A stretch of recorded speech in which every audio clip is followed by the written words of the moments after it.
This is Audible. Sarisart 2 by C.J. Boyle. Copyright C.J. Boyle, 2019. Narrated by C.J. Boyle. Chapter 1. Sara stood at the podium sweating profusely and staring out into space. Her blue eyes glistened and stung with tears that threatened to grow larger and flow freely from her eyes. She swallowed hard and pushed her blonde hair off her shoulder. She was dressed for a warm day, but all she could think about was how cold her toes were. She tried to scan the crowd for a friendly face. It felt like she had been standing up there for ages when in reality it had only been about a minute. She was only able to get out her first sentence before it hit her that she couldn't say anything good about Sarisart and mean it. Everyone was there. All the poor souls that she tricked into colonizing another planet instead of the moon. Everyone that stood before her trusted her implicitly. They all thought they knew her and her heart. None of them suspected she was a liar. The colony was only 2 years old, but it felt like they had been there for 2 decades. That was probably because the last 2 years had been terrible and they had taken a toll on her, not to mention the entire colony. Sara spent much of her time in a deep depression that was hard to rise out of. Every problem they faced, every hardship they had to endure, and every death she took personal responsibility for. Soon after they arrived, she began to realize that she had made a horrible mistake. She never should have brought the Moon's Eye to Sarisart. Andrin could have easily given her so much more information. He may have looked like a very tall, very pale alien from another planet, but he claimed to be her direct descendant. He had all kinds of proof to substantiate his claims, and she fell for it hook, line, and sinker. That was 12 years ago. Her first visit to Sarisart included being kidnapped by mercenaries, a ride in an airplane, and a wormhole. A recipe that should never be combined.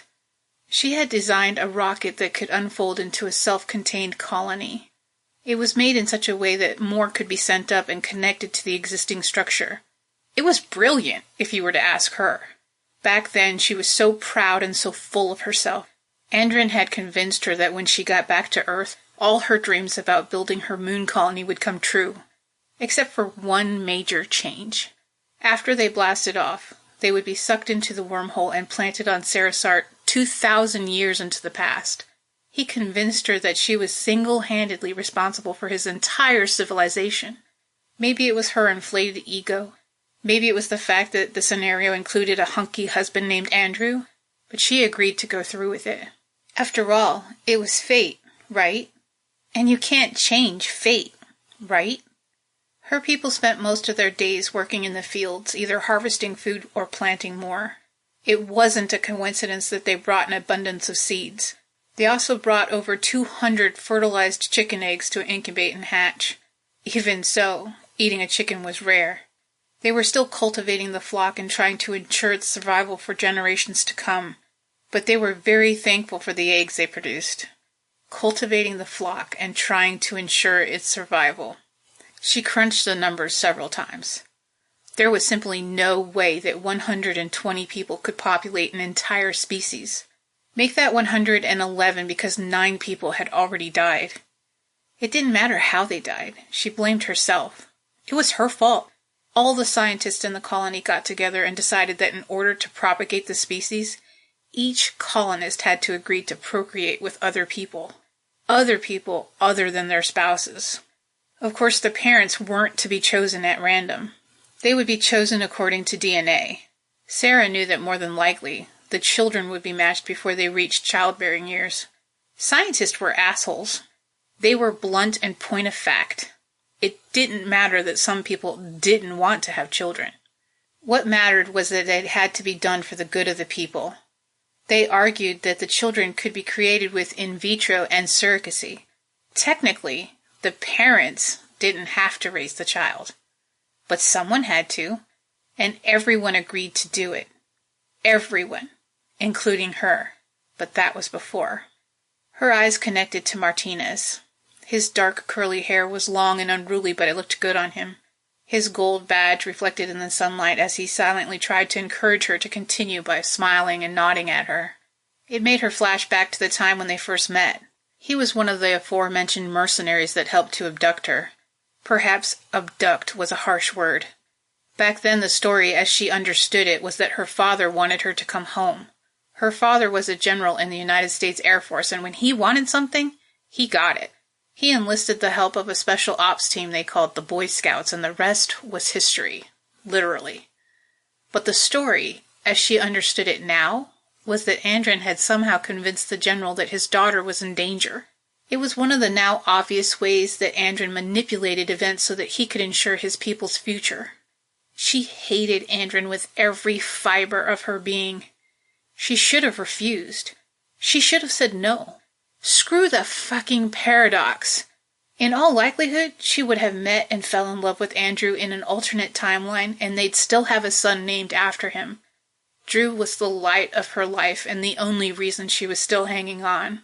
She caught a glimpse of a woman holding a newborn baby approaching the stage. The stage was nothing more than the back balcony of the recreation center that was completed just in time for the colony's 2-year anniversary. She cleared her throat and looked down at her hands for a moment. When she looked back up, she put on her best "I'm okay" face and continued her speech. I may be the captain of the Moon's Eye and the Chancellor of Sarisart, but I am not the sole leader, and as I'm sure you're aware, I haven't been as present as I should be. But I've vowed to myself and all of you that I will try to change that. We've obviously had our ups and downs since we've landed here 2 years ago. We've lost people that we care about, but we continue to survive and thrive. Today we celebrate that fact with a new addition to our colony. Sara held her arm out to the side where the woman with her baby stood. Everyone, please welcome Bella Warren Sweetwater. She's our 3rd birth since we've landed, and our first girl. She held her hand out and motioned to a couple in the audience. I'd like to congratulate both the Warrens and the Sweetwaters who contributed to little Bella's creation, and, she smiled broadly, remember, it takes a village to raise a child. It takes a village to raise a child. It's a good thing. Otherwise, poor Drew would have starved to death a long time ago. Since everyone seemed to be distracted by the baby, she slowly made her way off to the side, and as soon as she was clear, she made a run for it. She had to get away and be alone for a few minutes. All she wanted to do was disappear so that she could be alone for a while. She ran off the pathway around one of the mighty pseudo-trees to her target destination. It was a place she went frequently since it happened. She sat down on a large tree root that had become her bench over the last year. Some of the trees on Sarisart were very special.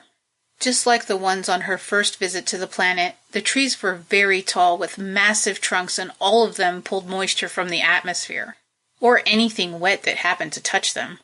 They didn't learn the true nature of the trees until they landed on Sarisart permanently.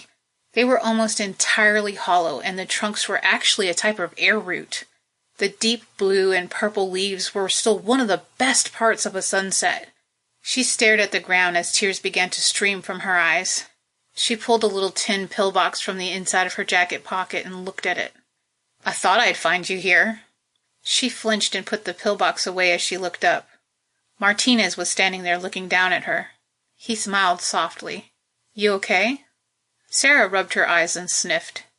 Just out of curiosity, what are you going to do if I say no? His dark eyes looked out into the woods for a moment as he breathed in some air and then exhaled. It's a warm day for a change. He sat down next to her and put his arm around her and then rubbed her opposite shoulder softly. He smelled a little bit like aftershave, even though it was clear he hadn't shaved in days. She concluded that it must be his underarm deodorant. It struck her as a weird thought considering the circumstances. She privately wondered what men would smell like after they ran out of their supply. There was no shortage of flowering plants around the colony, but some of them smelled like sewage. Today was our anniversary. She frowned as she tried in vain to stop her tears. He smiled and almost laughed. I know. I was Zeeman's best man, remember? Everyone says that it's been over a year and that I should move on. She motioned to the ground in front of her. As if I can just change how I feel. The guilt she felt played across her face. I only have myself to blame. Martinez focused on the spot that she pointed to. You can't blame yourself for what happened to him. Yes, I can, Martinez. You have no idea. Everything. It's all my fault. She rubbed her eyes again and shook her head. None of this ever should have happened. What are you talking about? He rubbed her arm again. Nothing. Sara suddenly remembered herself. Forget it. She scooted away from him. I want to be alone. Martinez rubbed his forehead and thought for a moment. She fully expected him to get up and leave, but he didn't. Instead, he grabbed her hand and held it. He looked her in the eye. I'm going to tell you a story about Z that I'm sure you've never heard, okay? It had been a while since she heard anyone refer to her husband as Z. Zeeman was his last name, so everyone in the troop called him Z. He told her he hated the name, so she always called him Andrew. She looked down at the sheriff's hand on top of hers and had two simultaneous and equal impulses. The first was to pull her hand away from him in anger, and the second was to place her other hand on top of his and caress it. She did neither. It took every fiber of her being, but she rejected her impulses and held his gaze. She nodded at him. His eyes seemed to darken as the shadows around him moved with the breeze. He suddenly looked away as if he was reconsidering. He cleared his throat. You know that I don't do relationships, right? He took a deep breath. They always end badly. I should have stuck to my guns and stayed single. He looked away. This is hard to admit, but the truth is, I had a gun in my mouth when Zeeman knocked on my door 3 years ago. Sara's mouth dropped open. It was clear she wanted to say something, but he held his hand up to her to stop her. Please, let me finish. She closed her mouth and went into listening mode. Martinez never talked about his feelings or his past, and even though she considered him a good friend of hers, she knew very little about him. He rubbed his face again and appeared anxious. Like I said, I was in a bad way. I had a freshly broken heart and I just didn't want to live anymore. It was a complete surprise to her for a few reasons. She couldn't imagine a scenario where Martinez would want to end his own life, nor could she see him with someone romantically. After all, when they first met, he claimed that he could never be interested in her because he was only interested in himself. She always believed that he preferred it that way. An autosexual man. Her heart was swelling with emotion for a multitude of reasons, but mostly she felt special because he was confiding in her. A fleeting thought about how rough his hand felt floated away as she scrutinized his face carefully. She wanted to ask 1.5 million questions about who it was that broke his heart and what they could have possibly done that was so bad that he wanted to kill himself, but she was scared to ask. She didn't want him to suddenly clam up and run away. There I was with my gun in my mouth, and I was about to pull the trigger when there was this knock at my door. He squeezed her hand. It might sound a little strange, but I suddenly became concerned that somebody might hear me shoot myself and come in just in time to save my life. He shrugged. And I didn't want that to happen. I yelled at whoever it was to go away, and Z yelled back at me to open the door. Sara smiled. That's when he recruited you for the mission. Yeah, if he had been just a few minutes later, I'd be dead. He turned toward her a little bit more so that he could look at her. But that's not what this is about. Sara, I'm sorry it's taken me this long to tell you this, but he told me we'd be coming back here. He told me everything. She was genuinely shocked. Part of her was angry that her husband kept something so major from her, and part of her was angry at Martinez. You've known all this time? He had a look of profound guilt on his face as he nodded his head so slightly it was almost imperceptible. Why are you telling me this now? It occurs to me that you might need a partner in crime. He let her hand go and placed his on her shoulder. I'm sorry. I didn't know if I should say something or not. Sara suddenly launched herself at him, wrapping her arms around his neck and hugging him tight. She must have caught him off guard because she didn't feel him return her hug at first. After a few seconds, he hugged her back. She was glad that he knew the truth because he was right. She needed someone to talk to and confide in. Excuse me, Chancellor Zeeman? Both Sara and Martinez looked up with a start. A young woman named Melody was standing there with a slightly amused look on her face. At first glance, one might not know if Melody was a woman or perhaps a teenage boy. She was very petite, with short curly hair that could almost be classified as an afro. It was light brown, short on the sides, and fluffy on top. Sara had always thought the woman needed someone to believe in her, so she tried to be that for her, but she found it very hard at times. Her look of amusement turned into a bona fide smile. "I'm sorry to interrupt whatever this is, but the celebration dinner is about to begin. Everyone is expecting you." Martinez stood up and then helped Sara to her feet. She shot Martinez a look. She couldn't help wondering how long the woman had been standing there. "Of course, Mel.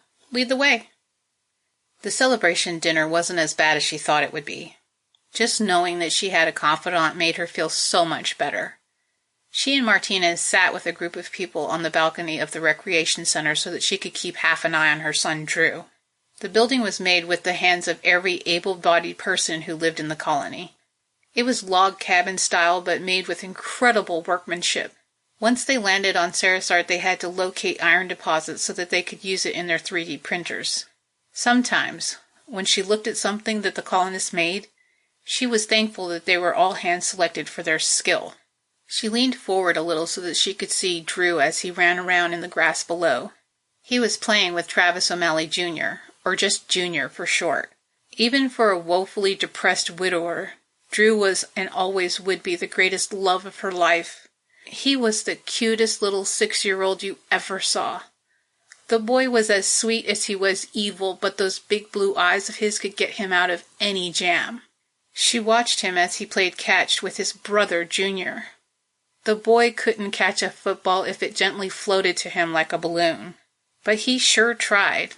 She smiled as Junior pushed his shoulder-length blonde hair behind his ears just like his father always did. He gave Drew some words of encouragement that she couldn't hear, and then threw the ball to him again. Drew leaned in while simultaneously clapping both his hands forward at the ball. The end result was the ball hitting him square in the chest and then falling to the ground. For a moment, Sara was concerned that he might start crying, but he didn't. Instead, he rubbed his chest where the ball hit him and started laughing. Sara laughed too. She was glad that he was happy. When she looked around the table, Sara suddenly found herself in a situation that had become all too familiar lately. Everyone at the table was staring at her. She should have been listening and participating instead of being in her own little world. Mel was sitting next to the good Dr. Bowman. He was in his early 30s with sandy blonde hair and blue eyes with very toned arms. Right next to him was his wife Zola. Sara didn't like the woman because she was always rude, but her behavior paled in comparison to that of Mel's. There were no bounds to her genius, but unfortunately, she was also a sociopath. The woman looked at Sara as if she was waiting for her to say something.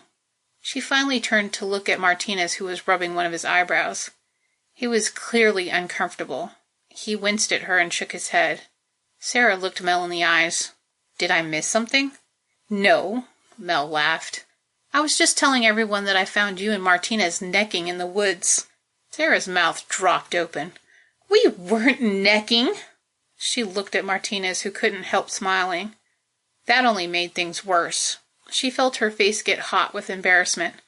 "We're just friends." Mel beamed a smile at Sara.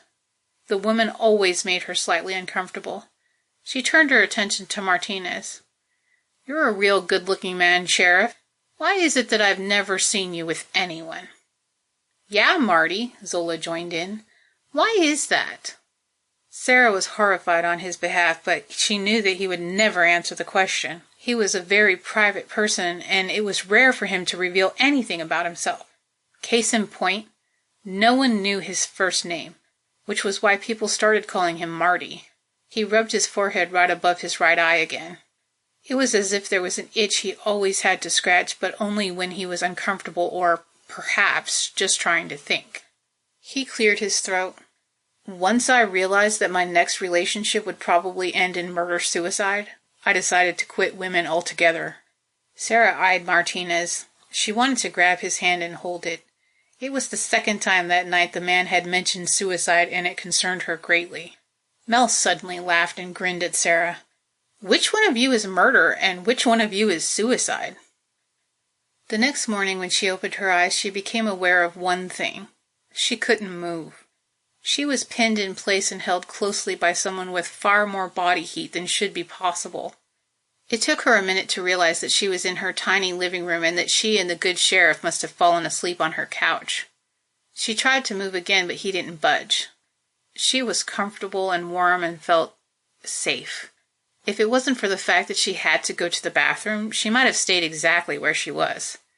She closed her eyes and momentarily drifted off to sleep until her bladder woke her up again, this time with more urgency than before. She inched her way forward and downward so that she could effectively slide out of his arms and onto the floor. She sat on her heels for a moment and looked at him. She gently moved the hair out of his face and stared at him. He looked so peaceful. It was funny that she never noticed the shape of his lips before. She leaned in and touched his scruffy cheek and smoothed her thumb across his growing beard. He sat with her all night long listening to her theorize about the paradox and the future. Talking to him was somewhat cathartic. She needed to air out her dirty laundry, and he was with her the whole time. He didn't judge her or place blame. He just listened. She got up and went into the bathroom as her need to pee intensified. It had been almost 13 months since Andrew was killed, and she was still finding it very hard to live life without him. Every time she was happy, she felt guilty. If she went too long without thinking about him, she felt guilty. And if she thought about moving on, she felt guilty. Andrew deserved better.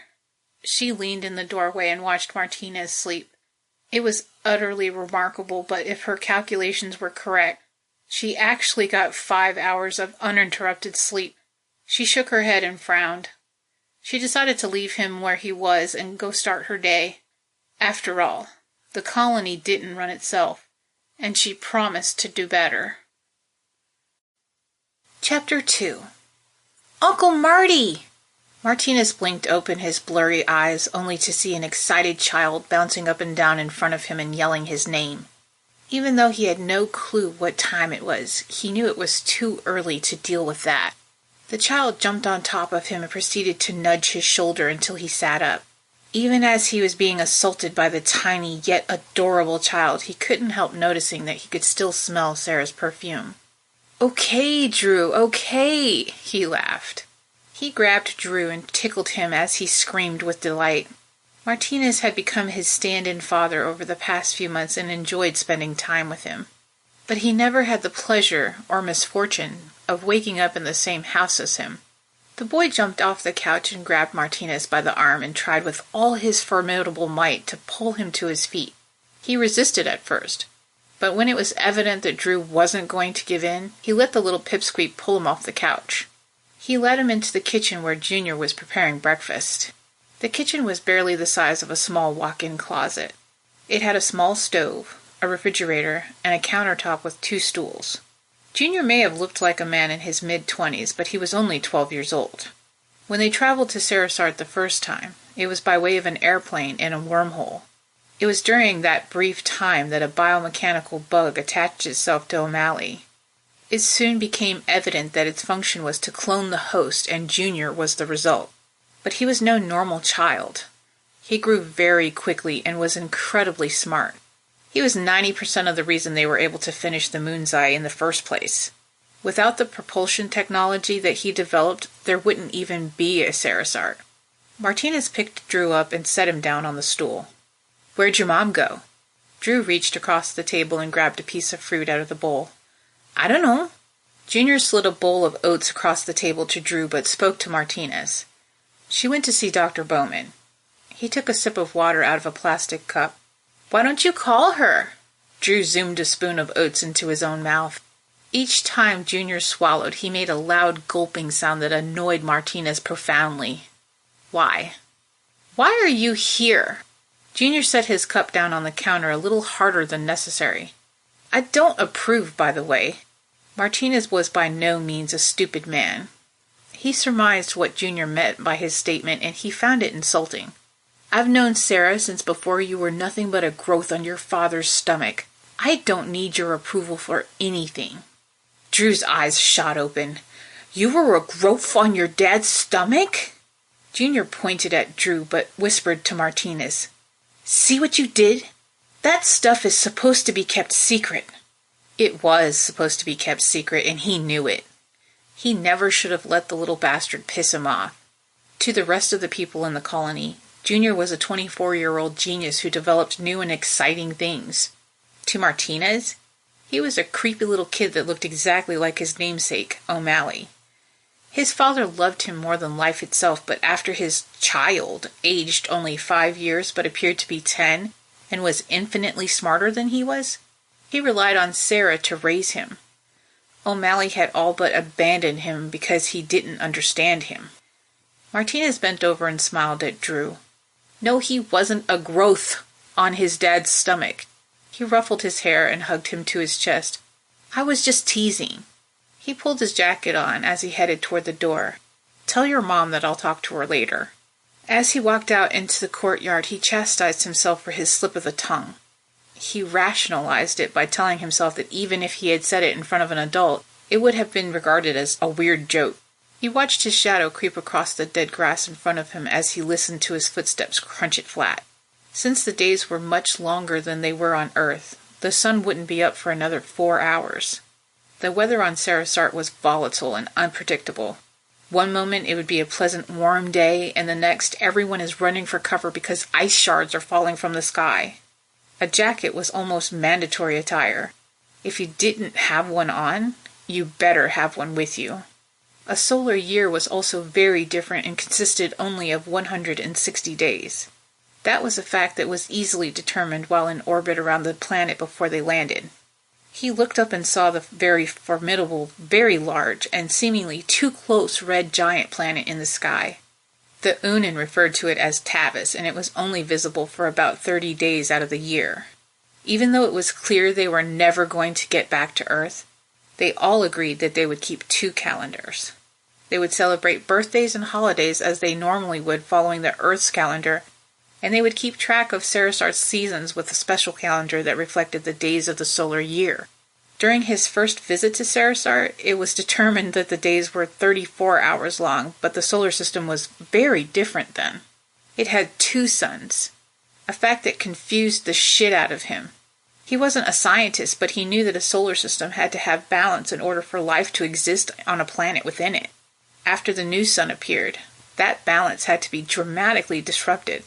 But he wouldn't have to worry about that because he would be long dead when it happened. Since they currently only had 1 sun, the days were only 4 hours longer, but it was enough to screw up everyone's natural clocks. Most people required 6 to 8 hours sleep after being awake for 16 hours. But on Sarisart, if you went to bed 2 hours after the sun went down, you would always wake up several hours before sunrise. It wasn't hard to get used to 4 additional hours, but even after 2 years of it, he still found it weird. Martinez decided he needed to go check on the status of his ammo, so he headed past the mess hall to the blacksmith's shop. The colony was already abuzz with morning chores. He could smell the wonderful aroma of bacon coming from the mess hall, and it made his stomach growl. If they were going to spend the rest of their lives on a different planet, at least they'd have bacon. Or at least a close, reasonable facsimile. Because, of course, it wasn't bacon because it wasn't from a pig. No, it was from a very large rodent that just tasted like pig. The sausage from the animal didn't quite taste like sausage, but it wasn't bad. When his stomach growled again, he knew he had to get breakfast or regret it later. The mess hall wasn't big enough to allow everyone to eat at the same time, so most people either staggered the times that they ate, or they simply took their food to go and returned the plates and eating utensils later. Of course, building the rec center next to it wasn't a coincidence either. People wanted to be able to eat together and enjoy each other's company on a larger scale. The mess hall was one of the first inflatables that they had to set up. When they left Earth, colonizing one of the other planets in the solar system consisted of buildings that could be set up quickly. They had to be durable, practical, and last several years. But who could have imagined that that would translate into inflatable habitats? Eventually, all the equipment in the inflatables would be disassembled and moved into more permanent buildings, but the colony was still in its baby stages, so some projects would have to wait. The door was left open wide, so when he stepped through it, he made sure to close it behind him. He was immediately greeted by the warm smile of the cook.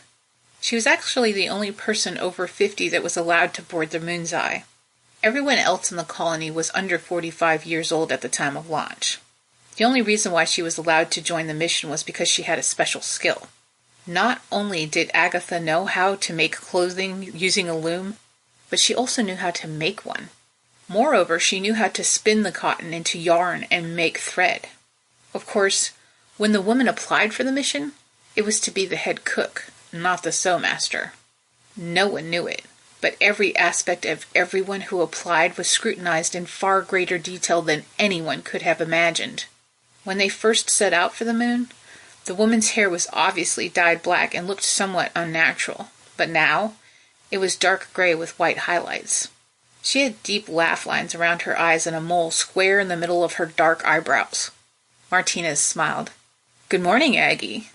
She scooped some grits into a bowl and handed them to the person in front of him before turning her attention to him. "Good morning, handsome." He chuckled. "Agatha, please." She handed him a plate full of food and then pointed at him.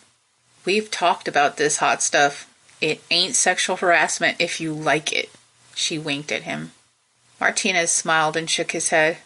By her definition, if it was only sexual harassment if the subject didn't like it, then he was being sexually harassed. But Agatha's comments were always fairly innocent, so he ignored them most of the time. He turned around and headed for the tiny two-person table in the corner where he usually sat, but Mel stepped in front of him, effectively blocking his path. "Hey, murder." She looked him over from head to toe. "Aren't those the same clothes you were wearing yesterday?" He immediately sidestepped her and put his plate on the table. "Go to hell, Mel." "Do you know why I like you, Sheriff?" Mel tipped her head to the side and rocked back and forth slightly. Martinez sat down at the table and picked up a piece of bacon and took a bite out of it. It was cooked perfectly and just the way he liked it. The only thing he didn't like was a rude and obnoxious bitch ruining his food nirvana moment. "I don't really care. If you don't mind, I'd like to eat my breakfast in peace." She didn't budge. "Nobody will say what's really on their mind because I'm the mentally disabled weirdo. But not you." Martinez looked up at her. She obviously wasn't going to leave until she was satisfied.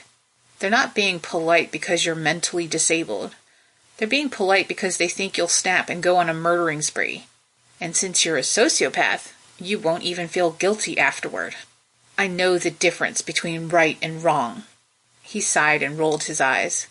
"And yet you still called me a name designed to piss me off." He made sure he made eye contact with her. She stood silent for a few moments as she thought about his words.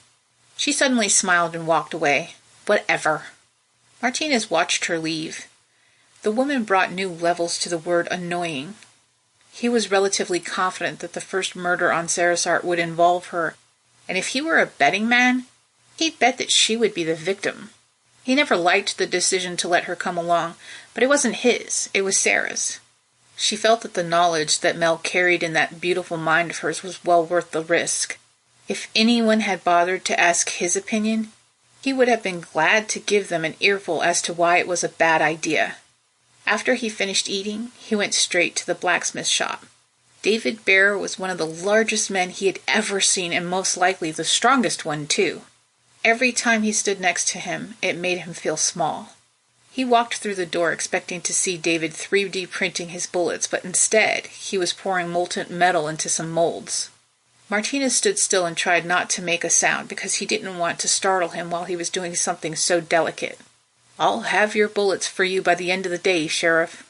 David poured the last mold and then put down the ladle. He took a deep breath and looked at Martinez as he took off his work gloves. "Do you have it on you?" Martinez furrowed his brow. "Of course not. It's back in my cabin, hidden where no one can find it." He lied. His gun was where it was most of the time. It was on him. "How do I test the bullets if I don't have the weapon?"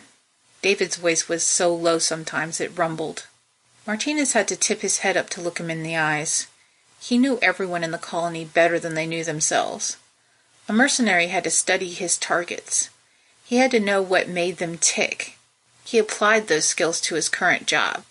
He knew which colonists he would never have a problem with, and which ones were one argument away from a domestic disturbance. David was a giant pussycat. He was also ex-military with top security clearance. Martinez took a huge risk telling him about the gun he smuggled aboard the ship, but the blacksmith seemed to understand why he did it. A lawman had to keep the peace. In order to do that, he had to instill fear, which is what he told David. The true reason he smuggled the weapon was obvious. The only weapons they had when they blasted off were tasers and guns that shot beanbags. It was a good thing that crossbows were easy to make. They also had several 3D printed shotguns with ammo, but the sheriff's weapon was special. It was a Glock 9mm. He reached into his pocket and pulled out a thumb drive. He placed it on the counter and then used his index finger to slide it across the table to David. He picked it up and looked at it. Martinez rubbed his chin. "Remember our agreement." "Where'd you get it?" Martinez raised an eyebrow. "Does it matter?" It was porn. Lots and lots of porn. But it wasn't his. It was seized from one of the teenagers who must have smuggled it aboard the Moonzai. But at least it was normal porn, and nothing that he considered immoral or illegal. The fact that he himself and a teenager were able to smuggle things aboard the ship made him wonder what else he might find in the future, but that didn't concern him at the moment. David put the thumb drive in his pocket and then looked at the door. "My students will be here soon." He didn't have to tell him twice. Martinez nodded. "I'll be back later." It was time for his rounds anyway. He needed to walk the perimeter of the colony to make sure everything was okie dokie. It was something he did every morning, and every morning everything was fine. But he knew that the one morning he didn't do it would be the one morning something was wrong. As he walked into the woods, he could hear voices, so he gravitated toward them. It was Mel teaching a class full of children that ranged in ages. Per the requirements of the colonists, Mel could teach the children, but there had to be another adult present. He walked past a few of them looking for an additional adult until he found one. It was Sara. She was standing just off to the side while the resident sociopath taught her students. She smiled at him when they made eye contact, which caused him to reflexively smile back. He carefully made his way past two kids without stepping on them and then took up residence beside her. He bent his head down slightly and then whispered, "Good morning." Her focus was on Mel and her lesson. Without turning her head, her eyes rolled toward him briefly before shushing him. They stood shoulder to shoulder while they watched Mel address her class. She stood in front of one of the faux trees with her hands clasped behind her back. She was wearing a khaki vest with lots of patches on it, which made him think that she was a Girl Scout at some point in her life. "As you know, the tree you see behind me isn't a tree at all. It's a group of plants, much like orchids, that have grown together in a symbiotic community." She touched the trunk of the tree and then smoothed her hand downward. "It may look like an ordinary trunk, but it is the roots of thousands of plants that have grown together over thousands of years." She looked at Martinez and Sara standing together, and her eyes lit up. He locked eyes with her and silently told her not to do whatever it was that she was thinking. She smiled and turned her attention to a child that was standing in front of her. "But we're not here to talk about the pseudo-trees. We're here to talk about what lives on them and in them." She kneeled down next to a flowering plant that glowed brightly in the dark. It was about 3 feet high, with a large cup-like flower on the top with a strange bulb that glowed in the center. From where Martinez stood, it looked like the plant had a type of fuzzy netting that seemed to grow out of the top of it and up the side of the tree like a mold, but he knew better. "If you come real close, you'll notice that a clever spider has chosen to craft his web near the light that this luminous plant gives off." Mel pulled her hand forward as if doing so would draw her students to her. Martinez didn't have to be looking at it to know what they were seeing, because he had seen it before. He smiled as he imagined what the kids might be thinking when one suddenly put a voice to it. "Ew, look! It looks like it's made of glass!" Sara laughed, causing him to look at her. She was smiling ear to ear as she watched the children, and he couldn't help smiling too. He knew that the child was talking about the spider and not the web. It was largely translucent, which made it reflect the light from the flower. Mel started talking again. "Now, see the insect that just landed on the web right there? Watch the spider as it feeds off its prey." She stood up and took a step back so that the kids could get closer. "Remember the rules, kids. We have to use universal precautions here. Remind me again what that means? Several children spoke at once. Treat everything as if it's dangerous until proven otherwise. Yes, very good. Now this particular arachnid isn't dangerous, but it definitely can bite, so be careful. Mel made her way over to Sara and Martinez and stood next to them. Murder? She nodded at Martinez. Suicide? She nodded at Sara. Fancy meeting you two here. Her words infuriated Martinez so much that he immediately turned to her to yell at her, but Sara stepped in front of him. She tipped her head towards the kids and then shook her head. He knew she was right. Causing a scene in front of the children wasn't wise or necessary. She put her hand on his chest and pressed softly before rubbing it back and forth. I got this, Martinez. Why don't you go finish your rounds, okay? One of his eyebrows went up. He didn't like being dismissed, but he did as he was told. Okay, I'll see you later. As he walked past Mel, he lowered his voice considerably. Dick. He heard her laugh as he walked away. He let her get to him. He had broken one of his golden rules. Don't share. When you share, you give people the knowledge that they can later use against you. He didn't even know why he opened up about how he felt about relationships, but he blamed it on the home-brewed beer and the fact that Sara was sitting next to him. He felt comfortable around her and he forgot himself. He promised that it wouldn't happen again. Chapter 3. Sara sat on Dr. Bowman's exam table fully clothed and swinging her feet back and forth. The doctor's suite was one of the largest in the colony for obvious reasons. His quarters were attached so that he'd always be close to his patients and his clinic. Of course, Dr. Bowman wasn't the only doctor on Sarisart. He was just the most senior. One of the reasons he was chosen for the mission was his work genetically altering marijuana plants and extracting the oils to treat various medical conditions. Sara couldn't seem to sit still, and kept transferring between Indian style on the table and letting her legs dangle off the side. She reached into her interior pocket and pulled out the little pillbox and looked at it. She sighed. The doctor had given her some specially grown orange. They were tiny, orange, BB-sized berries that grew on bushes pretty much everywhere in Sarisart. The berries weren't addictive, but once the teenagers figured out why they were told to stay away from them, it was all over. One berry was enough to make an adult male laugh his ass off for an hour while feeling no pain, so several of them could potentially kill someone. Unfortunately, with repeated use, the effects of the orange were felt less and less, so if a user wanted to get high, they would have to take more and more. Most of the people of Sarisart followed the established laws, but where there were laws, there were lawbreakers. She was so fixated on the pillbox that she didn't even notice when Dr. Bowman came in and sat on the stool in front of her. He sat in silence waiting for her to notice him, but when she failed to, he cleared his throat. She quickly straightened up and looked at him, so he smiled broadly. He took a deep breath and let it out. So, how are we doing? We want something that works. She gave him half a smile and handed him the pillbox. He looked inside and raised an eyebrow before glancing at her. It's empty. He had originally given the altered berries to her to treat anxiety and to help her sleep, but she found herself popping them like Tic Tacs. She stared at the doctor's knee and considered telling him, and even thought about ordering him not to give her more, but she couldn't bring herself to do it. She not only wanted more, but she wanted a stronger dose. At least I'm not out in the woods picking my own, she reasoned with herself.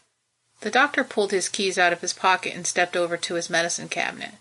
He asked her more questions while he refilled her tin. Have you been experiencing any hallucinations? No. He glanced at her.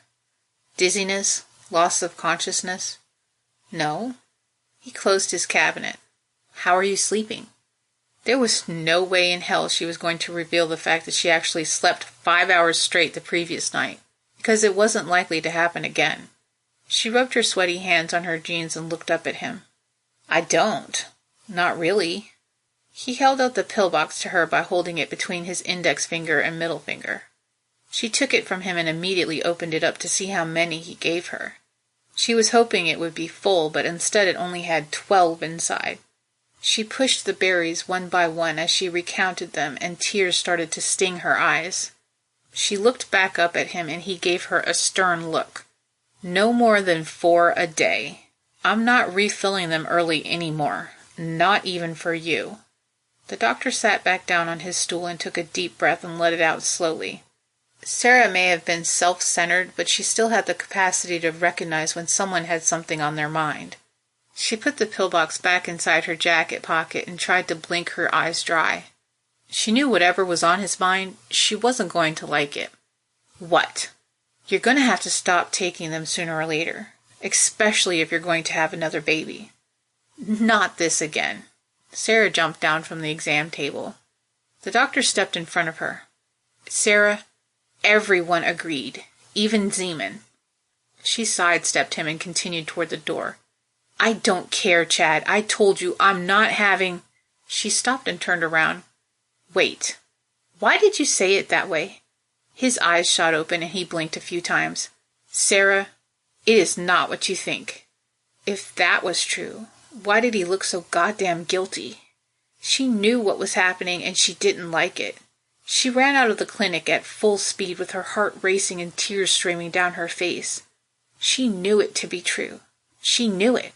Some bitch in the colony was pregnant with her dead husband's baby, and she was supposed to be okay with it? Well, she wasn't, and she never would be. She ran out into the courtyard, wiping her eyes dry with her sleeves before fishing around in her pocket for her pillbox. She carefully pinched one with her finger and thumb and quickly placed it underneath her tongue. Sara closed her eyes and shook her head. She had spent the last year trying to pull herself out of depression and the worst pain she had ever felt, and just when she thought things were getting better, the proverbial rug was pulled out from beneath her. The truth was, she wasn't the type of person that could wrap her entire identity into someone else. She loved Andrew more than words could say, and losing him crushed her. But there was more to it than that. She blamed herself for his death and everyone else's. One of the good things about the orange was that it was fast-acting. She could feel her heart rate begin to slow down, and it got a lot easier to breathe. She suddenly wished she had waited until she was alone and at home when she took the pill so that she could lie down and relax. All she wanted to do was sleep for a week. That's all she ever wanted. Sleep. Her attention was suddenly drawn to a man and woman chasing a teenage girl out of the mess hall. She knew what was happening before being told. The teenage girl was Izzy Morgan. Both of her parents died the same day Andrew did, and the exact same way. Izzy was only 15 at the time and didn't take the loss very well. She had been acting out almost daily ever since. But the girl was on thin ice with everyone. The woman yelling at her was the cook, Agatha. She was in her 50s and had dark gray hair. She was in mid-sentence when Sara walked up. And if you want something to eat, you have to contribute. You don't do anything to help anyone. All you care about is yourself. Izzy screamed back, I don't have to listen to you. Sara identified with Izzy because they both lost people they loved. But she had the same discussion over and over with the girl. She called to her, Izzy, come here. What? The girl spun around and stared hatred at her. She tried to remain calm, but she was already upset, and the girl's disrespect for her and everyone else was pissing her off. She waved at Agatha and the man, and they both went back inside the mess hall. Izzy, who do you think you're talking to? Why won't you just leave me alone? Sara took a deep breath. Izzy, your parents died over a year ago. You can't keep using them as an excuse to act out. She tried to put a hand on her shoulder, but the girl dodged her. Don't touch me! Everyone needs to contribute, Izzy. Everyone. She lowered her voice. You need to find a way to move on. Like the way you moved on with the sheriff? She looked past Sara at someone, so she turned around. Martinez was watching them. We're not talking about Martinez right now, but if we were, I'd say that he's a good man that I'm very lucky to have as a friend. Sara was losing her patience with the girl. Oh, please. Everyone knows you're fucking each other. Sara slapped her so hard across the face it literally echoed through the colony. The girl's whole head whipped to the side as a hand covered her cheek and she sucked in air sharply. Sara stuck her finger in her face. "I will not be spoken to that way," she growled. "This is the 4th time we've had this talk. If I don't do something this time, it'll make me look like an asshole. Do you understand that?" "I don't care." She crossed her arms and cocked her head to the side. By now a crowd was gathering around them, listening. Sara shook her head. She didn't like that she had to do this in public, because if she made a ruling, she'd have to follow through with it. "Izzy, everyone must contribute. If you're not in the fields today, you don't eat tomorrow." The girl's mouth dropped open and several people in the crowd gasped. "If you're not in the fields tomorrow, I'll give your home to the Fosters. And if you're not in the fields the next day, I'll give you a crossbow and a backpack and you can get the hell out of here. Because we don't need you, Izzy. You need us." She held her gaze for what seemed like a few minutes. "Is that clear?" Izzy didn't respond. "Is that clear?" "Yes, okay, yes." Sara turned to leave and then reconsidered. "And you'll do grief counseling 3 times a week with Gloria." "Fine." Sara stared at the ground while she walked away as fast as she could, but made brief eye contact with Martinez as she passed by. She never understood how rumors were able to spread throughout the colony so quickly. Everyone always seemed to know everything about everyone. Leave it to a bratty teenager to draw attention to something that she had trouble dealing with in the first place. It was hard for her to admit that she might have feelings for someone else, and now every move she made would be watched closely by everyone. If she had to guess, everybody probably knew she couldn't get through the day without taking orange. She needed to be alone, so she decided to go sit with Andrew for a while. Logically speaking, she understood that her husband's spirit wasn't grounded to the spot where he died, so going there didn't bring her closer to him, but somehow it made her feel that way. She sat under the pseudo tree staring at the spot where he died, thinking about ways that she could have possibly prevented it. The damn things looked like huge black insects with pincher claws large enough to snap a man in half, which was why the children called them bisectors. When something as terrifying as that walks out of the woods, you weapon up and run away. You don't stand around and wait for the monsters to make the first move. That was back when they believed that they were at the top of the food chain. For 11 months, everything was peaceful, quiet, normal, and mundane. The sudden attack by the creatures was akin to an active shooter in a movie theater. Not only was it completely unexpected, but no one was prepared for a battle. No one, except Andrew and Martinez. They shot at least a dozen of them as casualties fell on both sides. But the only casualty she cared about was Andrew. His death effectively crippled her. Nothing made sense anymore, and she hated everyone and everything. She was suddenly disgusted with herself, so she stood up and brushed off her pants. She was tired of feeling sorry for herself. She knew the only thing that would distract her from her thoughts was work. The geothermal power plant they built ran off steam, and it needed a new turbine. She went back home and grabbed her toolbox when her comm chirped. "Dr. Bowman to Chancellor Zeeman." Sara rolled her eyes and then pressed the button on the comm clipped to her jacket. "Is this an emergency?" "We need to finish our conversation." She walked down the path into the sunlight. Go to hell. In order to get to the power plant, Sara had to walk past Martinez's house. It was a small, 1-story log cabin with a covered porch where some wood was neatly piled. He was outside chopping wood with no shirt on. His shoulder-length hair dripped with sweat as his pecs and abs glistened in the sun. It was a sight to see. At least the 4 teenage girls gathered not 10 feet from him thought so. They were giggling and admiring him when she walked up. "All right, ladies. That man is more than twice your age. Get on now." Sara pointed to the colony behind her. They gave her some dirty looks and rolled their eyes at her, but they did as they were told. Martinez turned around when he heard her voice. He looked in the direction of the departing girls and then grinned at her before shaking his head. He brought the axe down hard in order to sink the head into the top of the piece of wood and then let it go. He walked over to the railing on his porch where his shirt was hanging in the sun and picked it up. He brought it up to his face and patted it dry before moving the shirt downward onto his chest. She stopped in front of him, watching him dry his abs.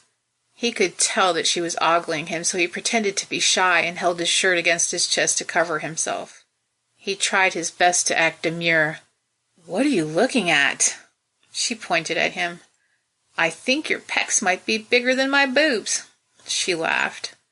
Martinez frowned and peeled back his shirt far enough to examine his chest. "Not quite," he chuckled. "Do you need me?" It was definitely an interesting choice of words. She knew what he meant. He was the sheriff, after all.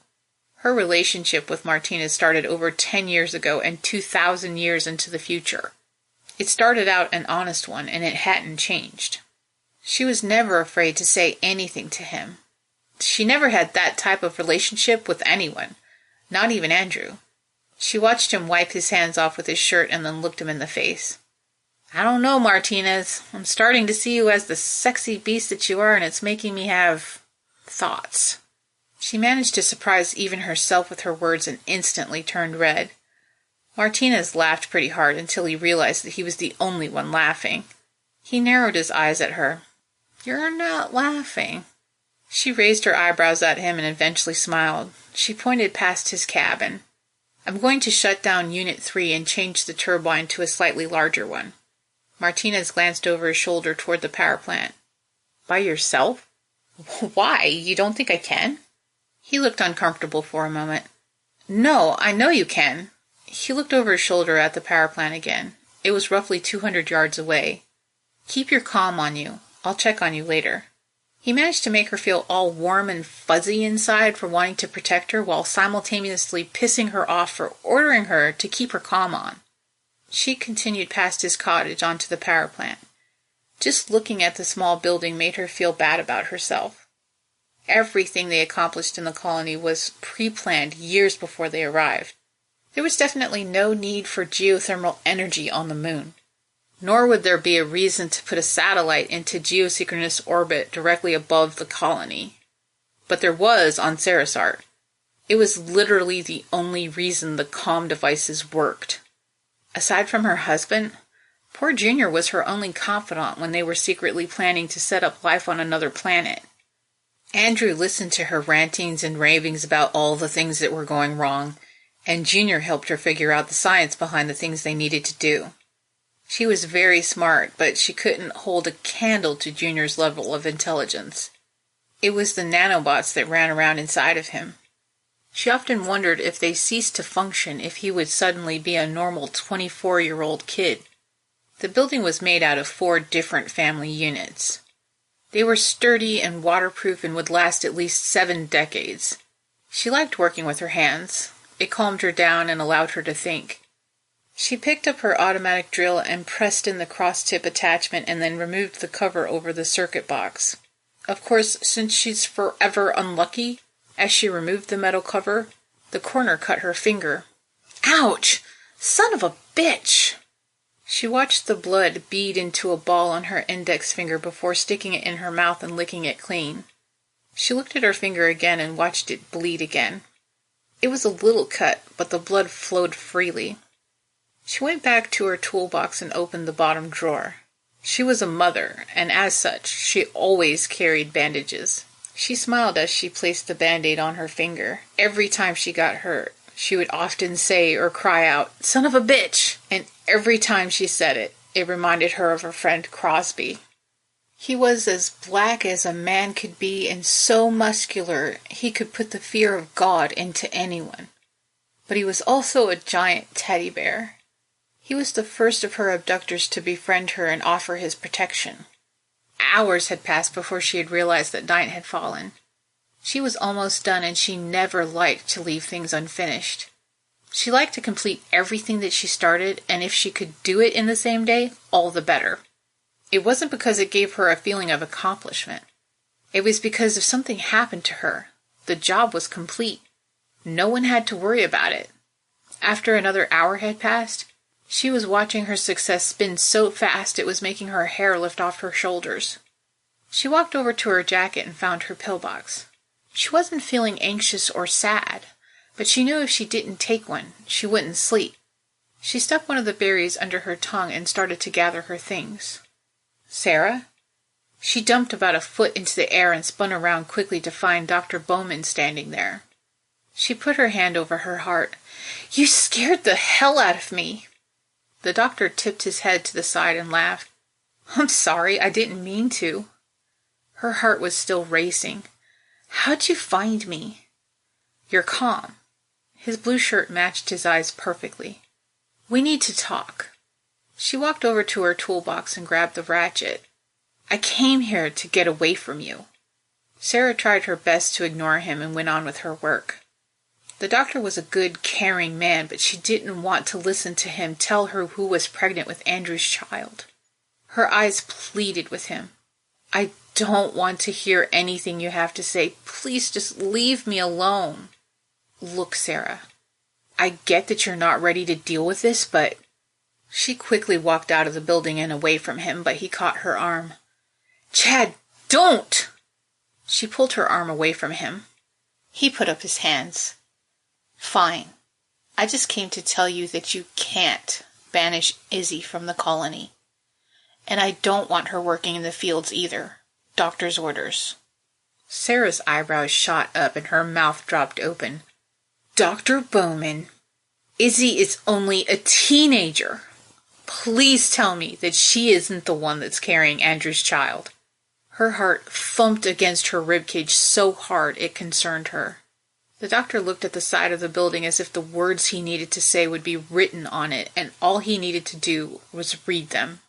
Izzy volunteered to be a surrogate. I guess she thought that it would be easy or something. He nervously shifted his weight. "And it's not Andrew's child." Sara put her hand against her chest over her heart. "Then whose is it?" He took a deep breath and let it out. "Do you really want to know right now?" She looked at the ground and thought about it for a moment. She was incredibly relieved, but the doctor obviously had more to say. She cleared her throat. "No." She pulled her jacket on and then zipped it up. Her eyes teared up as she whispered, "Please don't use Andrew. I don't know if I could handle it." He looked her in the eyes. "I couldn't even if I wanted to."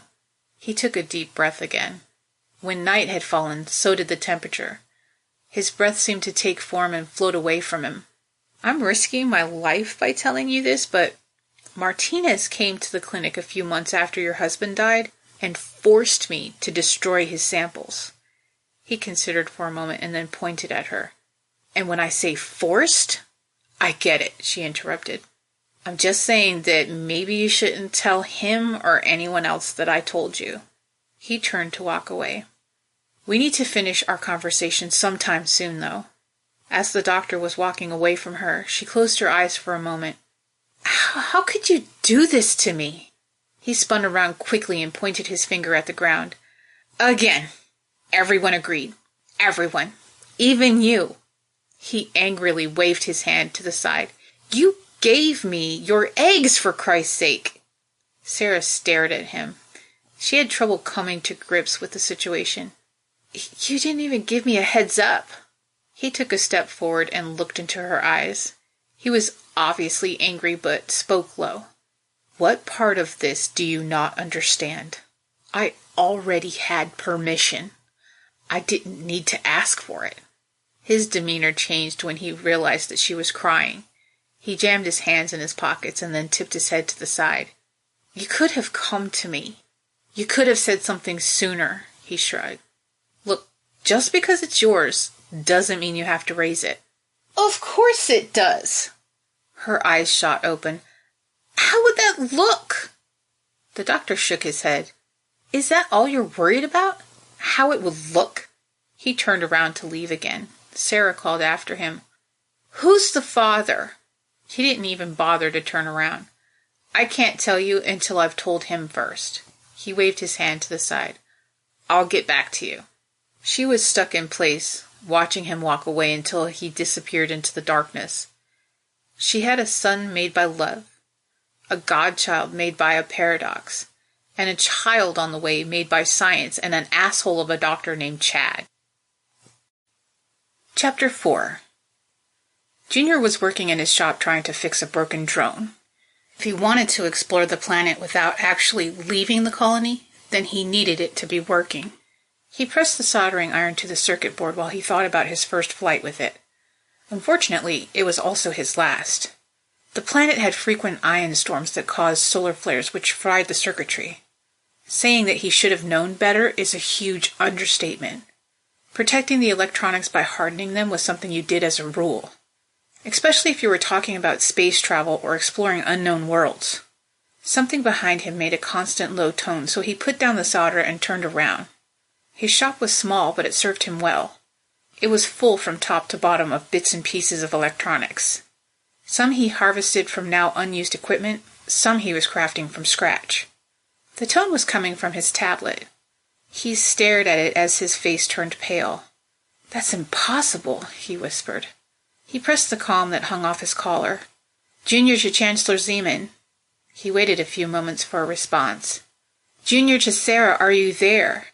He shook his head and whispered to himself, "Of course you're not. You never are." He knew his only alternative was to call the only other person that knew the secret. "Junior to Sheriff Martinez." His comm sparked to life. "This is Martinez. What's up, Junior?" He pressed his comm again. "Meet me in the command center as soon as possible. It's important." "I'll be there in 5. The command center was the bridge of the moon's eye, but now it served as the communications hub between it and the satellite in orbit. They also used it to monitor some of the operations within the colony. Junior sat down at one of the stations and signed into one of the computers. What he saw on his tablet was an utter impossibility. The alarm bell that was going off was alerting Junior to the fact that there was a rather large spaceship in orbit around Sarisart. He frantically typed on the keyboard and called up the video on the monitor in front of him. It was massive. It was at least the size of a United States naval aircraft carrier, and it looked just as threatening. He found himself pestered by a growing urge to contact his godmother again. He was excited about this sudden turn of events because it meant his life would no longer be as boring. Day in and day out, it was always the same. Nothing new ever seemed to happen. He tinkered with his toys and designed new ones, but he never really experienced true joy anymore. He heard the familiar sounds of somebody's boots hitting the metal steps as they jogged up the stairs and ending in one final slam. Junior didn't need to look up to know it was Martinez. The man was the only person in the colony that he didn't particularly like. He was also the only other person on the planet that knew Junior's origin, and he was a giant dick.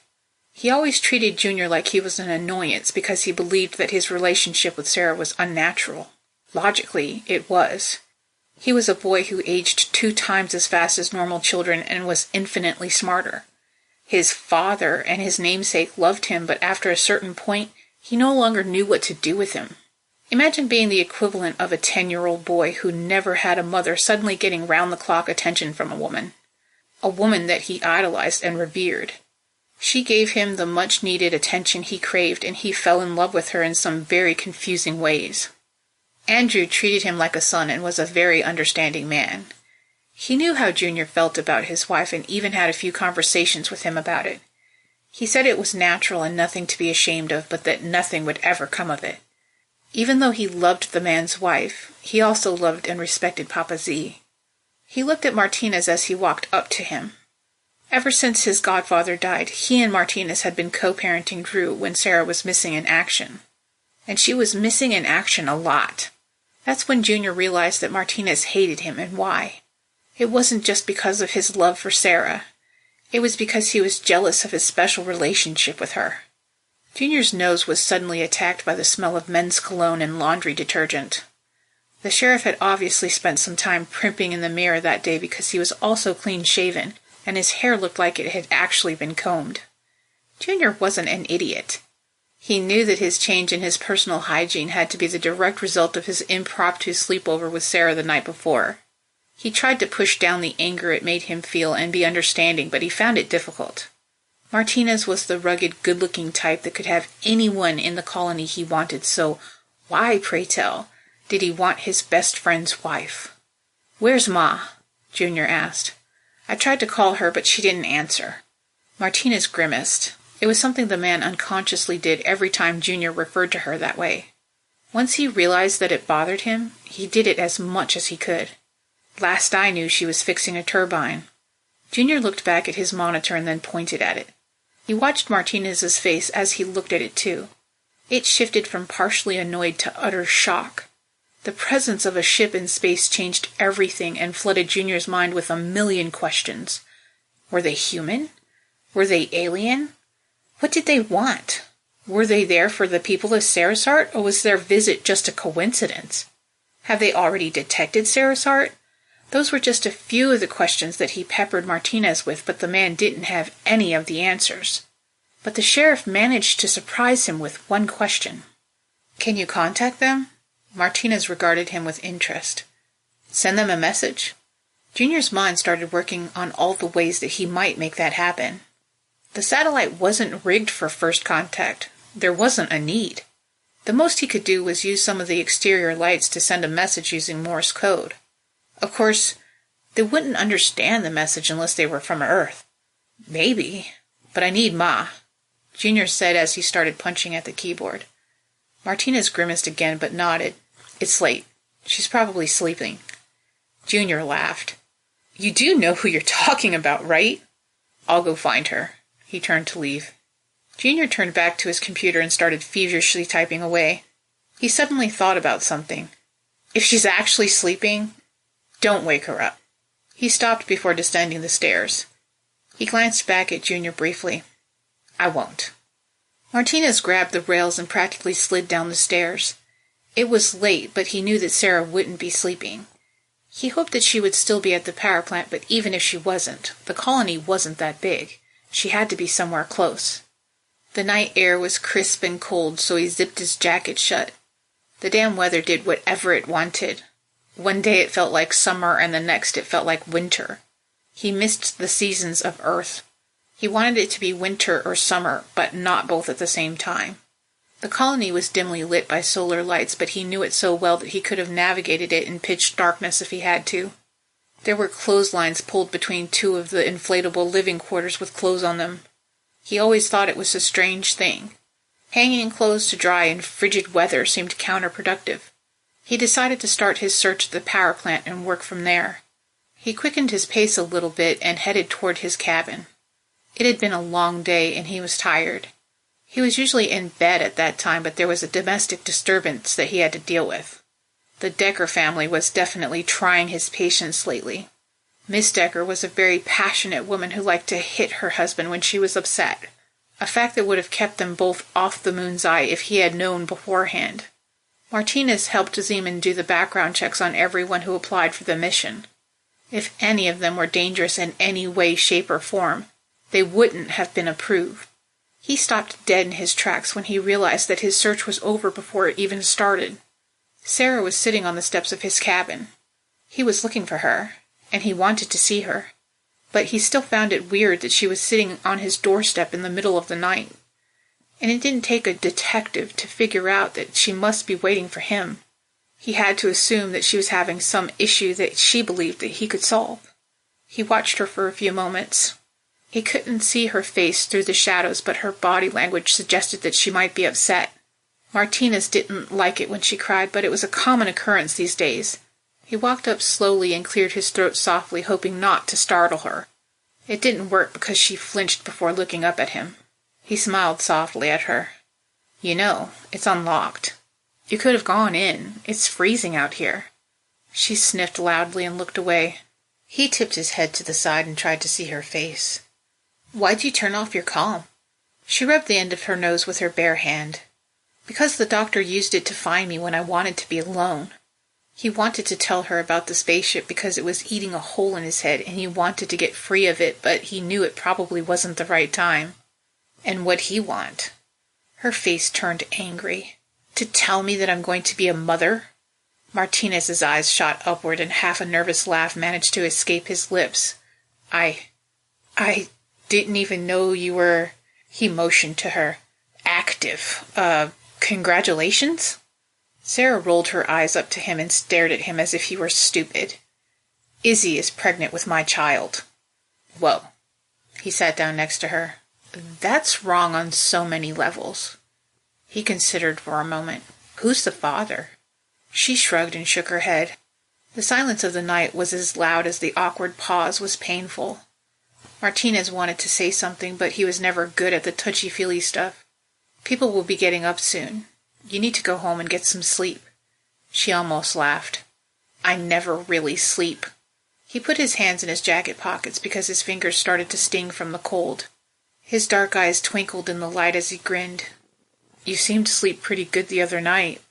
She chuckled softly and looked him in the eye briefly. That's probably because I had a big, strong man to cuddle with. He nodded.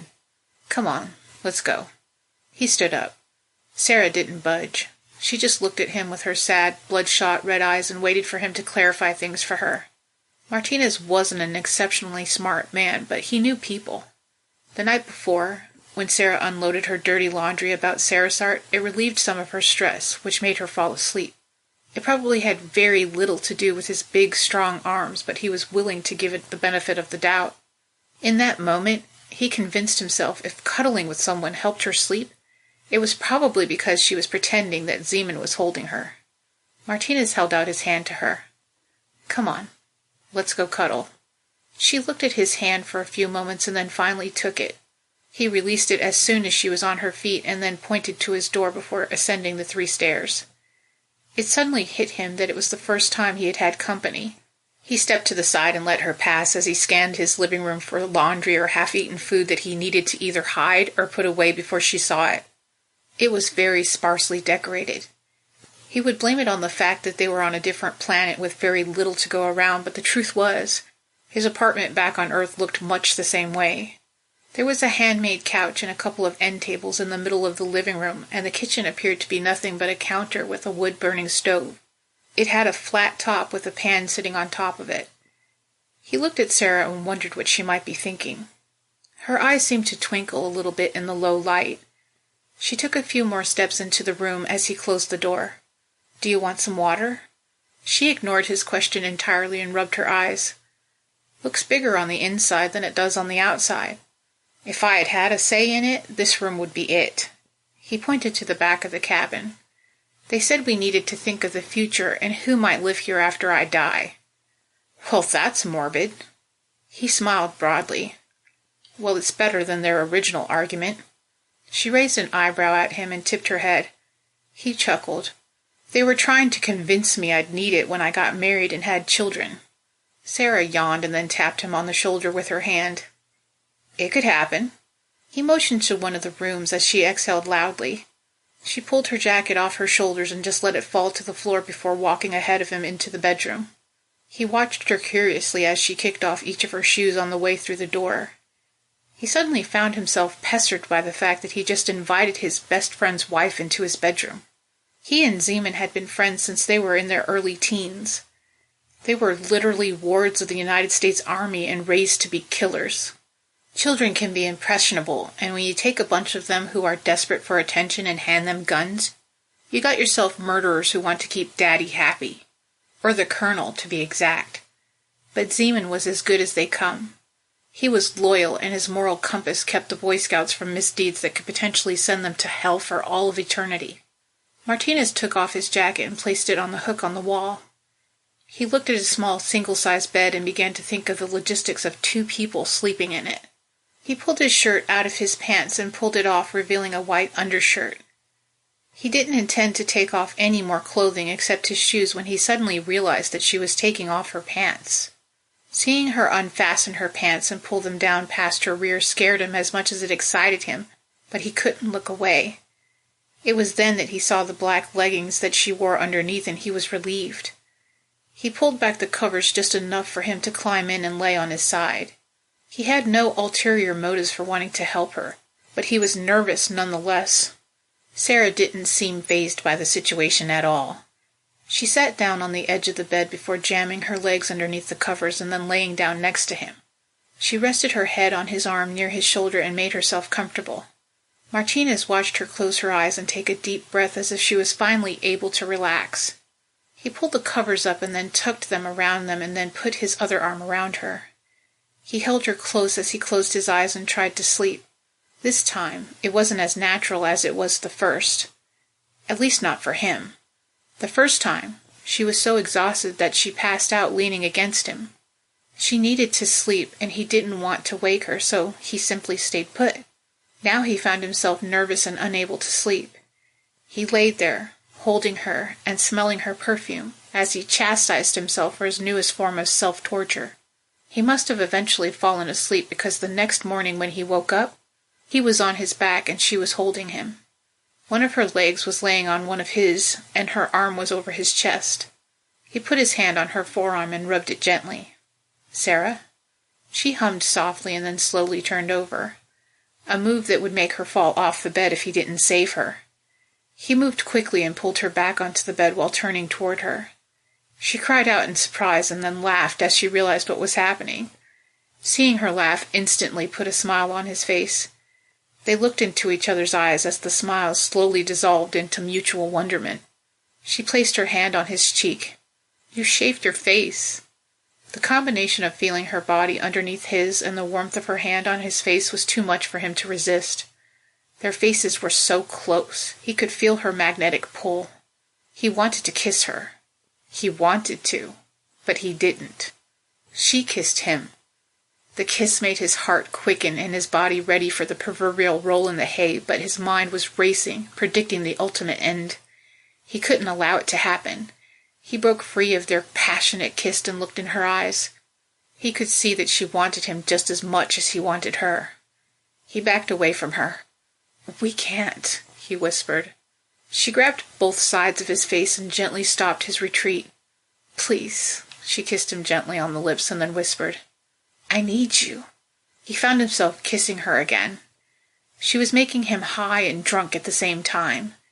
She said that she needed him. Those 3 words were all most men would need to hear. It was like a free pass. But he wasn't most men. He broke free of her kiss and pulled her arms away from his neck. "You need to leave." The next few moments were probably the most awkward ones in history. He watched her as she angrily put her jacket on and jammed her feet into her shoes while she tried to hold back tears. He didn't mean to hurt her. The way he saw it, he was preventing a terrible tragedy. His relationships always ended badly. Always. And he refused to do that to her. She stomped through his living room to the front door. He suddenly felt like a giant heel. He got up and hurried after her. "Sarah, I'm sorry." He tried to catch her before she grabbed the doorknob. He grabbed her arm. She held her hand up at him. "No, Martinez, you're right. This was a mistake." She opened the door and stepped outside into the cold air and slammed it shut behind her. She paused for a moment to wipe the tears that were streaming down her face. She was embarrassed and confused and just wanted to disappear. The sun was beginning to rise as she bolted off his porch and ran toward the rec center and into the forest beyond it. Her heart was pounding in her chest as she rounded the faux pseudo-tree to the spot where Andrew died. She paced back and forth as she tried to catch her breath. She stared at the patch of grass that used to be stained with her husband's blood while a new flood of tears streamed down her face. "I really screwed up this time, Andrew." She fell to her knees and let the tears fall. "I really screwed up." A large shadow fell over her from behind her, which scared her. She was afraid that somebody had happened upon her most recent breakdown, but it was much, much worse. She turned around just in time to see the biggest bisector she had ever seen, but this one was different. This one had wings. Chapter 5. Junior was pissed. Martinez went out to find Sarah and never checked back in with him. Finding her should have been an easy thing because everyone had a tracking device inside their comms. Unfortunately, the only people who had access to the serial numbers was Dr. Bowman and Martinez himself. He knew that the ship in orbit around the planet would be just the thing to snap his mother out of her funk. She didn't come home at all or check in on Drew, which wasn't like her. If Sarah was consistent about anything, it was her son, Drew. Sure, he knew that his godmother loved him too, but he wasn't stupid. He was always going to be her priority. But Junior was never jealous or mad. It was the opposite. The fact was, Drew needed her more, especially after Papa Z died. Not only did he have to deal with the death of his father, but he also had to deal with the fact that part of his mother died that day too. That's a lot for a 6-year-old to handle. That's when he and Martinez started to co-parent Drew like a dysfunctional gay couple who no longer loved each other. If Sara didn't have Drew, then Junior did.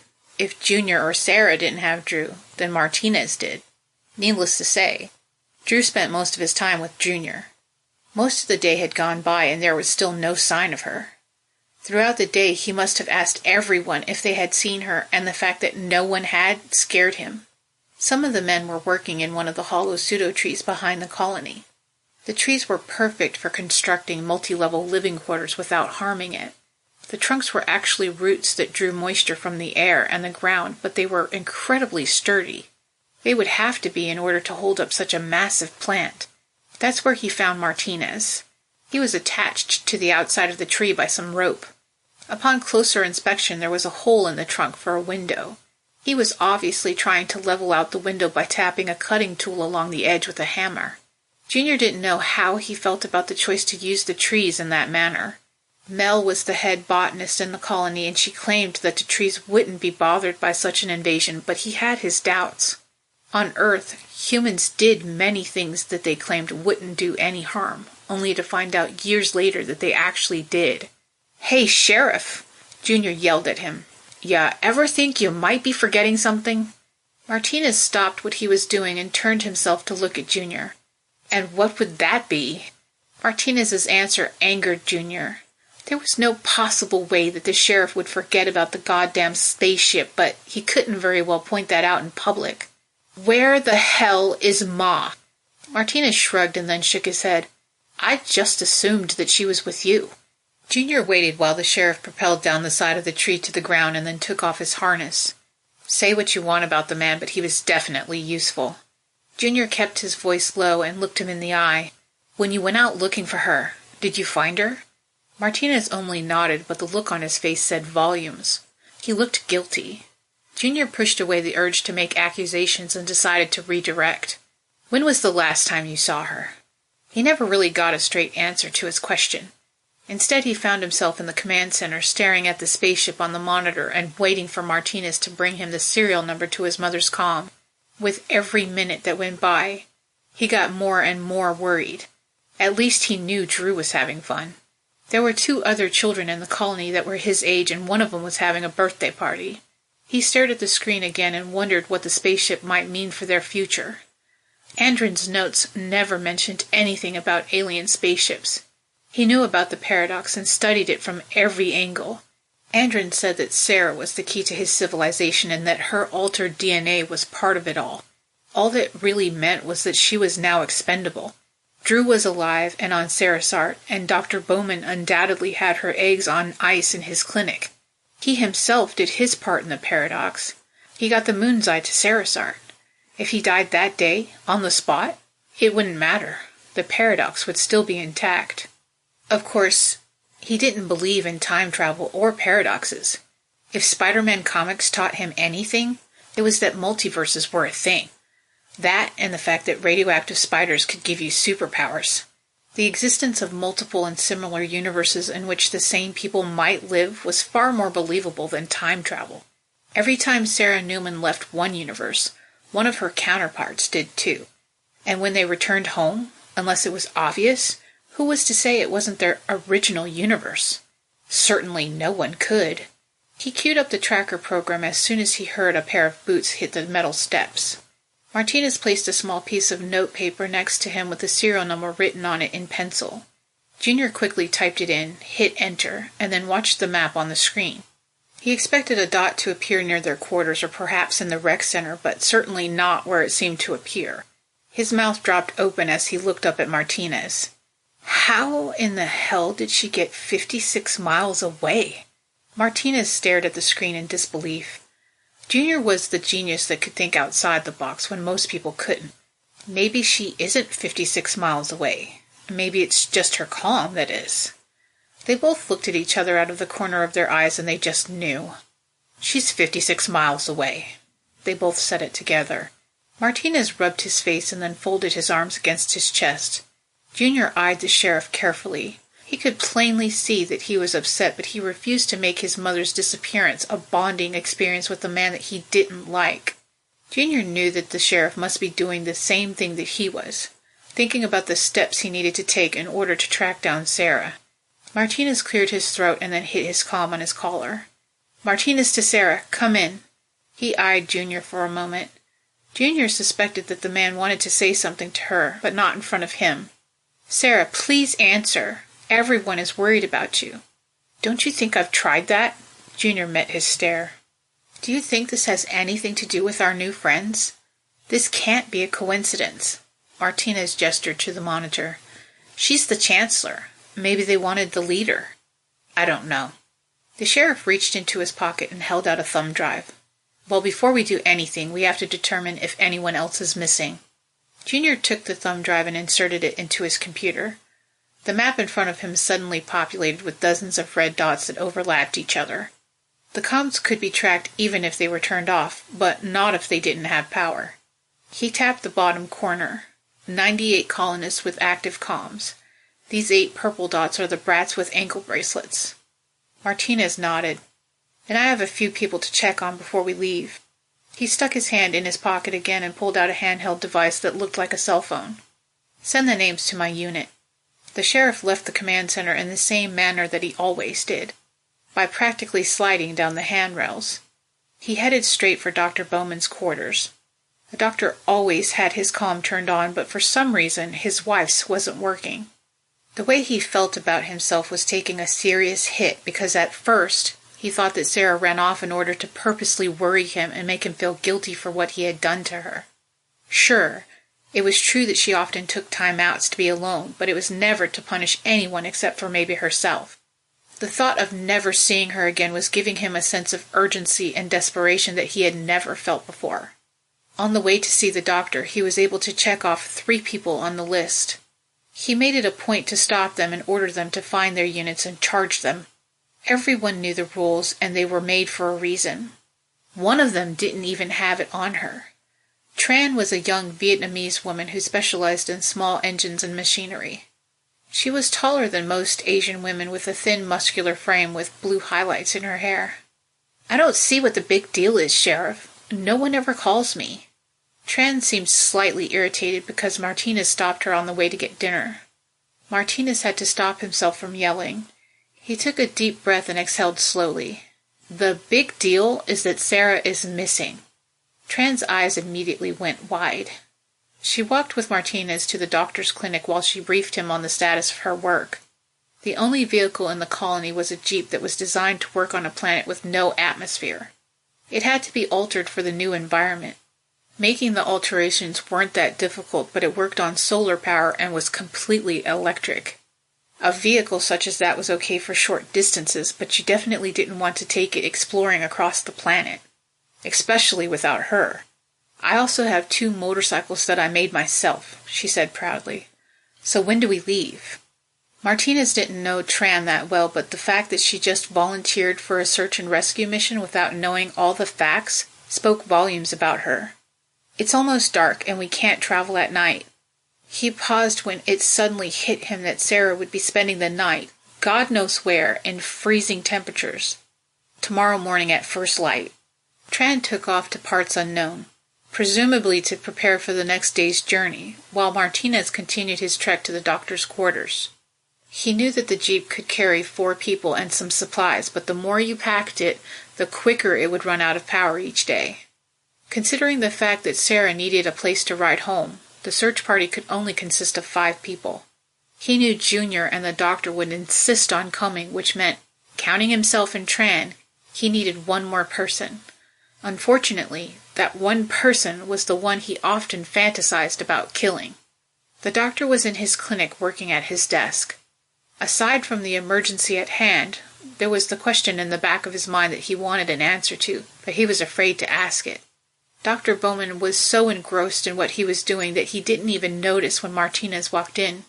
He suddenly noticed that the door didn't fully close behind him, so he grabbed it and pulled it hard against the doorframe.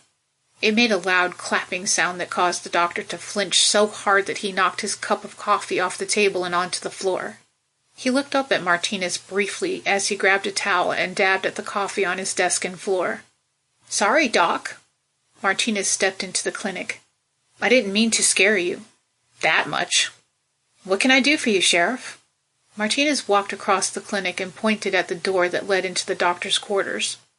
"I'm doing a head count and your wife doesn't have her comm turned on. Where is she?" Dr. Bowman sat back up and set his cup back on the table.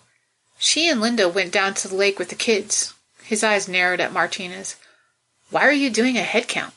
He told the doctor about Sara and the spaceship and swore the doctor to secrecy because he didn't want the colonists to panic. "There's no proof the two are related."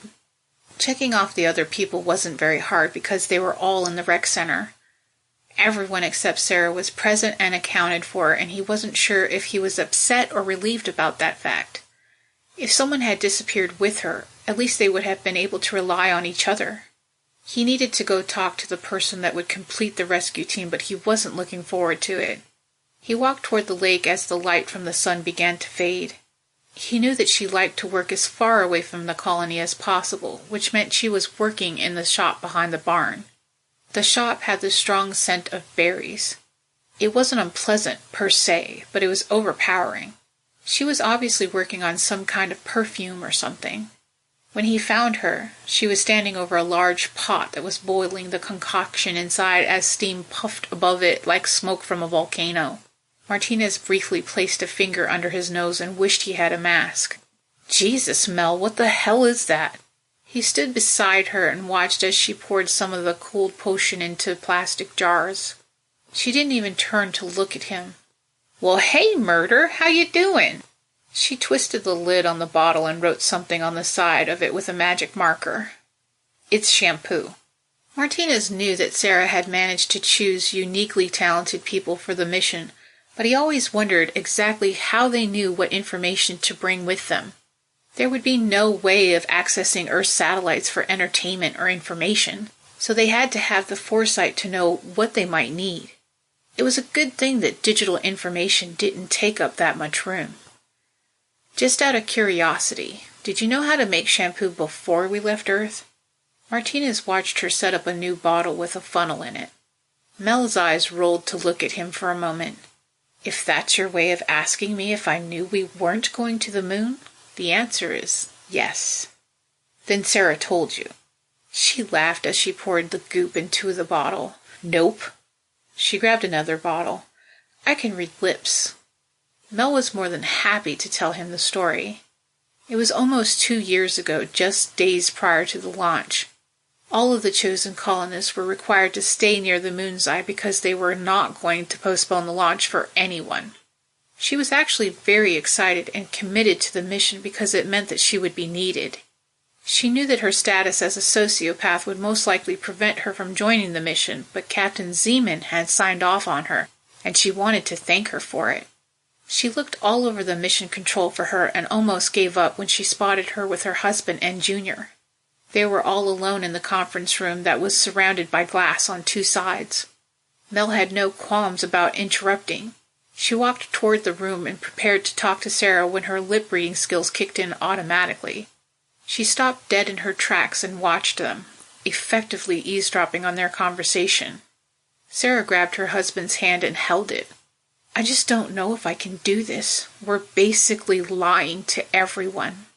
Sheriff Zeeman shook his head. "We've had this discussion before, Sara. If we don't go, Junior and Drew cease to exist." "Not necessarily." Junior gestured with his hand. "I have studied the paradox, and technically, all that needs to go is her DNA. All we need is a doctor to harvest some of her eggs." Mel went over to her pot and stirred it before walking up to Martinez and standing so close to him that he was uncomfortable. She looked him right in the eyes and smirked slightly. "They noticed me watching them right after that, but it was enough for me to draw some conclusions." She ran her hand over his bicep and then up to his shoulder. When he realized that she intended to touch his face, he took a big step backward. She tipped her head to the side and smiled at him. It was simple, really. Martinez moved further away from her. The woman was a botanist and a chemist.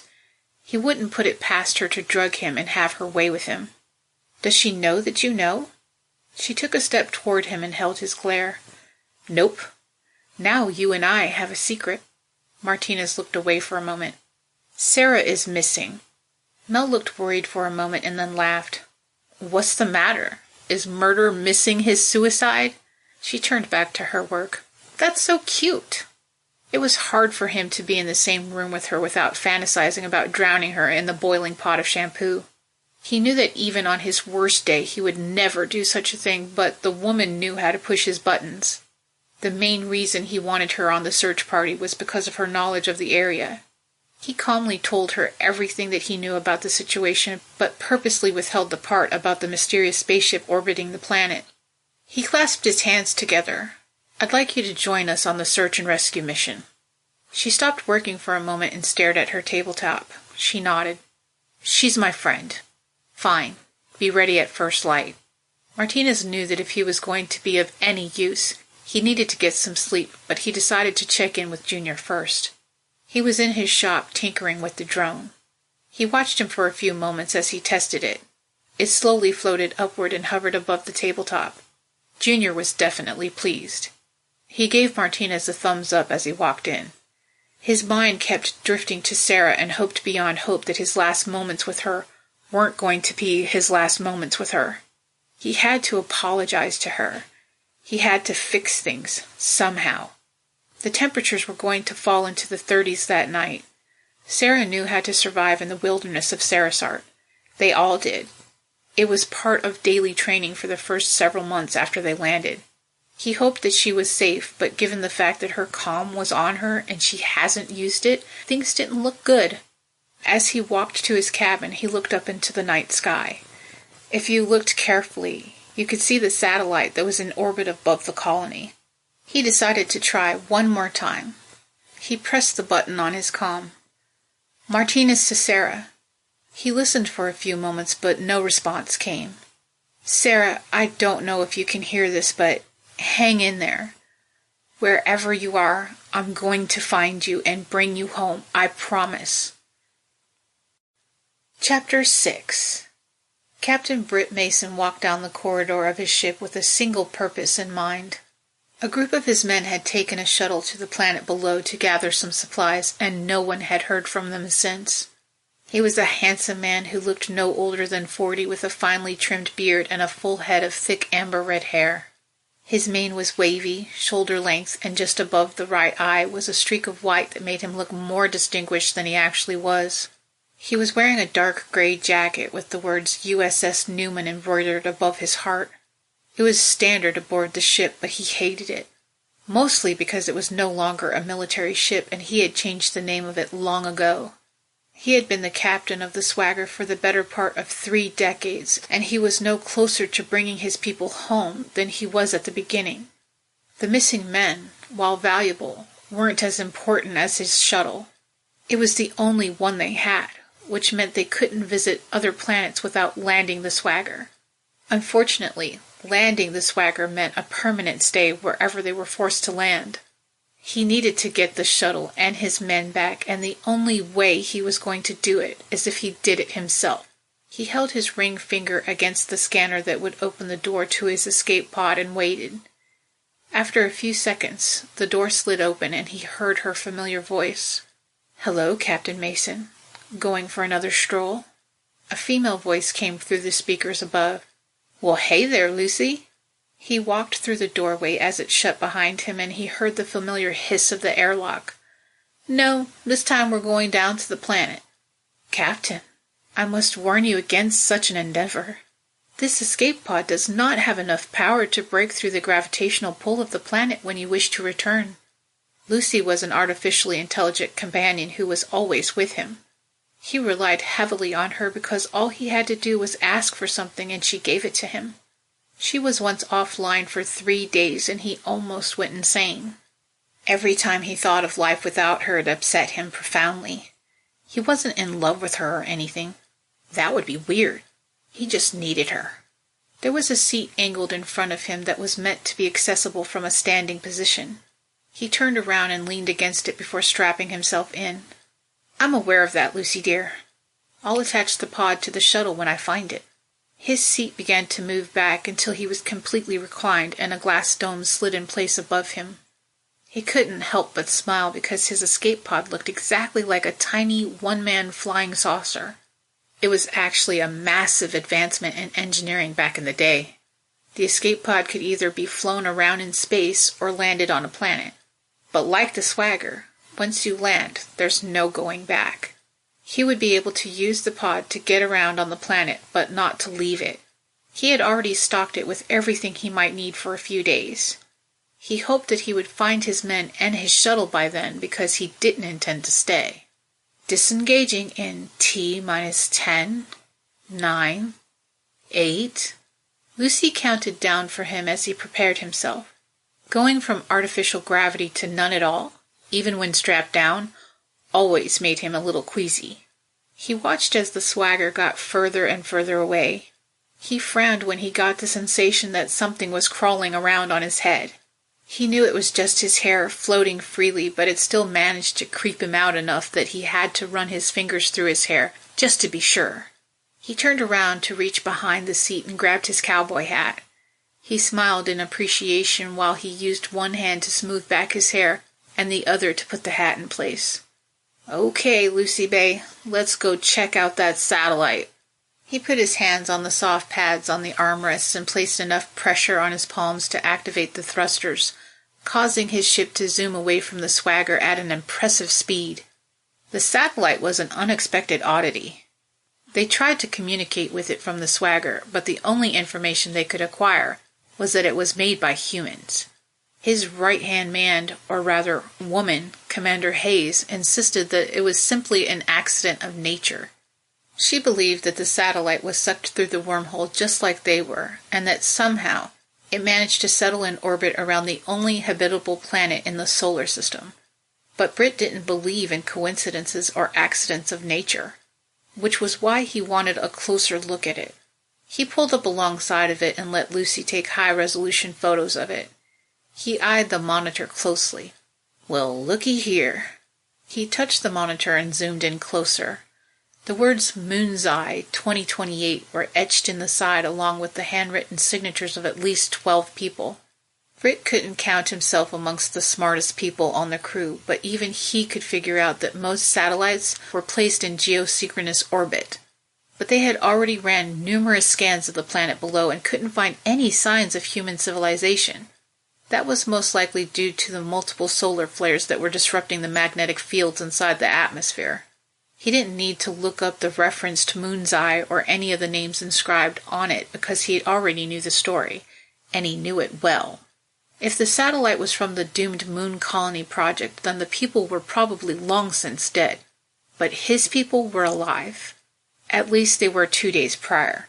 He looked at the planet below with excitement in his eyes. It had been far too long since he had set foot on the planet, and he aimed to enjoy every minute of it. He rolled his pod once before increasing his speed. A ship as small as his would have to travel at a certain speed to break through the atmosphere of a planet without burning up upon entry. He angled his descent so that he would have ample time to slow down without slamming into the ground.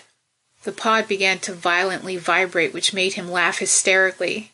He was definitely enjoying himself way too much for a man that may be taking a one-way trip.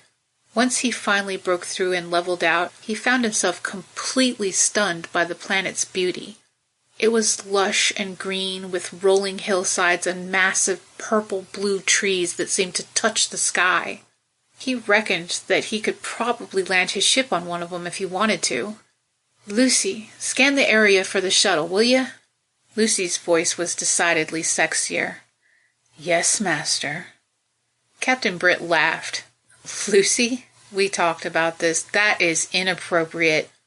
The shuttle signature was undetectable. His only hope was that it would be somewhere near its last known coordinates. They were looking for uranium deposits that they could bring back to the ship. The thermal-nuclear engines were a questionable improvement on a cleaner version designed by one of the geniuses who disappeared shortly after its maiden voyage. Using a nuclear engine in space meant that the radioactive waste it would produce would be disposed of where there was no life. Seemed like a no-harm, no-foul situation until you factor in accidental exposure and the fact that eventually you run out of uranium. Of course, there was also a little side project that he was working on that would eventually fix everything. He had to admit, as much as he wanted to find the shuttle, he couldn't wait to land and take his first few breaths of fresh air. As they got closer to the coordinates, he slowed the ship and flew it lower so that he could zigzag through the trees. It gave him the chance to really look around and appreciate the scenery. He was trying to memorize the awesome view of a small waterfall when the ship suddenly slowed down on its own. He whipped his head forward in just enough time to see a giant black, wasp-like creature fly in front of him. He watched it as it flew away and then squinted. "Lucy, I'm pretty sure I saw boots!" He yelled as he changed directions and followed the bug. "Was that one of my men?" The bug, whatever it was, flew significantly slower than his ship. He glided behind it and tried to focus on the person it was carrying. Based entirely on the size of the human, it is unlikely. He watched as the thing flew lower and headed toward a giant clay hill with no plant life on it. His heart started to race as he noted the many dark, ominous openings that led inside. There were several reasons why a person wouldn't want to go in there, but his need to figure out the mystery was too great. He parked his pod at the bottom of the hill as he watched it fly into one of the openings. The captain opened the top of the ship as it tilted forward, and his seat helped him to a standing position. The air was crisp and cold and made him marvel at the steam from his own breath as it rolled away from him. He was momentarily stuck in place and too scared to move. His legs were filled with a sense of urgency that translated into widespread pain. They wanted to move, and they didn't like being held in place. He stood there in his cowboy hat, wondering what the hell he was thinking. He was very close to changing his mind when he heard a shriek of pure terror that made the hair on the back of his neck stand on end. Britt suddenly leaned into his ship and grabbed two things, his flashlight and his gun. Captain Mason knew that going after the woman wasn't the best idea in the universe. Now that his feet were firmly on the ground, he began to realize that something was off. Not with him, but with the entire planet. He had to focus harder as he jogged because he felt like he was bobbing too high and moving too fast. The Swagger's artificial gravity was based entirely off of Earth's, so it was difficult for him to make the sudden adjustment. He tried to keep his eye on the exact opening that the creature went through, but it was high on the hill and it was hard for him to climb. He made a snap decision, hoping that all the openings eventually led to the same place. He could hear her voice echo through the dark tunnel as he held his flashlight out in front of him while trying to do the same with his gun. He had seen it done many times in the movies, but when it came down to doing it, it was much harder than it looked, especially since his heart was beating as fast as it could, and all his senses were on high alert. The walls of the cave were smooth and gray, but covered in a clear, sticky substance that he tried to avoid leaning against. Every time he picked his foot up, it made a sound that reminded him of walking around a movie theater. It gave him the impression that if he stayed in place too long, he'd get stuck. When he rounded a corner, the powerful stench of ammonia hit his nose, making him cover it briefly with his gun. All things considered, he figured that trying to save a woman was a good way to die. Of course, that was until he started to think about all the people that he would be letting down. He stopped in place for a few moments and thought about it. The bastard that represented the evil and devious part of him almost convinced him to leave when he heard her again. "No, please!" she screamed in terror. He couldn't do it. He couldn't leave. Not when he could possibly help. He pushed forward down the corridor where the path divided into two. He stood between the two doorways that promised to take him deeper into hell and listened. He thought he could hear her crying.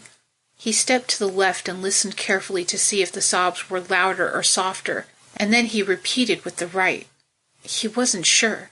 His life was ruled largely by his gut instinct. Why should that moment be any different? He looked up and made a silent prayer and then headed down the tunnel to the right. That's when he got the fright of his life. He bumped right into one of those creatures, but this one was different. He was face to face with it, frozen in his mounting terror, certain in the fact that he was about to be eviscerated. The creature's dark head was thin and elongated with black horns that stuck out on both sides. Its eyes were dark and shiny and reminded him of gross fish eggs that his sister once tried to make him eat. Its body was skeleton thin and had at least 2 sets of arms. One set with human-like hands and the second set with huge lobster-like pincers. Britt stared at it until he finally remembered that he had a gun in his hand. He quickly lifted it and pointed it at the creature, but it didn't respond or move at all. He waved the gun back and forth in front of its face, but it still didn't move. He looked to the monster's side and wondered if he could slide himself between it and the side of the cave. He pressed himself up against the sticky wall and scooted slowly past the creature, until he was clear of it, and then quickly figured out his rescue mission was going to require a bit of climbing. Getting up to the next level was easier than he thought it would be. He put the flashlight in his mouth and tucked his gun into his pants before using his hands and feet on the sticky surface to climb his way to the top. His heart was beating in his ears, which made it difficult to concentrate on her voice. He carefully crept past 3 more of those bastards as he moved closer to the sound of her voice. She was pleading with the creature to stop, whatever it was doing to her. His fear and his need to leave were escalating by the minute. The captain held his flashlight out in front of him but couldn't seem to hold it still no matter how hard he tried. He slowly rounded a corner and got an incredible up-close and personal look at what the creature was doing to her, and it was more horrifying than anything he could have imagined on his own. The thing was holding the woman up at eye level by her collar. She was obviously in terrible pain, and he could plainly see why. A tendril or appendage of some kind was sticking out of her neck where her jugular vein would be. His eyes followed it from her neck all the way to the monster's neck. Britt's face twisted in disgust as he watched the appendage pulsate. He had to assume that it was feeding off of her, and he had to stop it. The second he took a step forward, the woman looked at him. Her eyes were sad, and exhaustion showed all over her face. It was almost imperceptible, but he could swear that she shook her head at him. He watched as the light seemed to fade from her eyes and the life drained away from her face as she lost consciousness. The creature disengaged the tendril from her and unceremoniously dropped her on the ground. That's when things got really interesting. "Martinez to Sara, come in." There was a slight pause. "Sara, please answer. Everyone is worried about you." A male's voice crackled from a device that must have been on the woman. It managed to startle the creature enough to make it move back and away from her. A move that revealed an intruder. "Shit!" Britt ducked when the creature swung at him. He quickly crawled along the floor and grabbed the woman. He wasn't a particularly strong man, but deadlifting her from the ground seemed incredibly easy. It made him feel like he had superpowers, but he knew it was due to the gravitational difference. He ran forward and out of the corridor as the dormant bugs became animated and pursued him. He knew it wasn't going to end well. He knew it was going to be his last day of life, but he also knew he wasn't going to just give in. He could hear clicking sounds and a constant high-pitched noise that was hurting his ears as he ran. With each footfall, he hoped that he was getting closer and closer to freedom. Somehow, even during his heroic and stupid act, in the back of his mind, he was bothered by the familiarity he felt with the woman. He knew her from somewhere, but that was utterly impossible. The bugs were literally at his heels, and his arms began to burn even though initially she felt lighter than air. He could see light and smell fresh air ahead of him, so he pushed harder. It's amazing how time seems to slow down when you're in mortal danger. It's the mind's way of helping to ensure the survival of the host by allowing the person to notice opportunities and make sudden changes. All it seemed to do for him was give him more time to regret the things that he had done in the past and the things that he promised to do in the future. When he got to the opening that would take him outside, he didn't stop to consider how high up in the hill that he might be. He just jumped. He held on to the woman as tightly as he could as they slid down the smooth side. He glanced down at her face briefly and couldn't help praying that she was still alive. He hated thinking that he risked his life for nothing, but it wasn't just that. He knew that she was important. He just knew it. "Lucy! Come get us!" There was no way they'd make it without her. The bugs were just too fast. The second his feet hit the ground, he hoisted the woman's body up over his shoulder and started running. The pod sped out in front of him with the glass dome in the process of opening. He quickly turned around as he held the woman in front of him. The seat began to recline and the dome closed just as one of the bugs crashed into the ship. "Lucy, get us out of here!" "I cannot do that, Captain Britt." Her voice was level but soft. A bead of sweat rolled down his forehead to the side of his face. "Yes, you can, Lucy. The added weight will overload my systems and cause catastrophic failure." He was feverishly trying to adjust the seat straps to fit both of them to no avail. "If you don't, we'll die, Lucy. I'll die." He clipped himself in and then put his arms around the woman and held her tight as the ship rocked back and forth. The bugs were slamming themselves against the ship so hard it was causing them harm. A thick yellow substance was smeared on the glass in several places. It disgusted him so bad that he closed his eyes and swallowed hard. "Lucy, please. I don't want to die." She was an AI with no capability of real love or friendship, but he hoped his plea would work. The ship suddenly lurched forward and gained speed until he could feel the weight of the woman's body pressing into him so hard that he had trouble breathing. Lucy was right. The added weight caused the ship's core to overheat. He heard a small explosion and knew a crash was imminent.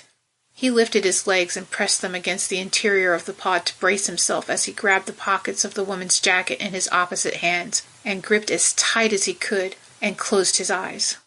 The impact shifted her body hard to the right, slamming his knee against the control panel. When the pod came to a violent halt on the ground, he opened his eyes. "Lucy, are you still there?" There was no answer. Shit. Chapter 7. Sara sat on the couch in her living room with Drew sleeping next to her. He was only 11 months old, but he was already walking and running his poor mommy silly. His little head was on her lap as she worked on some plans for the moon's eye on her tablet. She was wearing one of Andrew's favorite Superman shirts and a pair of yoga pants. She had spent the entire day playing with Drew and looking at schematics, so comfort was mandatory. She and Junior had been working on a new propulsion engine for the last year, and it was almost complete. It was hard for her to believe, but Sarisart was now within her reach. Almost every second of her free time for the last 7 years was spent making sure her future would happen as it should. Living life within a paradox was stressful. It made her question nearly every move she made because she didn't want to change what was already written. After their first visit to Sarisart, the Unin brought her and the remaining members of the Boy Scouts plus one infant home. Her father helped the men get new identities, or papers for the ones that they already had, and most of them went their separate ways. Sara and Andrew were a brand new couple. They certainly weren't ready for marriage, but when Andrew proposed, Sara said yes, and they were married less than 2 months later. Of course, it didn't hurt that she knew that it was going to happen regardless of when. She also knew that she'd have a son one day. It made her giddy back then, and that feeling never changed. She was happy. She looked down at her favorite little rugrat and smiled. His cheeks were fat and rosy, and his hair was as white as fresh snow. She didn't think it was possible to love someone as much as she loved that kid. She'd do anything for him, including move to another planet to complete a paradox that would ensure that she met his father. Sara told Andrew the whole unbelievable story before they got married. At first, he didn't believe her and just accepted her as she was, a crazy person that he loved very much. But as things started to fall in place, he could no longer deny the truth. They never bought a house or put roots down in any one place for obvious reasons. Planning for the paradox might have been a little stressful, but knowing that they were destined for life on another planet was freeing. Instead of saving money for the future, they spent it. If they wanted to do something, they did it. The hurdles that she had to complete on the Moon's Eye colony may have been complicated, but she knew what the outcome would be, so she never let it bother her too much. She suddenly heard the door open behind her, so she looked up. Andrew walked into the living room through the little kitchen. He was in the midst of taking his leather bomber jacket off when he noticed her sitting on the couch with Drew. His hair had darkened a little over the last few years, and it had a hint of gray in it, but it only made him handsomer. He dropped his jacket on the easy chair next to him and then held his finger to his lips as he crept forward. He bent down and gently scooped Drew up into his arms and then disappeared down the hall. She smiled as she watched him take their son into his room, and her heart skipped a few beats. He was such a thoughtful man. He came back out a few moments later and walked toward her with a huge smile on his face. She knew that look well.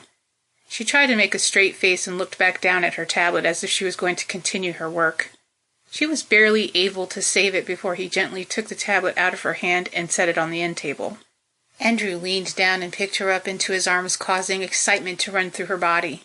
She put her arms around his neck and looked him in the eyes while he walked down the dark hallway into their room and placed her on the bed. Seeing him take his shirt off was one of the best parts of her day. He was a very fit and health-conscious man, which translated into well-defined pecs and the coveted six-pack that fitness freaks strive to achieve. She wasn't fat, but she definitely didn't have the hard body that he had. Even after 7 years of marriage, it was hard for her to understand why a man like him would be attracted to her. He threw his shirt aside and gave her an evil grin as he grabbed the fabric of her yoga pants at her hips and pulled them off of her. If she didn't know what he was up to before, it was certainly clear now. He popped the snap on his jeans and practically hopped out of them and then climbed on top of her. He put his hand on the side of her face and then looked deeply into her eyes before kissing her passionately on the lips. After they made love, they held each other closely. Sara lightly traced a scar on his bicep. She knew it was from a bullet wound that he had got before they had met, but it still upset her. It was a physical reminder that he wasn't invincible. He must have intuitively known what she was thinking because he moved on to his side so that he could look into her eyes. Martinez agreed to go with us. He moved some stray hair out of her face. Sara found it weird that he was bringing up Martinez at such a time, but she went with it. That's good. Between the two of you, I'm sure you can keep the peace. She scooted closer to him. And there's the added bonus that he's your friend. You'll have someone to pal around with. His voice was smooth and soft.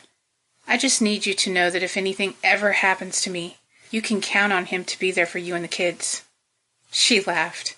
So you want me to marry Martinez if you die? What? Andrew raised an eyebrow and grimaced hard. God, no. He laughed and then thought for a moment. He tipped his head to the side. But you could do worse. He's a good guy. He hugged her close to him. I feel so much better just knowing that he's coming with us. What's his deal, anyway? He rubbed his thumb back and forth on her upper arm. What do you mean? You know what I mean. He's never with anyone. That's not for me to say. He kissed her on the temple and closed his eyes before exhaling deeply. He doesn't think he deserves happiness. He never has. If that was true, she felt sorry for Martinez. But she couldn't help smiling as she watched him fall asleep. She loved to memorize every aspect of his face and the shape of his lips. They had been married for 7 years, and she loved him more and more every day. She didn't like thinking about life without him because it made her realize that she wasn't as strong as she'd like to think. Before Andrew came along, she believed that she didn't need anyone to take care of her or to get through life. While it was true that she didn't need someone to take care of her, she did need Andrew. So much that it actually scared her. As she watched his face, her vision started to blur until she couldn't see him anymore. Her heart started to beat very fast, and she realized that she could no longer feel him next to her. No! Please! She was moving in and out of consciousness, and reality wasn't very much fun. She suddenly realized that her feet weren't touching the ground and that her neck hurt so intensely she could barely breathe. She opened her eyes slowly and hoped beyond all hope that she wasn't where she thought she was. But she was. She was in the custody of the Bisector Queen, and she was being interrogated the only way the creature knew how. She was terrified, but in the back of her mind she couldn't help feeling a little bit grateful for the very vivid memory she just experienced. It was like she was given a very special gift. One more day with the man she loved. The Queen didn't do it to be generous. That tendril that was in her neck ran right up into her brain and was pulling out memories. Sara gripped the tendril as hard as she could and tried to pull it out, but she was too weak. She became dizzy again and faded into another memory. It was a warm day, and many of the colonists were playing tag behind the rec center. Sara found herself just as immersed in the memory as she was with the first. Sara and Drew were hiding behind one of the pseudo trees, giggling. Andrew was looking for them, but she knew her husband knew exactly where they were. They watched him creep around another tree and then pounce, only to find no one there, causing them both to laugh hysterically. They could see almost everyone from their vantage point. Junior was crouched behind a bush with small blue flowers on it. He smiled at her and gave her a thumbs up. That's when the screaming started. At first Sara thought it was screams of glee at being caught, but it quickly became apparent that it was pure terror. She didn't know what was happening. All she knew was that people were running away from something. She held Drew close to her as she tried to figure out the next move. She wasn't going to run out into the open with her son at her side. She needed to protect him. Drew had a death grip on her arm and tried to pull her back the second she leaned around the tree. Her eyes went wide when she saw what was happening in front of her. There were large, bug-like creatures crawling through the clearing. They were terrifying, with elongated heads and horns that stuck out to the sides. When she heard the gunshots, she knew that Andrew and Martinez were riding to the rescue. When her eyes finally fell on Andrew, she watched in horror as one of those things clipped his side with a lobster-like claw. She must have been 25 feet away, but she still saw the blood, and there was a lot of it. Her chest got tight and she could barely breathe. She needed to get to him. Sara held on to Drew and crawled over to where Junior was crouched behind the bush. "Junior, take your brother somewhere safe." She physically placed Drew's hand into Junior's. "Go!" She watched them run in the opposite direction of the bugs while she ran to Andrew's side so fast that she didn't even remember the steps in between. She screamed as she knelt beside him and pressed her hands over his wound. His side had a huge open gash in it, and she knew it was beyond repair. She was in utter panic and on the verge of hyperventilating when she felt his hand on her forearm, and she looked him in the face. Andrew looked impossibly calm. "I love you, Sara. Never forget that." His eyes were getting heavier. "Make sure he knows too." Sara watched his eyes close and his entire body relax, but she refused to let him go. She held her hands over his wound as his warm blood oozed through her fingers. She screamed, "No, Andrew! Somebody please help me!" Suddenly the point of view of the scene changed. Everything was slightly out of focus, and it was the view of someone or something looking up from the ground. Sara could see herself, covered in her husband's blood, and screaming. But there was one detail of that day she never knew. Martinez was standing right behind her, pointing his gun right at the person watching him. He apparently realized that the threat was over because he lowered his gun to his side and stared at his friend. He suddenly looked away and blinked a tear out of his eye before wiping his face with his hand. Martinez put his gun in his holster and knelt down behind her and tried to coax her away, but she wouldn't move. She screamed and violently pulled away from him so that she could hold her husband and beg him to come back to her. She couldn't take her eyes off of Martinez. He was obviously upset at his friend's death, and he was left to deal with it on his own. It made her feel like a selfish monster. Her consciousness floated back up to reality. This time, she preferred reality over memory. The Queen was showing Sara what one of her children was seeing moments before it had died. She could feel how intensely sad it made the creature, which made her feel sorry for it. As she hung there in the Biceptor's grip, she was intensely aware that the Queen felt that she and her people had been wronged. In her mind, the Queen believed that they had done nothing wrong before the humans attacked. She didn't speak to Sara in words, but it was clear to her that the Bisector Queen knew that her people massively outnumbered the humans and could kill all of them if they had wanted. "Why don't you?" Sara croaked the words out. The Queen didn't really have to respond. It was obvious even to Sara. She didn't want to eliminate a race of intelligent beings. She wanted to form a truce. Something moved behind the creature. It was dark, but she knew it was a man. She looked at him and tried to focus on him, but she was losing consciousness again. Did she know him? She wasn't sure. She tried to warn him by shaking her head, but she could barely move. She wasn't in pain anymore, but she wasn't sure if that was a good thing or a bad thing. She was numb, physically and emotionally. In that moment, she wanted to sleep forever and never to feel the pain of death again. In that moment, she just wanted it all to end. The next time Sara opened her eyes, she was looking at a man she didn't know, which was impossible. She literally knew everyone on the planet. At least she thought she did. She was laying on her back and looking up at him, but she could only see him from the waist up. She thought she must be hallucinating because it seemed like she was in a coffin. The man looked like the classic cowboy with rugged good looks and hazel eyes that seemed to smile when he looked at her. "Well, hey there, little lady." He touched the tip of his hat. "My name's Captain Mason, but my friends call me Britt." He put his hands on the sides of whatever it was that she was laying in and asked, "What's yours?" She blinked a few times and looked at the sky. "What's my name?" she thought to herself for a moment. "Cake." The man smiled broadly. "Cake?" he laughed. "That's cute." She grimaced and tried to shake her head, but she was very weak. "No, that's not what I said. Did I?" Something was wrong. She knew her name was Sara, but she couldn't say it. She began to become increasingly aware of the fact that her neck hurt badly. She wanted to touch it, but she couldn't move. "I heard a man on your communicator call you Sara." Britt smiled at her again. "I tried to call him on it, but it's broken." He disappeared for a moment, and she heard a loud slam. He popped back up and looked around her. "Lucy? You there?" Sara was confused. Her name wasn't Lucy, so who was he talking to? "Lucy? Auxiliary power has been successfully initiated." Lucy paused for a moment.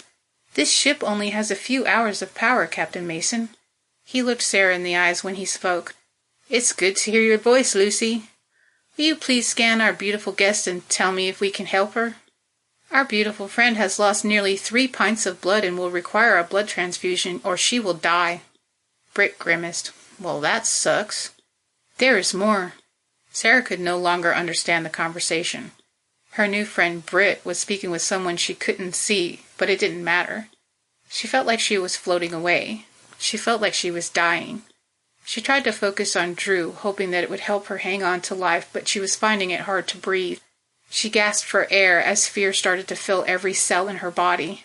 "Please, I don't want to die. I'm scared." She closed her eyes and then lost consciousness. Those would have been her last words if Britt didn't act fast. He pulled a medkit out from under the seat and opened it so quickly that some of its contents flew out. He set it down on her legs and then rifled through it until he found what he was looking for. He took out a device that looked like a piece of tubing about 2 feet long with a small pump in the center. He climbed into the ship and pushed up the sleeve of her jacket so that he could find a good vein. The captain leaned over her and inserted one end into her arm and one end into his. He turned on the pump and then watched his blood move down the tubing, through the pump, and then into her arm. "I sure hope you and I don't regret this later, little lady." Chapter 8. The journey to hopefully locate and rescue Sara promised to be a complicated one, starting with the fact that there was a canyon that needed to be crossed in order to get to her.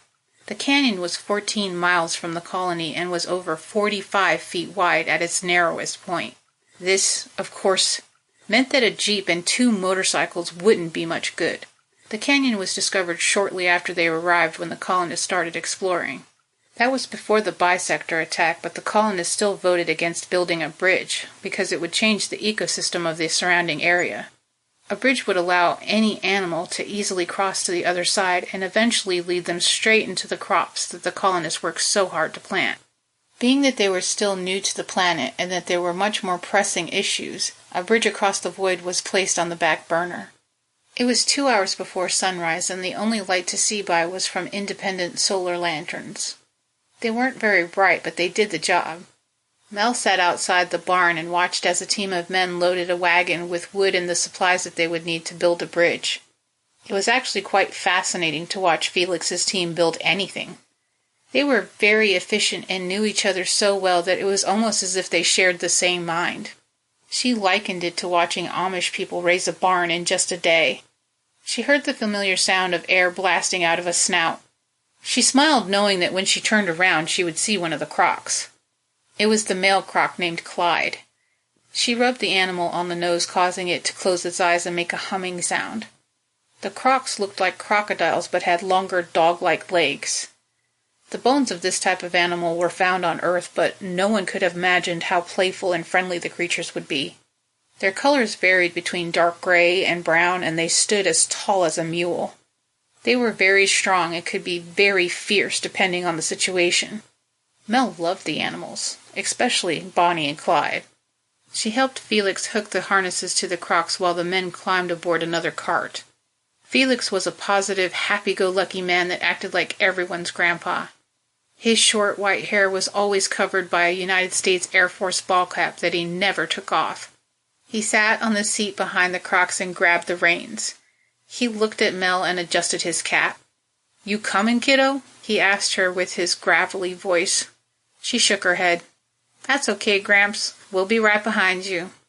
She watched as the 2 wagons pulled away, knowing full well that she and the rest of the team would be camped out at the canyon until the bridge was finished. In essence, there was literally no rush. But she was worried about Sara. Everyone throughout her life told her that she was incapable of loving anyone, but she didn't think that was true. The Chancellor was the only person who believed in her. If you researched Mel's condition, you would find tons of literature that would suggest that she couldn't feel love or guilt. You would also find that sociopaths only maintain friends that they could manipulate to his or her advantage. But if you asked Mel, she would tell you that Sara was her friend, and that she fights the urge to hurt her. Mel never wanted to hurt people physically. It gave her a rush just to manipulate little things around her. All she had to do was watch people and listen and then drop little bombs as they passed by. It was fun to watch the aftermath, but it was different with Sara. She was the only person she didn't want to mess with, but she couldn't help herself. She grabbed her backpack and decided to go see if Tran needed help getting the vehicles ready. She zipped up her purple jacket and silently thanked the universe that the forecast promised a warm day. She found herself thinking about the reasons she volunteered for the moon mission. She had spent most of her life trying to prove her parents and everyone else wrong. She started by learning everything she possibly could about the characteristics of her condition and then tried to do the opposite. She made herself follow the rules no matter how much she wanted to break them, and she tried to do things for other people without expecting things in return. She graduated from high school and college at the same time at the age of 16. Her parents refused to let a 16-year-old stay at home and do nothing all day, so they insisted that she go back to college. Her mother always liked plants, so Mel thought that going into botany would bring them closer together, but nothing was further from the truth. Thinking about the past was starting to depress her. On her way to see Tran, she saw Dr. Bowman leave his suite and head for the mess hall, which made a devious thought enter her head. She changed her course and headed straight toward the doctor's quarters and stopped in front of the door. Sneaking around was thrilling and exciting, and it satisfied a need inside of her. She stood in the shadow just outside his door and looked around to see if anyone was around. When she felt satisfied that no one was watching her, she pulled open the door and crept inside. As expected, there was no one in his clinic. If anyone had seen her go inside, they would have assumed that she was going in to steal narcotics or something, but that wasn't what she was after. Mel snuck into his private quarters and into his bedroom. Zola was still in her bed sleeping. She was laying on her side facing away from Mel. Her dark hair was flipped up over the pillow and she had blankets all the way up to her neck. She quickly kicked off her shoes and then pulled off her pants before gently lifting the blanket and climbing into bed. She scooted forward until she was spooning Zola and nuzzled into her neck, kissing her lightly below her ear. The half-asleep woman groaned and moved forward slightly. "No, Chad, I'm sleeping. Go get breakfast or something." Mel didn't relent. She moved her hand around Zola's side to her belly and then into the front of her pajama pants. Zola simultaneously slapped Mel's hand away and turned around. Her shocked face relaxed a little when she realized who was rubbing up against her. Mel kissed her hard on the mouth and returned her hand to the warmth between Zola's legs. It wasn't the first time the two had sex, and it probably wasn't going to be the last time. She had no idea how long Dr. Bowman would be gone, but it was part of the excitement. Thinking about Zola's husband walking in on them brought her to the brink of orgasm without any external manipulation. Mel wanted him to come in. She often fantasized about being able to convince him to join in on the fun, but she doubted he was the type. Unfortunately, the doctor didn't walk in on them. Zola already knew about the search for Sara and begged Mel to find any reason to bow out and stay with her. With Chad out of the way, they could be together without the fear of being caught. She was tempted to hurt Zola by telling her that she meant nothing to her except for sex, but she didn't. Instead, she kissed her goodbye and snuck out without being seen. If it excited her to sleep with the doctor's wife behind his back, it excited her even more to stand in front of him fresh from her bed. He was standing next to the Jeep checking the supplies. She walked up to him and casually handed him her backpack. "Can you throw this in for me?" It was amazing how much pleasure she took handing him her bag and looking him in the eye.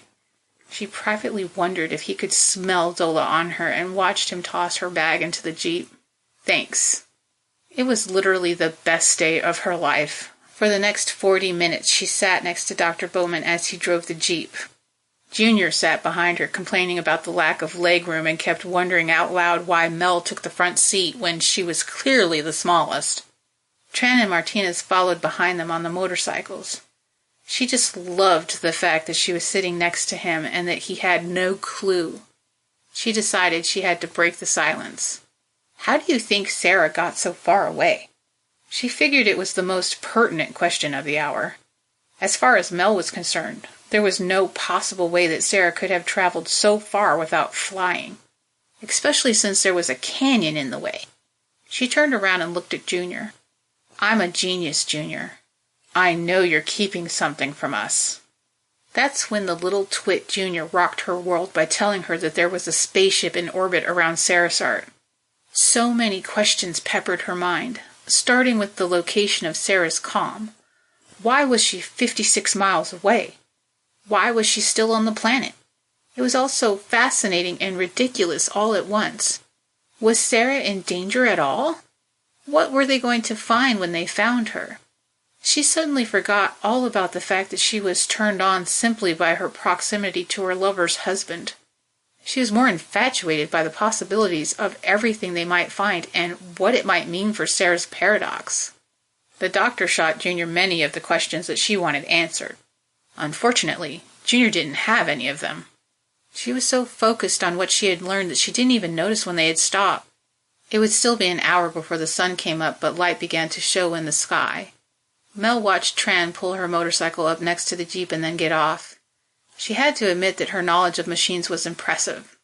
The cycles were small, with only 4 cylinders which ran on ethanol that was made exclusively out of the garbage the colony generated.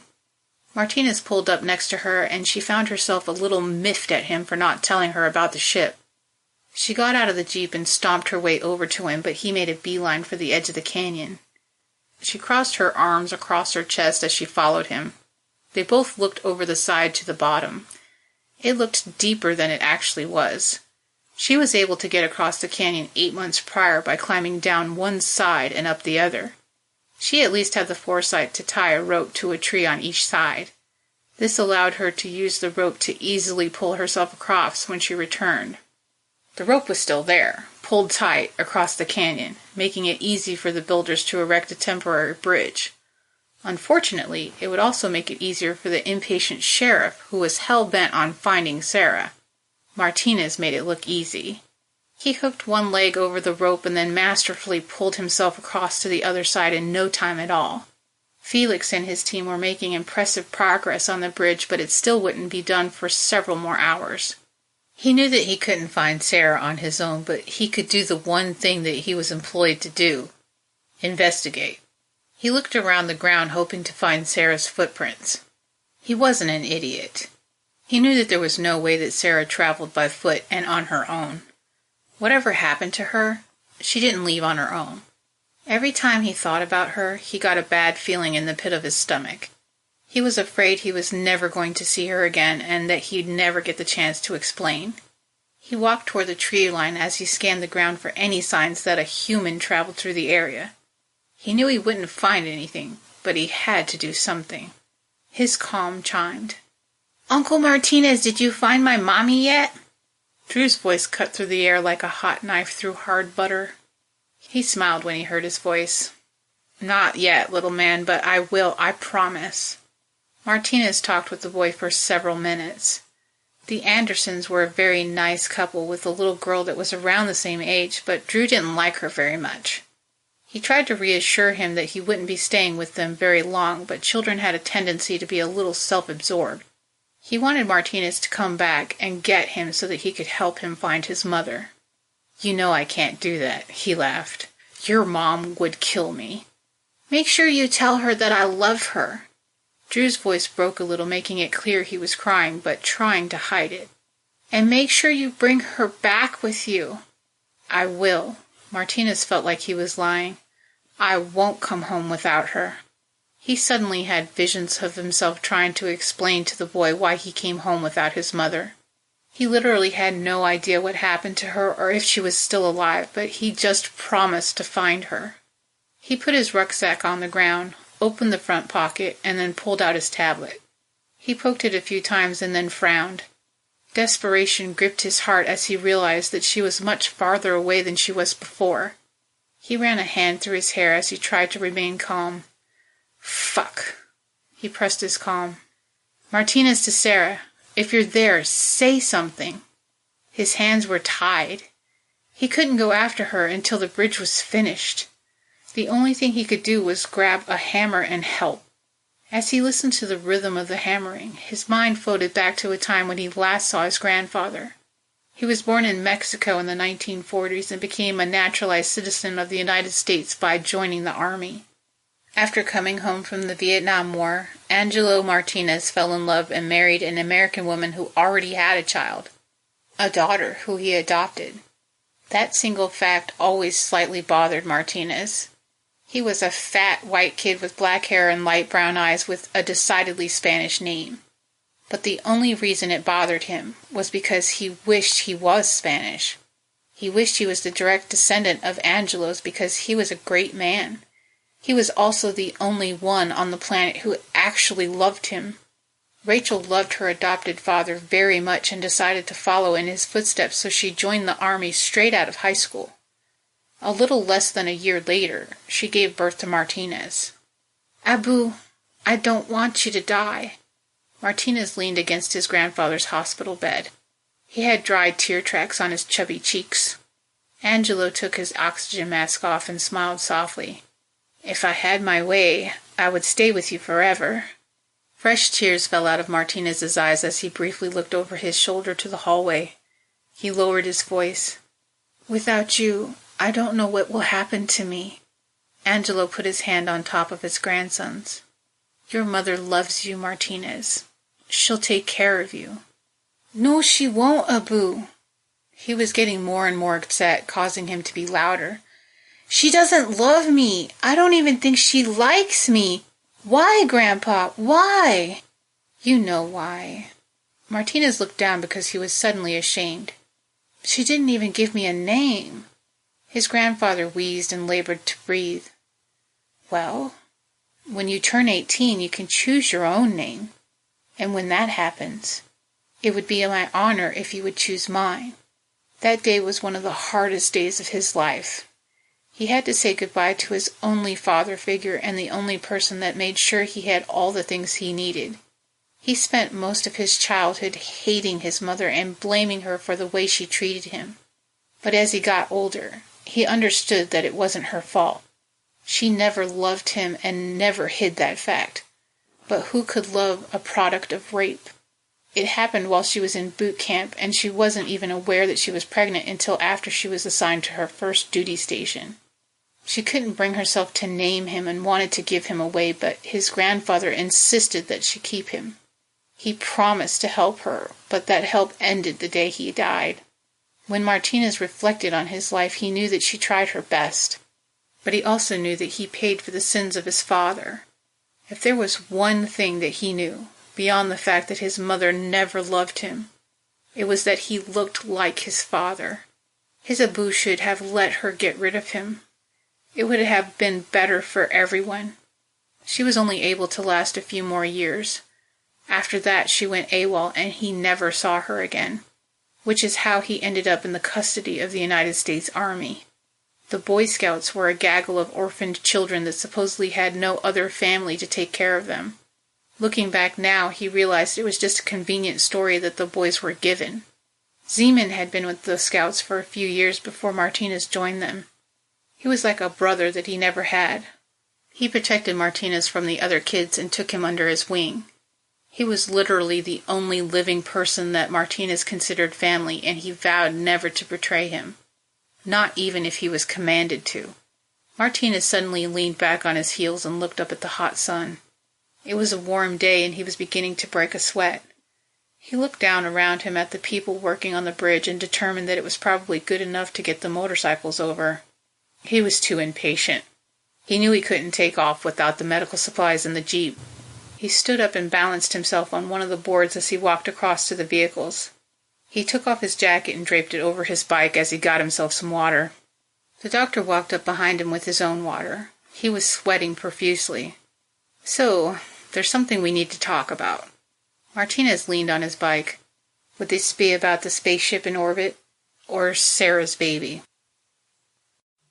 Chapter 9. The small escape pod sat slightly crooked on the ground in a long trench that was created by the ship when it crashed. If someone happened along and looked inside, they would see two people lying face to face and sleeping. At least one of them was. After giving his new guest a blood transfusion, the temperature dropped so drastically that he had to lie down next to her and close the dome just to keep them both warm. It was awkward and incredibly uncomfortable because he didn't want to get too cozy with a person he didn't know. If the woman woke up and kicked him in the family jewels, he wouldn't be able to blame her. Sometime during the night, he had unconsciously wrapped his arms around her and pulled her close to him. He had nightmares about giant flying bugs that wanted to eat him, so it was no surprise that he flinched when he felt something move against his chest. Her beautiful face was the first thing he saw when he opened his eyes. She was focused on running her finger over the embroidered words on his jacket. USS Newman. "Hey, little lady." He moved some hair away from her face. "How you doing?" He watched her try to form the words with her mouth before speaking. She stuttered badly. "Oh, K." The captain looked into her eyes and grinned. "Considering what you've been through, I think okay is really good." Getting out of the pod with no power was harder than he thought it would be, especially because there was an extra person inside. He felt his way around the armrest until he found the manual hand crank for the glass dome. After that, it didn't take him long to start a fire and get a kettle of coffee brewing. He glanced at the nose of the ship and eyed the dead creature that was evidently killed when they crashed. He felt like the thing was looking at him, but he knew it wasn't. He adjusted his hat until it was comfortable and then went to check on Sara. He watched her as she sat in his pod almost as if she was in a trance or perhaps in shock. She touched the bandage on her neck and then looked down at the dried blood on her jacket. He frowned hard at her and then rummaged through his bag. "I can take care of that for you." He held up a spray canister and shook it. "Give me your jacket." She looked at him like she was confused and then looked down at her jacket again. He helped her take it off. It appeared to be ruined by the stain. He laid it at the foot of the pod and then held the spray can over it. "Watch this." Sara eyed him for a moment and then watched him spray her jacket thoroughly. He quickly picked it up and showed it to her. The chemical that he sprayed on the jacket initially formed a gel coating which began to separate and slowly roll into individual beads that turned red as they seemed to drink in the stain. He held his finger up and then walked a few steps away from her to snap the jacket into the wind and then brought it back to her. When he showed it to her again, the stain was gone. She furrowed her brow and then felt the jacket. "It's dry, right?" She nodded. He was excited to share the experience with her because he always got a kick out of it. He used to spill things on purpose just so he could watch the compound work. He helped her put the jacket back on when her calm started to speak. "Martinez to Sara. If you're there, say something." She pulled the communication device off her collar and looked at it. "Asshat." Britt laughed. "Asshat, huh? I can't wait to meet him." Sara fiddled with the comm for a few minutes and then sighed. "It's broken." She was so frustrated with her speech that she angrily rapped the side of her head with her knuckles. He held his hands up at her. Hey, little lady." He gently took her by the wrist and guided her arm back down to her side. "It's gonna be okay." He pointed at her wrist where an odd-looking watch resided. "There are nanobots inside your body trying to repair the damage that damn bug did to your brain. And this'll keep them charged." She suddenly took a deep breath and looked at the fire. Coffee." Britt nodded and headed over to the kettle and poured her a cup. "Do you remember my name?" Sara carefully took the cup he held out for her. "Cake." He chuckled. "Oh, so I'm Cake. That makes more sense." He nodded. "I have a few lewd comments and innuendos when you're feeling a little better, like," he held his hands out to the sides, "this is a piece of cake you can have and eat too." She laughed as her face turned bright red. Sorry, sometimes I can't seem to help myself around a pretty lady. He poured himself a cup of coffee. My name is Britt, and I can tell. He held his cup up to her. You and I are going to be good friends. Sara leaned toward him and placed her finger on the embroidery on his jacket. He looked down at her finger and then back up into her eyes. She nodded slightly and then turned her finger toward herself. Newman. Captain Mason pressed his lips together as he squinted at her. It was a literal impossibility, but the more he looked at her, the more he knew it was true. He turned his head away and then rolled his eyes toward her.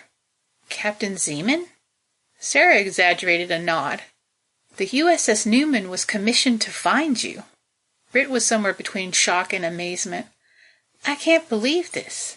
I've been searching for the Moon's Eye for years, but I didn't think I'd find any of you alive. Sara smiled, and then her mood changed dramatically. Tears streamed down her face as she leaned over and touched his leg. Please, take us home. She was begging him with her eyes. It made him feel terrible. He took her hand in his. I'm sorry, little lady. We've been looking for a way home ever since we came through that damn wormhole.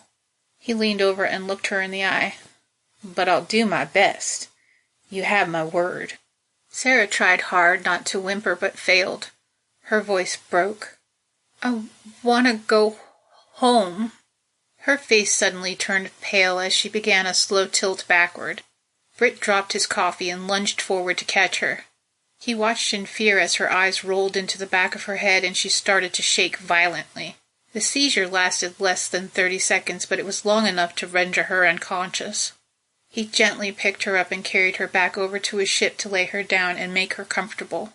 She looked so peaceful, even though she had vast amounts of turmoil going on in that pretty little head of hers. He couldn't help staring at her. The revelation that she was Sara Zeeman was unbelievable. Everyone on his ship knew who Sara Zeeman was. She was the mother of space travel and should have died long ago. She was also the most hated person in history. The captain reached into the pod and pulled out a tablet while he silently cursed the fact that he was on his own without Lucy. Before the pod lost power completely, he ordered her to upload her program to the Swagger. He punched the tablet a few times before holding it over her head. He eyed the view screen until a picture of Sara's brain appeared on the screen. He wasn't a doctor or a scientist, but he knew enough to know that the little nanobot bastards that he injected her with caused the seizure. They all appeared to be grouped together in the same part of her brain.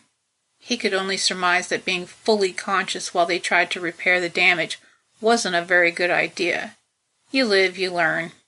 He poked the tablet a couple more times to check the rest of her vital signs. Other than being a little low on blood, she was doing okay. He reached up and pressed a spot right behind his ear.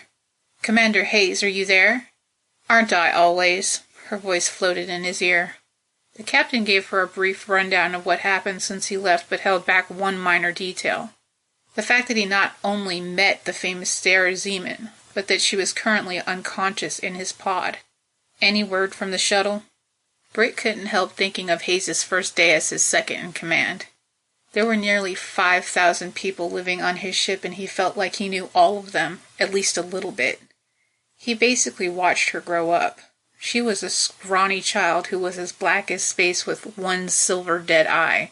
With all the technology they possessed, they still couldn't fix a child's eye without the use of an electronic implant. But the girl's parents didn't believe she needed to be fixed, so she never allowed herself to be altered. That's a negative, she answered, but I have some coordinates for you. He glanced back down at his tablet and watched a topographical map appear that marked his and the shuttle's locations. He sighed and shook his head. Of course, the damn thing would be a 2-day hike away. Thanks. He looked down at Sara and frowned. Patch me through to Dr. Dixon and put us on private. He spent the next few minutes talking to the doctor about Sara and the fact that he destroyed her entire life with a simple blood transfusion. When you're in life and death situations on a daily basis, you learn to think on your feet, and sometimes that means choosing the lesser evil. Giving Sara some of his blood was a bad idea from the start, but it was the only way to save her.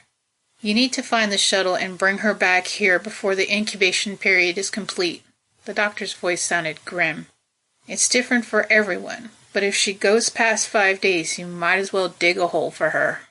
Getting together the things they needed to survive in the wilderness on their own was harder than he thought it would be. He knew that Sara would be fine, or at least seem that way, in a few hours, but he wanted to get going. He suddenly realized that the logistics of carrying the supplies and an unconscious woman were going to be complicated. He stared at the backpack and the woman for a few moments as he tried to map it out in his head. Britt suddenly made a decision and marched over to his pack. When he found what he was looking for, he pulled out the reflective blanket and then put the pack on. He fashioned a sling out of the blanket in order to make it easier to carry her in front of him. After about a mile, his knee started to hurt. He apparently hit it harder than he thought during the crash. He needed to take his mind off his knee, so he tried to focus on the nature around him. It was a marvel to him.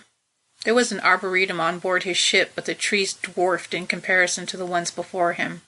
He suddenly stopped in mid-step as a giant elk-like animal walked out in front of him.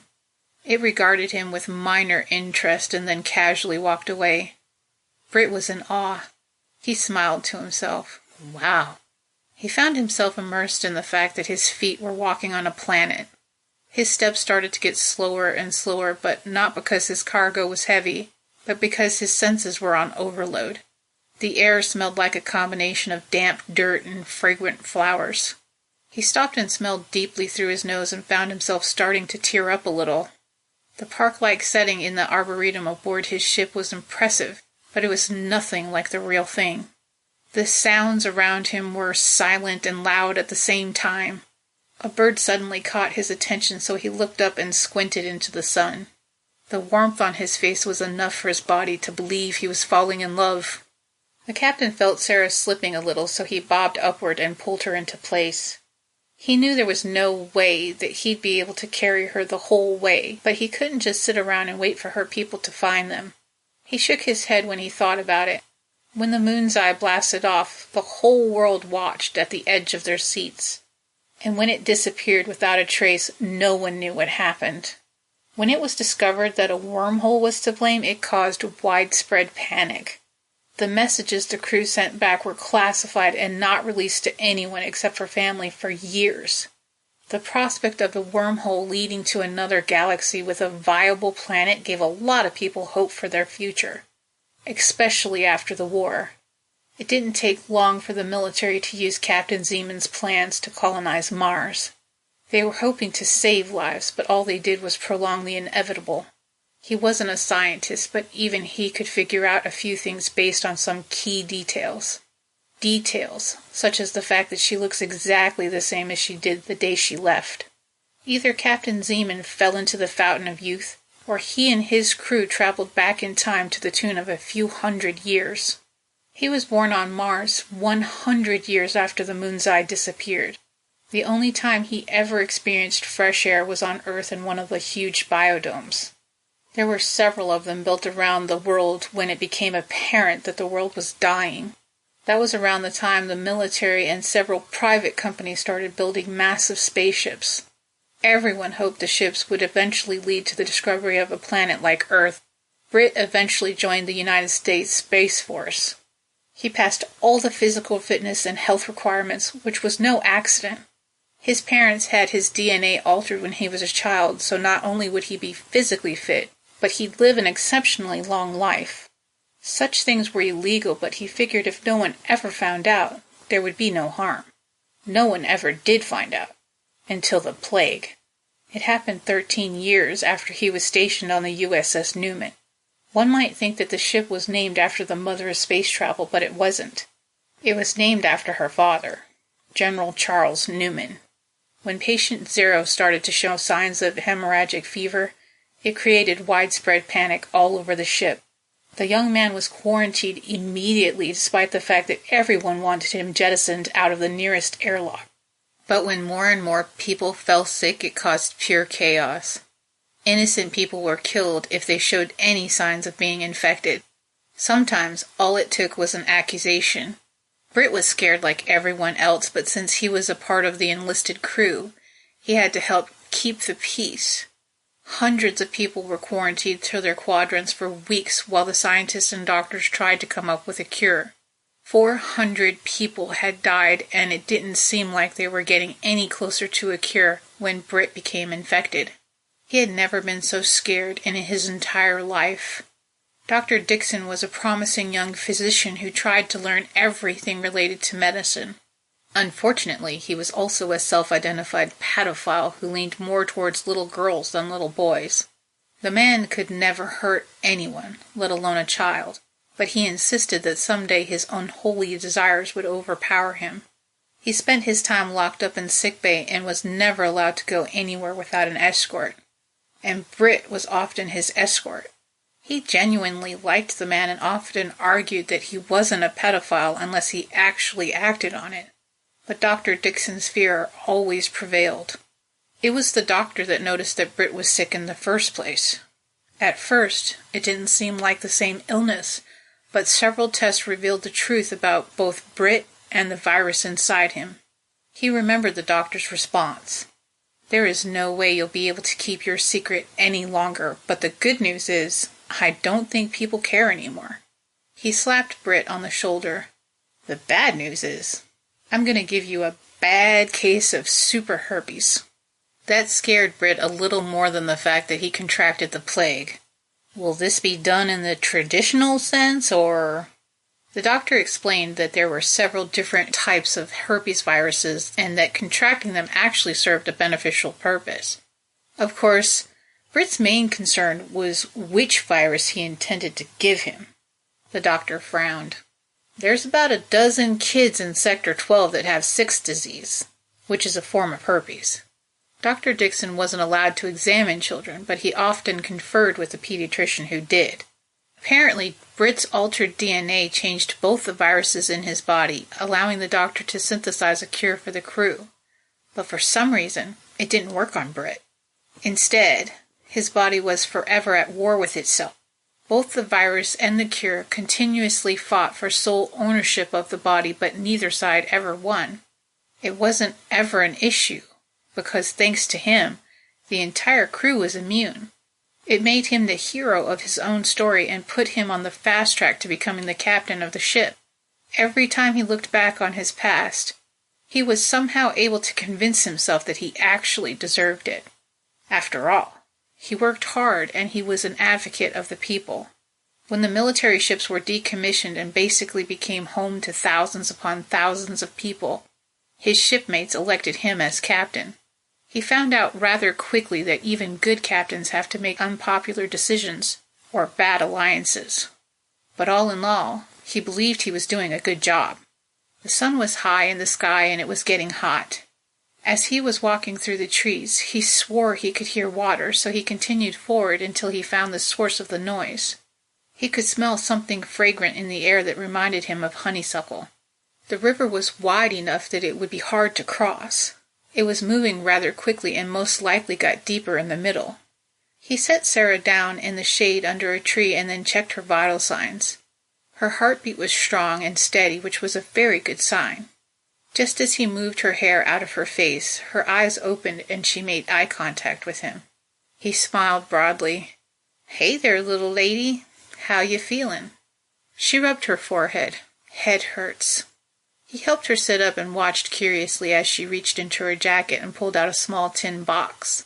She carefully opened it and took out an orange pill and put it in her mouth. He had to assume it was something for her headache, so he dug into his bag for his water bottle and then held it out to her. "Here, drink some water." He handed it to her. "You're still a little low on blood. I don't want you to be dehydrated, too." The captain watched her drink the water for a moment before taking out his tablet and looking at his map. They were barely 3 miles closer to their destination. He rubbed the stubble on his chin while he silently chastised himself for helping her in the first place. No good deed goes unpunished. He looked down at her again. She was wiping water from her chin with her sleeve. Sara looked up at him with a hint of fear in her eyes. "Where are you taking me?" Chapter 10. Sara's head hurt. If she was sitting on the doctor's exam table and she had to describe her pain, she'd have to liken it to someone sticking a hot poker through her left eye. The cowboy that saved her life was bringing her somewhere, but she doubted it was back to her people. She could almost remember a conversation with the man in which she begged him to take her away from Sarisart, but she couldn't remember his answer. He looked like a nice guy, but she wasn't a naive teenager. But what were the chances that a serial killer would risk his life and overall well-being to save her? She decided to give him the benefit of the doubt. She squinted at him as if he were standing in the sun, but they were in the shade. He was digging around in his backpack, searching for something. His arm disappeared all the way into the bottom, and then he pulled out a sealed meal pack. The military's MREs, or meals ready to eat, were okay if you were starving to death, but she was never able to find one that she'd eat daily. She had a major headache and she felt like she was going to die, but she'd be damned if she was going to eat that shit. She got up, but she was a little woozy, so she had to concentrate on her footing. Of course, the cowboy followed closely behind her, insisting that she sit back down. He kept saying that she should rest, but she wanted to move around. Sara looked around the unfamiliar terrain until she finally found what she was looking for. There was a very large seed pod at the base of an oak tree. It was curved like a large wooden ball with long stalks with fan-like cotton on top. They were just like the dandelion poofs that she used to have fun making wishes on as a child. She would blow them as hard as she could and try like hell to get every last seed to fly away so she could make a wish. But these were much bigger. They were at least as tall as she was, but they were still very light. She chose one of the stalks and pulled hard on it until it popped out of the pod. She turned to the man. "Knife?" He raised his eyebrows at her briefly and then smirked before pulling one out of his back pocket and handing it to her. She used it to sharpen the stalk at the end and then handed it to him before pulling out another one. When she had two of them, she walked over to a large rock by the river and then asked him to turn it over. As soon as he lifted the rock, something crawled out and she stabbed it with the stalk. It was a trilobite the size of a dinner plate. Its many tiny legs flailed in the air as she held it out to him. He grimaced hard and didn't want to take it. "What the hell am I supposed to do with that?" Sara rubbed her temples. The orange that the doctor made her wasn't really helping. She tried to smile at him and then tapped him on the chest. She made her voice lower and pretended to be a caveman. "Woman hunt, man cook," he laughed. "Woman hunt, man cook, that's cute." Sara watched him make a fire and then she showed him how to cook them. She picked up one of the stalks and pressed it through the meat of the creature and then held it in the fire. The smell of it cooking brought her back to the first time she ate it. After landing on Sarisart, it became a requirement that every person in the colony learn survival skills. Trying to live off the land was harder than she thought it would be, especially because she was required to kill, prepare, and eat her own food. She had no problems finding the animals, but when it came to killing them, she didn't want to do it. Perhaps the worst part about it was the fact that it was still alive when placed on the fire. She didn't think it was right back then, and she still didn't. Nothing should be cooked alive. Not a lobster, not a crab, not a trilobite. But she was never sure if the animal was dead or not. It wasn't as if you could check its pulse. Getting the cooked meat out of the animal was a cinch. One just had to peel it out and eat it. It was by far the easiest meal a person could make, and the tastiest, too. She watched the man as he copied her and took his first bite. He nodded in surprise. "Well, I'll be darned." He eyed her closely for a moment. "Do you remember anything? You've been in and out of it for a while." Sara pulled the tin out of her jacket again and placed another orange berry under her tongue. She nodded and then sighed. "I remember bits and pieces." She glanced at him. "There may or may not have been some cuddling the other night." The man chuckled out of sheer shock. "That was out of pure necessity, I promise." He chewed more of the meat. "You wouldn't want your savior to freeze to death, would you?" He suddenly grinned from ear to ear. "I ain't gonna lie, though. I kinda enjoyed it." Sara smiled back at him and her face felt hot. "Remind me again, why do I think your name is Cake?" When he laughed, she had to smile. It was so genuine that it was hard not to join him. His eyes seemed to twinkle for just a moment. "My name is Britt, but you can call me Cake if you want." As soon as he said it, she remembered. His name was Britt Mason, and he was the captain of a starship called the Swagger. Her eyes focused in on the golden embroidery on his jacket again. It was all coming back to her. She was still trying to get used to the fact that this man came out of nowhere and saved her life. But he didn't just save her life. He walked into the pits of hell and carried her out in his arms. She watched him chew his food. She wanted to know everything about him and his ship. He peeled off and dug out every last bit of meat that he could find and then licked his fingers clean, which made her smile. He sucked on the tip of his thumb for a second before tossing the carcass into the fire. "What were you doing before that bug thingy tried to make a meal out of you?" The curiosity in his eyes was genuine. Sara handed her half-eaten trilobite to him, hoping that he would finish the rest. She wiped her hands on her pants and then suddenly realized that she was wearing exactly the same clothes that she had on when she ran away from Martinez. She looked back at her leggings and wondered how cold it would get later that night. The orange that she took was starting to take effect, and it was causing her thoughts to wander. She tried to stay on topic. "They aren't bugs. They're warm-blooded, intelligent beings that can somehow mimic a species' DNA. She rubbed her lips because they were starting to feel numb. Maybe even copy it, I don't know. Whatever the hell that means. He dug his finger under a line of meat and then pulled it upward. And she wasn't trying to hurt me. He laughed and then stopped himself. What? He pointed to his neck and then to her. That thing had part of itself inside you. And not in a good way.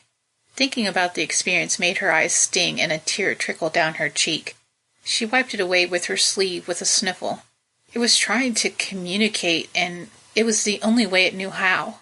That single sentence spurred a conversation about judging a book by its cover. The bisectors were a scary-looking species, and the unevolved humans reacted badly. I need to get a message to my people. Can your ship help me do that? He put down his food and then nodded. Maybe. Contact with my ship has been very sporadic because of those damn solar storms. She watched him press the side of his face and the front of his ear before calling his ship several times. Britt eyed her and then shook his head. No dice. Sorry, little lady. The damn solar storms were definitely a problem because they disrupted communications on a regular basis. Junior had a drone that he was trying to fix because it crashed when it didn't receive more commands from the controller. The satellite and most of the systems in the colony were built to withstand electromagnetic waves brought on by solar flares, but there was one problem. When the satellite detected a solar storm, it went into protected mode. Unfortunately, being that Britt's calm was inside his head, she'd have to take his word for it. He showed her where his shuttle was on the map, and it was still at least 2 days away. She knew that a group of her people led by Martinez would be looking for her, but according to Britt, time was of the essence. So your blood is going to make me sick. She couldn't believe her luck. He sighed sadly. I'm immune, but it's still active in my system. That's why I need to get you back to my ship. There's no way in hell she was going to be able to walk 40 miles. She wasn't feeling the effects of the virus the cowboy told her about, but she was still very weak from her encounter with the Bisector Queen. If she was reading his map correctly, they would travel alongside the river for almost 20 of those miles, which was very good news. She helped put out the fire and headed back toward the giant seed pod. The first time her people came upon the pods, she couldn't figure out how the seeds might fly. She wasn't a botanist, but she was a scientist, and by design, the seeds appeared to be designed to take flight, but they were obviously too heavy. It wasn't long before she figured out how the seeds traveled. As they approached, a large bird with the wingspan about 6 feet landed on a tree branch just above the pod. Sara gently grabbed Britt by the arm and pulled him behind the trunk of another tree as they watched the magnificent bird. It looked like a condor to her, but its feathers were dark blue, which would allow it to blend in perfectly with the pseudo-trees. The bird nipped at the tip of the seed stalk until it got a good grip of the cotton and then pulled it until it broke free. They both watched as the bird flew away, and when it was almost out of sight, the seed broke away from the stalk and fell to the ground. She grinned as her new friend watched the bird. She's obviously going to use the fuzz to make a nest. Sara began pulling the stalks out of the pod and laid them on the ground. The colonist used the stalks to make baskets and a number of other things, but she had no use for them at the moment. Britt had no idea what she was doing, but helped her remove the stalks anyway.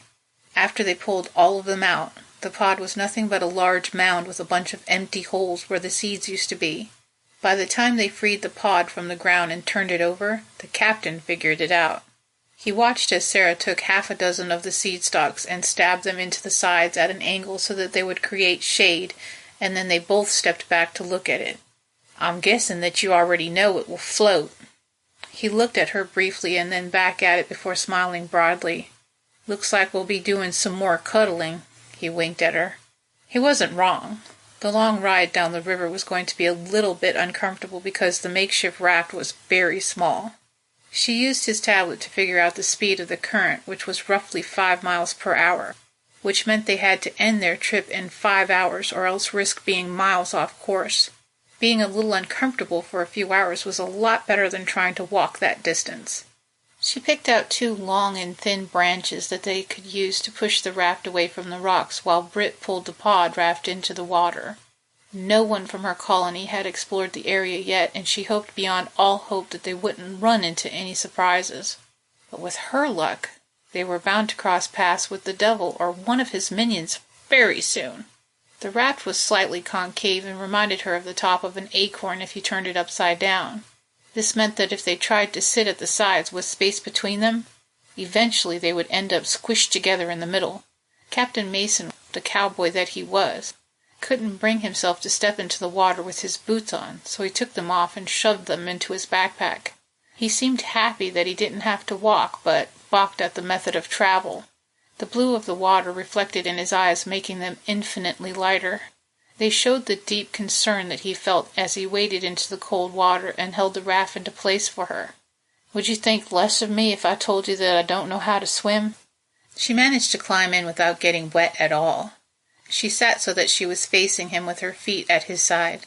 "Don't worry, the sea monsters will get you before you drown." His eyes shot open and his voice was louder than he meant it to be. "Are there sea monsters?"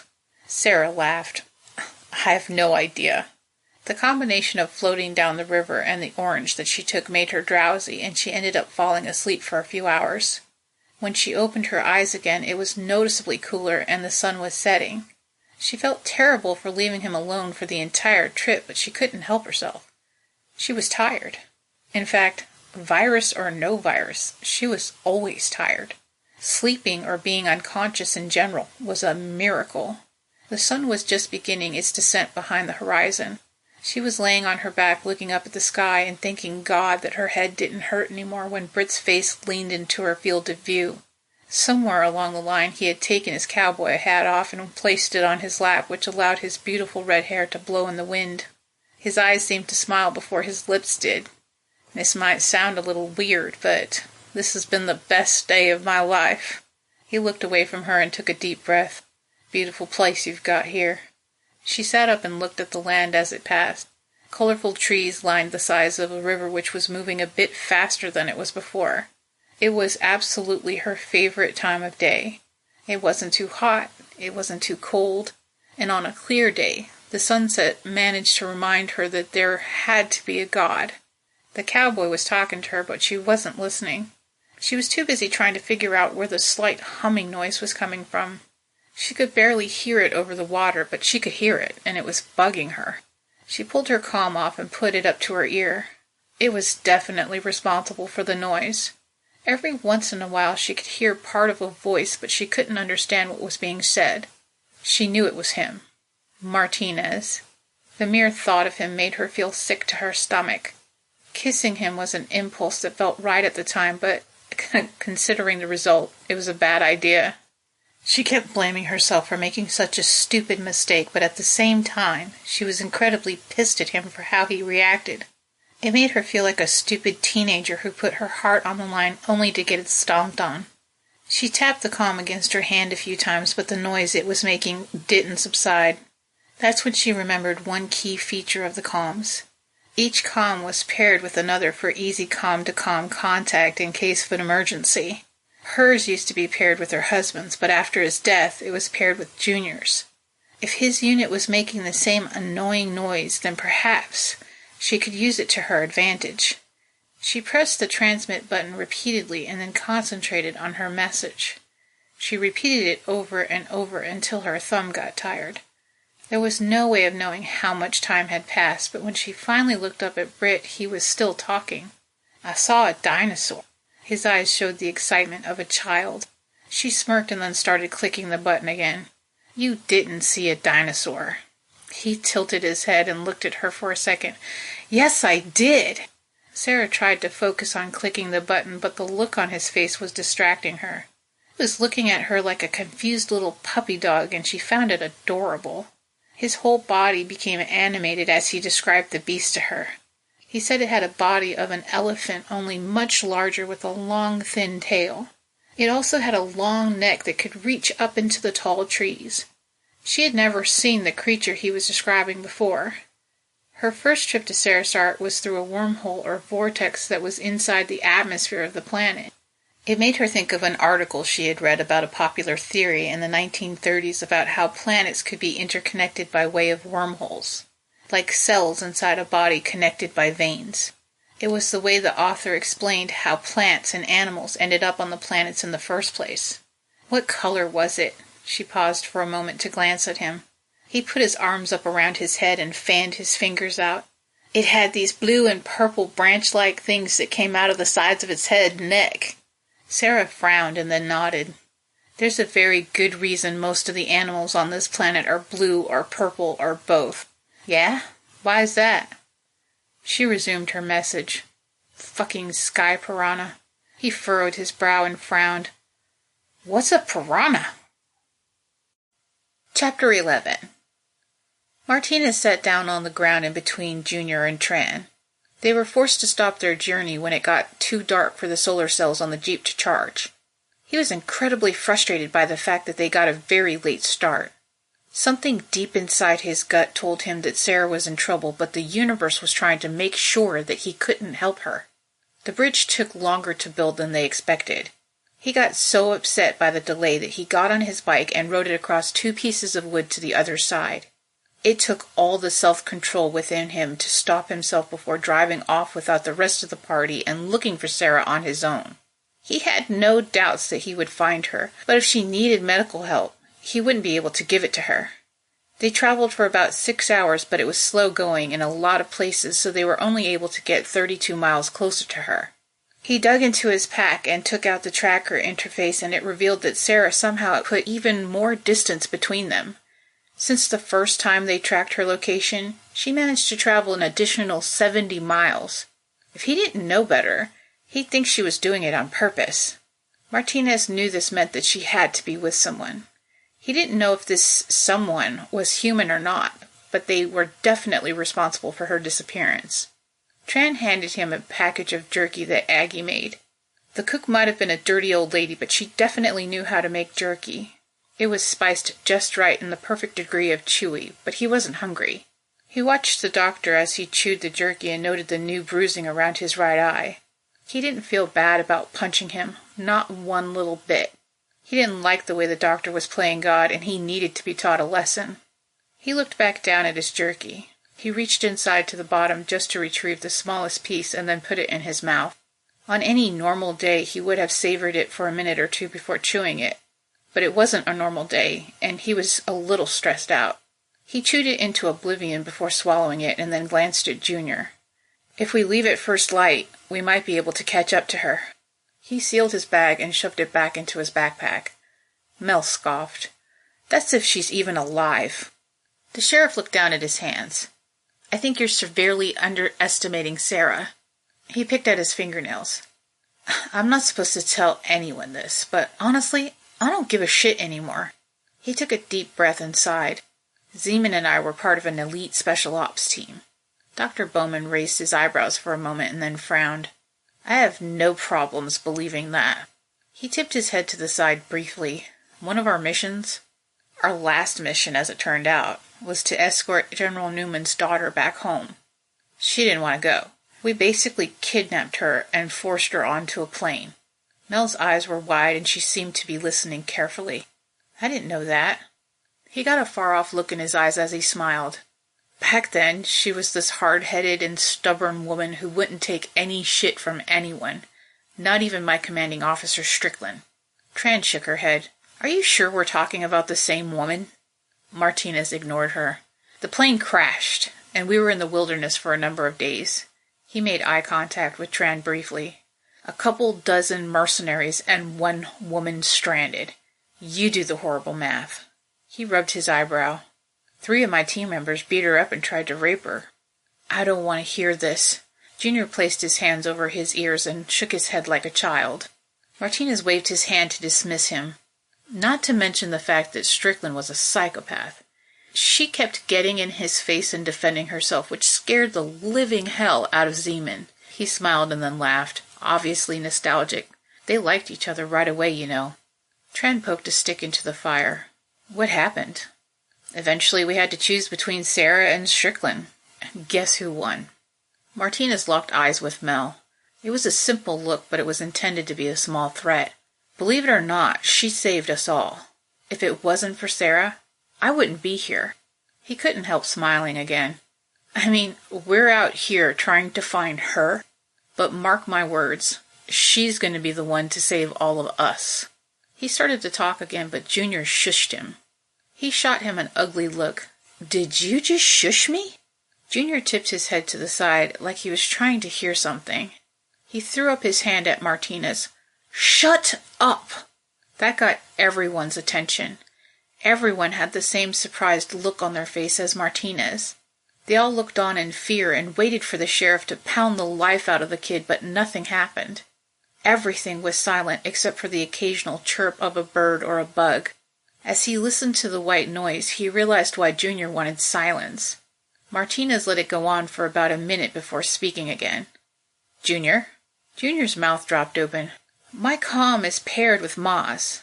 It's Morse code. He turned his palm up and shrugged. Truce with bisectors. Stand down. What the fuck? Tran shook her head. Are you sure you're getting that right? Junior looked insulted. What do you take me for? Yes, I'm sure. Martinez chuckled and shook his head. See? She's saving our asses. He watched Junior as he attempted to send a message back, but didn't get anything in return.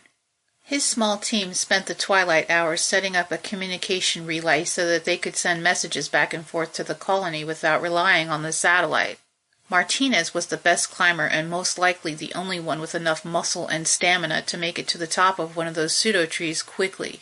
Junior took care of the technical aspect by loading the relay antenna onto the drone so that he could send it up to Martinez when he was ready.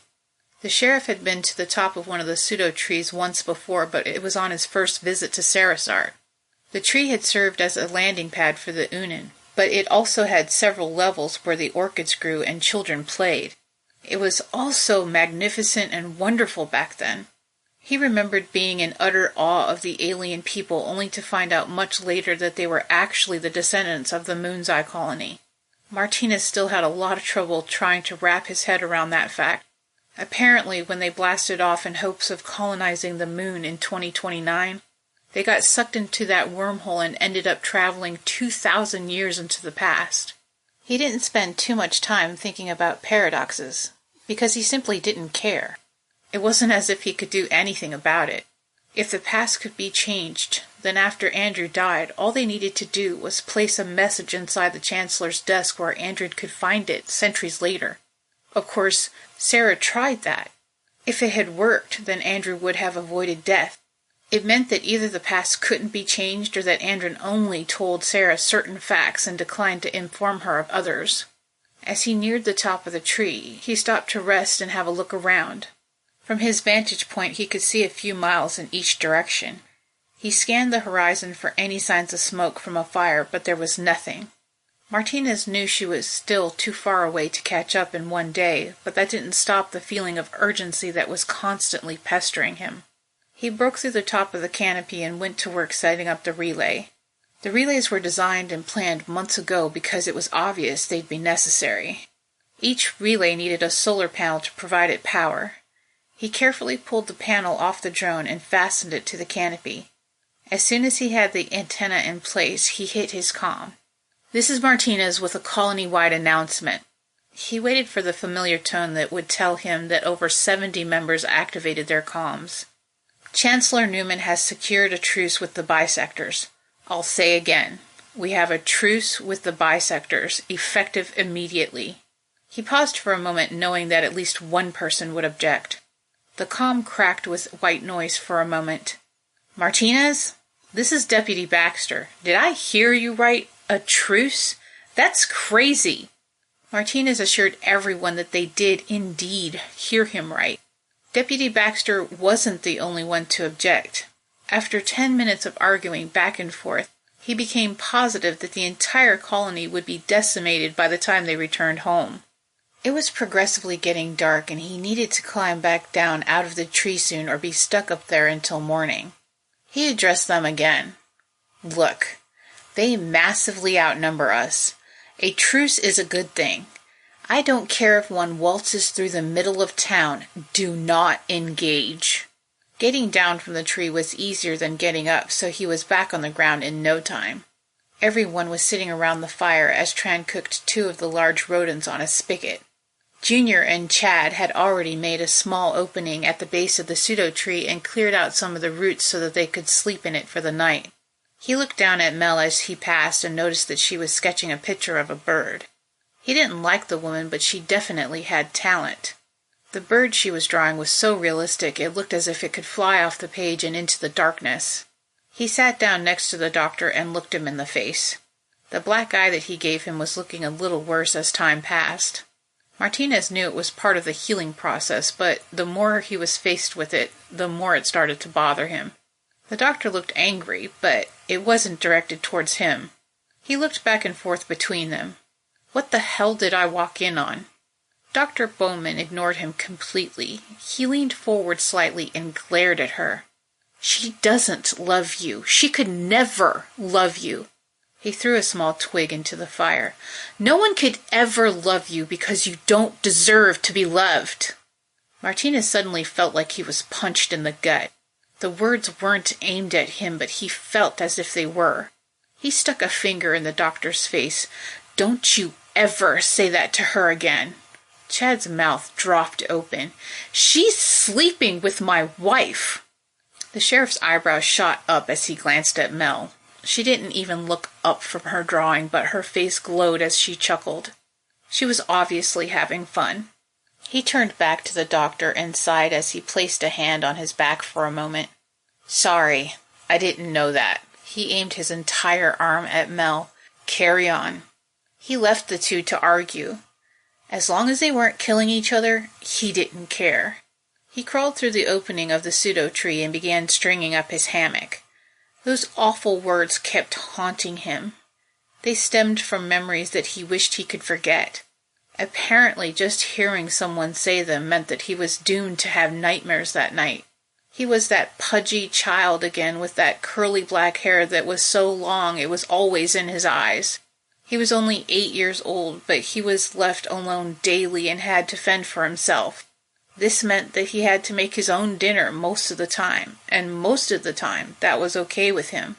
He pulled the lid off a can of ravioli and stuck a fork inside it before grabbing a can of grape soda and a pack of potato chips and taking it all into the living room. His best friend, other than his grandfather, was the television. He loved watching TV because the stories managed to take him away from his own life and make him happy, if only for a little while. Martinez hated eating the cold ravioli, but the microwave was broken, and his mother blamed him for that fact, so she refused to buy another one. But it was food, and no one could say that the boy wasn't well fed. He knew he was breaking several of his mother's rules, but she wasn't home, so he thought it didn't matter. Number 1, he was eating in the living room. Number 2, he was drinking in the living room. And number 3, he was watching a show with vampires in it. Vampires preyed on victims. Even at the age of 8, he could see why she didn't like them. Unfortunately for him, that night his mother came home early. He was so enthralled by the TV show that he didn't even notice when she came in until she slammed the door behind her. The noise scared him so bad that he spilled the grape soda on the floor. He jumped out of his seat and picked it up quickly, but it was too late. The damage had already been done. The beige carpet that was already quite dirty was now stained purple. Martinez looked up at his mother in fear. He knew he was in trouble, and it meant that he was going to endure a beating if he didn't act quickly. He was familiar with the routine even when she didn't stick to her normal schedule. Normally she would come home drunk, but he was usually barricaded in his room by then. She would often try to get in, but he always leveraged a piece of wood against the door, making it impossible. The next day she would never remember what she did, and everything would repeat as normal. He watched her carefully for any sudden movements as his heart raced in his chest. That day marked the first day that he ever fought back, which turned out to be a huge mistake. It was a mistake because she had vowed long ago that a man would never hurt her again, and apparently that included her son. When she ran at him, he did the only thing that he could think of, which was throw the half-filled can of grape soda at her. It hit her square in the chest and then fell to the floor. "You stupid fat fuck! Look what you did!" She screamed at him. She pushed him up against the wall and kneed him in the stomach so hard it knocked the wind out of him. He gasped for air until he could squeeze out a plea. "Mama, please don't hurt me. I love you, please." She slapped him across the face and growled at him. "Don't you ever say that to me again." She repeatedly smacked his head a few more times, back and forth with both hands. "No one will ever love you because you don't deserve to be loved." Martinez jolted awake, covering his face with his arms. It made his hammock swing back and forth slightly, which temporarily confused him. He looked around in a panic before realizing where he was. It was somewhat tragic. The retired mercenary had been through a lot in his life, but the only post-traumatic stress he ever suffered was directly related to his mom and the hatred she had for him. She had said those words to him so often that he began to believe them. When he thought about his mother, it made him very sad. He never knew what happened to her after she ran off, but he hoped that she found peace. Raising him was her personal nightmare. He couldn't blame her for hating him. He had once told Sara that the only person he was interested in was himself. It was true at the time. He didn't want to invest his time and energy into a person who could use his affection as a method of torture. He knew that he was the only one who could give that power to a person, so he denied himself for years. "Something really bad must have happened to you," she said to him. If she only knew. He was of sound mind and body, but he was definitely a disabled, broken man who couldn't function normally in society. Not because he was a trained killer, but because he was punished for the sins of his father. Now he was about to have a child with the woman, and it scared the shit out of him. Chapter 12. "You didn't see a dinosaur." He laughed, but part of him was insulted that she didn't believe him. He tilted his head and looked at her for a second. "Yes, I did." He watched her play with her comb for a few minutes. The sun was shining through her blonde hair, making it look like golden strands of light. Her hair was messy and she had dark circles under her eyes, but he couldn't take his eyes off of her. It was hard for him to reconcile his feelings because he spent a good portion of his life blaming her for the downfall of mankind. He couldn't help thinking about the first thing that she said to him. She begged him to take her home. He told her that they had been trying to go home ever since they went through that damn wormhole, but that wasn't true. The truth was, there was no home to go to. Sure, there was probably people living on Mars, Earth too, but not many. No, he had no intentions of going home. What he planned on doing was killing his white whale, the singularity that had haunted him for decades. Earth be damned, he had intended to shut that damn door, and for good. As he looked at her, he knew he was getting into dangerous territory because he started to think of a future and wondered if she'd be in it. He noticed something large moving behind her, so he looked downstream. "Hey, Sara." His voice was even but low as a smile played across his face. He waited for her to look at him before tipping his head up and looking past her. "Don't look now. But there isn't a dinosaur behind you." Sara looked at him like he had 4 heads, but eventually followed his gaze downstream. The giant creature was drinking from the river, and they were on a direct collision course for its snout. She slowly backed herself toward Britt until she was practically in his lap.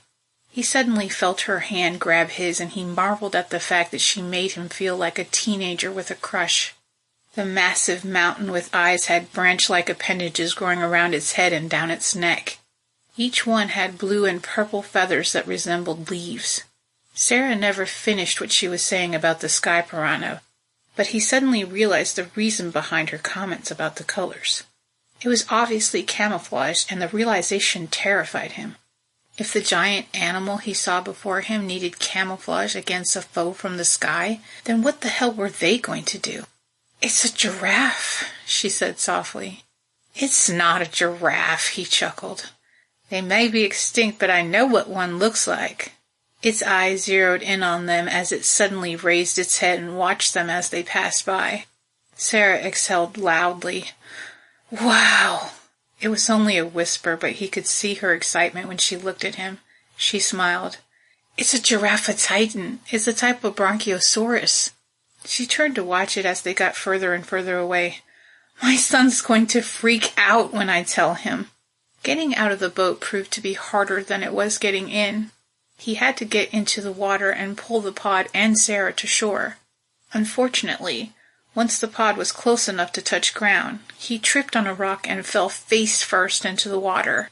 Aside from the fact that he felt really stupid and embarrassed, it actually worked out in his favor. Sara hopped out of the pod and helped him up. She led him over to a large stone where he sat down while she got his things out of the boat. Britt looked down at himself. His clothes were completely soaked, and it was getting colder by the minute. She placed the pack next to him and asked him if he had more clothes. He never intended to be on the planet overnight, so he didn't pack any. She gave him a disappointed look before insisting they walk into the woods a little further. She said they needed to find a safe place to sleep for the night. Sara led him to one of the largest trees he had ever seen and went to work carving a hole into the bark with his knife. In no time at all, she had a small hole cut into the tree large enough for a human being to crawl through. He watched her pull some roots out of the inside of the tree and build a fire. Britt found the woman utterly amazing. She apparently had no qualms at all about opening his pack and going through it. He may not have had any clothes, but his pack did contain a thin, reflective emergency blanket. Sara handed him the blanket. "Here, take off your clothes." He raised his eyebrows for a moment, but decided to follow her orders. She watched him as he pulled his shirt off and wrung the water out of it. When he handed her the shirt, he noticed her looking at his chest. He put on his best act of irritation and eyed her. "What?" She laughed. "You're super hairy." He looked down and frowned before rubbing his hand back and forth over the hair on his chest. "Well, it's super soft, though. Want to feel?" She laughed again and nodded before shaking her head. "Yeah, but, no." "The carpet matches the drapes, by the way." He bounced his eyebrows at her. She smacked him with his own wet shirt, and when it hit his chest, it made an incredibly loud noise. She laughed hard and then opened the shirt up before flattening it out against the tree. "Watch this." Britt walked up behind her and looked over her shoulder. The tree seemed to be pulling the water right out of the shirt. She turned it over several times and pressed it up against the tree again. "It won't be 100% dry, but it'll be close. The fire can do the rest." When darkness fell, he found himself looking up at the sky. He found it a little weird that they seemed more impressive from his current perspective. They were somehow brighter and more mysterious than they were from the bridge of his spaceship. He sat next to the fire, wrapped up in the thermal blanket and feeling like a useless baked potato while Sara made him another meal. He watched her curiously while she skinned a deep red fruit with a knife when he suddenly remembered that she mentioned her son. It made him feel really bad about himself for flirting with her because as far as he knew, she was also a married woman. At least she was when she left Earth. He had seen pictures of the 3 of them. Andrin was easily the best-looking guy Britt had ever seen.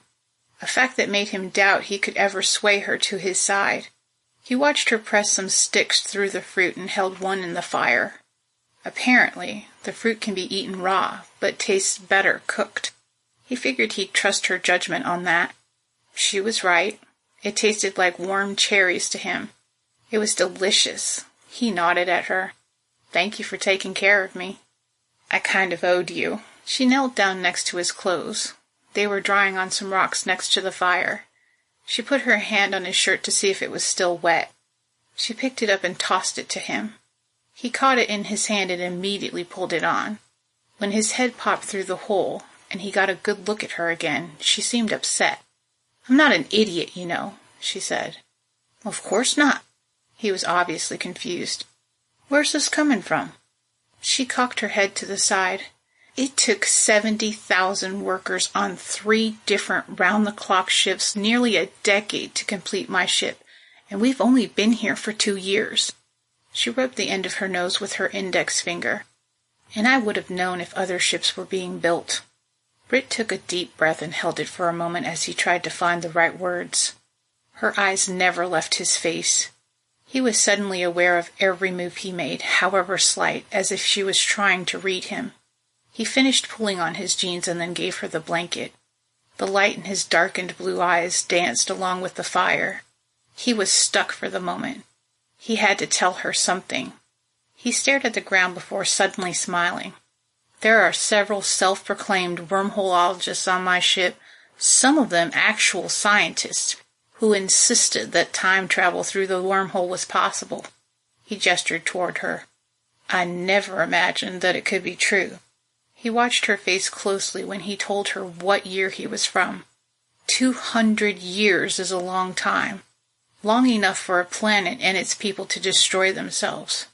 She stopped looking at him about halfway through his story. Instead, she either stared into the fire or looked down at her hands. He wasn't trying to hurt her, but when he explained that most of the people left alive blamed the downfall of man on her, she cried. And he literally couldn't stand it. He folded his arms against his chest and looked out into the dark forest. It was very quiet except for the occasional chirp of a bug. Those wormholeologists thought that we could go back in time and change things. He looked back at her just in time to see her place something in her mouth. He had seen her take something before, but he was becoming concerned. "What the hell was that?" Sara looked up at him through red, teary eyes. "It's just something the doctor gave me for anxiety," she shrugged slightly. "Sort of like a Valium." He didn't know what a Valium was, but he didn't like the fact that she just did something he had no control over. He squinted at her. "Why do you have so much anxiety that you need to be medicated?" She must have been cold because she rubbed her hands together. "What exactly were you going to do?" He picked up his jacket. It was dry, so he held it out for her to put on. She grabbed the ends of her own jacket and pushed each arm through the holes and then pulled it around her. He fixed the shoulder for her and then looked her in the eye. "I don't know what you mean." "How were they going to change the past?" She zipped up the jacket. It was a few sizes too big for her, but at least she would be warmer. Captain Mason knew that the woman was smart enough to figure it out. His butt started hurting from sitting on the hard boulder for too long, so he slid himself off of it and down next to her. He tucked the blanket around her legs and then grabbed a stick that he used to play with the fire. One didn't really get the opportunity to play with fire aboard a starship. As a matter of fact, fire was a very, very bad thing in that respect. He loved watching it dance about as it sent bright fire fairies toward the night sky. "Before I met you, I would have ended you without thinking twice if I thought it would change things." He glanced at her and hoped that she would appreciate his honesty. "But the wormhole didn't bring us back far enough to make a difference." Sara laughed as if he had said the funniest thing that she had ever heard. It shocked and confused him and made him wonder what exactly was in those pills she kept taking. She covered her face for a moment and then wiped the tears from her cheeks. "If you only knew." "If I only knew what?" He raised his eyebrows at her, but she just stared blankly at him. "Hey, I was honest with you," he said. "Were you?" She mimicked his look and sent it back to him. Let's talk about why a starship captain would use an escape pod to come down to a planet to search for his shuttle. Why would he come himself instead of delegate that to someone else? She managed to insult him with the truth. His mouth dropped open for a moment. He wanted to demand that she give him his jacket back, but he stopped himself. He nodded in frustration. She had a good point. There are 2 very good reasons why I came myself. He rubbed his palms back and forth on his pants. But the most important one is, my grandson was one of the men on that shuttle and I aim to find him. He could almost see the gears working in her head. She frowned. How old is your grandson? She suddenly reconsidered. Wait, how old are you? Britt grinned broadly. My grandson is 25. He paused to see her reaction. She looked him over closely and shook her head. He continued. And I'm 92. Bullshit. Yeah, it's bullshit all right, he agreed. It's nothing sinister as you might think. Just a couple of misguided parents that wanted the best for their kids. The captain gave her a very brief history of the events that occurred after the Moon's-Eye colony disappeared. The gene war spanned only 7 years, but had a lasting effect on the world. Genetic modification proved to be a miracle to millions of people who were unfortunate enough to be born wrong. It was used to cure cystic fibrosis and dozens of childhood conditions, but it was also used to modify otherwise normal children. Normal children, such as Britt Mason and his unfortunate sister Monica. Even though genetically modifying children was illegal, rich people did it all the time. It created an unfair advantage and made it nearly impossible for the poor to get ahead, which is how back alley modifications started. The mods didn't take place in literal back alleys, but they might as well have. They were all performed by disgraced doctors or talented but young scientists looking to pay off their student loans, and it wasn't as if you had your choice between the 2. His parents meant well. They just wanted the best for their children. They only wanted to level the playing ground. Britt got good looks and longevity, and Monica got dead. He cried the first time he held his own flesh and blood in his arms. He was serving as the first officer aboard the Newman, and it was completely unexpected. He was on feeling overload and couldn't stop the tears from falling. He was proud, happy, upset, and ashamed. Upset because he brought a child into a shitty existence, and ashamed because he barely knew the mother. She was just one of the many women he slept with just for the fun of it. He was always very careful, but this time, one of his little swimmers got through anyway. At first, he didn't believe the child was his, but the DNA test proved the truth. The little human in his arms was so tiny that he was afraid he'd break it. He actually intended to get to know the mother of his child, but he never got the chance because she died shortly after giving birth. Her name was Brandy, and she was a gorgeous girl who just turned 20 when he effectively ruined her life. That was the sum of the knowledge that he knew of her before the funeral. But he vowed to learn everything that he could about her from her family and friends so that he could tell Brandon about her when he was old enough to ask. He didn't raise him on his own, though. He was married to another woman when the child was born. She was a 13-year-old girl named Ellie, and he only married her because her parents disowned her when she became an unwed mother. Things were hard aboard the ship. If there was no one to take care of Ellie and her baby, they would both starve. Most of the people who knew him accepted the marriage for what it was, a sexless agreement. But there were some that thought that they knew otherwise. Especially since Britt forced Ellie to have a procedure that would make it impossible to get pregnant again. That was part of the agreement. He wasn't going to keep taking care of babies that the child spit out. They agreed to put the boys first, which seemed to be enough for them. At least for a while. Britt could bed whoever he wanted, and Ellie was like the daughter that he never had. After Ellie turned 25, she wanted a divorce. Britt accidentally broke the stick he was playing with, so he threw the pieces into the fire. Sarah gave him half a grin. Why, let me guess, she fell in love with someone else and wanted to marry him? Yes and no. He rubbed his eyes. He was getting tired. I may have saw her as a daughter, but she never saw me as a father. It got complicated. She tried to seduce me more than once. When she realized it wasn't going to happen, he shrugged. We tried to be friends because of the boys, but it was never the same. He took a sip of water from his canteen. She died when she was only 62. He stared into the fire. Damn, I miss that girl. Sara blinked slowly a few times. She was either tired too, or the pill she took was starting to take effect. The poor girl never had a chance. Hey, all I wanted to do was help her, he defended himself. No, that's not what I meant. She folded her arms across her chest. She was a sexually active teenager who married a good-looking man like you. She probably thought she won the damn lottery. She tilted her head toward him. She probably thought you'd eventually be a couple, but you turned out to have morals. Her words made him smile. She obviously found him attractive, and he liked that fact. She stood up slowly and waved to him to join her. We have to go inside before the piranha come out.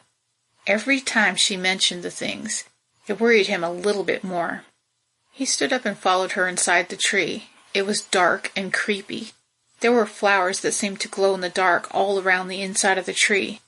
When he looked very closely at one, he saw a translucent spider. He didn't like spiders. There weren't very many species of bugs on the swagger, but spiders managed to survive and thrive. Sara watched him curiously. They won't hurt you as long as you leave them alone. She used some of the dry roots to cover the hole they crawled through before she laid down on the ground. She pulled the reflective blanket over her before letting her head rest against her own arm. He found himself wondering what his next move was supposed to be. Was he supposed to lay down next to her but leave a foot between them? He only knew one thing. It was cold outside. He got down on his hands and knees and crawled up next to her and laid down. He scooted as close as he could to her and tucked the blanket over them both before pulling her close to him and making himself comfortable. He was somehow able to edge her head up underneath his arm and held her close. She never once objected or pulled away from him, so he figured it was okay. Sharing each other's body heat when it was cold was one thing, but he wanted to do more. They had talked without really talking. He still didn't know about her family status or if she was free to be with someone. All he really knew was that he was right where he wanted to be, at least for the moment. Chapter 13. Dean Mason laid in his cot staring at the ceiling. He had been in the brig for a little over 24 hours and he was starting to feel claustrophobic. He was a red-headed lad with strong features who took after his grandfather in many ways except for one. He firmly believed that the swagger should end its journey and land on the green planet below. He was put in the brig because he was caught trying to steal some fruit from the Arboretum. Rations were strictly handed out according to rank or status aboard the ship.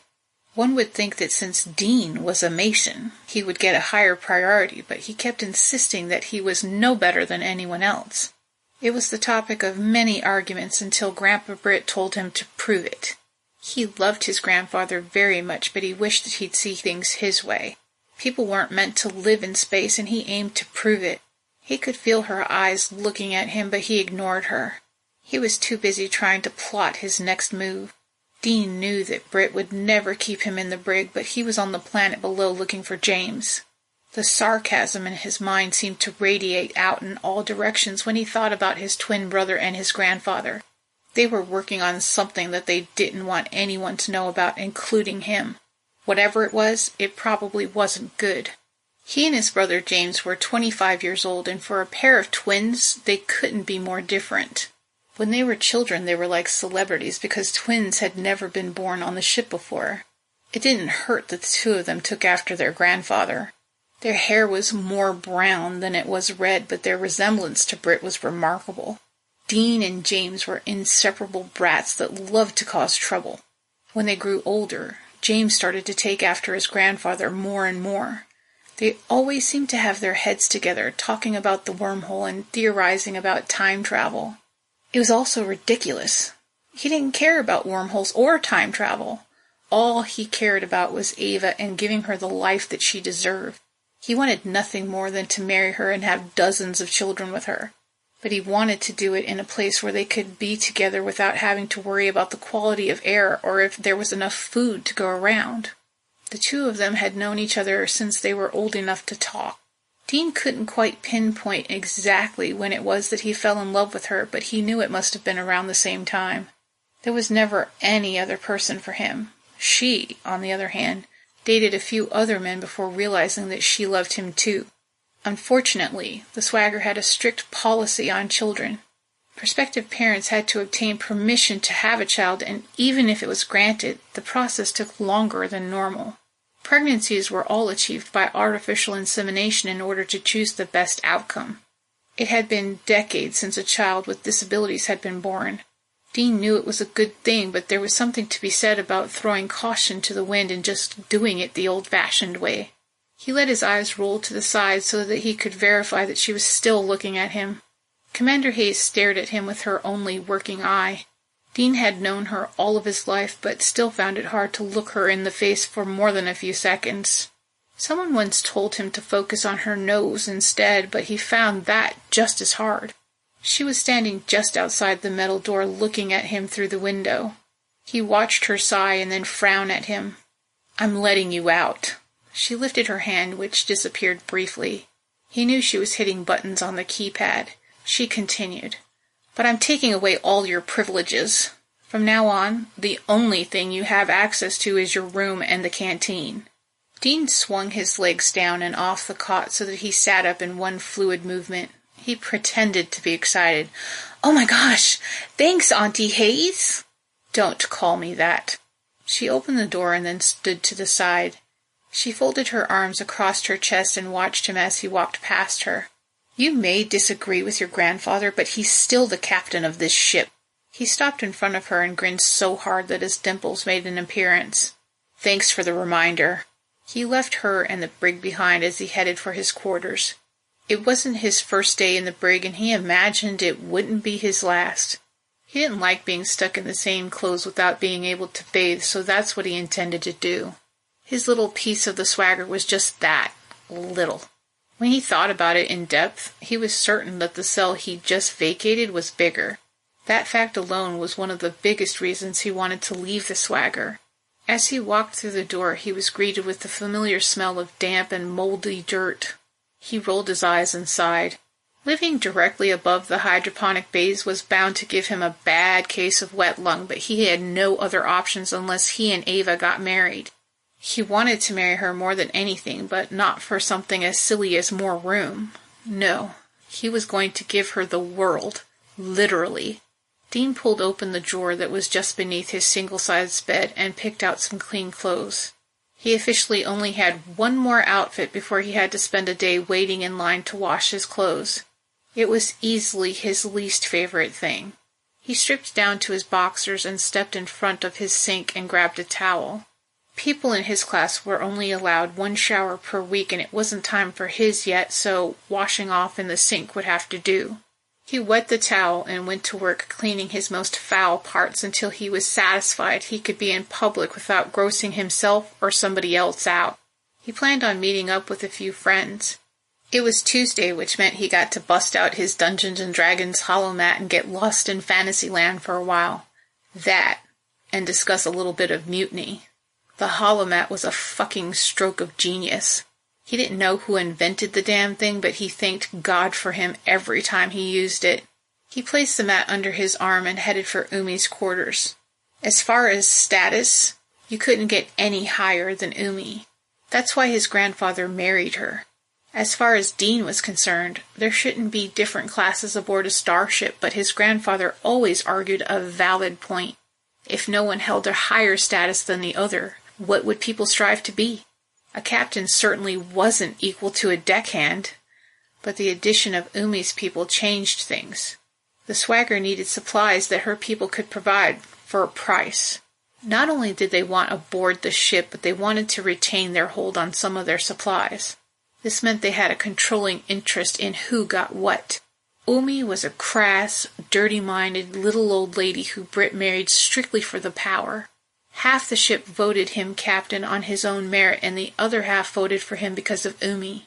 Their relationship was one of convenience only. He got to be the captain of the swagger, and she got to be the most powerful woman aboard the ship. Dean's grandfather wasn't like a normal grandfather. Even though the man was in his 90s, he looked barely 40. Instead of treating them like his grandkids, he often told wildly inappropriate stories about his sexual conquests. He actually liked to brag about the fact that he had 2 wives that he never slept with, but that didn't stop him from sleeping with hundreds of women aboard the ship. More than a few of those women were Dean's age. As he walked down the corridor, he met up with his friend, Alistair. They were both the same age, but Alistair was much smaller and very thin. Even so, he was tougher than he looked. The kid had a heart of gold and would give anyone the shirt off his back if he thought it would help them. Alistair's hair was so long that he was often mistaken for a woman. Dean tried to convince him to get his hair cut several times, but Alistair insisted that his hair was the only thing that kept him alive. He often joked that he was like Samson. His hair gave him the strength to carry on. He greeted his friend the same way he always did. He socked him in the arm. "Hey, Alice." "Oh, come on." Alistair's hand went to his arm as his mouth dropped open. "I told you not to call me that." Alice had a very important job aboard the ship. He was one of the best damn pilots the Swagger had, and he single-handedly saved it after being violently ejected from the wormhole. They made small talk as they walked down the corridor, and that's when he saw her. Ava. It seemed like she was walking toward him in slow motion. His heart skipped a beat, or 3, as he watched the light rhythmically reflect off her green hair with each step. Her eyes lit up when she saw him, and she smiled broadly. It was still hard for him to believe that she agreed to be his bride. She lifted her hands and placed them on the sides of his face and gave him a gentle kiss on the lips before smacking him hard on the shoulder. She smirked at him. "You got out of jail, and I wasn't the first person you called?" She turned in one fluid movement and held his arm as they walked. Dean chuckled. "I thought I'd surprise you." Ava rolled her eyes. "Oh, please, with a game of D&D at Umi's?" He smiled at her as she talked. She told him and Alistair about her day, which included getting her hair dyed green again. Ava was completely obsessed with the color because she loved plants. She was always wearing something green which complemented her hair. That day was no different. Her blouse matched her hair perfectly. He never thought about colors or cared about picking one as a favorite, but if he had to choose, it would be green. He loved green because she loved green. A love by proxy. They stopped in front of Umi's door, and he quietly prepared himself for what was to come. He looked at Alistair, who gave him an excited smile. One never knew what to expect from Umi. They stood frozen in their footsteps as they watched the door open to reveal the petite woman in an evening gown that revealed a little too much skin for Dean's comfort. The woman was an old lady when he was born, which meant that she was bordering on ancient at that very moment. Standing there in front of her, trying really hard not to look at the old woman's cleavage, was perhaps the worst moment of his entire life. Her white hair had recently been curled, and she had bright red lipstick on. She eyed all of them, one at a time, and then moved to the side. "Where's that handsome friend of yours?" She seemed to glide across the floor. Dean's mind was still in freak-out mode from the old lady cleavage, so, at first, he didn't know what or who she was talking about. His mouth dropped open for a moment as he concentrated on her words. "You mean Reggie?" "Who do you think?" She placed her hands on her hips. "Mama wants a sweet piece of caramel." Dean's stomach lurched and threatened to rise as Alistair chuckled somewhere in the background. Reggie wasn't exactly his friend, but he was a much-needed associate. He had to admit that Umi had good taste. If he had played for the other team, he'd be into Reggie too. The man was a golden Adonis with blue eyes and chiseled good looks. He was also the only person that Dean knew who could write a program that would allow them access to some key systems on the ship. He told Umi that Reggie would be along shortly as he went to work on setting up the board. Dungeons and Dragons was one of the things that he looked forward to every week. As much as he loved the cherished old lady who apparently fancied young black men, he wished they had a more suitable place to play. Every week they met at Umi's to play, and she would find new and shocking ways to make them uncomfortable. But it would only last an hour or so before she would retire for the night and leave them to their very important business. When Reggie showed up, he surprised everyone in the room by kissing Umi on the cheek and giving her a hug that lasted far too long for Dean's comfort. His eyes shot open as he made eye contact with Ava, who shrugged and shook her head at him. He sat down at the table next to Reggie and slipped his glasses on. "Reggie, what the hell are you doing?" "What? She's a woman. I'm a man. As long as it's wet, what do I care?" He picked up his tablet and started poking at it. Dean's face twisted in sheer disgust. "God damn it, Reggie, if you ever say that to me again, I'm going to kick your ass." He laughed. "I know you'll try." Dean wasn't stupid. He knew that Reggie had an ulterior motive of some kind, but whatever it wasn't clear yet. He just hoped that whatever his motive was, it was a good one. Alistair put the 20-sided die on the holomat and slid his glasses on. He was the best damn dungeon master a bunch of geeks could ask for. The kid was as creative as they come. Dean tried to convince him several times that he should turn some of their adventures into stories that everyone could download and read, but poor Alice lacked his enthusiasm. He may have had talent for storytelling, but he didn't like attention. The overall goal of the night was to save a beautiful damsel in distress from being eaten alive by a dragon. Dean's character was a druid who could draw power from nature. He looked down at the 6-inch character that seemed to be alive. It was standing in front of him waiting for instruction. He found it a little bit strange that he had actually had feelings for the little guy. After so many adventures together, he had a vested interest in him and only wanted good things for him. As he watched, a green-haired elven princess walked up to him and kissed him on the cheek, which caused an instant smile to appear on his face. He looked at Ava out of the corner of his eye, and she grinned as her cheeks turned pink. He had seen that look on her face before. It usually meant that she needed a little more attention from him, and he intended to give it to her later on that night. A knock at the door announced the arrival of their 5th player.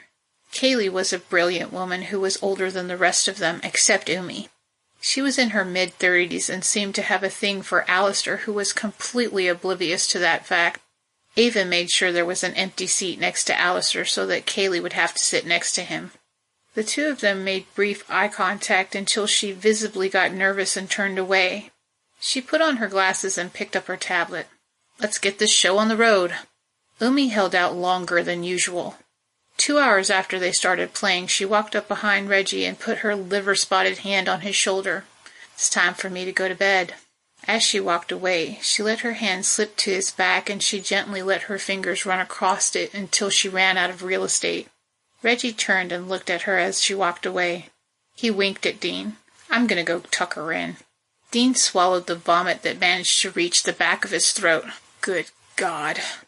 He turned and looked first to Alistair and then to Ava. I'll never be able to get that image out of my head.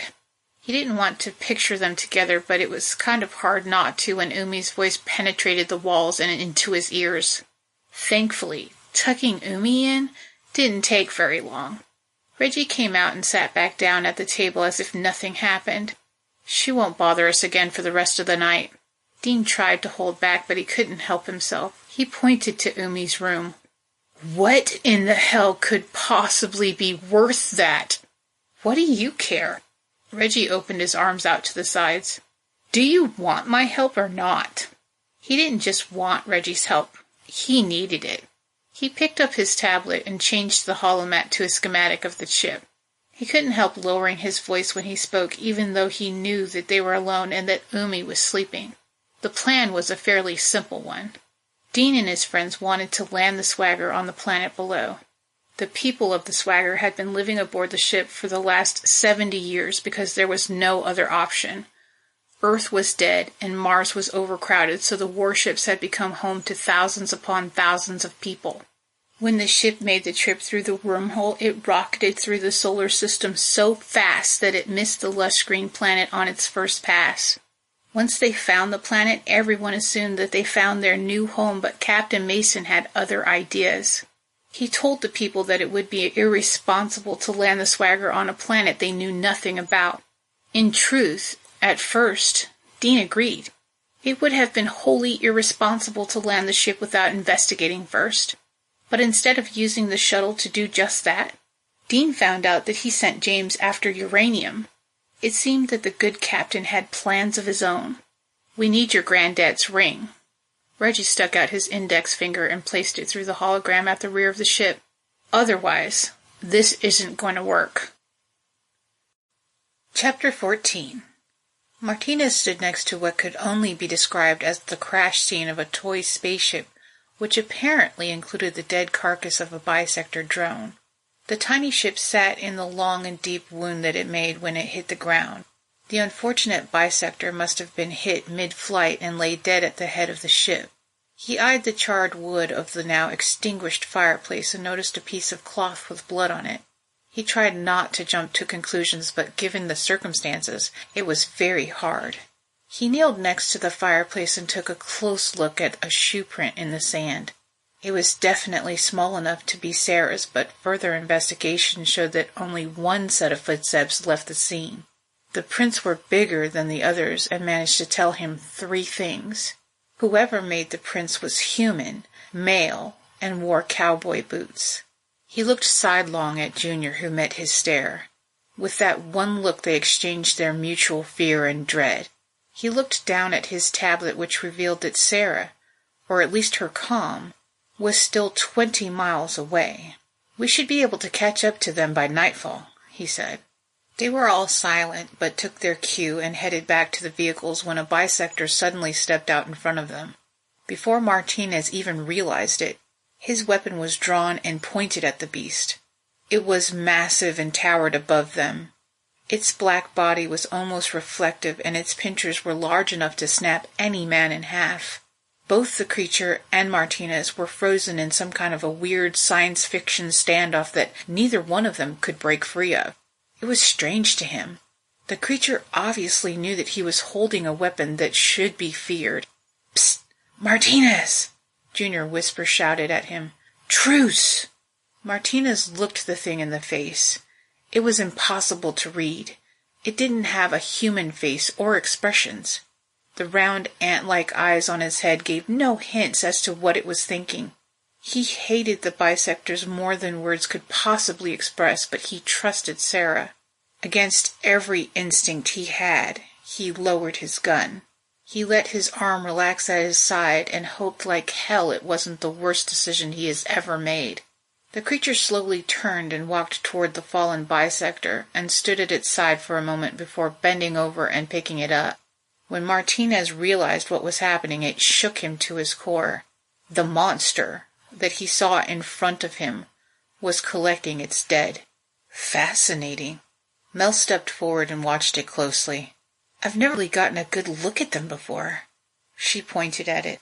"Look, it has humanoid arms under the pincher arms." The creature seemed to look at him again, so Martinez nodded at him. "Sorry for your loss." He felt weird saying it. He knew the creature couldn't possibly understand what he was saying, but he hoped he understood the sentiment. He watched as Tran got on the other bike and made sure the others got in the jeep before starting his up and taking off. At least they were now able to assume that the spaceship in orbit around Sarisart contained humans. Otherwise, they were aliens with cowboy footprints. When the thought occurred to him, he shunned it as stupid, but the more he thought about it, the more he figured it was possible. After all, he just had an encounter with a giant, bug-like, lobster-like, weird-ass creature that apparently they had a truce with. If they were on a normal road trip, where an actual road existed, a 20-mile trip would take less than 30 minutes. But it wasn't a normal road trip, nor were there actual roads. Martinez had to take the lead and carefully navigate the terrain ahead. They frequently had to stop and move down trees or plan out an alternate route. It was a very frustrating journey that took so much longer than he expected, so it shouldn't have surprised him that 12 miles into their trip for the day, the Jeep got a flat tire. He took his jacket off and prepared to help Tran fix the damn thing. Not because he was being chivalrous, but because he wanted it done quickly. But evidently, he only got in her way. He left her to her work and thought about ditching them again, but he knew he couldn't leave his companions alone in the wilderness without protection. Junior took that opportunity to send the drone out for a test flight. It hovered high above the trees and slowly did a 360-degree turn while Junior watched the handheld monitor. "I see smoke." He glanced over his shoulder to Martinez. "It's probably a campfire." Martinez walked up to him and yanked the control out of his hand. "Let me see that." Junior was right. It was probably a campfire. He was suddenly excited. Sara and her new friend stopped for lunch, which was going to end up being a lucky blessing. He was mere minutes away from seeing for himself if she was alive or dead. He engaged the controls and flew it toward the smoke as the anticipation built up inside of him. He didn't even seem to notice that Junior was standing an inch away from him, looking over his shoulder. As the terrain below went by, it seemed to blend together, but they still managed to notice when the drone almost slammed into the thick neck of a dinosaur. "Go back! Go back!" Junior screamed at him. Martinez shook his head. Not a chance. He did think seeing a dinosaur was noteworthy, but he wasn't willing to take any detours until he found Sara. When the drone got close to the smoke, he slowed it down. He knew from past experience that the drone was loud, and it was running at top speed, and he wanted to get a look at what was happening before anyone realized it was there. He lowered the drone past the treetops and into the forest below, where it got considerably darker. It took the video a few minutes to adjust, and when it did, he could see the campfire. He felt Junior lean in closer to him, and he pointed to the screen. "Is that her?" Martinez was too focused on the screen to pay him any mind. He continued to lower the drone and inch it forward until he could get a better view. "Martinez, wait!" Junior did something to the screen so quickly that he didn't have time to protest. "Now look." Junior had zoomed in on the two people sitting next to the campfire. His heart suddenly got warm as he was filled with relief. It was Sara, and she was alive, and apparently very happy. He watched as she belly laughed at something her companion said. She leaned in close to the man wearing a cowboy hat. He couldn't quite see the man's face, but he knew that he was smiling. She smacked the man on the arm, causing Martinez to feel something he had never felt before. He didn't know the man in the cowboy hat, but he suddenly wanted to punch him in the face. His heart raced in his chest. He was grateful that she was alive, but he couldn't help feeling like he had lost something. "Can we talk to her?" Martinez glanced at Junior. Junior was ecstatic, and it showed all over his face. He nodded wildly and motioned for him to give him the controller. "Yeah." Martinez handed it to him. "Tell her to stay put." "Ma, can you hear me?" They both watched as Sara seemed to make eye contact with them. She smiled broadly and touched her friend before pointing at the drone. She clearly said something, but they couldn't hear her. Junior fiddled with his controller and then tried again. "Ma, can you hear me now?" That's when Martinez heard a familiar whistling sound coming through the trees, and he was instantly filled with intense fear. But it wasn't coming from around them. It was coming from out of the speakers of the handheld controller. They watched in horror as Sara and her friend looked frantically up at the sky. The video suddenly rocked before it went blank, and dread filled his heart. They had found her alive, but now she was surely dead. Junior suddenly put his hand on Martinez's shoulder. "I still hear it!" He turned around and screamed, "Piranha! Get in the Jeep!" Tran was actively turning a lug nut with the tire iron when she suddenly dropped it and climbed through the side door. Chad and Mel went in right afterward, followed closely by Junior. Martinez dove toward the back of the Jeep and dug into one of the rucksacks. He quickly pulled free a puff tent when he was hit in the arm by one of the piranhas. He grunted in pain and looked down at his forearm. It was covered in blood.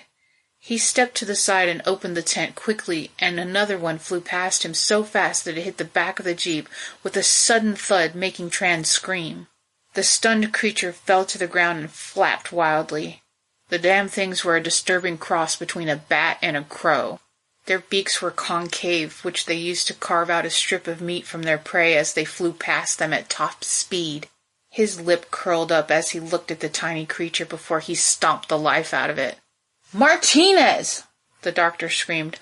"What the fuck are you doing? Get in here!" The whistling got louder and louder, which meant more of them were coming. They hunted in groups and usually killed their prey due to their sheer numbers. The people of the Moon's Eye were protected within the confines of the colony because the lights conveniently emitted a frequency that the bastards didn't like. But out in the wilderness of Sarisart, they didn't have the luxury of lights. His puff tent had been altered to look like the colorful leaves of the pseudo trees and acted as a great camouflage. He dove into it and zipped it up tight. Until that moment, he had never had the opportunity to test out the tent's effectiveness, so he prayed that it worked. That definitely wasn't the way he was supposed to die. He listened to the high-pitched whistles as his thoughts turned back to Sara, and he again regretted the fact that he wasn't there to protect her. Before Zeeman died, he made him promise that if anything ever happened to him, he would take care of her. But he failed, and he continued to fail. He needed to find her and bring her home. Captain Britt was wholeheartedly enjoying himself. There was a beautiful woman sitting next to him laughing at all his jokes, and it was giving him a natural high. He looked into her eyes long enough to think it might be okay to kiss her, but the happiness suddenly drained away from her face and she looked away. It made him focus on the bandage he placed on her neck wound. He leaned forward and gently moved her hair away from it so that he could see it better. "Let me see," he said softly. She tipped her head to the side to give him a better view. He gently peeled up the end of the bandage until he could get a good grip, and then slowly pulled it free. The wound was all but healed. He gently ran his thumb over the area before making eye contact with her again. This time, he was the one to look away because he thought he heard something. He looked around trying to find the source of the noise, but he couldn't. When he looked back at Sara, it was clear that she had heard it too. "I'd know that sound anywhere." She turned to scan the woods too. "It's Junior's drone." He watched her for a moment. "Well, then why can't we see it?" Even as he asked the question, he knew the answer. "Oh, that's pretty smart, I guess. You never know what you're walking into. You know what would be funny?" She let her eyes roll to the side as she looked at him and then waited for his answer. "If we were having sex when they found us." Sara's eyes shot open almost as far as her mouth did. It apparently struck her as hysterical because she laughed so hard that her face turned red. He found it impossible to watch her without laughing too. She leaned in close to him and smacked him in the arm before finally calming down. "Ma, can you hear me?" Both of them looked up just in time to see the drone hover slowly towards them. Sara smiled. "Hi, guys!" A whistling sound started to penetrate the silence of the woods. Sara grabbed his hand so hard it hurt him. "It's the sky piranha!" "Ma, can you hear me now?" The drone's speakers emitted Junior's voice again. What happened next was as shocking as it was unexpected. Someone or something grabbed them, and they weren't too nice about it. They were dragged into a dark place that smelled like damp dirt and feces. Sara screamed repeatedly and held on to him so tightly he could barely breathe. There were half a dozen of them, maybe more, and he didn't get a good look at any of them. After a moment he felt his feet leave the ground as they were carried upward into nothingness. He felt almost weightless as his legs dangled slightly as their unwilling journey progressed. Every time poor Sara made the slightest noise, they gave her a hard, insistent nudge, which only made it worse. He resolved that whatever was about to happen, he wasn't going to let him take her from him. He wrapped his arms around her tightly and held on for dear life. They were suddenly shoved to the ground, where several of the animals laid on top of them. He could tell that the creatures were covered in hair because he could feel it up against one of his arms. Sara was whimpering and trying hard not to make any more noise, but it wasn't working. Somewhere in the darkness something growled so low that it seemed to reverberate through him, and it scared the living shit out of him. He needed her to stop so that they wouldn't hurt her. "Shh," he whispered softly. "I'm so scared," she whimpered. He felt another nudge against the arm that he had around her. He kissed her forehead lightly. "I know, but you need to be quiet." One of them punched him in the back just hard enough to intimidate him. It worked. It was so dark that he couldn't see anything, but he could still hear the whistling. Britt held her close to him and rubbed her back softly, hoping it would help to keep her calm, when her whole body suddenly relaxed. He knew that she was unconscious because he could still feel her soft breathing against his neck. He didn't know what the creatures wanted with them, but he had the feeling that they wanted them alive. The one thing that he did know was that the creatures were not the deadly and fearsome sky piranha that Sara was so worried about. He was actually a little jealous of her. She was unconscious and therefore no longer experiencing the terror of every slow minute that passed by. He kept rubbing her back softly, but it wasn't to soothe her anymore. It was to soothe himself. The darkness, coupled with the fact that he eventually calmed down, allowed him to temporarily check out like Sara did. When he woke up, there was sunlight in his eyes. It took him a few minutes for his eyes to adjust, but when they did, he was surprised and confused. They were alone inside one of the pseudo trees, but this one was different. He had seen pictures of nests when he was a kid, and if he was a betting man, he'd bet it was a nest. It was made with the roots of the pseudo tree and a lot of dirt, but it was also made with great care. The bottom of the nest was mostly flat and covered with dirt. It was about the size of a small bedroom, if bedrooms were circular on the inside. He looked down at her. She was still unconscious and seemed to be sleeping peacefully. Britt sat up slowly and turned his head toward the sunlight. It was streaming through a hole large enough to fit a person through. He nudged her shoulder gently. "Sara," he whispered. "Sara, wake up." He shook her a little harder, but she didn't budge. That was when he noticed something next to her shining in the sunlight. He leaned over and grabbed it. It was the small tin that she kept her medicine in. He opened it and winced immediately. It was empty. He looked around for his pack, but he must have lost it in the scuffle. He wanted his tablet so that he could take her pulse, but he was forced to do it the old-fashioned way. He held his breath as he felt along the inside of her wrist until he felt a steady beat. "Thank God," he said softly. Chapter 15. Junior's broken drone laid against a tree waiting for its master to come and rescue it. It wouldn't be long now. After all, the jeep carrying him was speeding along at 55 miles an hour and closing in quickly. It had been 2 hours since the sudden and quite unexpected sky piranha attack, and everyone, even Martinez, was sure Sara was dead. The ugly predators from the sky usually only attacked at night and only when it was warm. So why was that day so different? Junior blamed himself. He watched the motorcycle in front of them swerve to avoid hitting a large rock, so the jeep did the same. The sheriff was doing a great job of guiding them. It was the goddamn drone! He made a fist and brought it down hard on his thigh. It was flying just above the treetops. It must have disturbed their sleep. Mel twisted the steering wheel again and swerved to avoid another obstacle in their way.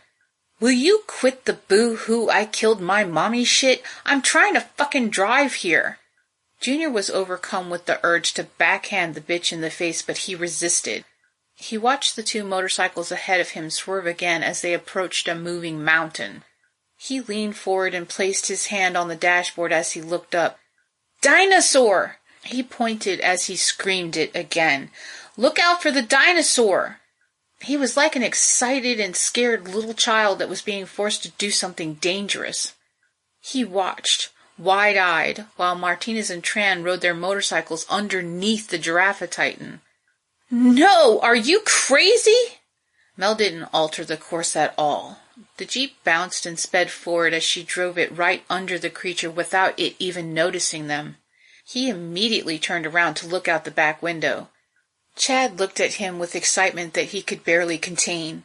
He hooted loudly before shouting, "I can't believe that just happened!" Junior was scared. He was scared for many reasons. First and foremost, he was scared that his mother was dead and that he'd never see her again. He suddenly found himself thinking back to the time when Sara eased his fear of the dark. She did it by using logic. She explained that there was a reason for everything, including the darkness. The darkness signals the human body to relax and prepare for sleep. And of course, conversely, sunlight signals the body to wake for the day. The problem with using logic on a 6-year-old genius was they typically know more than you think. Darkness was also the time that some animals and insects come out. Insects, such as cockroaches. He hated them. It didn't help that he had seen a video showing the extraction of one of the little bastards from somebody's ear. His own father found his fear annoying. He knew Travis O'Malley Sr. loved him, but he wasn't equipped to be the kind of father that Junior needed. When Junior spelled out his fear for Sara, instead of treating him like he was a stupid little kid, she gave him a pair of earmuffs. It was just a stupid pair of earmuffs, but it fixed the problem. He was able to sleep, and his father didn't have to listen to him crying all night long. Sara may not have been his mother, but she was the only person who acted like a mother should. He looked out the windshield and watched as the two motorcycles stopped next to one of the pseudo trees. Martinez quickly got off his bike and threw his helmet to the ground before making a beeline to the Jeep. He looked the sheriff in the eye, knowing exactly what he was after. He got out of the Jeep and handed the locator to him. He knew Martinez never liked him, but the sheriff managed to gain some of his respect when Sara disappeared. He could see how much he cared about her because it was written all over his face. The man was desperate to find her, and he couldn't blame him. She was easily the best person he had ever known. He had known Martinez for as long as he could remember and was raised to refer to him as Uncle Marty. He usually only saw him on holidays or special occasions, and all he knew about the man was that he was Andrew's best friend. Over the last year, Martinez stepped in and helped out whenever he could. During that time, it became clear to Junior that the self-proclaimed ex-mercenary was in love with his mother. It left a bad taste in his mouth. Not because he thought Martinez was a bad guy. Not because he thought that he wasn't good enough for her. It was because he had to wonder exactly how long the man had been in love with his best friend's wife. He watched Martinez follow the beacon on the tablet until he found the downed drone next to another tree. That's where they found Sara's comm and a backpack. They searched the surrounding area thoroughly but couldn't find any more signs of Sara or the mysterious man. Mel kneeled down next to the backpack to look inside and found a cowboy hat underneath it. She picked it up for a second and then dropped it on the ground next to her. If Junior didn't know any better, he would think that she was as upset as the rest of them. He squinted and looked up at the sun through the trees. It would be dark in a few hours, and it would be better for everyone if they found them before then. He watched Martinez cup his hands together over his mouth and prepared to belt out her name as loud as he could. "Sara!" He listened carefully for a moment and then did it again. "Sara, where are you?" He walked over to his drone and examined it. Thankfully, the damage wasn't too bad. He tipped it up on its side and looked it over carefully.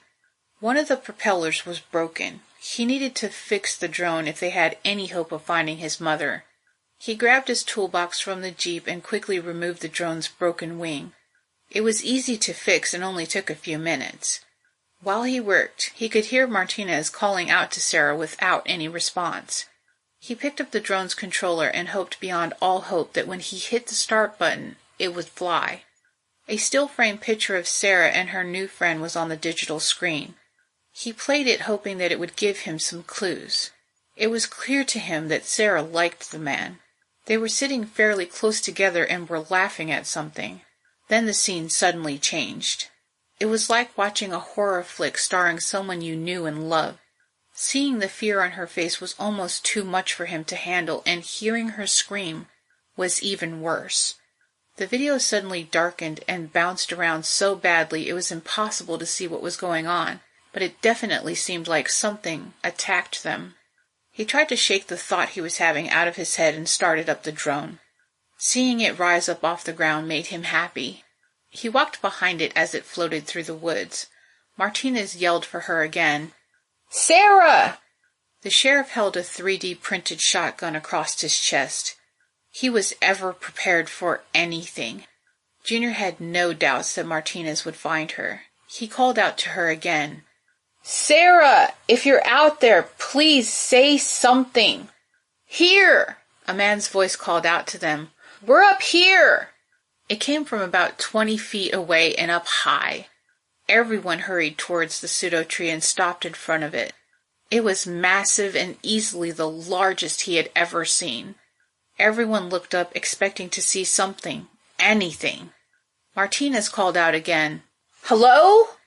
A few stories up, a man's head and upper body popped out of the trunk of the tree. "Hey! We're up here!" He waved his hand toward himself as if he was pulling them to him. "We need some help!" "Well, this doesn't feel like a trap at all," Martinez said sarcastically. Mel walked up to Junior and pointed at the drone. I weigh 105 pounds on a bad day. Can that thing carry me up there? He looked at the drone for a moment before answering. Yeah, it could hold you long enough to get you up there. She nodded and then walked up to Martinez and held out her hand. Give me your Glock. He looked at her like she was crazy. He definitely didn't want to give it to her. She snapped her fingers. Come on, we don't have all day. Martinez reached behind him and pulled the gun out of the back of his pants and then gave it to her. Do not kill anyone. Mel took the gun and hid it in her jacket before positioning herself below the drone. Junior pointed at it. Hold it here and here. He looked her in the eye. No sudden movements or it will crash. You must remain perfectly still. Understand? She nodded. I got it, Mama's boy. Let's get on with it. She put her hands up and grabbed the drone tightly while Junior prepared to overload the engines without killing her in the process. Push off slowly. Mel bent her knees a little and then pushed up fluidly with a small hop that seemed to carry her upward, like she was a superhero taking flight. The propellers were taxed to the point that they whined and threatened to quit. They carried her up alongside the tree until she reached the opening where she could see the man waiting. She looked down past her feet at the ground and estimated that she was around 30 feet off the ground. Just when the drone seemed like it would crap out, she let go and landed awkwardly on the canopy of leaves that surrounded the tree. One of her feet fell between the thick roots, and as she pulled it back up, her shoe fell off. She watched it fall the 30 feet to the ground and then rolled her eyes at her own bad luck. Shit. She wanted to take a moment to appreciate where she was and examine the rare yellow orchid that caught her eye, but she was on a mission. She pulled the gun out of her jacket and pointed it at the dark opening in the tree. Mel didn't see any signs of the man or Sarah, so she cautiously approached it. The gun in her hand, coupled with the fact that she was creeping toward possible danger, made her feel like a badass. Her heart wildly thumped in her chest as she got closer. It amused her that she couldn't quite decide if she was scared or having fun, but either way, she intended to save Sarah. The clues so far had been few and far between, but they did reveal the likelihood that there was only one foe, so she liked her odds. She smiled inwardly because she knew that Martinez was on pins and needles waiting for an update. Well, he would just have to wait. She stood next to the opening and pointed the gun inside as her eyes tried to focus on anything. It was impossible. The sun was shining at her back and the interior was dark, so she couldn't see a thing. It's okay, a man's voice said. You can come inside. I'm not going to hurt you. She lifted one leg through the opening and slowly stepped through. Put your hands where I can see them. It took her eyes a minute to adjust to the darkness, but eventually she was able to see the man standing against the far wall with his hands up.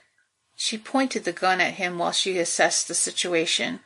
As far as men went, she supposed he was good-looking. His hair was curly and about shoulder length. It was dark, so she couldn't see what color it was, but she suspected it was red. That was when she noticed Sarah lying on the ground in the center of the tree. She eyed her closely. She wasn't moving. Don't move. She glanced at him and then knelt down next to Sarah to feel her pulse. She's alive. His voice was low. You a doctor? Her eyes rolled upward and looked him in the face. No. He grimaced. Do you have one with you? When she stood up, she got a good look at the room that they were in. There was a hole in the floor a few feet from them where the man was standing. She pressed the button on the comm that was hanging from a string around her neck. Martinez! There must be a way to climb up from inside the tree. Look for an opening. She knew what would come next, and she was right. His voice came out of the speakers of the comm. Is Sarah all right? A little voice inside her head told her to be gentle, but she's alive was all she could manage. Mel had no doubt that Martinez would move hell and high water to get to Sarah, which meant that she didn't have much time alone with the stranger. What happened? He said his name was Captain Mason, and that it was his starship that was orbiting around the planet. If she hadn't already known about the spaceship, she may not have believed him, because it sounded unbelievable. But what he said next was even more ridiculous. He said that he plucked Sarah out of the hands of the Bisector Queen. which was very odd indeed. Odd, because she had no idea the bisectors even had a queen. She had to assume that was when Sara was able to negotiate a truce with the giant bugs, but it was still weird. Unfortunately, Britt didn't have enough time to go into more detail because Martinez and the doctor climbed through the opening in the floor. She spent most of her life observing people and trying to figure out what made her different from them. She would watch them and try to predict what move they would make next, and she got pretty good at it. Mel thought she had Martinez pegged. She thought she would be able to predict his next move, and she fully expected him to climb through that hole and beat the hell out of poor Britt while she watched with excitement. But he disappointed the shit out of her by going straight to Sara's side. Mel watched him carefully.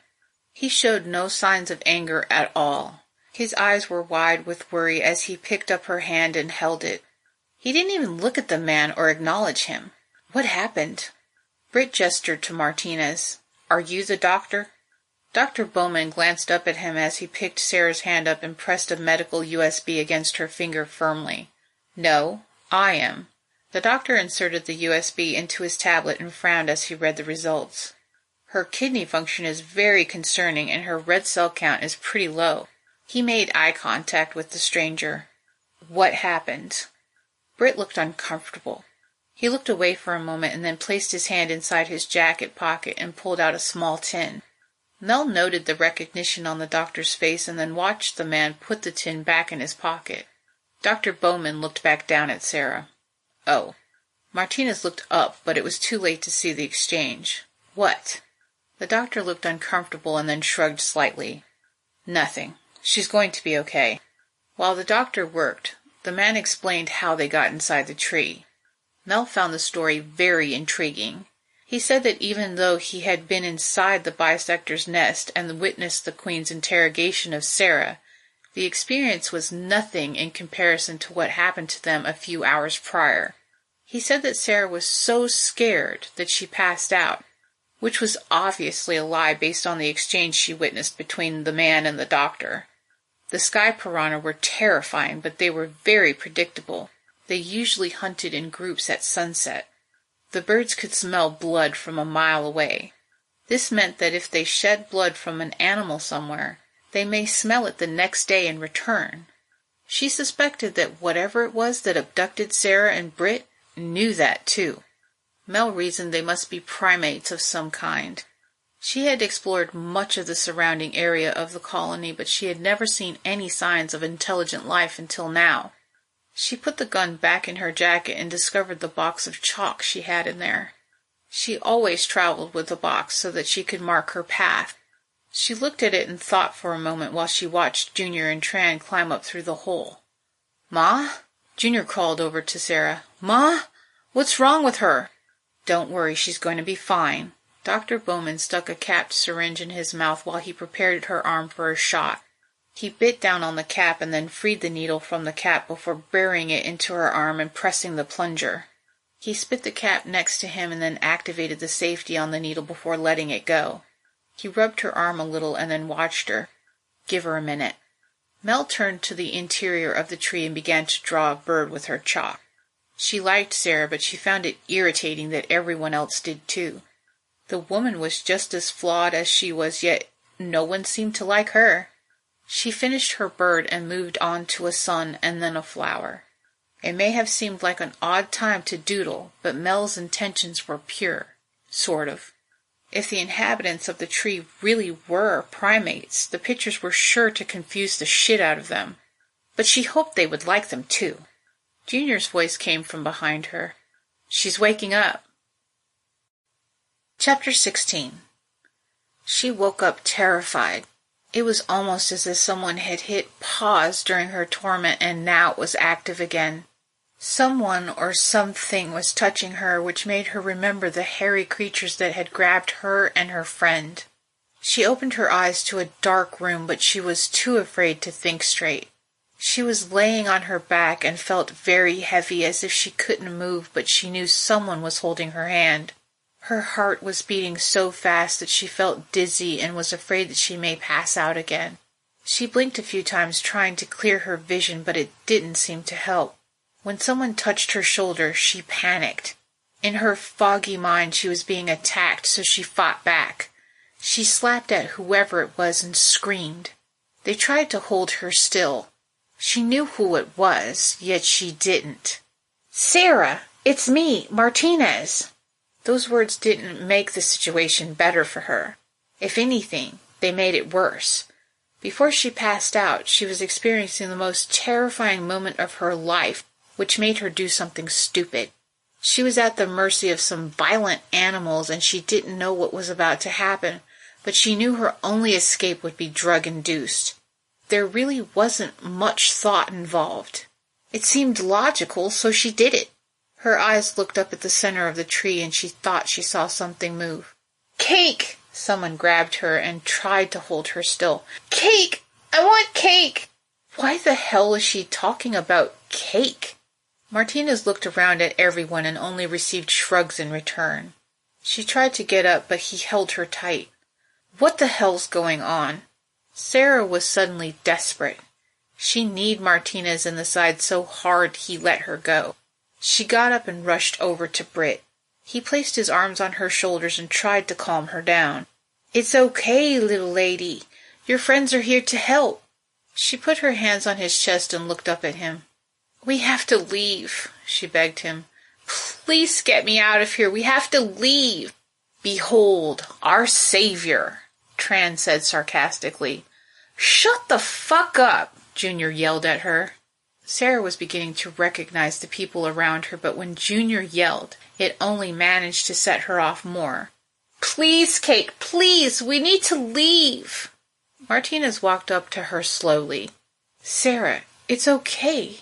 We're here to bring you home." She responded by leaning against Britt. She eyed Martinez sharply. "I'm not going anywhere with you." He was definitely wounded, but in her state of mind she couldn't feel badly for it. Mel closed her box of chalk and placed it carefully on the ground directly below her artwork. "She's right. We need to leave immediately." "Why?" Tran asked. "Because the original owners of this nest left them alone so that they would leave." She gestured to all of them. "But instead, more of the weird, smelling humans came." Britt rubbed Sara's back. "I agree. If we're still here when they return, it's not going to be good." Mel smiled and then laughed. "They're way closer than you think." She pointed upward, which made everyone look too. Fear started to penetrate every cell in her body as she looked up and watched as the shadows above seemed to move. Sara gripped Britt's hand and pulled him toward the hole in the floor. Martinez quickly blocked their exit. "Wait," he put up his hands. The climb wasn't easy. He looked at Britt and then Sara. "Let me go first. We'll both help you." He climbed down into the hole to the first cluster of roots and then held his hand out to her. At first she was hesitant. She looked at Britt, who nodded at her, so they walked forward, and he held one of her hands while Martinez prepared to help her down. Getting all the way down was slow and somewhat problematic. In several places, the next step down was further away than the others. Of course, that would mean she had to let Martinez hold her in his arms while he carried her down. She hated to admit it, but she liked being in his arms again, and that mere fact made her angry. When they reached the ground, Martinez led them to the opening that would get them outside. There was a lot of roots that he had to move to the side and hold out of the way for her. She bent down and stepped outside as the sunlight threatened to blind her. Once she was outside, she was finally able to breathe. She walked forward and away from the tree. Sara wanted to be away from the monsters, so she kept walking. When Martinez and the others met up outside the tree, the doctor convinced them to let him speak to her alone. He had to jog in order to catch up to her. "Sara, will you stop? Just stop for a minute." He grabbed her arm and turned her around. "Talk to me." She pushed him away from her. "Why, huh? Why would I do that?" He pulled her tin out of his pocket. "I got this from your friend Britt." He glanced back at the group. "Don't worry, he didn't say anything to any of them." Sara laughed. "Like that matters. They all know." "Why is this empty?" He held it so she could see it. She looked down at the ground as a tear rolled down her face. Did you bring more? Sara. Look, lecture me about drug abuse later. She stepped closer to him and looked him in the eye. Right now, I need more. I'm worried about you. She rubbed her eye and then nodded. You should be. The doctor put his hand on her shoulder.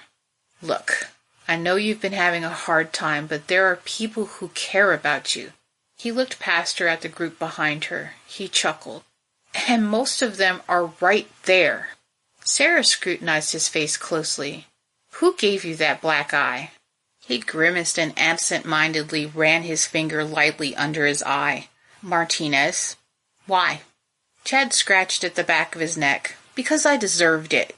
He needed to change the subject, and it showed. Drew is worried sick about you.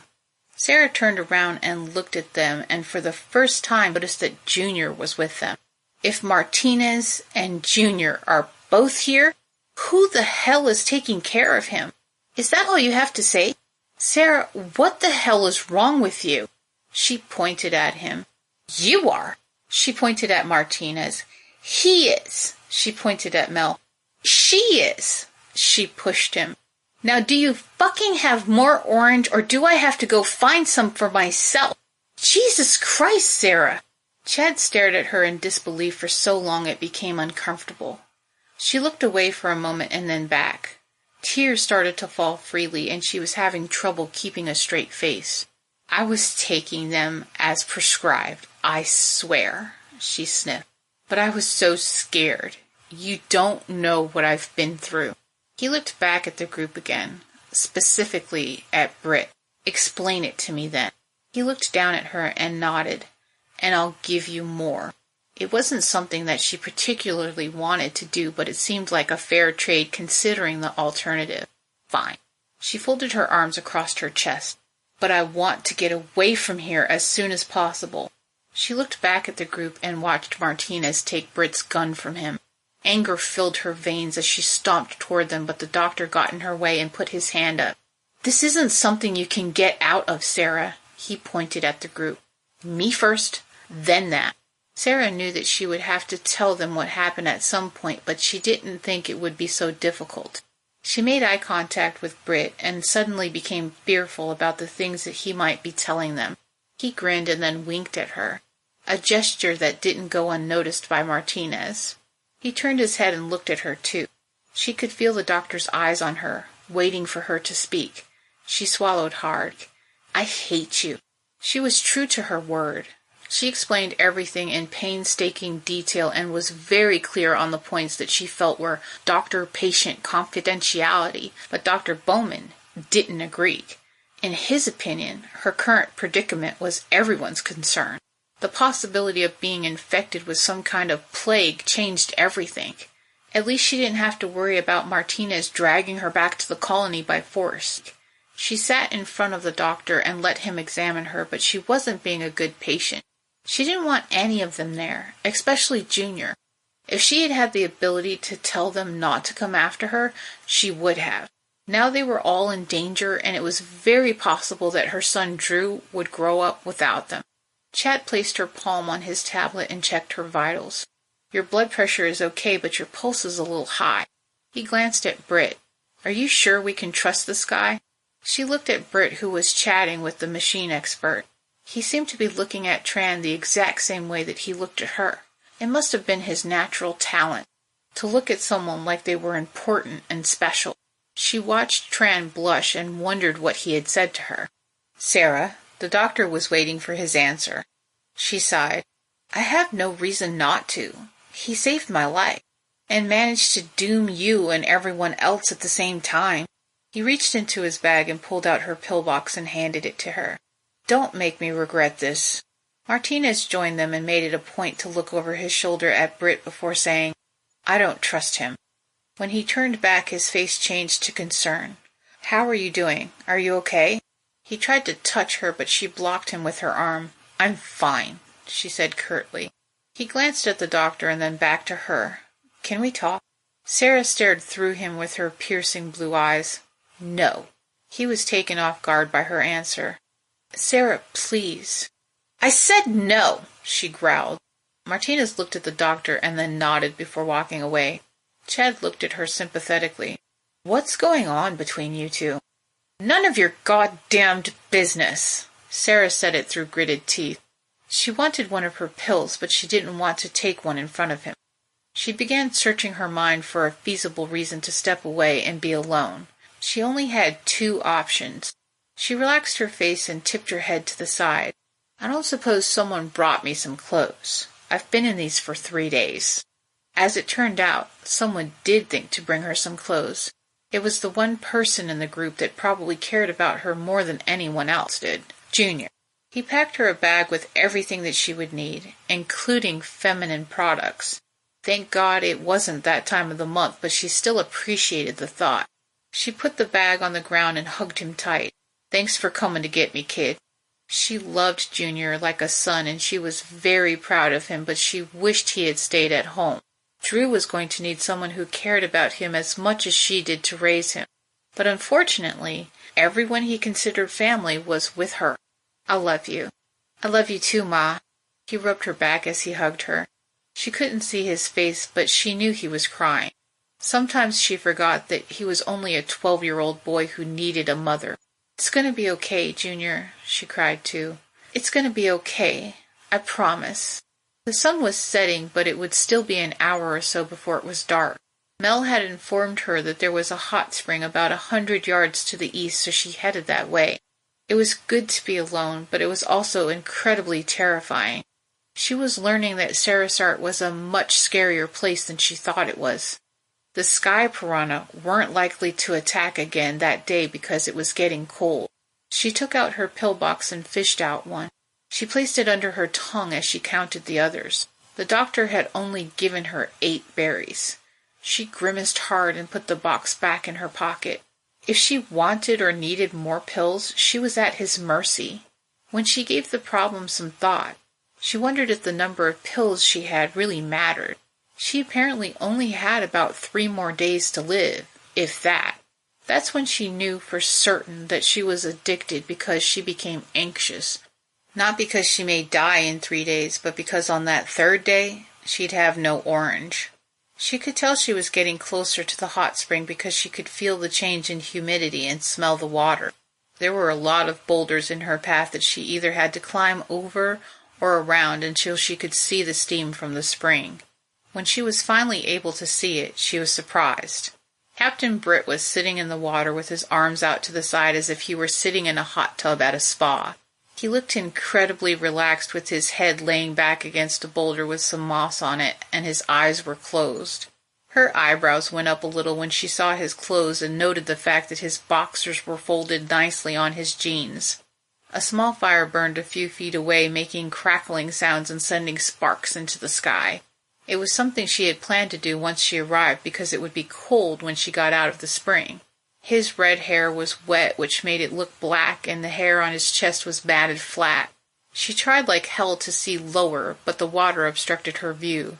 She cleared her throat loudly. Britt opened his eyes and looked at her. She tried really hard to keep a straight face, but she couldn't help smiling. "Well, hey there, sunshine." He smiled back at her. She put her bag down on the ground and started to take out the things she needed. "Martinez just let you walk away from camp?" He chuckled. "That one's a bit intense, isn't he?" She couldn't resist asking. "Are you naked?" Yep, that I am." He laughed again. "How else do you take a bath?" He watched her for a moment as she pulled her hair back neatly on her head. He suddenly got serious. "I haven't been submerged in hot water since I was 5 years old." "Wow." She stood up and slipped off her shoes. "For you, that's a really long time." He looked at her funny. "Was that a joke about my age? 'Cause you're not exactly a spring chicken, you know." She took off her jacket and hung it on a nearby branch of a tree. She smirked. "No one says that anymore, old man." Sara had no intentions of bathing with the naked man. It wasn't proper.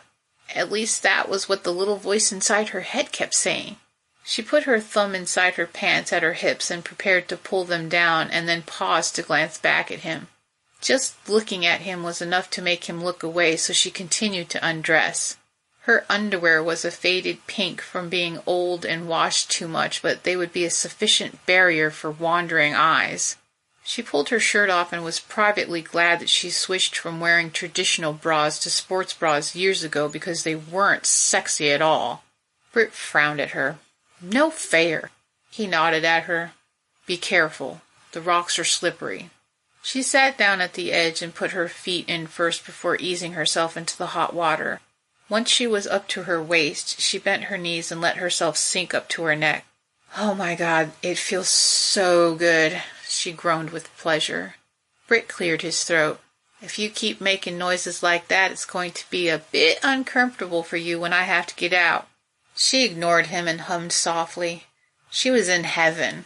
When she was on Earth, taking a hot bath was her favorite way to relax after a long, hard day.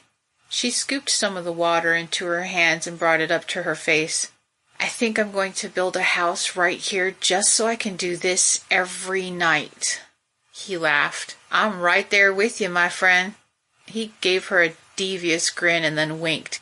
We can share a room. They enjoyed the hot soak in silence while they listened to the birds happily tweeting in the trees before darkness fell. Sara watched the fire dance as she thought about what she was going to say to her son when she called him later. She needed to find the right words to say to him and make them good, just in case it was the last time she'd ever speak to him. She felt responsible for Andrew's death because he followed her to Sarisart, but she had no control over the fact that she was abducted by giant bugs. Nor did she have control over how she was saved with tainted blood. She was going to leave her son without parents, and she had no control over it. She stared at the fire as if she was hypnotized when she finally remembered that she was expecting a child. A child was going to be born that was half her, and she was never going to meet it or hold it in her arms. She found herself wondering who the father was and what the child would look like. She always wanted a little girl. Britt must have sensed her sadness and attempted to fill the silence. Can I ask you a question? She looked at him and waited, so he continued. When are we going to do the nasty? Sara shook her head. Britt! You need to stop saying stuff like that. He moved so he was standing in front of her. Why? He put his hand on her neck and then ran his thumb along the side of her cheek. I can see the want to in your eyes, little lady. He smiled so hard that his dimples made an appearance and then turned around to get out of the spring. He wasn't bashful at all. She watched, wide-eyed, as his naked butt rose out of the water in front of her. As far as naked butts go, it was pretty nice. His legs were fairly muscular and just as hairy as his chest. She felt hot. She wasn't sure if it was because she was sitting in a hot tub or if she was turned on by his nakedness, but she felt hot. Woo, what do we have here? Both Britt and Sara turned to find Mel standing there with a huge smile on her face. She opened her arms. This is awesome. She turned around and left as fast as she came in. Sara looked after her. Shit. Chapter 17. Dr. Bowman was gathering more wood for the fire as he thought about Sara and the first time they met. He applied for the opportunity to be part of her crew, and it had been months since he had heard anything at all, so he believed he was out of the running. He was working as a general practitioner at a local hospital in Southern California, even though his discipline was genetics. He only put in 25 hours a week at the hospital. The rest of his time was spent on genetic research and designer drugs. He believed that drugs should be designed for the individual, not the masses. Most people were aware that drugs had side effects that only affected certain people, but what they didn't know was why. Not everyone was created equal. Some people have mutations that make it difficult or impossible for their bodies to process medicines properly. Instead, it builds up in their system to toxic levels and makes them sick, or worse, kills them. He was reading a file of a young woman whose genetic profile was something of an anomaly. Normal human beings have 23 pairs of chromosomes, and having more or less is usually a very bad thing. His new patient was the very definition of a mutant. She had 27 complete pairs of chromosomes, which was as amazing as it was bullshit. He was instantly convinced that someone was trying to pull one over on him. But the puzzle was still irresistible. Extra chromosomes usually resulted in severe mental retardation, but this person was a normal, functioning human being. Perhaps the most interesting part of the file was the fact that she was able to have a child. The mystery occupied his brain for several weeks before their first meeting. He needed to know how and why this came about. Was this individual born this way, or was genetic modification involved? And if so, did the modification come before or after the birth of her child? The 4 extra pairs of chromosomes were not simply duplication, but something he had never seen before. He literally became obsessed with finding out more. He wanted to meet the person responsible for such an amazing feat. S. Newman was the only thing he had to go on. It was also a military file with a lot of redacted information. He needed some of her blood so that he could study it further, which meant he had to contact the person who sent him the file. Shortly afterward, he was abducted by men in black who wouldn't answer any direct questions. It was literally the scariest day of his life. When he thought about it now, the fear he felt that day was nothing compared to the kind he felt later. Since landing on Sarisart, there were several scariest days that he could think of that contained maximum levels of terror, all of which he didn't want to repeat. He sighed as he picked up another stick. He still wouldn't change a thing. He loved Sarisart.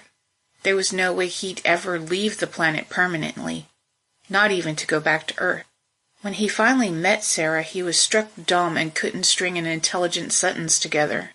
It was like meeting a movie star that you've thought about every night for the last several years. He knew everything about her and her Moon's Eye Colony project. That's why he wanted to be part of it. Back then, she couldn't say or do anything that would make him think any less of her. Her opinion meant something to him. He respected her more than anyone on the planet. He frowned and shook his head. He wished he knew how to help her. Every time he thought that she was making progress, something would happen and she'd have a setback. In his own misguided way, he believed a new baby in her life would be good for her.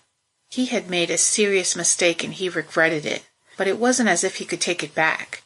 She already hated him for what he had done, so he definitely wasn't looking forward to telling her who the father of her child was. He took a step into the clearing of their camp and was immediately greeted with a knife flying at his head. It stuck blade first into the tree a few inches away from his face. His heart jumped into his throat as he turned to look at it and then traced it back to its source. Martinez walked toward him, making serious eye contact with him before grabbing the knife and pulling it out of the trunk. "You okay, Martinez?" Chad put the sticks down on the ground. He walked a few paces from the tree and then turned around. He pointed the blade at the tree for a moment before letting it fly. It struck and stuck into the tree in the exact spot that it had before. He looked at the doctor. "I don't understand what the hell's happening." "What do you mean?" "She's only known him for a few days and now they seem inseparable." Martinez walked to the tree to retrieve his blade. Chad smiled. If he wasn't sure how the sheriff felt about Sara before, he was now. Traumatic events often bond people together. He stacked the sticks into a little teepee and prepared to light them. Sometimes it's more intimate than sex. Martinez pointed the knife at him. "You do realize I'm holding a knife, right?" The doctor suddenly remembered Sara's behavior toward Martinez. "What did you do to her?" He threw the knife again. "Forget I said anything." Dr. Bowman took his lighter out of his pocket and lit some of the dry leaves he placed in the fire pit and watched it spread. "Fine by me." Martinez sat on a big rock next to the fire and looked at the doctor. "What are you going to do?" "About what?" He rubbed his hands together and held them close to the fire to warm them. The sheriff looked around the camp and lowered his voice. "Your wife." "Oh." Chad picked up a stick and poked the fire with it. "Nothing." "Nothing? Does that surprise you?" He placed a larger piece of wood on the fire to build it up higher. "Marriage is hard. You don't just give up on someone when they make a mistake. I love my wife and I know she loves me. Mel, is of no consequence. He poked at the fire again. Besides, it's not as if there's enough women to go around, he laughed. Martinez smirked and nodded slightly. That may change soon. Chad thought about that for a moment. None of them knew what Captain Britt's intentions were, but the sheriff was right. The introduction of his crew opened up a lot more possibilities for the colonists. From what Sara told him, Britt's ship had thousands of people aboard. Apparently, he planned to bring her to his ship for treatment before she succumbed to the virus that was currently trying to kill her. But he had to wonder if that was even possible. Sara wasn't normal. For all he knew, her genetic abnormalities might give her the ability to fight the virus on her own. He didn't think it was a good idea to let Britt take her aboard his ship, but they also couldn't risk bringing her back to the colony. He was her doctor, which meant he had to do what was best for her and the colony, which meant he intended to go with Sara to his ship. Mel suddenly walked into the clearing and stood in front of Martinez until he looked up at her. The doctor had never seen her look happier. She opened her arms and said, "Hey, Murder, you'll never guess what suicide is doing." Chad's mouth dropped open as he looked from Mel to Martinez and then back. "Whatever you're up to, let's not, okay?" She smiled widely and shouted, "Cake! She's having some cake!" She could barely contain herself. She busted out laughing so hard she bent over and held her stomach. "Oh my God, I'm gonna die!" The doctor watched Martinez and wondered if he was going to live up to Mel's pet name for him when the man suddenly got to his feet and stomped away. Witnessing his angry departure only made her laugh harder. Chad shook his head in disgust. He was a doctor, so he understood the fact that she was technically mentally disabled, but there was no excuse for her behavior. He walked up to her and said the worst thing that he could think of. "Your mother should have aborted you." It was literally the worst thing he had ever said to anyone in his entire life, but it didn't seem to faze her. If anything, it made her happier. He looked in the direction that Martinez fled and wondered if he should go after him, but decided against it. It wasn't long before Junior appeared carrying several rodents that he had caught for them to eat. They went to work preparing dinner for everyone when suddenly they heard a god-awful yell followed by the sound of something falling, rolling, and hitting other things. Everyone turned to look in the direction of the commotion, and the doctor got to his feet when Tran appeared waving her hands at them. "Martinez has got issues." She was wide-eyed and nodded with the believe me look on her face. "You don't want to go that way."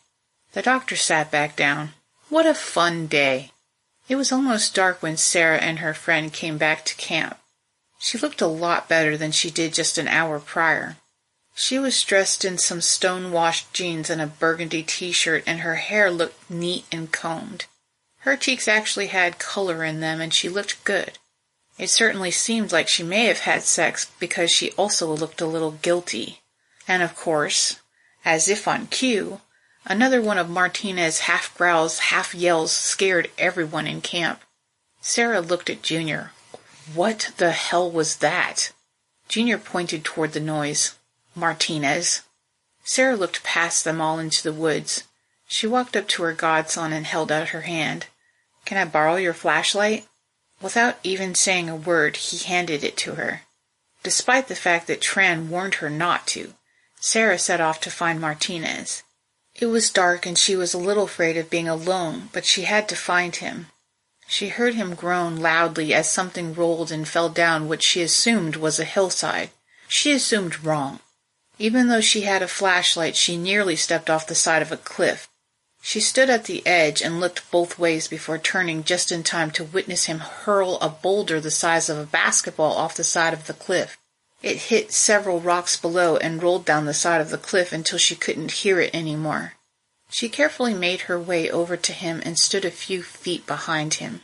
She was afraid that if she said anything she might scare him, and he was standing dangerously close to the edge of the cliff. The last time they were alone together he hurt her feelings and humiliated her, and she was still mad. But mad or not, she needed to see if she could help him through whatever it was he was going through. He was out of breath from the physical exertion it took to hurl rocks that must have weighed 20 or 30 pounds off the cliff. He let another one go and looked at her. I don't do relationships for a goddamn reason. He looked out into the darkness and then to the bottom of the cliff. Seriously, Sarah, why don't you just kill me now and get it over with? Sarah's eyes started to sting with tears. She was frozen in place and her mind was having trouble staying on topic. She puckered her lips together briefly and then smiled. That's a really weird way to tell me you like me. Sarah, what do you want from me? Martinez was exasperated. Her mouth dropped open as she actively tried to stop herself from losing control. She took a deep breath and then let it out slowly before shrugging. Friendship? Love? She looked at the ground. You're a good guy, Martinez. You are. You're a kind, caring, and loyal person. You're amazing with Drew. I'm sorry if I messed things up. He gestured to her with his hand. You see what you just did there? Listing some of the things you like about me? I'm never going to do that. His voice got progressively louder. I'm never going to share my feelings or say those 3 little words because I can't. I'm never going to tell you that I love the way your eyes change color depending on what you're wearing or that they get way brighter when you're pissed. His hand went above his head for a second and then he let it fall to his side. Sarah had a tear that was making its way down her cheek as she was trying to process everything he said when she suddenly burst into laughter. Why are you laughing at me? I'm being serious. Martinez looked hurt at first, but he couldn't help smiling. Was that a direct observation about my eyes, or did you just pull that example out of your ass? She chuckled a little more and then wiped her eye. We don't have to go from 0 to 60. We can go slow. She hugged herself and looked down at the ground. It's probably a good idea that we didn't make love the other night. Why? She rubbed the back of her neck and kept looking away. Because I would have went home and cried for several hours. She tried to laugh it off, but it didn't work. I kind of feel like I'm betraying him. Martinez nodded. Trust me, I'm familiar with the feeling. You don't have to share your feelings with me. She touched the side of his face. You don't have to talk about your childhood or your time with the Boy Scouts. She grinned softly and then touched his chest above his heart with her index finger. I like the way you are at this moment. You don't have to be more for me, okay? She cleared her throat and then looked away briefly. I'm glad that you were Andrew's friend, and I'm glad you came here with us. She swallowed hard. I don't know what I would do without you. You're part of my family. Regardless of what does or does not happen between us, I'm always going to need you. Do you understand me? She noticed his eyes started to tear up, so she hugged him. At first, it was a decidedly one-way hug, but eventually she felt his arms go around her. There is one thing I'd like to know, though. What's that? She listened to his heartbeat for a moment before answering. Your name. When he didn't answer her, she stepped back and looked at him. He was looking up at the sky with his mouth agape. He whispered, Sarah, look. There were glowing orbs floating in the sky. They all had a barely discernible yellow color that got progressively lighter toward the center until it looked like a small sun. There were hundreds of them, and she couldn't quite tell if they were plants or animals, but they were beautiful. One floated within a few feet of them, so she held out her hand, and it grew brighter where she touched it. They were so delicate they could have been woven by a spider. Sarah squinted at it. I think it's a seed. You must have disturbed them when you threw the rocks. Whatever they are, they're the coolest thing I've ever seen. He reached out and waved his hand back and forth beneath it and watched it float higher into the sky. She looked him in the face while he watched the seeds. The lights they gave off reflected in his brown eyes, making them look lighter. He looked down at her with a smile and then moved the hair away from her eyes. She watched as tears formed in his eyes, and he quickly looked away as he tried to get control of himself. Sarah suddenly didn't know what to do or how to react. Should I leave you alone? No. He pressed his hands together and then smiled. This is hard for me. Just bear with me, okay? Okay. My mom never gave me a name. Martinez couldn't seem to look at her, but my grandfather did. She was instantly curious about the reasons why a woman wouldn't give her own child a name, but she didn't want to ask. Sarah took his hand and gave him a reassuring smile. Okay. It's Angelo. He cleared his throat again. "But you can call me Ange." It made her so happy that he shared something so personal with her. She smiled broadly. "What about Angie?" She stepped closer to him. "Can I call you Angie?" He chuckled. "You can, but if anyone else does, they'll get beat up, and it'll be all your fault." "What if I called you Angel?" He put his arms around her. "That'd be okay, too." He leaned in closely, and they looked into each other's eyes. Her heart raced and thumped in her chest as she grabbed some of the fabric of his coat into her hands. "Okay." It was strange to her. She wasn't used to seeing Martinez looking so happy, and seeing him that way made her happy, too. His face was so close to hers that she could feel his body heat. She wanted him to kiss her, but at the same time she was terrified of the prospect. It was too bad that she didn't remember anything after that. Martinez grabbed her before she slipped out of his arms.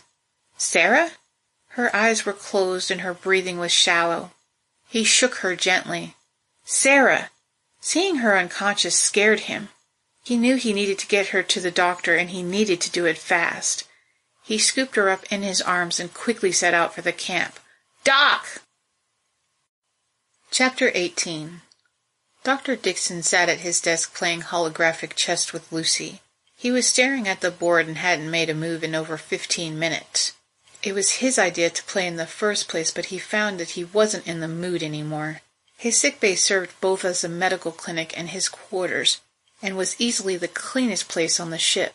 There were several sickbays located around the ship, but his was the largest and had the most bells and whistles. His eyes rolled to his desk at the picture of his daughter and his granddaughter. They both looked so much alike they could have been twins if only they were the same age. He loved them both very much, but the only contact he usually had with them was over video chat. For special occasions, he would request an escort, but for the most part, he never left the clinic. His eyes focused on his own reflection in the glass of the picture, and he frowned. His hair was dark gray and his face had deep wrinkles. It was because he was old. He had literally given his whole life to the USS Newman. He could have been a different man. He could have been a good husband and a good father. All he needed to do was agree to have his unnatural desires eradicated by way of brain surgery. It seemed like a decision any normal person would make, except for one thing.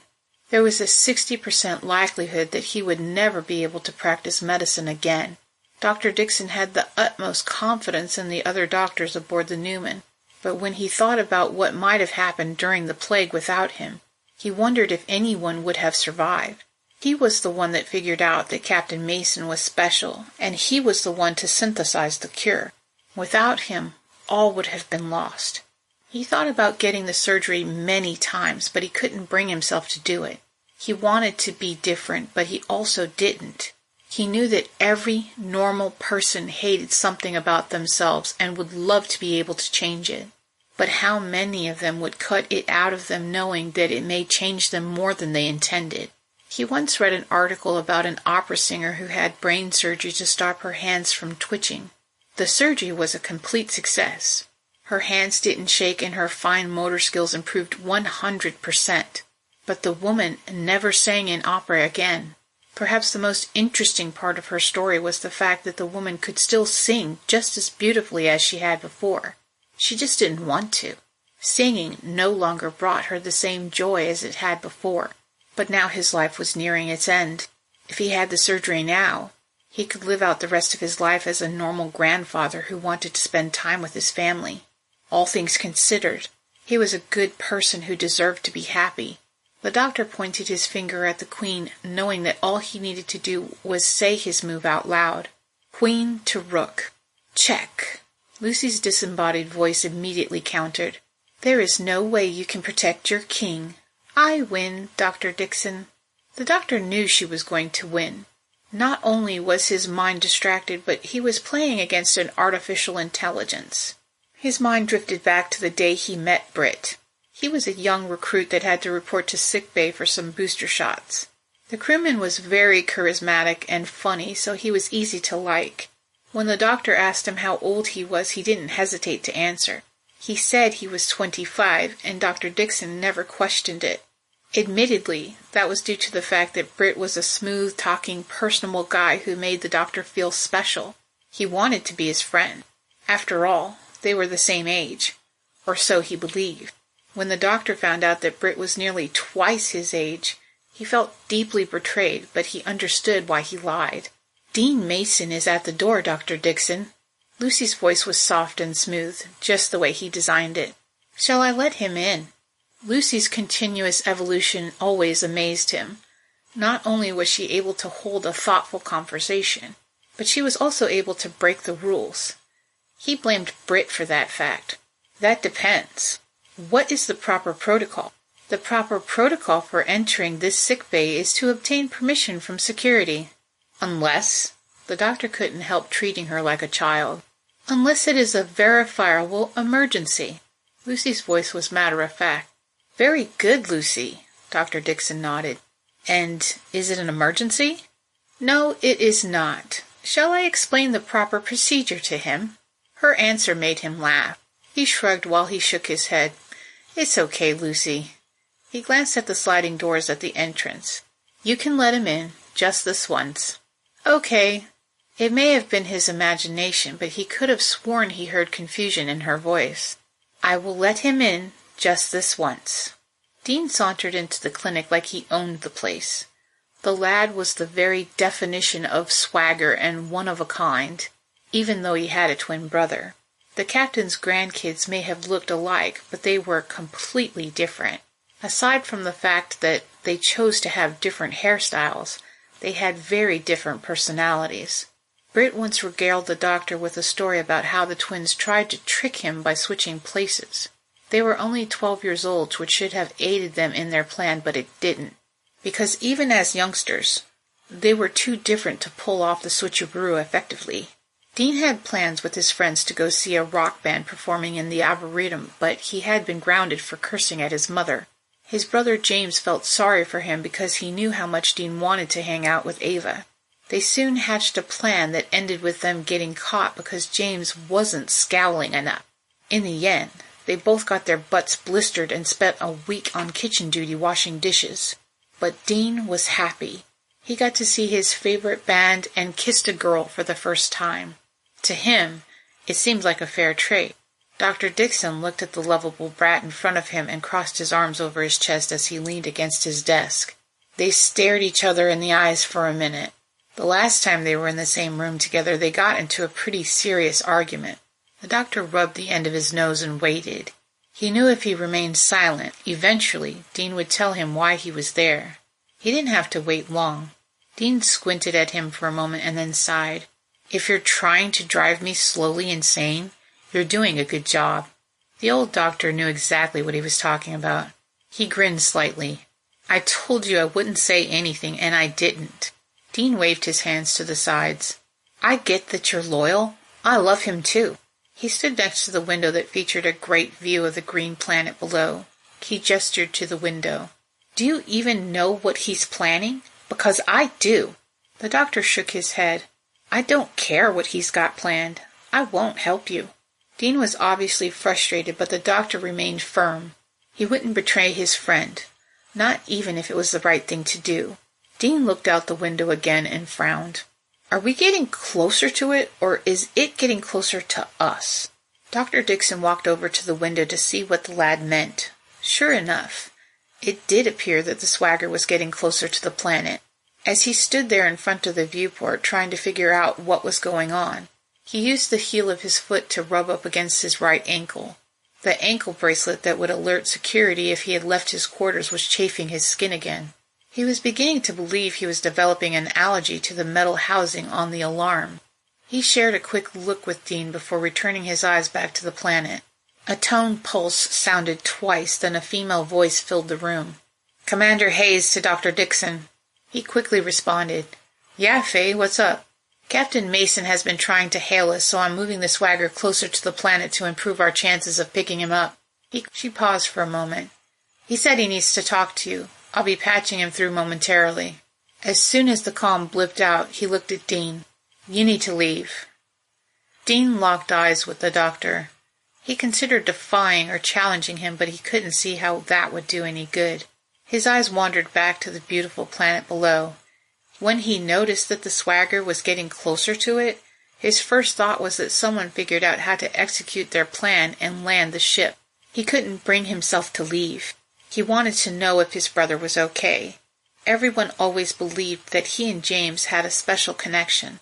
They believed ridiculous notions that one could feel the other's pain and so on and so forth. But that wasn't further from the truth. He had no premonitions or intuitions or bad feelings that he was in trouble. There was nothing. He slowly turned away from the window and watched the doctor as he walked toward the large digital screen over one of the beds. He had his back turned away from Dean, so he took advantage. People needed permission to enter Dr. Dixon's sickbay, but they didn't need it to leave. Everyone had their theories as to why the men spent the last 30 years on house arrest, but that's all they were, theories. People thought perhaps he had committed murder or perhaps took advantage of an unconscious woman. Dean couldn't imagine the doctor doing any of the things that he heard, so he tried to keep an open mind. He walked to the exit and scanned his hand to open the door and waited. Most of the doors aboard the ship slid open fairly fluidly, but the one in Dr. Dixon's sickbay always made a noise. He let the door slide open and then closed, knowing that the doctor would think that he left. He crept slowly along the wall until he could safely peer around the corner without being seen. "Yo, Doc, can you hear me?" His granddad's voice filled the air. "Hello?" He was very glad to hear his voice because it meant he was alive and hopefully okay. His grandfather repeatedly insisted that he and his brother just call him Britt. He respected his request at first, but as he got older and realized it bothered him, he started using a variety of different terms ranging from grandpappy to granddaddy, none of which were ever received well, but he could no longer help himself. Now it was almost as if it was an expected running gag. He listened to Britt and the doctor ask each other if they could be heard several times before they were able to have a proper conversation. Dean listened carefully, hoping he'd hear any news of his brother. The two of them disagreed on a lot of things, but that didn't mean he didn't love him. He peeked one eye around the corner and watched as a video appeared on the digital screen above the bed. The image of an unconscious woman appeared on the screen, and he instantly recognized her, which caused him to gasp. He saw the doctor's back stiffen as he realized he wasn't alone. He was afraid the doctor would turn around and give away his position, but somehow he resisted the impulse. He examined the stats on the screen after Britt uploaded the medical scans of her entire body. "She's been unconscious for a few hours." Britt's voice crackled and the transmission blinked out at times, but he could still be understood. "Is there anything we can do?" "Exhaustion is one of the symptoms. Maybe she's just sleeping." The doctor rubbed his chin. "I need you to take a blood sample and upload the results. Her cell count will tell me what I need to know." A man's voice he didn't recognize protested. "Hey, no one said you could take her blood." "Dr. Bowman, relax. What the hell's wrong with you?" It was another man he didn't know. He wasn't sure why there was an argument over Sara Zeeman's blood, but he knew her very existence was impossible. Or so he thought. The mere fact that she was alive meant that some of his brother's cockamamie theories about the wormhole were true. Her existence meant that the swagger traveled back in time at least 200 years. It meant that his grandfather wasn't crazy at all, but his plan still was. He couldn't let his grandfather exact his revenge or all would be lost. The screen jiggled a little and then stabilized on her face. There was no mistaking it. It was her. Dean spent the better part of his school years learning about the mother of space travel, and he considered himself an expert on her. He idolized her for many reasons, but most especially because she designed the moon's eye from stem to stern almost exclusively by herself. It was a brilliant design that was copied and improved upon for many years until humans took to space permanently. There were at least 5 other ships like the Swagger, and all of them were listed as status unknown. He thought about those ships many times and wondered how their crew evolved. Did they transition from military to civilian like the Swagger? What became of them? Did they travel through the wormhole too? Were they lost forever? All Dean knew for sure was that the people of the Swagger found their forever home, and he meant to give it to them. He listened to people he didn't know argue over Sara's blood and whether or not his people should be able to analyze it without her permission. It went on for a minute or two until Captain Mason had had enough of it. "Look, Dr. Bowman, the only reason y'all are still out here is because we need to get her to my ship. What do you think is going to happen once we get there? Now, if you're not going to help, then get the hell out of my way." Dean was very familiar with the sound of irritation in his grandfather's voice. When he was younger, that irritation was accompanied by a hard smack in the butt. He moved into the room without fear because he knew that the doctor had no intention of revealing his presence. A person didn't need to be in the medical profession to know that the results before him were very bad. That was when both the doctors on the case cursed in unison. Jesus Christ! The doctor on the planet below was the first to voice the problem. "She needs to be bled." Dean couldn't imagine a situation where a person would need such a procedure. He watched Dr. Dixon rub his chin as he examined the results further. Obviously, when you give her more blood, it should come from anyone except Captain Mason. He paused for a moment. "Captain Mason, we need some privacy." He knew the doctor was waiting for the all-clear before he spoke again. Unfortunately, Dean also knew that he'd only be able to hear one side of the conversation because of the subcutaneous personal comms. The doctor pressed the skin below his ear and then spoke again. "I don't know what that woman is, but she's not human. Be careful." Everything he saw and heard in that room left him in a state of disbelief. The old doctor suddenly turned around and looked Dean in the eyes. "I thought I told you to leave." Dean pointed to the monitor above the bed. It still showed the image of the woman he idolized his entire life. "That woman is Sara Zeeman." Dr. Dixon shook his head. "That's not possible." Dean pointed again, this time with more conviction. "I'm telling you, that's her." He looked out the window at the planet below. "You know what this means, don't you? We can't let him destroy that wormhole. It'll ruin everything." Dixon put his hand up to silence Dean, and his eyes rolled to the side. He was obviously listening to his calm and then responded. "She's not infected anymore, Captain Mason. Her body somehow destroyed the blood you gave her." He listened again. "Well, if you want her aboard the ship, you're going to have to lie to her." Chapter 19. Sara was laying on a sleeping bag with Martinez kneeling next to her and holding her hand. He looked desperate and wide-eyed as he watched Dr. Bowman place an IV in her arm. Black blood flowed slowly through the tubing to the end until it started to drip freely into a canister. The doctor did some mental calculations in his head. He glanced over his shoulder at Tran. She was a tall woman and could likely donate 2 pints of blood without even noticing the loss. He had everyone's blood type committed to memory, and he knew for a fact that she and Sara shared the same type. But he still wanted to make sure. He picked up his tablet and poked at it until he got the information he wanted. Tran and Martinez were the best choices. He moved to the opposite side of where Martinez was and went to work setting up his field transfer kit. He knew it was risky, but he didn't want to start transfusing her until he drained at least 2 pints of the bad blood. He placed the IV needle into Martinez's arm and inserted the catheter and then went to work on hers. Even with everything that was going on, the doctor was acutely aware of Junior and the fact that he was pacing back and forth behind them. He also noted the fact that Sara's savior, Captain Mason, was nowhere in sight. Even though he was concentrating on something important, his mind couldn't help think about what he had seen on the captain's tablet. The doctor's own device was capable of remarkable things, but his paled in comparison. They weren't even in the same league. The technology was far beyond anything he had ever seen. He glanced around at his surroundings one more time. Mel was sitting a few feet away from them, pretending not to be upset about what was going on. He lowered his voice. "Where'd he go?" His eyes flicked up to Martinez, and they shared a look. The sheriff was barely able to concentrate on anything except Sara, but he shook his head. "I don't know." His eyes never left Sara as the doctor checked to see how much blood was in Sara's container. He released the valve that would allow Martinez's blood to flow through the tubing and into Sara's waiting veins, but there was a problem. "Doctor," Martinez said softly, "I don't think she's breathing." "What?" Junior's voice came from behind them. He dove down on the ground and crawled over to her side. Ma? Ma! Her heart's not beating.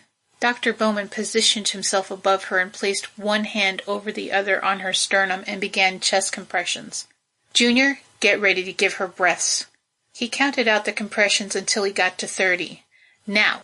He waited for Junior to give a successful breath and then resumed the chest compressions.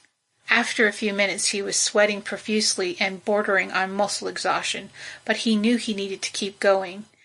Each time he forced his hands down on her chest, he was pumping new blood into her body, so he just kept going.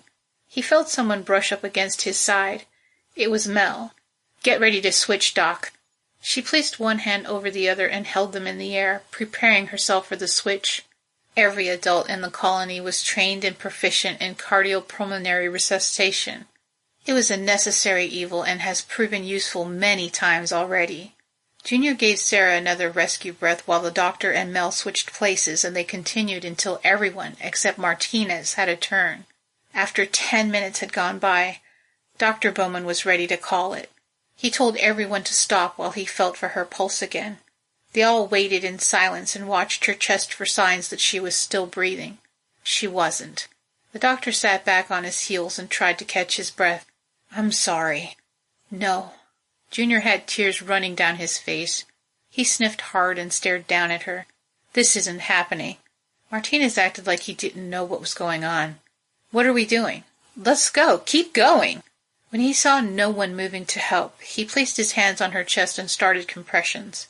At first, the doctor was concerned that the transfer tubing would come loose from either of their arms, but considering the circumstances, he didn't think it mattered. Sara was dead, and Martinez needed to feel like he did everything that he could to save her. His refusal to give up just made it worse for everyone else. Tran and Junior cried while Mel quietly moved away.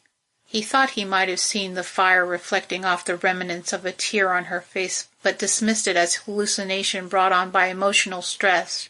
When Martinez hit the count of 30, he tipped Sara's head back, pressed his lips against hers, and blew air into her lungs.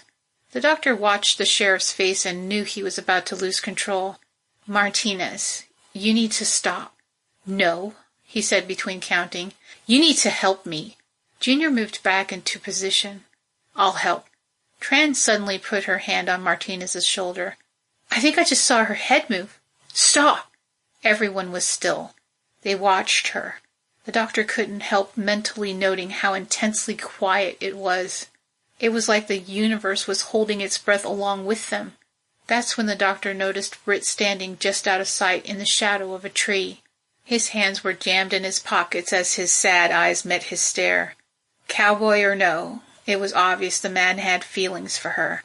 Chad thought that Tran's declaration of movement was just wishful thinking, but he leaned forward to check her pulse anyway. Before he could even touch her, she took a deep breath. Oh my God, she's breathing! Tran laughed joyfully. Junior covered his face and just cried freely. His voice was muffled, but the doctor heard him say, Thank you, God, over and over again. Sara's eyes opened as she took quick, labored breaths. There was fear in her eyes. I can't breathe. Junior, go get the oxygen tank out of the Jeep. The doctor pointed to the Jeep. And be quick about it. She looked between Chad and Martinez. I'm scared. You're going to be okay. Martinez whispered to her and smoothed her hair back. He leaned down and kissed her on the forehead. I promise. Sara felt like she was drifting on the ocean. Birds chirped somewhere in the distance, and there was a light breeze that seemed to gently caress her face and move her hair to the side.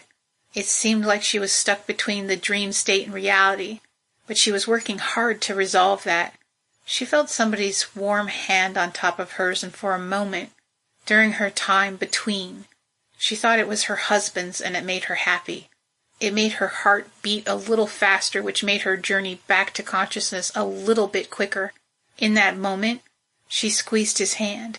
It was only a moment, but it passed quickly, moving her into sadness as she remembered his death. When Sara finally opened her eyes, it was Martinez that she saw. His face was about a foot away from hers, and he appeared to be sleeping.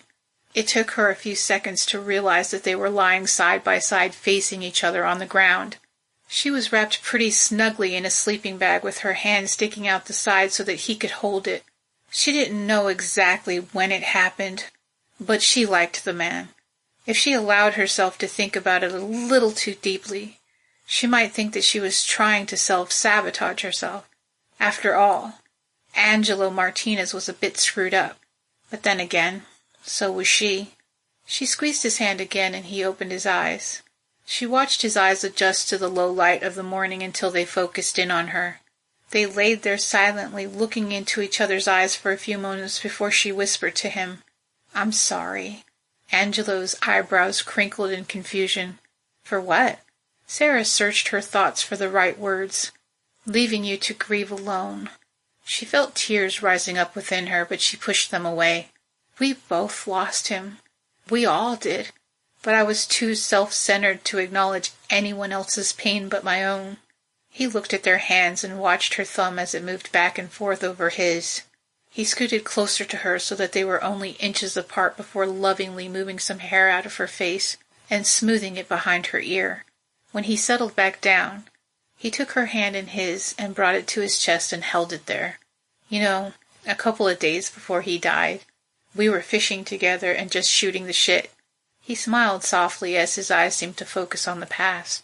"He had just told me the story about Drew." He laughed. "He said that he ran into the living room completely naked when you guys had company and pointed to his penis and jumped up and down and said—" He paused for dramatic effect, but she beat him to it. "Look, Ma! Boingy boingy!" She smiled and laughed.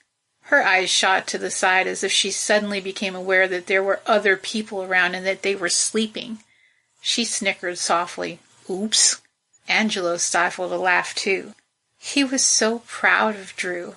His eyes suddenly filled with sadness. "He loved you both so much." He looked away. "I was jealous of his happiness, and I told him as much." "What did he say?" She knew Andrew, so she felt she knew the answer. "He said that I could be happy, too, but that I just didn't know how." He tipped onto his back and looked up at the sky. "And he tried to convince me that I'd be a good dad someday." "Jesus Christ!" Mel's angry voice interrupted the peace. "If I have to listen to any more of this, I'm going to kill myself. Some people are trying to sleep." Angelo made eye contact with Sara again. Sara rolled her eyes and ignored Mel's outburst. "You will." He didn't laugh. He didn't even smile. If anything, he looked scared. The doctor appeared above her, causing a shadow to darken her view. He knelt down beside her and asked her how she felt before taking her pulse with his hand. She had apparently been unconscious for the last 20 hours, and he seemed very concerned about her. She sat up slowly, but it still made her dizzy. Talking about children made her remember something she had forgotten. She thought about Izzy and wondered how she was doing. Even though she didn't plan on having a new baby in her life, she didn't want anything to happen to it and wondered if it was okay.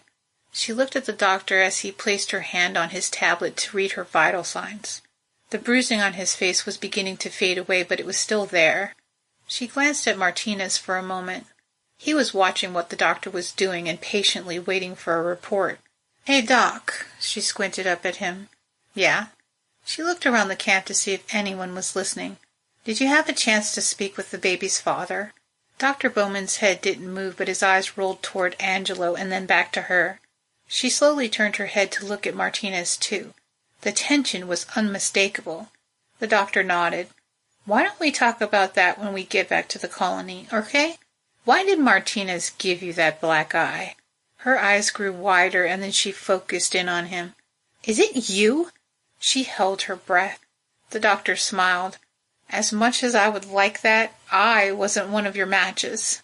Sara's head snapped back to Martinez, and as soon as their eyes met, he looked away. He practically jumped to his feet and walked away without looking back. She was dumbfounded. Each time that I think that I'm getting closer to him, something happens and we're right back to square one. She shook her head as she felt the heat of her anger rising up. She gritted her teeth. "I really hate you." Chad tipped his head and grimaced. "So you've said. Several times." She looked down at her arm as he removed the IV and tubing from it. The only thing that she could remember about the night before was being with Martinez and hoping that he'd kiss her. As she watched him remove the IV, she noticed a large black and blue hematoma about the size of a quarter. She looked up at him as he placed a bandage over it. What happened?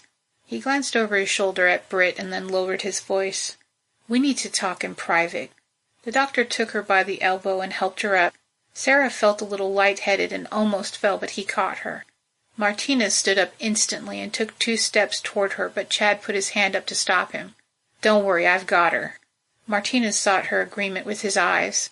She nodded at him, so he sat back down. Chad made it known to everyone in earshot that he was taking her to the hot spring to wash up. The morning was warmer than normal, and as they got closer and closer to the spring, it became more humid.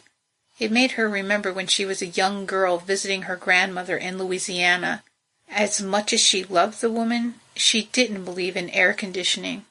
Sara spent the days trying to stay cool by sitting in front of a fan, but it didn't work. The nights were worse because she couldn't get comfortable enough to sleep. She must have stepped on a rock or a pebble because her ankle tipped sideways, causing her to fall against the doctor. He put his arm around her to stabilize her as they walked.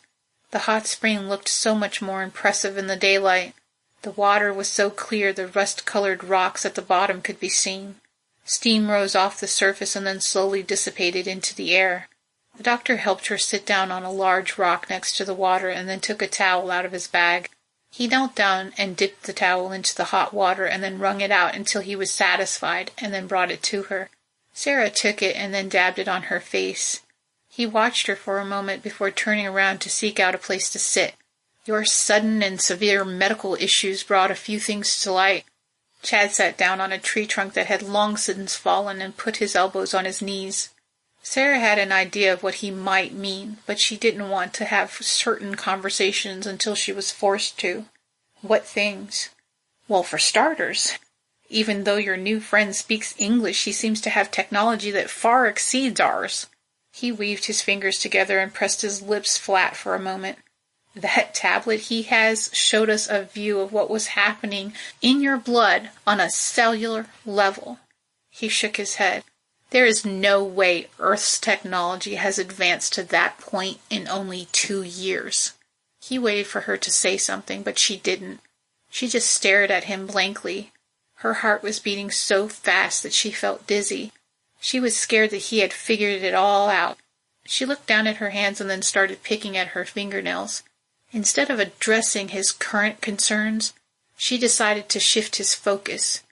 What did the tablet show you? Am I going to die?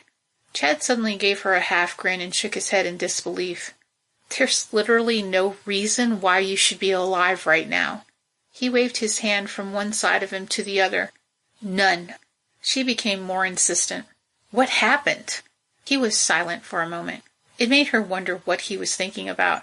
Was he trying to be as strategic as she was? He took a deep breath. You wanted me to join the mission because of your unique physiology. You said it was because you were afraid it would cause you problems in the future. And there it was. The doctor was putting 2 and 2 together and coming up with 20 questions. She threw her hands up and then slapped them down on her knees. Chad! What is wrong with me? Am I going to die? And why does my goddamn chest hurt? She placed her hand on her sternum. Will you please just tell me what's going on? His eyes widened. Fine. For lack of better words, your blood killed his. All of it. And bodies aren't equipped to get rid of large amounts of blood like that. Dr. Bowman explained in detail what they had to do in order to save her, and it horrified her. He said that they had no other choice but to drain some of her blood out and then give her another blood transfusion. His voice got an octave or 2 lower. We had to give you CPR for almost 10 minutes. I was ready to call it, but Martinez and Junior wouldn't let me give up.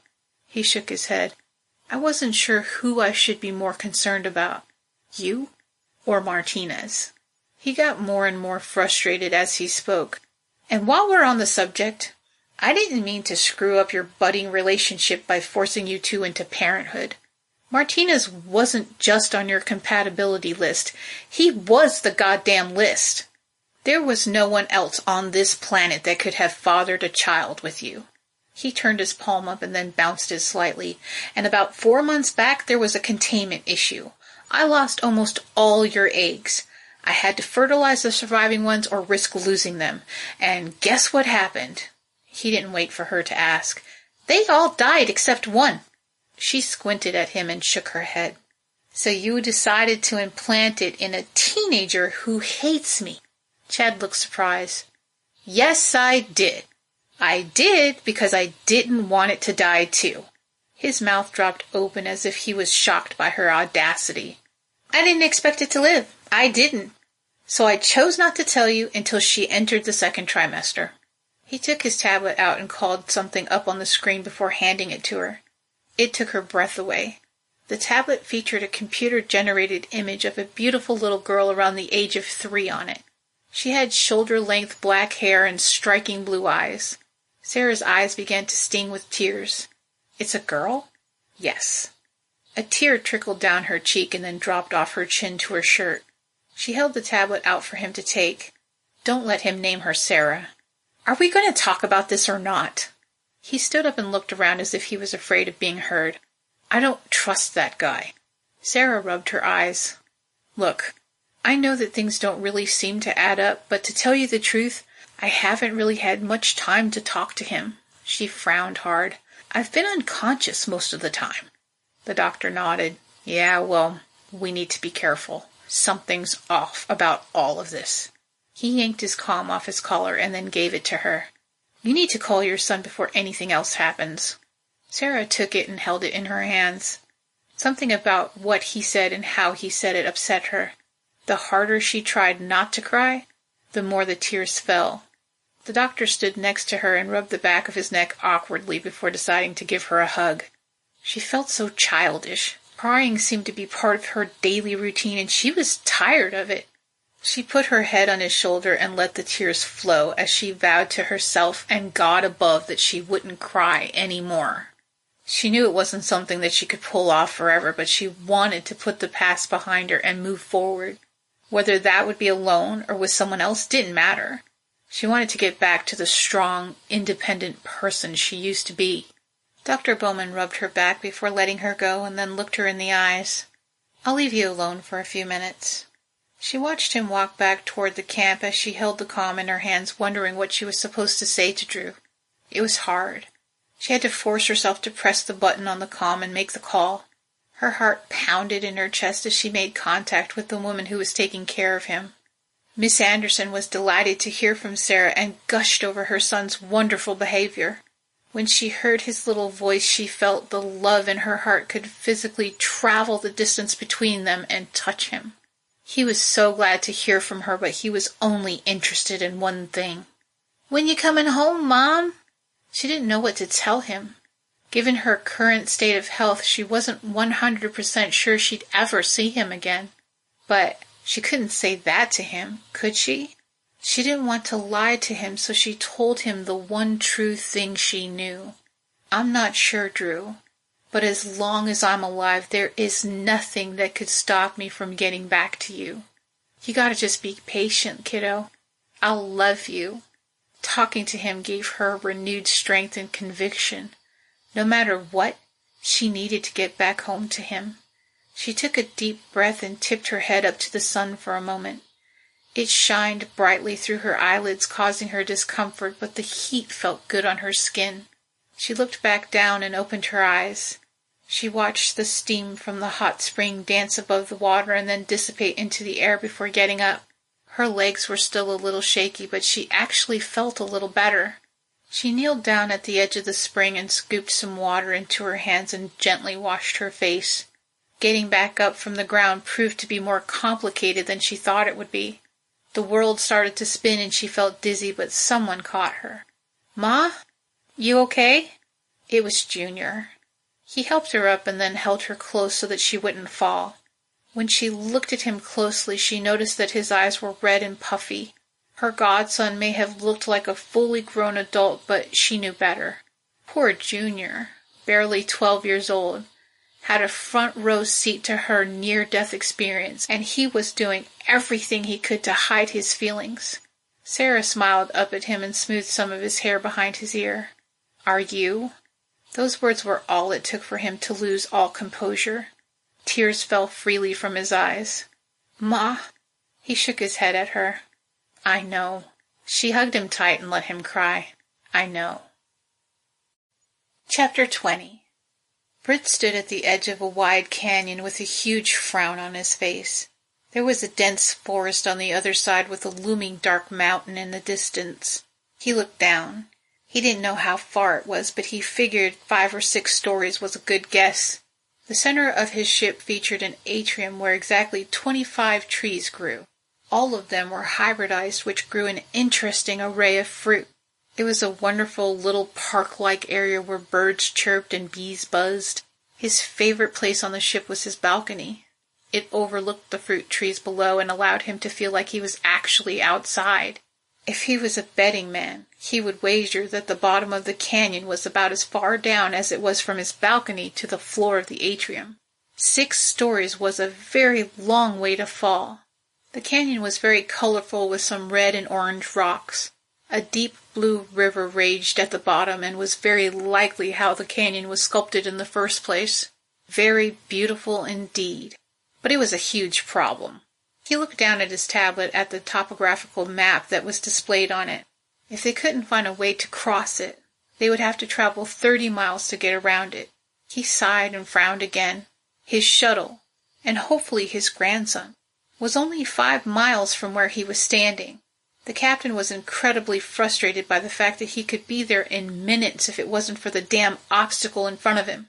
He wanted the uranium he sent his grandson after, and he wanted to get back to the swagger as soon as possible. He put his tablet in his pack and then took his cowboy hat off before smoothing his hair back and replacing it.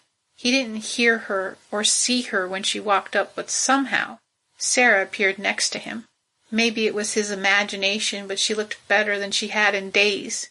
He watched her look out over the canyon while the wind gently waved her hair back and forth at the sides of her head. Something flew by in his peripheral view, so he turned back to the canyon. It was the drone. Junior says that he found your shuttle, but there's no signs of anyone around it. At least not right now. She looked up at him. We need to talk. Britt grinned at her so hard his dimples made an appearance. Is this where you tell me that you're into asshat even though you're wildly attracted to me? Sara blinked a few times and then stared down at her feet for a moment. I'm not going to deny that there's an attraction, but there's a difference between attraction and love, he challenged her. So you love him, then? She breathed in quickly and shrugged.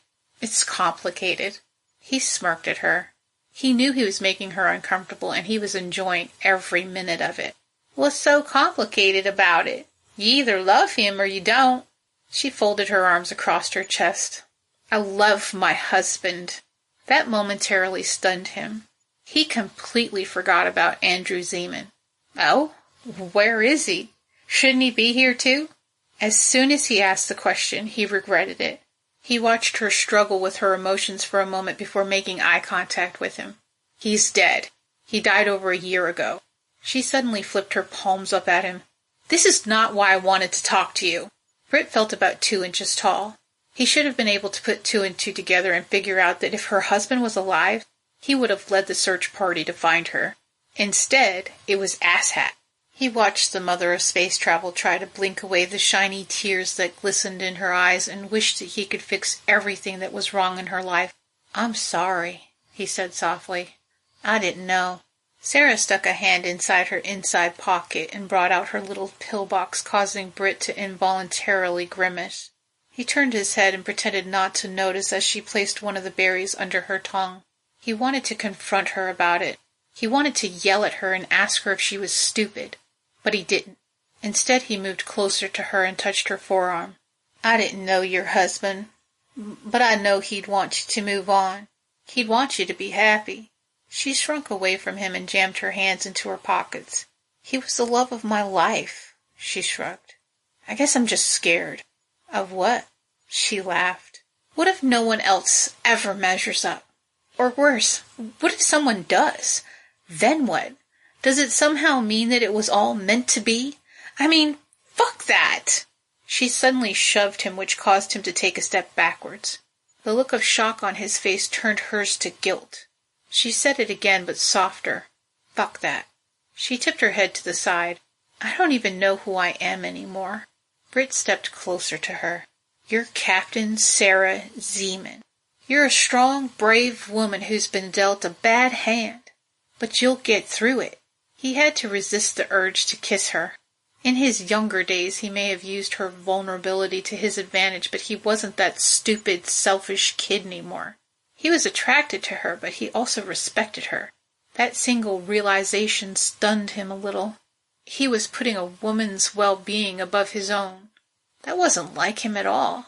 Perhaps being 92 years old meant he was growing up. She rubbed her eyes and blinked a few times. He felt bad for her, so he hugged her and then rubbed her back. I promise you, little lady, you'll get through this. The fact that she smelled like vanilla made it so much harder for him to behave. He closed his eyes and held her as the warm breeze blew a few strands of her hair up into his face and tickled his nose. Moments such as that were causing him to wonder if he was doing the right thing. When he took his ship through the wormhole, no one was sure what they would find on the other side, but everyone was hopeful for a better future.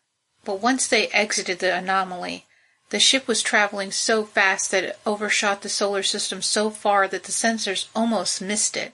Humans could build spaceships and travel through space, but unfortunately those ships weren't capable of light speed, which meant getting back to the green planet took them far longer than desired. There was actually a good possibility that the swagger arrived before the moon's eye. The captain had spent many nights drinking and shooting the shit with his grandson James. Many of the discussions were about the wormhole and the possibility of time travel. It actually seemed silly to Britt, but he loved his grandson and he loved science fiction, so he was glad to do it. But the swagger was a very old ship, and the trip through the wormhole wasn't exactly a smooth one. It caused damage to many of the systems, and if it wasn't for the swagger's dedicated crew, they'd all be dead. Britt hated that damn wormhole for more reasons than one, but the biggest one was the fact that no one knew it was there until it was too late. If the people of Earth had known that there was salvation just beyond the event horizon, millions of people could have been saved. If time travel was actually possible, would it not be his duty to restore a timeline in which billions of souls would be saved? Those were just some of the discussions the two of them had, but he never imagined the possibility of time travel was true. But now he was holding proof of it in his arms. As it turned out, Sara wanted to talk to him about time travel and wanted him to keep his mouth shut about it. It actually spurred the first argument between them. The captain pointed out that it would soon be obvious to everyone that the technology he possessed was far beyond their own. Sara looked desperate. She shook her head. I know you're right, but there is no reason we need to talk about it unless we have to. Something didn't add up. He squinted at her. What are you hiding? Her mouth dropped open. What? Nothing. Why would you ask that? You're obviously lying. Britt frowned as he turned away from her. But no worries, sunshine. I got your back. He led the way back to their camp. He didn't know what the plan was for getting across the canyon, but he wanted to get on with it. If something happened to his grandson, he'd never be able to forgive himself. The aforementioned asshat was securing the motorcycles to the jeep and looked at them as they walked into camp. It made him feel like he had done something wrong. He decided to shake things up a little, so he gave Martinez a nod and a smug grin before looking over his shoulder at Sara. He had hoped it would drive a wedge between them and make him suspect something went on. The sheriff glanced in Sara's direction briefly and then went right back to work. Either the man had an unwavering devotion for his woman or he just didn't care. Tran offered him some beef jerky and gave him some coffee. Britt loved coffee. He always joked that if he had his way, he'd be on a caffeine drip 24/7. The beef jerky made him want to cry. Real meat from a real animal wasn't possible on the swagger. All the meat was grown in a lab, and even though it tasted like meat, it definitely wasn't. But the taste only disturbed the older generation who knew the difference. His time with Sara and her people was making him question everything. Their plan, as it were, was to zip line across the canyon on a wire. He wasn't afraid of heights, until you asked him to step off the side of a cliff holding a fucking wire. After Martinez pulled a tarp over the Jeep and the motorcycles, all of them found themselves standing at the edge of the canyon looking across. Britt felt like he was putting on a brave front, but he couldn't stand still. He fidgeted or rocked back and forth while he watched Junior and Tran secure the wire to a tree. None of it seemed safe, but he knew when the time came, he would man up and do it. He watched as Junior ran a few calculations and then programmed the drone to carry the wire across to the other side. The kid seemed to like exposition and was more than happy to explain how the drone would secure the line to the other side. Apparently, the drone was equipped with 2 drills that was supposed to be used to obtain samples. Junior planned to utilize those drills to anchor the drone to one of the trees on the other side.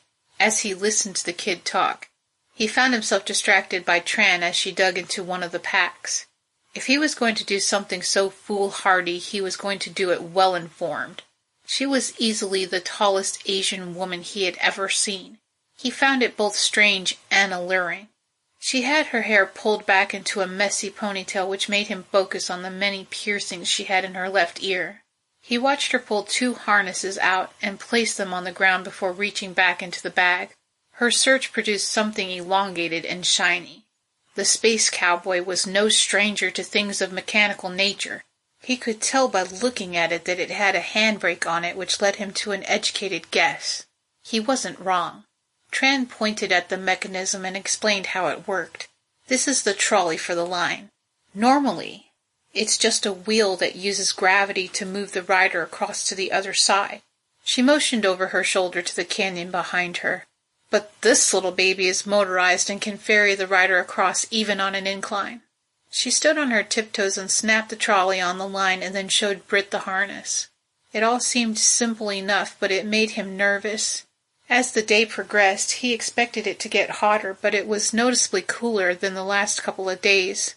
The sky was overcast and it looked like it might rain. The thought of it excited him. The last time he saw rain was nearly 4 decades ago on Earth.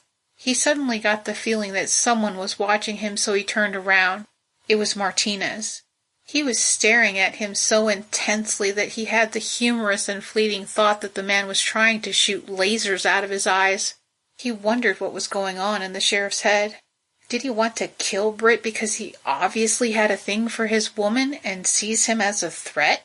Or perhaps was he experiencing legitimate fears about the captain and what his appearance has in store for them? Something behind Martinez caught his eye, so he tipped to the side to see. Everyone seemed to be doing their own thing and didn't seem to notice that Sara was quickly putting on a harness. Junior was completely focused on the drone's controller. The drone has established a good hold in a tree on the other side. Martinez stared at Britt for a few moments until he turned away and addressed everyone. I'll head over first to secure the line on the other side. Captain Mason pointed past him. He looked at the machinist. Tran, you should go last just in case something happens to the trolley. Britt's eyebrows shot up as he watched Sara clip herself to the trolley and step off the cliff. Britt pointed again. Look! Martinez turned around just in enough time to see Sara glide across the canyon. Damn it! What is she doing? He held his hand out to Tran. Give me another trolley. She shook her head at him. It's jammed. You'll have to wait until she sends back the first one. It gets worse. Junior pointed over the canyon and into the distance. Lightning flashed. It was still miles away and everyone seemed overly concerned about a little rain. Martinez put on its pack and secured it before putting on a pair of utility gloves. Junior took charge. When I was searching for the captain's shuttle, I discovered a cave at the base of the mountain. I'm programming the drone to fly straight to it, so all you have to do is secure the line and disengage it. After that, all you have to do is follow it. Britt watched and listened to them both, but he wasn't sure what was about to happen until Martinez grabbed the line. In mere moments, the man had his legs hooked around the wire and he was pulling himself across the canyon at impressive speed. Well, I'll be damned, Britt smiled. Who'd have thunk it? The sheriff's a bona fide superhero. You should see him with his shirt off. Tran quickly packed her things. I totally want to fuck him. He folded his arms across his chest as he watched Martinez. I can see why. Come on, we have to get back to camp. Junior grabbed his backpack, too. He made eye contact with him.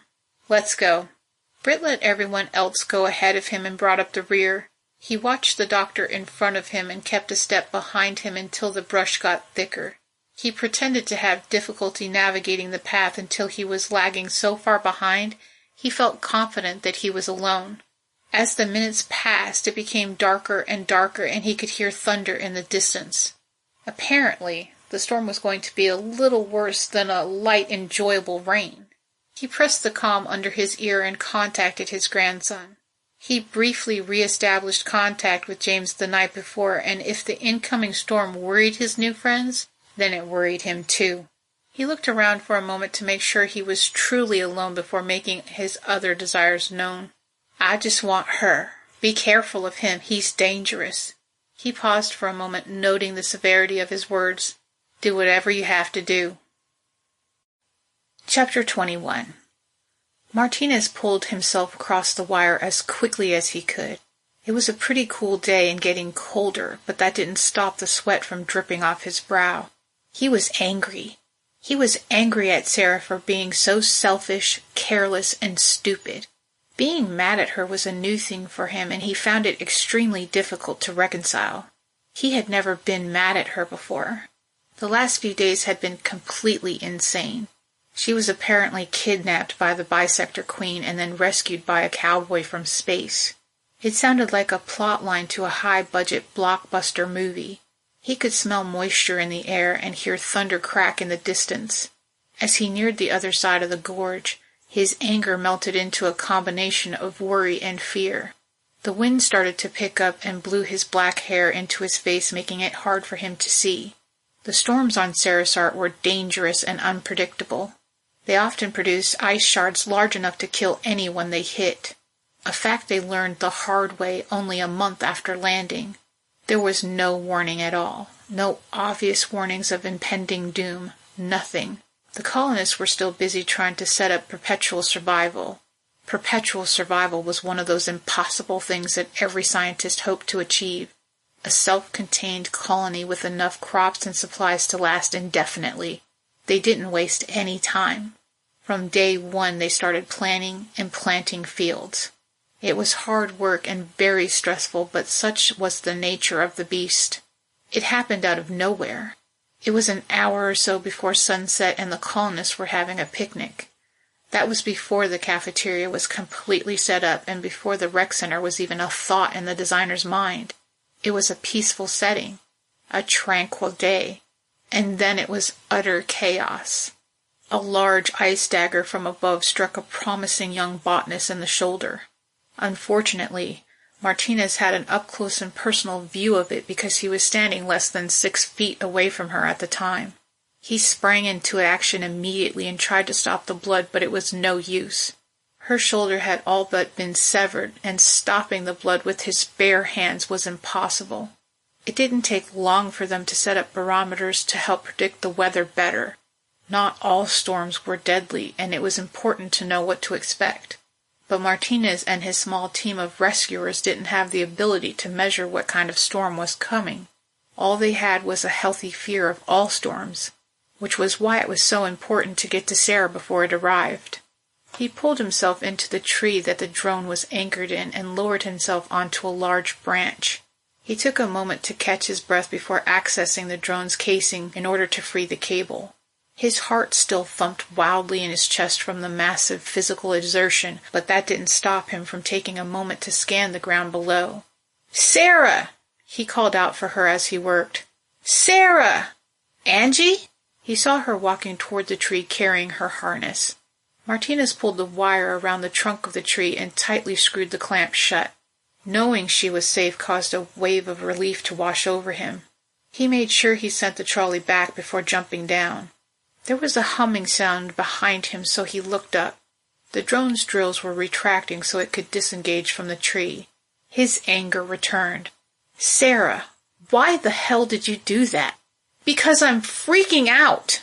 Her arms flared to the sides and then bounced dramatically. "We haven't had a chance to talk about what's going on." The drone floated over his head and into the forest toward the mountain. He grabbed her arm and turned her around. "That'll have to wait. There's a storm coming." They jogged behind the drone for almost half a mile when an ice shard struck the ground next to them. The impact caused dirt and bits of rock to explode in every direction. Sara screamed and instinctively grabbed Martinez's arm. He could plainly see that she was struggling and hoped that the cave wasn't too much farther away. It seemed to get darker with each footfall. Huge raindrops started to fall like water balloons from the sky. "I'm not going to be able to keep up." Sara was breathing heavily and her face was bright red. He put one arm around her and then scooped up her legs with the other. He ran with her in his arms as she held him tightly. "It's not much farther," he assured her. The drone suddenly dipped under a branch and then slowed down. He watched as it entered the darkness in front of him, but he kept up his pace. The cave wasn't very big, but it would definitely protect them for a little while. He held her against him while he tried to catch his breath. He was afraid to put her down just in case they had to run again. If he knew anything about surviving in the wilderness, he knew that caves were usually occupied. He scanned it from end to end, half expecting a creature they'd never seen before to pop out and eviscerate them. He felt her hand slip from his neck to his chest where she tapped him. "It's okay. Put me down." He glanced down at her. Her eyes were wide and her pupils were getting bigger as she looked around in fear. She definitely wasn't okay, but was thinking about him and the fact that he was about to collapse. He set her down on a rock and then crouched down to look her in the face. He smoothed back the hair on both sides of her head. "Are you okay? Were you hit?" She gently grabbed his hands and took them away from her face. "I'm fine, Angie." "But you're not." She called him Angie again. When she first proposed it, he thought that he wouldn't like it because it was a girl's name, but he was wrong. He liked it. He liked it a lot. He didn't know that he had been injured until she pointed it out. He looked down at his leg and saw a thin ice shard protruding from his thigh. He grabbed a hold of it and pulled it out. The son of a bitch wasn't very big, but it hurt like a bastard. Liberating the shard caused the wound to bleed freely. He quickly fetched a small towel out of his backpack and held pressure to it. Sara stood up. "Take your pants off and sit down." She knelt next to his pack and rummaged through it until she found what she was looking for. She took out a small first aid kit and then looked up at him. "I said take your pants off." "I'm fine." "Did I ask you if you were fine?" She stared up at him. "What? Are you shy? Going commando or something? Get over it." He knew the woman kneeling in front of him and he knew her well, which meant he wasn't going to win. His belt jingled a little as he released it and then undid the snap on his pants as he slipped off his shoes. This isn't how I imagined this would go. He had a black pair of form-fitting boxer briefs on underneath his pants. When he looked down at his leg, he didn't expect to see so much blood. Sara immediately pressed the towel up against the wound and told him to sit down. She cleaned the wound with antiseptic, which made him hiss in pain. She glanced up at him briefly. "I'm sorry you got hurt saving me." She pressed down a specially designed bandage and then pulled the sides closed. When she was satisfied that the wound was sufficiently closed, she pressed down the sides. "I'm glad you're here." She rubbed the end of her nose and then sniffed. "I mean, if you were never born, I'd hate to think about where I might be." She smiled weakly. "I'd probably be dead if it wasn't for you," she shrugged. "And I'm not just talking about today." Her words affected him more than expected. He was filled with so much joy that he actually laughed. He put his hand on the side of her face and looked her in the eyes for a moment before kissing her gently on the lips. Her lips were soft and warm and he didn't want to stop. He looked into her eyes again. They twinkled slightly in the outside light as thunder cracked overhead. She smiled at him before launching herself at him, mashing her lips against his and kissing him passionately. It wasn't how he imagined any of it happening. He certainly didn't think the first time they would make love would be in a dirty and dank cave while a storm raged outside. There was a thick moss that grew at the bottom of the cave that served nicely as a makeshift bed. Feeling her against him made his heart pound wildly as he kissed her and fumbled with the snap on her jeans. It had been years since he had made love to anyone, but it was clear that he didn't forget how. It was as passionate as it was natural. She kissed his neck softly as she embraced him with both her arms and her legs while he thought about nothing except that moment. The first time they were in that position, his mind kept pestering him and telling him that he was making a mistake. He was afraid that if they made love, their relationship would change. Sara was very important to him and he didn't want to lose her. But it was different this time. He couldn't think of anything else except her and his need to be with her. After they made love, they laid on the moss-covered floor of the cave as they held each other and tried to catch their breath. He had never felt so equally good and bad at the same time in his whole life. His only consolation was that he knew that she was feeling the exact same way. It would be hard for them to get past the fact that the only reason they were together was because someone they loved died. How do you deal with something like that? She told him about Britt and the fact that his people were from the future. She laid her head against his chest and played with some of the hair that grew there. You know that old question, if a tree falls in the woods and there is no one to hear it, does it make a sound? He rubbed her shoulder gently. Yeah, why? If you travel back in time and there's nothing to clue you in on that fact, did you actually go back in time? She rubbed her eye briefly and then sniffed. He knew that she was wiping away tears, but he opted to pretend not to notice. She took a deep breath and then let it go. If we weren't here, they would have never known. She sat up and pulled on her pants. Maybe time travel and paradoxes don't exist when you do it in a different galaxy than where you started. He was a little concerned. Sara, you all right? She fixed her shirt and then suddenly climbed on top of him before leaning down to kiss him. The tip of her nose was cold against his. Yeah, you? His heart thumped hard against his chest. Her warm body on top of his felt too good. He put his arms around her and kissed her passionately before replying. Yeah. As he got dressed, he watched her carefully roll her harness up and place it in a small mesh bag beneath the drone. The rest of their party would need it to get across the canyon. Martinez contacted Junior as soon as the storm subsided, enough to venture out. He could hear birds singing joyfully all around him, which was a very good sign. If they were out and about playing, it meant the danger was over. When they left the cave, they discovered it rained a great deal. The ground was covered with debris and mud, which was bound to make their travels cumbersome. The bright sun peeked through the clouds, hurting his eyes as he tried to get his bearings. He watched as Sara pressed a button on the drone, and a small display popped up showing Junior's face. Hey, kiddo, she said. I'm glad to see you're all right. How is everyone else? Everyone was fine. Their new friend, Captain Britt, was a little shell-shocked, but other than that, everyone was okay. Martinez didn't like him. Not one little bit. If it wasn't for the fact that he saved Sara's life, he would have left him in the wilderness to survive on his own. Sara admitted that she genuinely liked the guy and believed him to be a good person. But she also believed he was keeping something from her. As they followed the drone back to the canyon, he thought about what she said. Britt knew that he traveled back in time because it was obvious, but he believed that he and his crew only traveled back 200 years, not 2,000. It was a fact that she purposely kept from the captain. He thought he heard a twig breaking behind him, so he looked over his shoulder. He didn't see anything, but experience had taught him to be on high alert.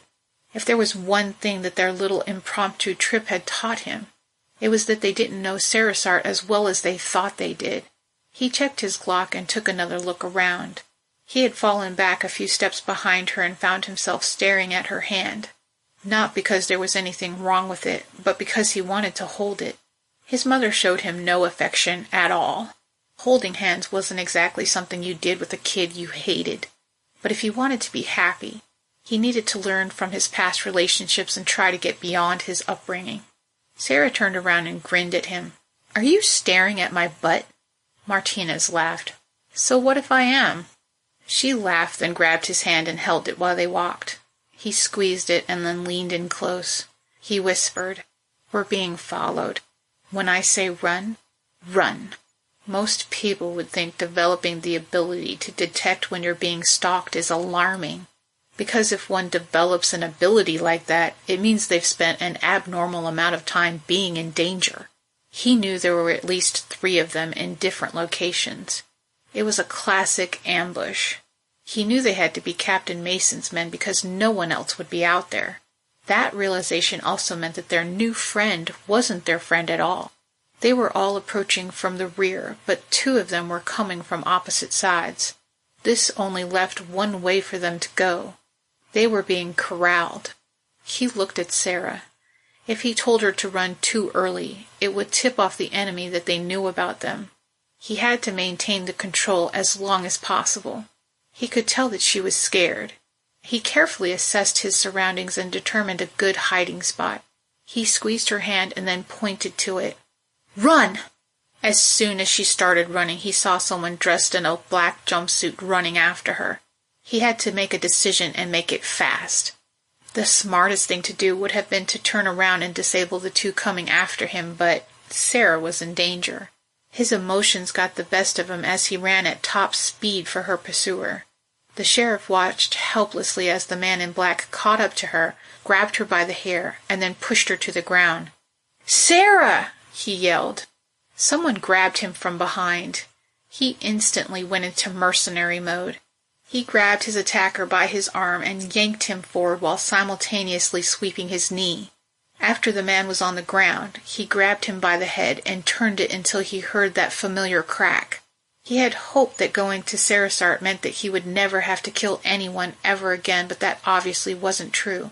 He dropped the body in the mud and turned just in time to receive a foot to his face. He caught his attacker's foot as it was on the way down and twisted it until he was on the ground. That was the first time he got a good look at him. He was just a kid to Martinez, but that wasn't going to stop him from ending him. The kid was on his feet again in a flash. Martinez reached behind him, grabbed his Glock, and then prepared to fire. "Stop!" A man screamed at Martinez, so he hesitated. The man that attacked Sara had her by her hair and was walking her back to them. He had a knife to her throat. "I will kill her." Martinez locked eyes with Sara. Her eyes were full of fear, but she shook her head. He couldn't stop looking at the blade of the knife at her neck. He had no idea who the man in front of him was, but he seemed to be a much younger version of Captain Mason. His hair was military high and tight, and he wore black clothes like the others. He also had a scar above his right eye. The bright red and bloody scratches on the man's knife hand made him happy. They were an obvious gift generously given to him by his captive. Sara whispered, "Angie." He looked at the kid next to him. He was pointing a military-issue Glock at him. He leaned in timidly and took the sheriff's gun. Martinez was already planning his next move. The Brit look-alike holding Sara gestured toward the man on the ground. "Check on Archie." The kid knelt down and held 2 fingers to the fallen man's neck. "He's dead." He stood back up. The captain did say he was dangerous. Martinez suddenly kicked Sara in the side, which sent both her and her captor backward. He hoped it would give her enough of a distraction to allow her to get away while he grappled with the other man. He punched the man in the stomach, hoping to knock the wind out of him while he tried to pull his gun out of his hand. That's when he felt the burn of a bullet tearing through the skin of his shoulder and bursting through the other side. He heard Sara scream and cry, and it broke his heart. "Angie! No! Angie!" Chapter 22. It was impossible for her to think straight. Sara was being pulled along by ropes that were tied at her wrists. She tried to concentrate on her steps as she stared at the back of the man who shot Martinez. Her mind kept picturing his lifeless body on the ground. She was in denial. She refused to believe he was dead and held on to hope that she would see him again. Captain Mason had betrayed her, and he was going to pay for that fact. The other man was directly behind her, walking so closely that he stepped on the back of her heel. She jolted forward and tried to catch herself before falling, but it didn't work. She ended up face first in the mud. The man grabbed her by the arm and yanked her to her feet. Her clothes were completely caked in mud, and her hair was matted to her face. She wanted to kill them all. 12 years ago, she would have fought back and probably would have won, but back then it was only her. But now, she had people who depended on her, and it made her too careful. It wasn't long before she was shoved to the floor of their shuttle. If you asked her what the shuttle looked like on the outside, she wouldn't have been able to tell you. She was too immersed in her thoughts to even care. Her captors were talking to each other, but she couldn't focus on them or what they were saying. Somebody shoved her hard. "I'm talking to you!" Sara looked up at him. His green eyes stood out brightly against his red face. He must have been angry at her for some reason, but she didn't know why. He got down at her level and yelled in her face, "Can you fix it or not?" Sara blinked a few times and cowered. She knew she was losing it, but she tried to hold it together long enough to figure out what was happening. When she tried to speak, nothing came out, so she cleared her throat. "What?" The red-faced man pointed at an open access panel. "The ship! Can you fix it?" He practically spat when he yelled. "You are the mother of space travel, aren't you?" The fact that he called her the mother of space travel wasn't lost on her. It meant that Britt had been in contact with them. She focused in on the access panel for a moment and suddenly realized that they were stranded. As wonderful as the human race was, people were stupid. They would buy a vehicle, year after year, and drive it every day without ever knowing a thing about it. Apparently, 200 years didn't change that fact. She shook her head as a smug smile crawled slowly across her face. Sara looked him in the eye. "Fuck you." His eyebrows shot up before he backhanded her hard across the face. Getting smacked like that brought back some very bad memories about a very bad man. She instinctively buried her head against her knees and covered it with her tied hands. "Tommy! What the fuck?" James plopped himself down in a chair. "Lay off, will ya?" "We have to fix the ship and get back somehow," he was insistent. Tommy grabbed her arms away from her face. "I know you know how to fix it, bitch." Britt suddenly stormed in and slammed Tommy up against the wall before punching him in the gut. He put a finger in Tommy's face. "If you ever touch her again, I'll kill you.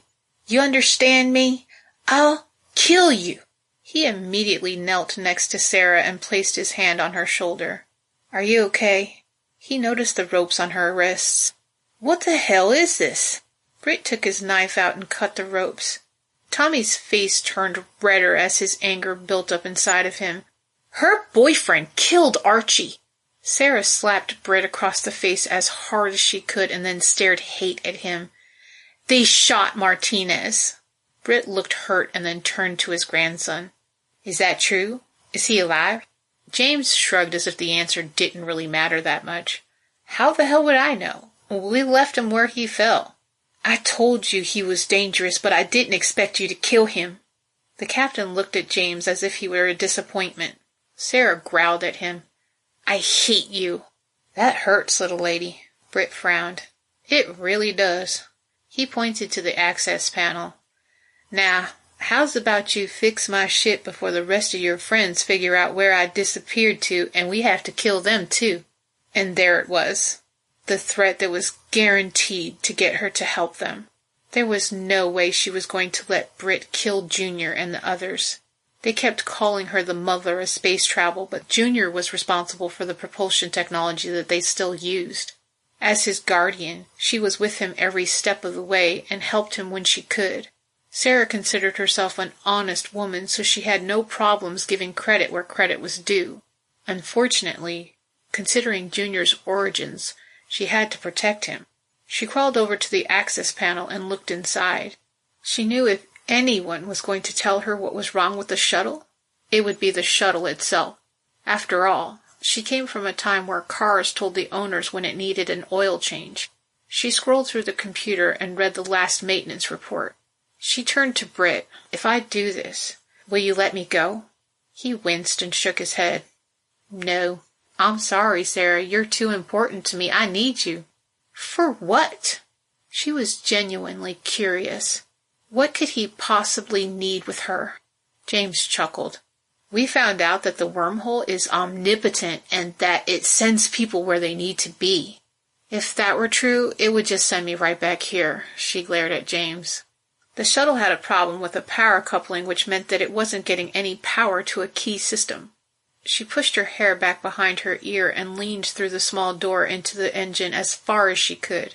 She wiggled every cord she could find until she found the culprit. The first thing you always do when troubleshooting a power issue was check all the connections. Britt's men had been trapped on a planet for several days just because the maintenance crew failed to press a cord in all the way. Sara didn't want to help them, but she also didn't want anyone else to get hurt. She suddenly felt dizzy and sick to her stomach, so she backed out slowly. Sweat began to drip off her brow, and she started to shake. She couldn't remember how she ended up on the floor, but she suddenly became aware of how cold it was against her cheek. Britt had his hand on her back and was saying her name, but he seemed so far away. His soft voice echoed like he was sitting in a tin can as he repeatedly tried to bring her back. It was a strange feeling. She couldn't move or do anything, but she was completely conscious and aware of her surroundings. She didn't know what was happening, but she was afraid she was going to die. She also became acutely aware that her fear was making her heart beat out of control. She felt like she was walking through a tunnel. It was dark except for a dim light, but she could hear voices that she couldn't quite make out. She moved closer to them, hoping that it would bring her closer to salvation. As her consciousness floated toward them, her surroundings got a little brighter, allowing her to see better. She was in a cave of some kind. The walls were made of clay or mud with cylindric holes dug into them. It almost seemed like she was in a mausoleum and the holes were filled with the bodies of the departed, but it soon became clear what they actually were. She was in a bisector nursery, and those holes contained their growing young. Each one was filled with an amber-colored jelly that served to protect and feed the young ones as they matured. She tried to look inside one, but she was distracted by the need to find the voices and the way out. Sara heard them again, so she moved toward them. It was Britt's grandson and his crew. They were all dressed in dark jumpsuits with work boots and gloves. There were 3 of them. She recognized James and Tommy, but not the third. The unknown man looked to be about 20 or so, but closely resembled Tommy. It made her wonder if they were related. She watched as they placed charges along the floor of the cave and became alarmed. She didn't know why they were in the nursery, but it was clear that they meant to destroy it. Sara couldn't allow that to happen. She confronted James. "What the hell do you think you're doing?" James just ignored her and kept working. He set the detonator for 5 minutes and then picked up a gun and his backpack. The weapon was an automatic rifle of some kind that she had never seen before. She tried again. "Are you crazy?" She stepped in front of him. "You can't do this!" Not only did he ignore her again, but he walked right through her. That's when it became clear to her that she was seeing what had already happened, and she knew exactly who was showing it to her. The bisector queen. She shook her head as sadness overtook her mind. Britt had told her his grandson's mission was to find more uranium. Apparently, he and his crew weren't above killing innocent creatures to get it. It ashamed her. She tried to follow James as he left the cavern, but she couldn't. She was a captive witness to the horrible events that were about to occur.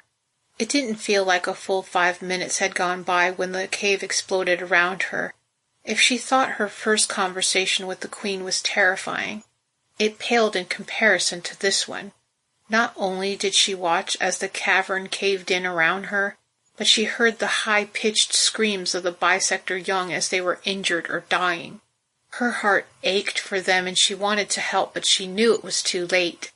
She could feel the Queen's anger grow above her sorrow. She knew what this trespass meant for her people, but she hoped that she would get the chance to defend them. Her consciousness suddenly sped away until her eyes could detect light behind her lids and she again felt the coolness of the floor. Someone had turned her onto her back. Britt was still talking to her. "Come on, little lady, open those beautiful blues for me." The man confused the shit out of her. He seemed like a nice guy who cared about her, yet he had no problems kidnapping her. That thought made her cringe.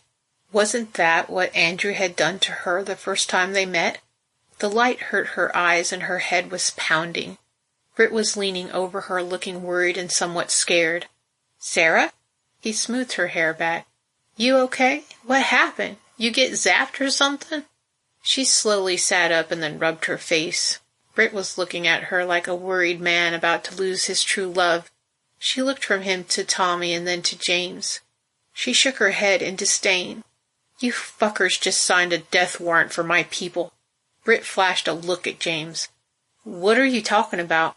Sara moved to her knees and then put her hands on the ground before standing slowly. They blew up a bunch of bisector babies, and now the Queen thinks we broke our truce. The captain's eyes went wide as his mouth dropped open. What? He looked at his grandson. Is that true? James crinkled his brow and grimaced hard. He pointed outside the shuttle but looked at Sara. What? You mean those gross little bastards in the cave walls?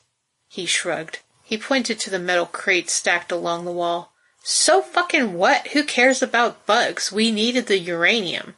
Sara looked out the open door of the shuttle. It was a hatchback that opened up toward the sky so that loading and unloading would be easy.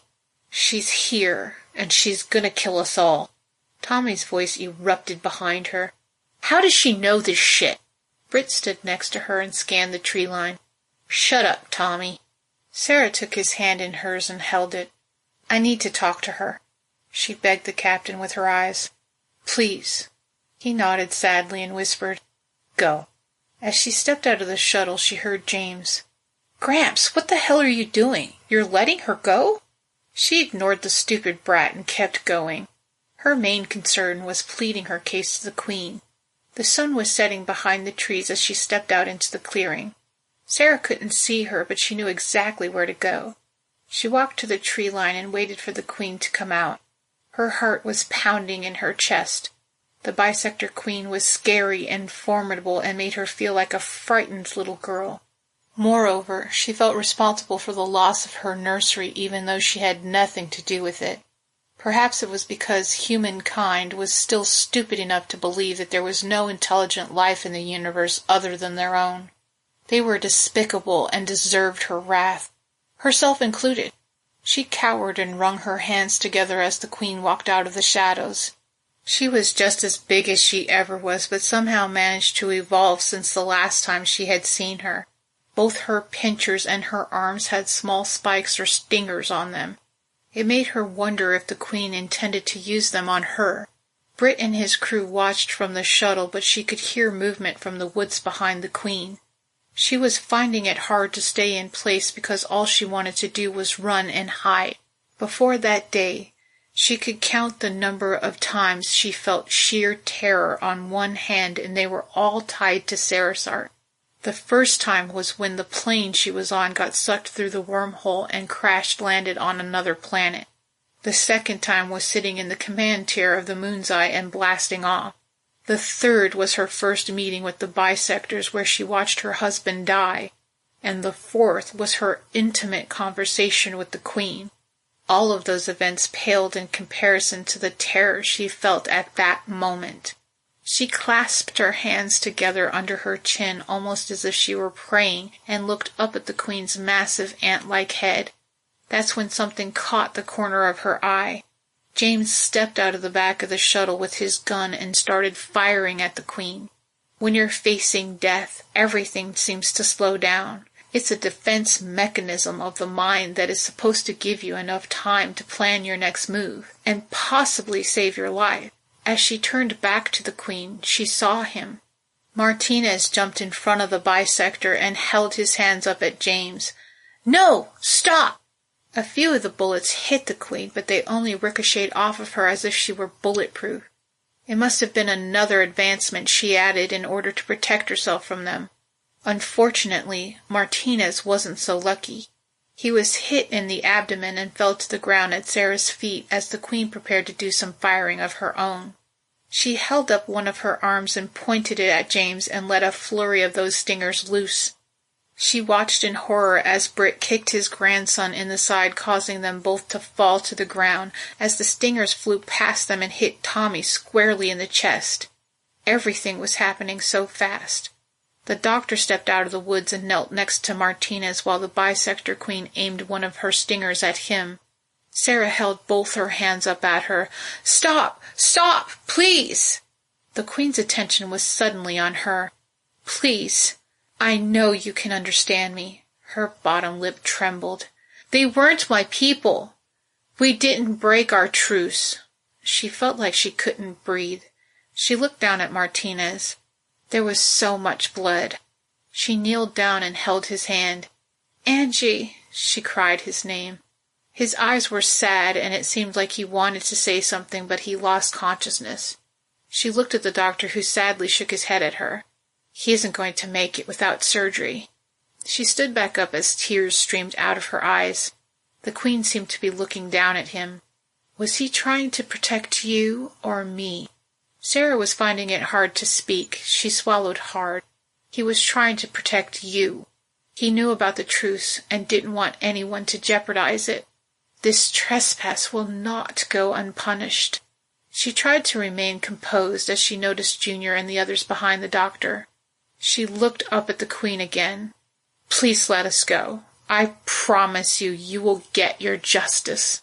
The Queen did let them go, but only with the promise to kill all of her people if she didn't return in 3 days' time. Junior and the doctor picked up Martinez and walked behind Sara as they headed towards the shuttle. Britt was frantically trying to rouse Tommy, but it wasn't working, which left James holding a gun on them. She bravely walked in front of her people until she was standing in front of him.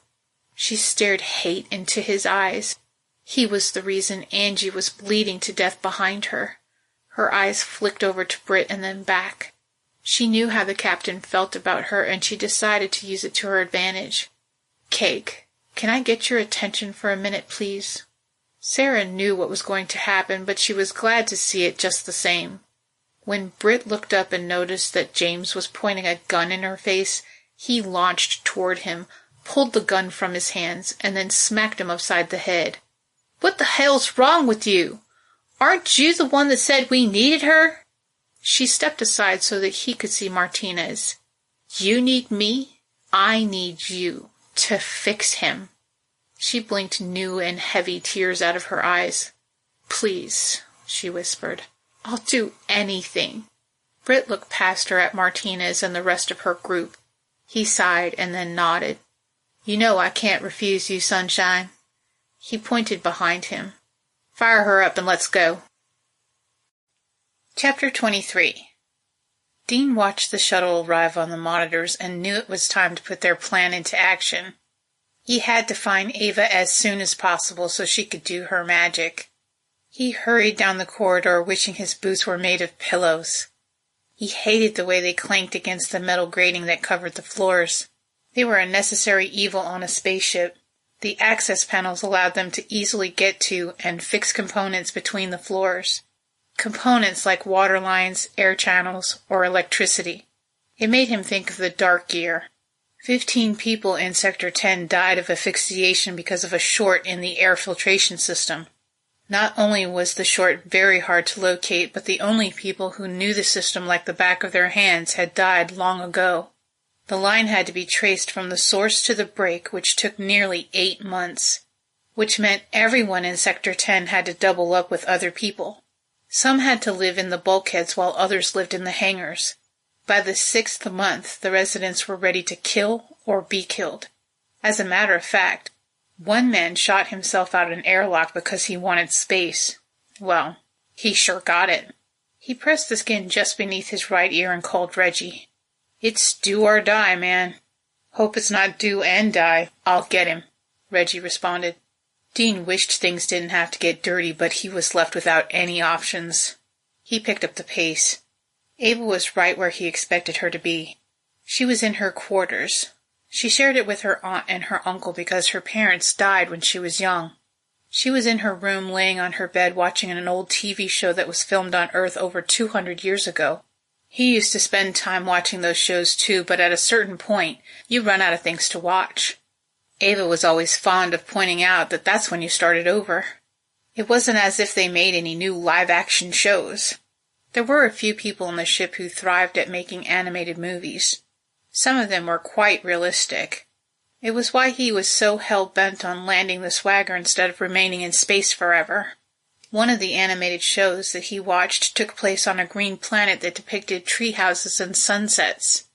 The children laughed and played out in the open and didn't have a care in the world.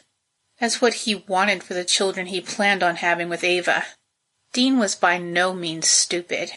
He knew that living on the planet below wouldn't be all sunshine and rainbows, but it had to be better than spending his whole life aboard the Swagger.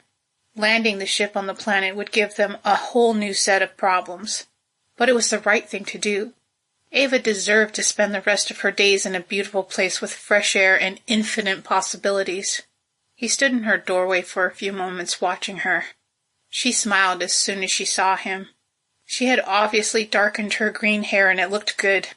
She jumped up and hugged him tight before kissing him softly on the mouth. He liked feeling her in his arms.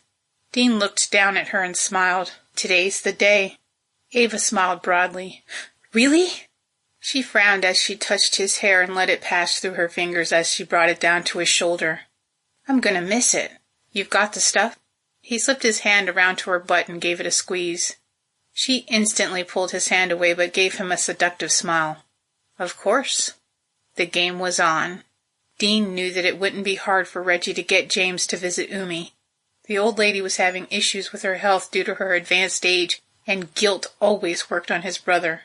Of course, if he didn't come willingly, he would need to be nabbed. The walk to Umi's reaffirmed the need for the people of the Swagger to be on a planet with lots of sunlight. It was faster to cut through the poor sector. Jean was always taught not to judge people. Each class always thought they were better than the lower one. But Dean knew the plight of the poor sector firsthand. The other classes complained that the children are a bunch of unruly thugs. This was because those children had no one watching them while their parents were working. The children were basically left alone. If one of them had a bad idea, the other egged him on until he did it. At least the children were required to have sensitivity training in school. They knew right from wrong, but the problem was getting them to feel the difference. They passed a few children ranging from around 6 to 10 years who were playing in the corridors. They were kicking around a ball made of foil and causing a ruckus. Dean knew that it wouldn't be long before someone came out and yelled at them, so he just let them play. The children had to play in the corridors because their quarters weren't big enough to do much of anything. There were several small parks around the ship where the kids could potentially play, but they were all regulated, and children under the age of 12 had to have an adult with them. Ava smiled and played with them as they passed. He loved to watch her with the children. Her eyes would always light up and her mood would change for the better. She loved kids and it showed. He stood at the end of the hall and waited for her as she launched the foil ball back to them. He smiled at her as she walked up to him. You're going to be a great mom. She hugged him and then smacked him on the ass. I think we should get right on that once we land, she whispered. Her slightest mention of the possibility of sex made the front of his pants slightly tighter. She definitely knew how to motivate him. She hooked her arm through his and happily walked next to him. It made him feel good when she did that. It was as if she wanted everyone to know that she was his. When they made it to Umi's, they found that Reggie was already there, looking very grim. He explained that the landing crew had some casualties. Dr. Dixon's sickbay was directly above the main hangar for a reason. It had a dedicated elevator so that patients wouldn't have to travel very far to get the immediate help they needed. According to Reggie's sources, not only were the Burton brothers killed, but they were bringing aboard people that were found on the planet below. Dean knew who at least one of those passengers might be.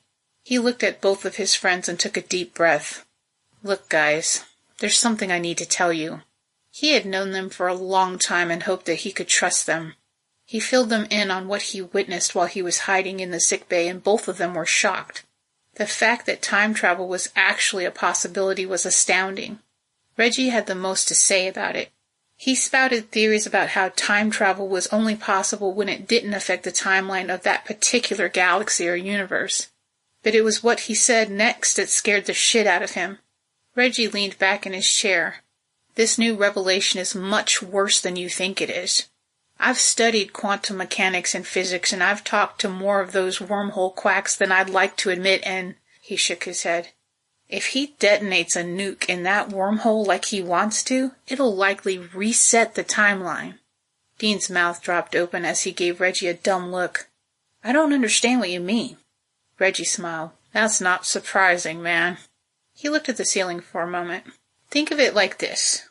The wormhole exists throughout time and space. This means if you go through it, Where you end up is a crapshoot. Ava picked up one of the chairs and put it behind Dean, who took the hint and sat down. She reached into her pack and pulled out a brush. That still doesn't explain why blowing up the wormhole would reset time. Reggie blinked a few times and took a moment to think. He chopped both of his hands forward. Think about it. If you erase the wormhole, then the mother of space travel never goes through it. Instead, she colonizes the moon as planned. He leaned back again and shrugged. If she were still around, she could have found a way around nuclear propulsion. There would have been no wars. Earth would still be Earth. This ship would never have been commissioned. He gestured to his friends. And we would never have been born. Dean stared at Reggie with blank eyes. In other words, Granddad will get what he wanted in the first place. To save the world. Reggie nodded. Yeah, by erasing all of us. Ava pulled out a pair of clippers and turned them on. Dean nervously placed his hands on his knees. It has to look exactly like his. Relax, baby, I'm a professional. She gave him a quick peck on the cheek. I have a picture of him right here. She pointed to the table next to him where a tablet featured a picture of James. If he was going to get close enough to Grandpa Britt, he was going to need to look and act like his twin. The new developments meant that they would need to act fast. He loved his grandfather, but he was obviously friggin' nuts. Dean didn't know where Britt got the idea that the wormhole could transport people through time, but the captain had been planning something behind closed doors for years. He didn't find out until recently what he was up to and why. He had absolutely no doubt that his brother came up with the same conclusion that Reggie did, and it was a huge problem. It meant that his brother and his grandfather were willing to sacrifice themselves and all the people on the ship in order to reset time and possibly save billions of people. Billions of people. He had to admit that he would willingly sacrifice himself for the sake of billions of people too. But there was no guarantee that his plan would even work. In Dean's humble opinion, Captain Mason should be focusing on the needs of his people, not the damn wormhole. He took the tablet off the table and fixed it so that he could see his own face. Ava was doing a good job. His hair looked just like his brother's. The only crucial thing that he needed now was a scar above his right eye. Grandpa Britt told James that the scar was a rite of passage, somehow putting a positive spin on the fact that Dean beat the shit out of him for wearing his shirt without asking. It was over a decade ago, and they were just kids, but the shame he felt still carried the same weight. It was a stupid thing to do, and he felt really bad about it. Having a twin brother wasn't as fun as it seemed. At a certain point, all Dean wanted to do was be different. His black sheep status started when he refused to get his hair cut even though his father threatened to beat him if he didn't. He was sick of being called James by mistake, and he tried to distance himself from him as much as possible. He wanted to be different and have his own life, but James didn't understand. That's when he decided to take one of Dean's shirts and wear it around the ship. People who were close to Dean knew that it was his favorite shirt, so they assumed it was him. And so did Ava. She ran up to him and pecked him on the lips before realizing her mistake. Dean saw red. He did. If folks hadn't pulled him off James, there was a strong possibility he would have killed him.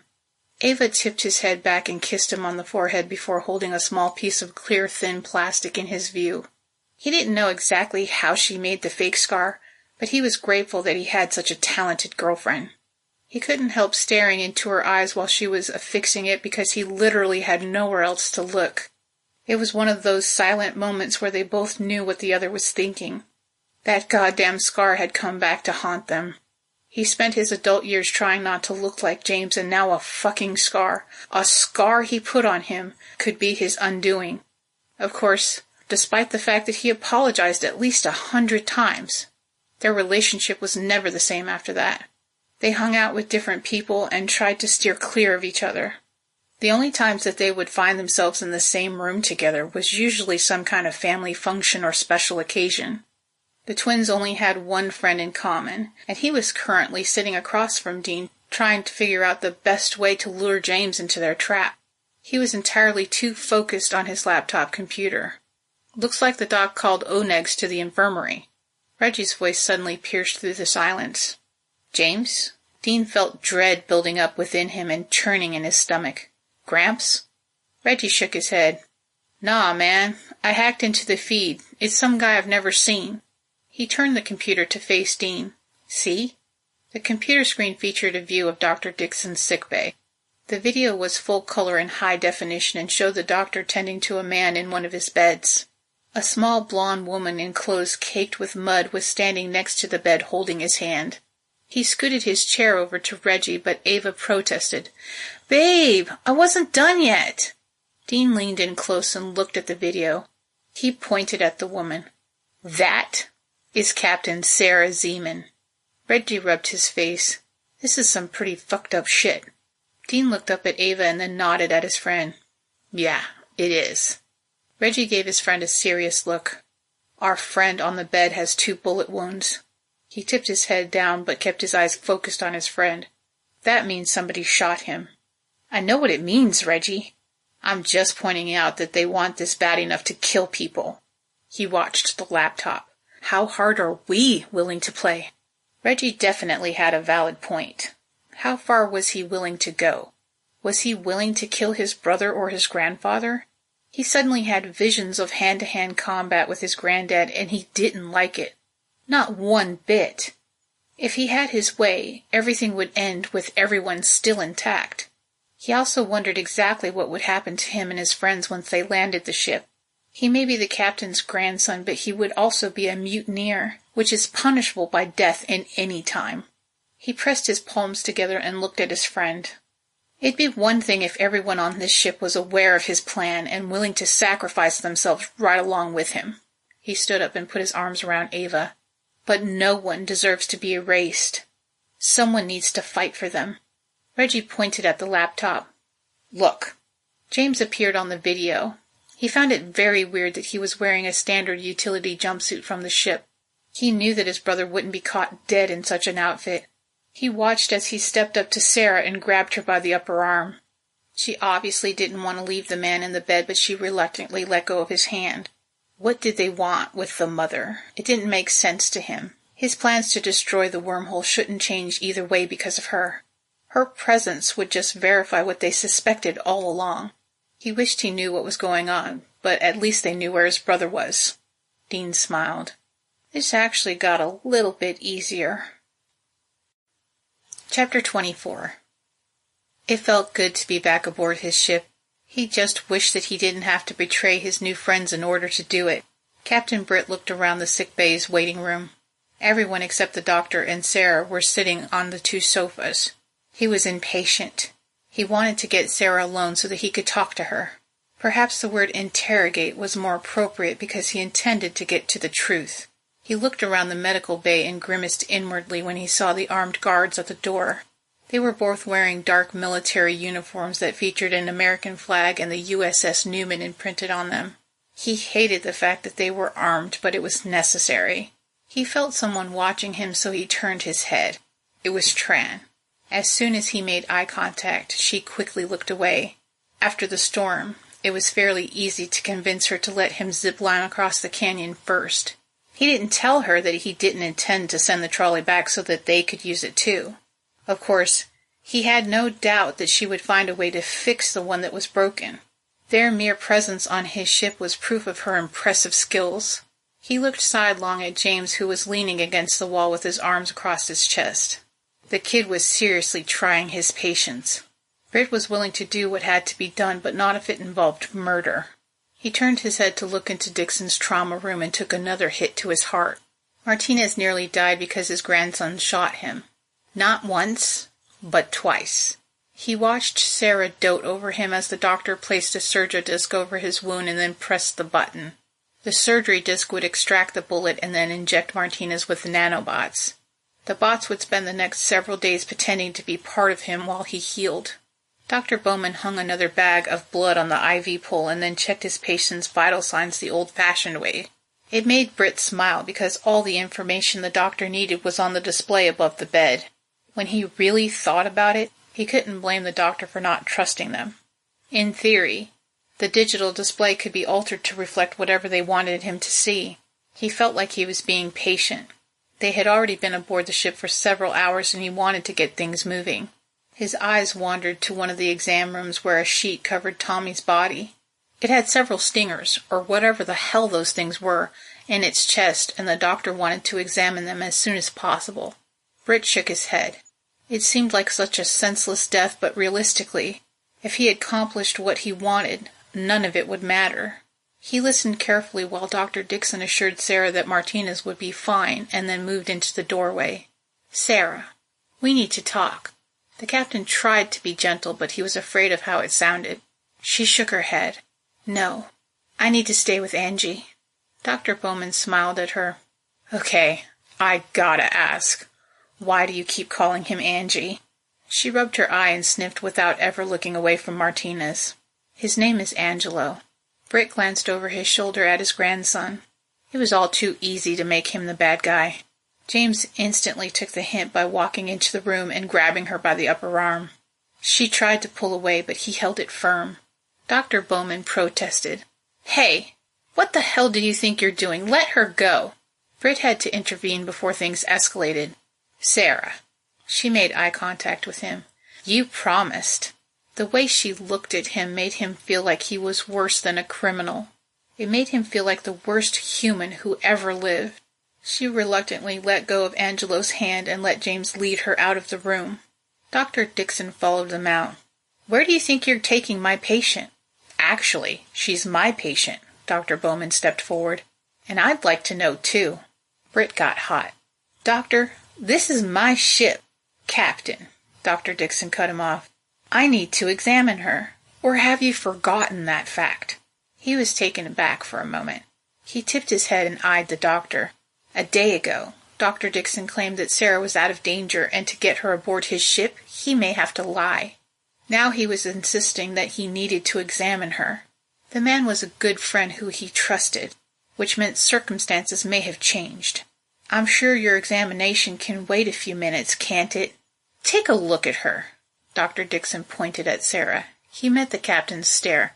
"Just take a good look at her." He looked at her, but he didn't know what the doctor was getting at until he stopped and really looked at her. Sara had dried mud in her hair and on her face. The mud was white and crusty, which made it very easy to see the tracks that her tears left behind. It was strange, but her eyes no longer looked blue and instead were dark. Her clothes and shoes were covered in mud too. She didn't just look bad, she looked broken, and he was the one responsible for it. She stared at the floor without blinking, almost as if she was in a trance. Britt gently put his hand on her shoulder. "Sara, are you okay?" She didn't answer. Instead, her head slowly turned to Martinez. He could tell it was killing her to leave his side. "Whatever you want with her," the old doctor began, "I'm sure it can wait until she gets cleaned up." He pointed to the floor. "Besides, she's getting mud all over my sickbay." "Fine." Britt looked at his grandson. "I guess we could use a little sprucing up, too." "What?" James yelled. "Why are you letting him tell you what to do?" He glared at James. "Since when is it okay for you to second-guess me?" He got within inches of him and looked him in the eye. "This can wait an hour." James tried his damnedest to stare down his patriarch, but eventually relented. He turned slowly and headed for the door. "Fine, but when I come back, she better have some answers for us." Dr. Dixon touched Sara's elbow and then pointed down the hallway. "This way, my dear." As he led her down the corridor, he called behind him. "We'll need you to override the limit on the shower. I'm sure she'll need more than 3 minutes." Britt knew he was right. 3 minutes to shower was atrocious, but it was necessary. He had to restrict water usage to a minimum due to shortages. It unfortunately meant that there were a lot of stinky people in close quarters. The mandate restricted shower frequency to once a week for 3 minutes unless there was an exception. An exception usually meant that something unexpected or terrible happened. He followed them into the clinic's bathroom. It was white as white could be, with pristine walls and clean tiles. It was so bright it hurt his eyes. Dr. Dixon pulled open a large, shiny aluminum cabinet and took out a sealed pack with clothing in it. "These should fit you until we can get you something more suitable. I can have her clothes laundered." Britt offered, but neither of them acknowledged that he said something. Sara took the pack and stared blankly at it. The clothes he gave her were nothing more than a standard pair of surgical scrubs with some hospital booties for her feet. She placed the pack on the stool next to the shower and then slipped her muddy shoes off. Dr. Dixon pointed at her wrist where the nanocharger was fastened. "Here, let me take that off for you. Those bastards are long dead anyway." The captain walked up to the control panel for the shower and held his ring up to the scanner. "I can only give you 10 minutes. He glanced at her briefly. "When you're ready, just hit this button. Sorry it's not hot, just warm." He nodded at the doctor and they both left the bathroom. He caught the image of her peeling off a mud-encrusted sock and dropping it on the floor before he slid the door shut. "She hates me." The doctor practically snarled at Britt. "With good reason!" His friend was mad at him, and it showed. He pulled him into his quarters and confronted him. "What the hell is going on?" It didn't matter to the doctor that Britt wasn't the one that shot the man in his sickbay. All that mattered was that he was responsible. There definitely was a marked shift in the way he looked at the captain, and it made him feel incredibly bad about himself. Although his friend wanted an explanation, he declined to give him one. He tried to be as polite as possible and excused himself before he said or did something stupid. He walked back out to the clinic's waiting room where he told his men to guard the door. "Make sure no one leaves." As he walked away, he thought about the command he gave them. He wanted to qualify it and tell them to be non-violent with any confrontations, but he couldn't look weak in front of his men. His ship suddenly groaned. The poor old gal was experiencing growing pains. In truth, it was built to last, but supplies were hard to come by. They had to reclaim metal from seldom-used areas to make new parts for her more than once. If they were still near Earth, they could salvage whatever they needed from derelict ships or from the planet itself, but food was a whole other monster. Before they found the green planet the inhabitants called Sarisart, he and his grandson spent many nights talking about the wormhole. Dean was fascinated by the fact that a hole in space could bring people from one place to another in the blink of an eye. It might have been a rough ride, but the ship and everyone aboard got through in one piece. Dean was obsessed with Sara Zeeman. Not only because she was the mother of space travel, but because she and her people were the first to travel through the wormhole. The ship was christened a military ship and therefore had a huge cache of classified files. All of the Star-class ships possessed a complete hard drive of military files just in case something happened to Earth. Britt had made the distinct mistake of unlocking the files with his clearance and giving the lad access. If he had denied his request, things would have been a lot easier. Most of the kid's research turned up information that everyone already knew, but that was before he got his hands on some heavily redacted medical files. That's when everything changed. Once he shared the information with Britt and James, they had a mystery that all three of them could bond over. Both of his grandsons were very smart, but each of them excelled in different ways. James was the more scientific one. The kid had probably watched every episode of an old Earth show called Dr. Who's-Its or something of the sort. He loved talking about the adventures of the Doctor and liked to speculate about many things related to it. Needless to say, James could think outside the box. Way outside of it. So, when Dean showed them General Newman's redacted medical files, James drew conclusions that only he could see. The files weren't your average run-of-the-mill medical files in which one could find out that the man had adult-onset diabetes. When the general turned 72 years old, it became evident he was suffering from dementia. People with secrets and dementia couldn't be placed in any old nursing home. No. General Newman was placed in a very special retirement home for high-ranking military officials where he could be monitored around the clock by military personnel. Apparently, at a certain point, it became evident to his babysitters that the general had secrets that even they didn't know.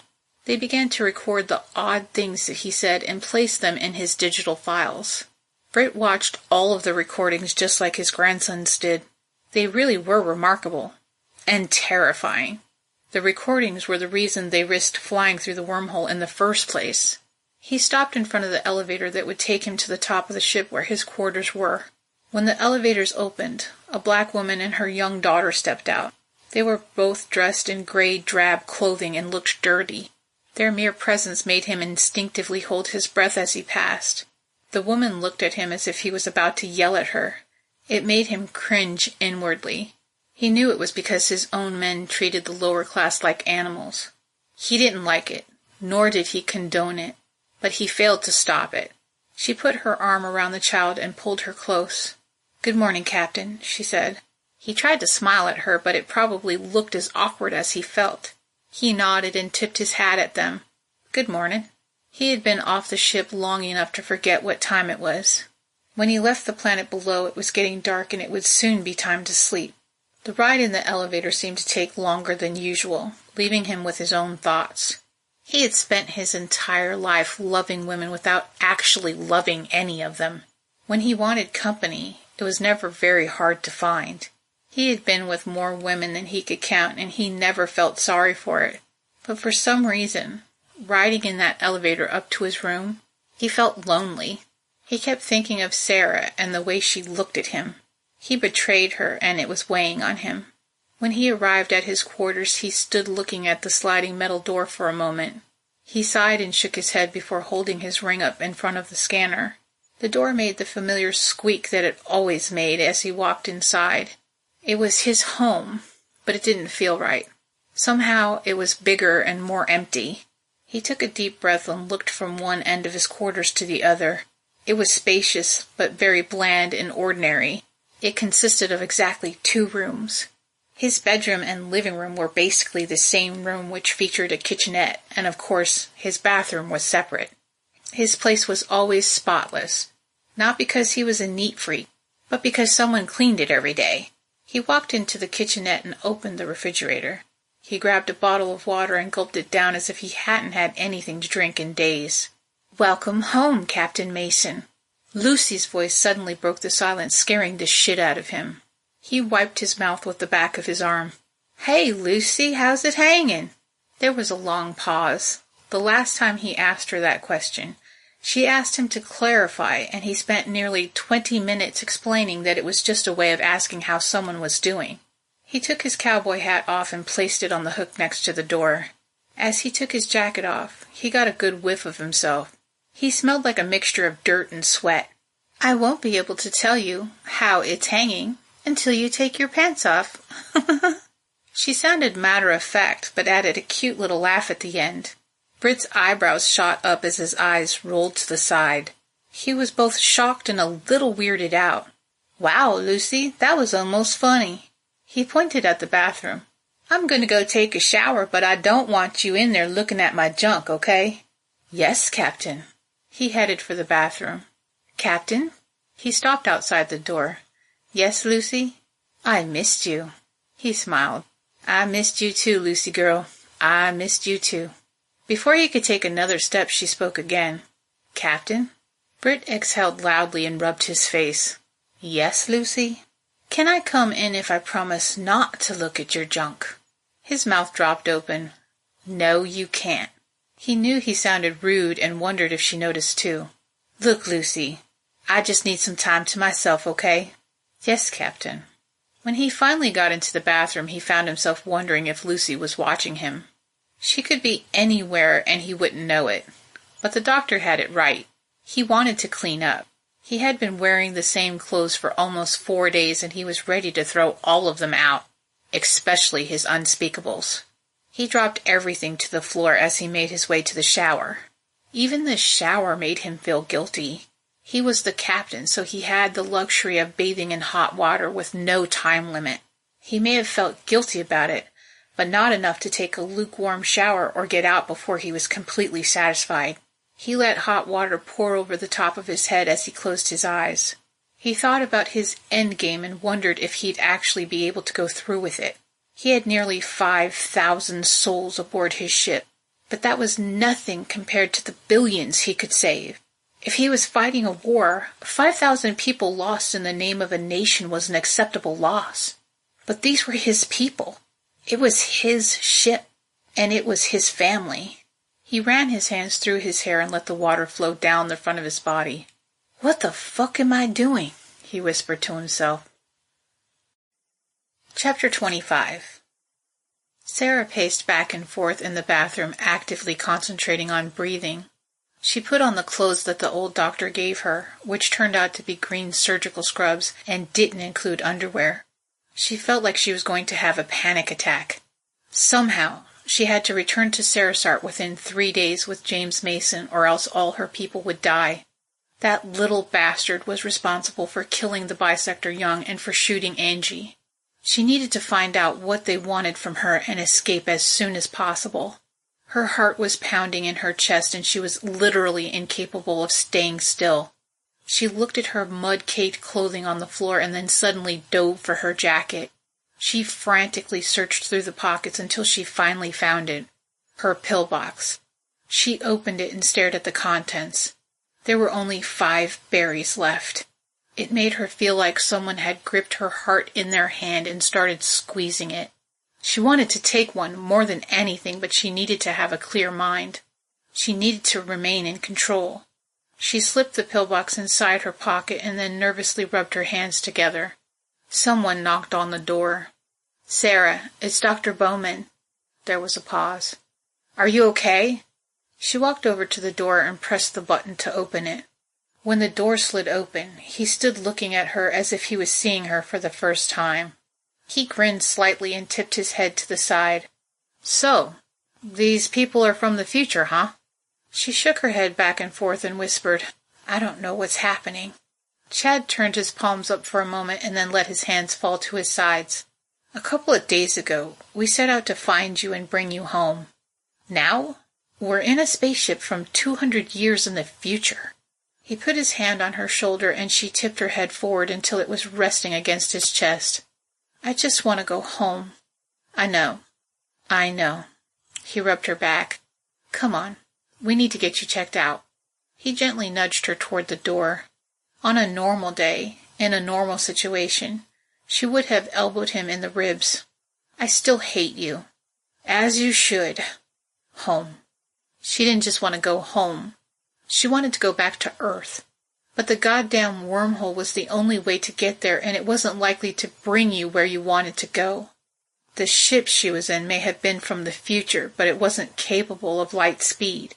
And even if it was, they probably didn't know which way home was. When she walked back into the clinic, her first instinct was to check on Angelo. She looked into his room expecting to see him resting, but he was wide awake and made eye contact with her as she passed. Chad showed her into another exam room where Dr. Dixon was already waiting. Sarah found herself a little scared. She laid down on the bed like they wanted her to, and looked up at the ceiling as she prepared herself for the bad news she expected to receive. She watched Dr. Bowman out of the corner of her eye as he looked at the digital display above her head. As she waited for answers, her mind began to wander.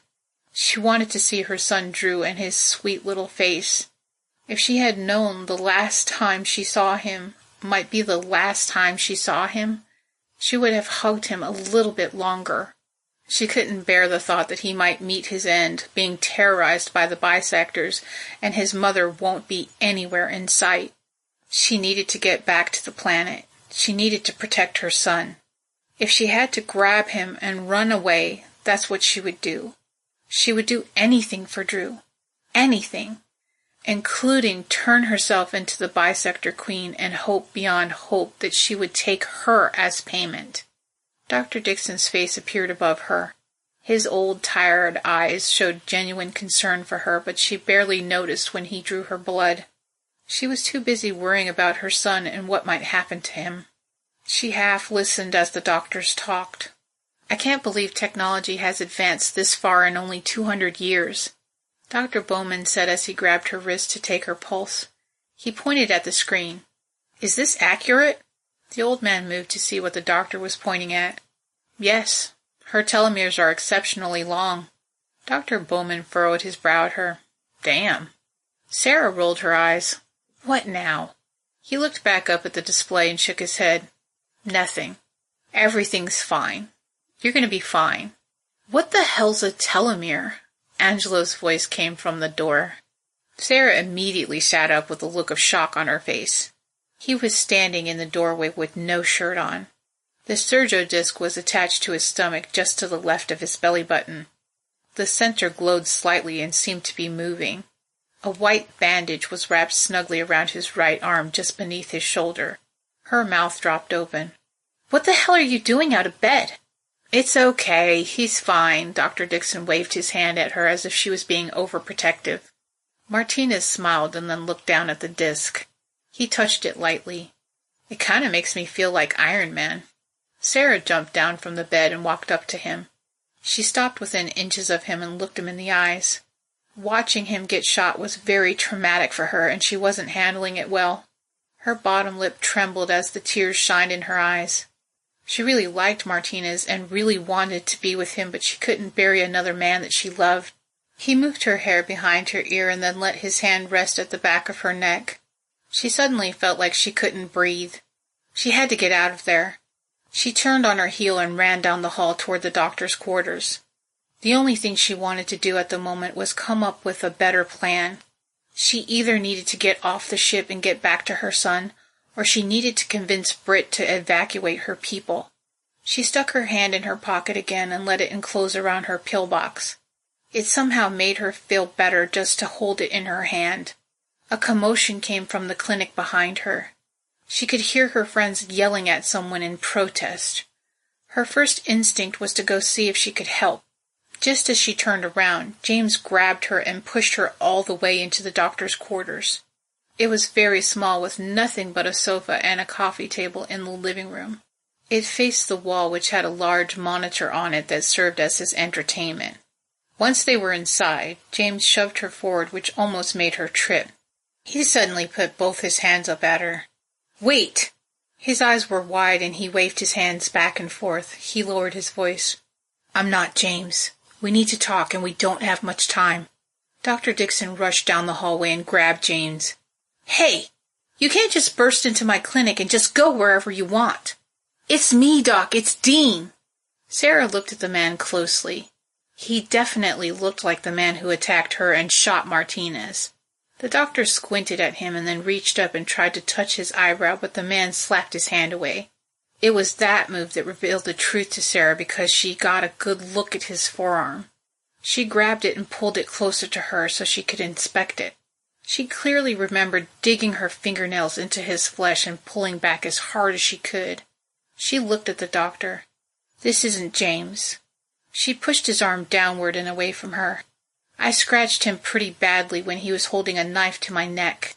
Their mouths dropped open and wanted her to confirm what she said in unison. "James held a knife to your throat?" Sara tipped her head back to the ceiling and pointed to a small cut on her neck. Dean told her his story, but all she could think about was the berries in her pocket and how much she wanted one. She tried to focus on what he was saying, but it was getting harder and harder as the minutes ticked by. When he said that he intended to thwart his grandfather's plans and land the swagger on Sarisart, she forced herself to concentrate. Landing the ship would make it easier for her to get James to the Queen. "I need the captain's ring. It's the key to everything." Dean looked over his shoulder. "He's going to be here any minute. He's going to know it's you." The doctor grabbed Dean's hand and wrapped a bandage around it. "You're not as big of a jerk as your brother." Sara rubbed the back of her neck. "I'll get the key." Dean spoke to Dr. Dixon first. "No, he won't. Shut up." He turned to Sara. "How?" Sara saw Britt walking toward them. "I'll get it. Just be ready." As Britt walked down the hall, he pointed behind him. "The guards tell me that you ordered them to lock our friends up." Sara could smell him before he fully entered the room. He was wearing a cologne that she had never smelled before. It was a little strong, but didn't overpower. Effer the cowboy, he was wearing jeans, a button-up navy blue shirt, and his hat. He made eye contact with her immediately and gave her a nod before turning to Dean. "James?" "I expect an answer." He pushed his finger into Dean's chest. "I told you not to question her without me." Sara took that as her cue. She tried her best to look afraid and stepped in close to Britt. She grabbed his elbow and cowered behind him. Her calculated manipulation worked. He instinctively put his arm around her. "Keep him away from me!" She stared into Dean's eyes silently, telling him to play along. Dean's face was suddenly full of anger. "Fine. See if you can get some answers out of her." I don't think so. Britt threw the anger back at him. You're the one who convinced me that billions of lives are more important than the ones aboard this ship. He glanced at Sara. Now, are we blowing up a goddamn wormhole? Or are we asking aliens to bring us back to Earth? Her breath was taken away as if the air was sucked out of the room. Her heart pounded in her chest as she looked from one of them to the other. The room seemed to get a few degrees hotter, and she began to sweat. Her eyes widened as she waited for Dean to speak. She was no longer pretending to be afraid. Her fear was real. She let go of Britt and backed away with her mouth hanging open. There were only 3 people alive who knew how her first trip to Sarisart ended. Her mind started connecting the dots. Britt and James were still oblivious to the fact that the Swagger traveled nearly 2,000 years back in time, not 200. They had to believe that it was the year 2031 and that they still had time to prevent the downfall of mankind. It was definitely a cause she could get behind, but there was no way to get back to the Earth she left behind. At least not without chancing the wormhole several times until they landed in a time where they could make a difference. The faux James eyed Britt for a moment and then moved to the console next to the monitor on the wall. She watched him as he hit a few keys, and then a video appeared on the screen behind him. It was paused on a man sitting at a table. He was very old, with white hair and bald on top. At first, she didn't recognize him, but it soon became evident that it was her father. A myriad of emotions hit her all at once. Her father obviously lived to a ripe old age, and she hoped his life was a happy one. She swallowed hard and inched her way over to the couch until she could sit down. She wondered if begging him not to show the video was an option. She didn't want to see it because she didn't want to add to her mental distress. As much as she wanted to see her father again, she knew what they were about to show her wouldn't be good. Her dad had that soft, familiar smile on his face he always had when he was telling stories about her mother. He had his favorite Air Force jacket on. She always thought it matched his eyes perfectly. Other than the fact that he was very old, he looked healthy. He appeared to be in a high-end motel with a beautiful painting of an orchid on the wall behind him. Her eyes were eventually drawn to the corner of the screen where the date was. March 13th, 2062. Her father was 60 years old when they left Earth.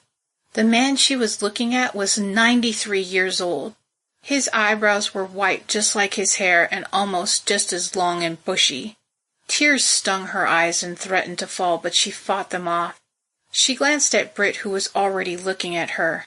He had the look of a guilty man on his face, but his eyes seemed sympathetic. She tried to appeal to his good side. "Do we have to do this?" The captain looked at his grandson and nodded. She watched as the video played and tried to be strong. "You know my Sarah's on another planet." General Newman was speaking to someone who couldn't be seen. "Yes, sir. Everyone does." It was a woman's voice. "She'll be back soon," her father nodded. "That nice alien man promised." He furrowed his brow. "What was his name?" He pointed at the unseen woman. "Andrin, that's it." "And who was he, General?" He grimaced at the woman. "I just told you, the nice Unin from that planet she's on." "Okay, it's okay. I didn't mean to upset you." The woman spoke to him as if he were a child. Sara couldn't see the bitch, but she hated her. She watched as the general wrung his hands together. "I miss her," he chuckled softly. "Sarah's a very brave girl. I'm so proud of her." She wished that she could step through space and time and give him a hug. Dean stopped the video and then glared at her. Either the brat was doing a good job pretending to be James, or there wasn't very much of a difference between them. He walked in front of the monitor and clasped his hands together. He raised his voice. "Where are your Unin friends, and can they take us to Earth?" Sara rubbed her hands together and then glanced at Britt. She didn't know what to say or how to proceed, so she just remained silent. Britt sat down on the coffee table in front of her. "Sara, the simple fact that you and I are in the same room proves that time travel is real." He looked down at the floor. James believes that the wormhole somehow exists in all places at all times. He looked at her out of the corner of his eye and then back to the floor. It was as if he was ashamed to look at her. He thinks that if we destroy the wormhole, it will reset time. Sara laughed. You can't be serious. Thoughts flew through her mind, thoughts about time travel and the paradox. She wasn't sure if she should reveal bits and pieces or just give in and tell them everything. If they were right, blowing up the wormhole wouldn't just reset time. It would ensure the Unin never existed. If there were no Unin, there would be no Andrin. He was the one who told her father about her and Sarisart. It was the reason her father tried like hell to prevent it from happening by making her fly home where she would be safe. Little did he know that was the very thing that set everything into motion. If they blew up the wormhole, it would change her entire life. She would never meet Andrew, and she would never have a son by him. Travis O'Malley wouldn't be cloned, and Junior wouldn't have been able to make the propulsion drive for the Moon's Eye. It suddenly dawned on her that Britt and his grandson were willing to sacrifice everyone aboard the ship in order to restore Earth and prevent its destruction. Blowing up the wormhole won't save Earth. Sara looked the captain in the eye. The only thing you'll accomplish is the elimination of all mankind. Don't you get it? We're it. She tried to explain that other people were working on the same kind of propulsion engine that she helped Junior develop. Sooner or later, someone would have cracked it and the fate of the world would have been the same. I don't buy it. James stepped to the side of them. She's lying. Britt looked up at his grandson. Have some respect. He turned back to her. Sara, when we first met, you begged me to bring you back home. He put his hand on hers. You'll be with your husband again, sweetness. Isn't that what you want? She looked down at his hand. There was his ring, practically staring at her. She suddenly realized that he would never be swayed, and the age-old saying entered her mind. If you can't beat them, join them. She placed her hand on his and looked him in the eye. You're not looking for my permission. You're just looking for my approval. She took a deep breath and then let it out. When are you going to do it? He got up. The nuke will be ready in a few hours. He looked at Dean.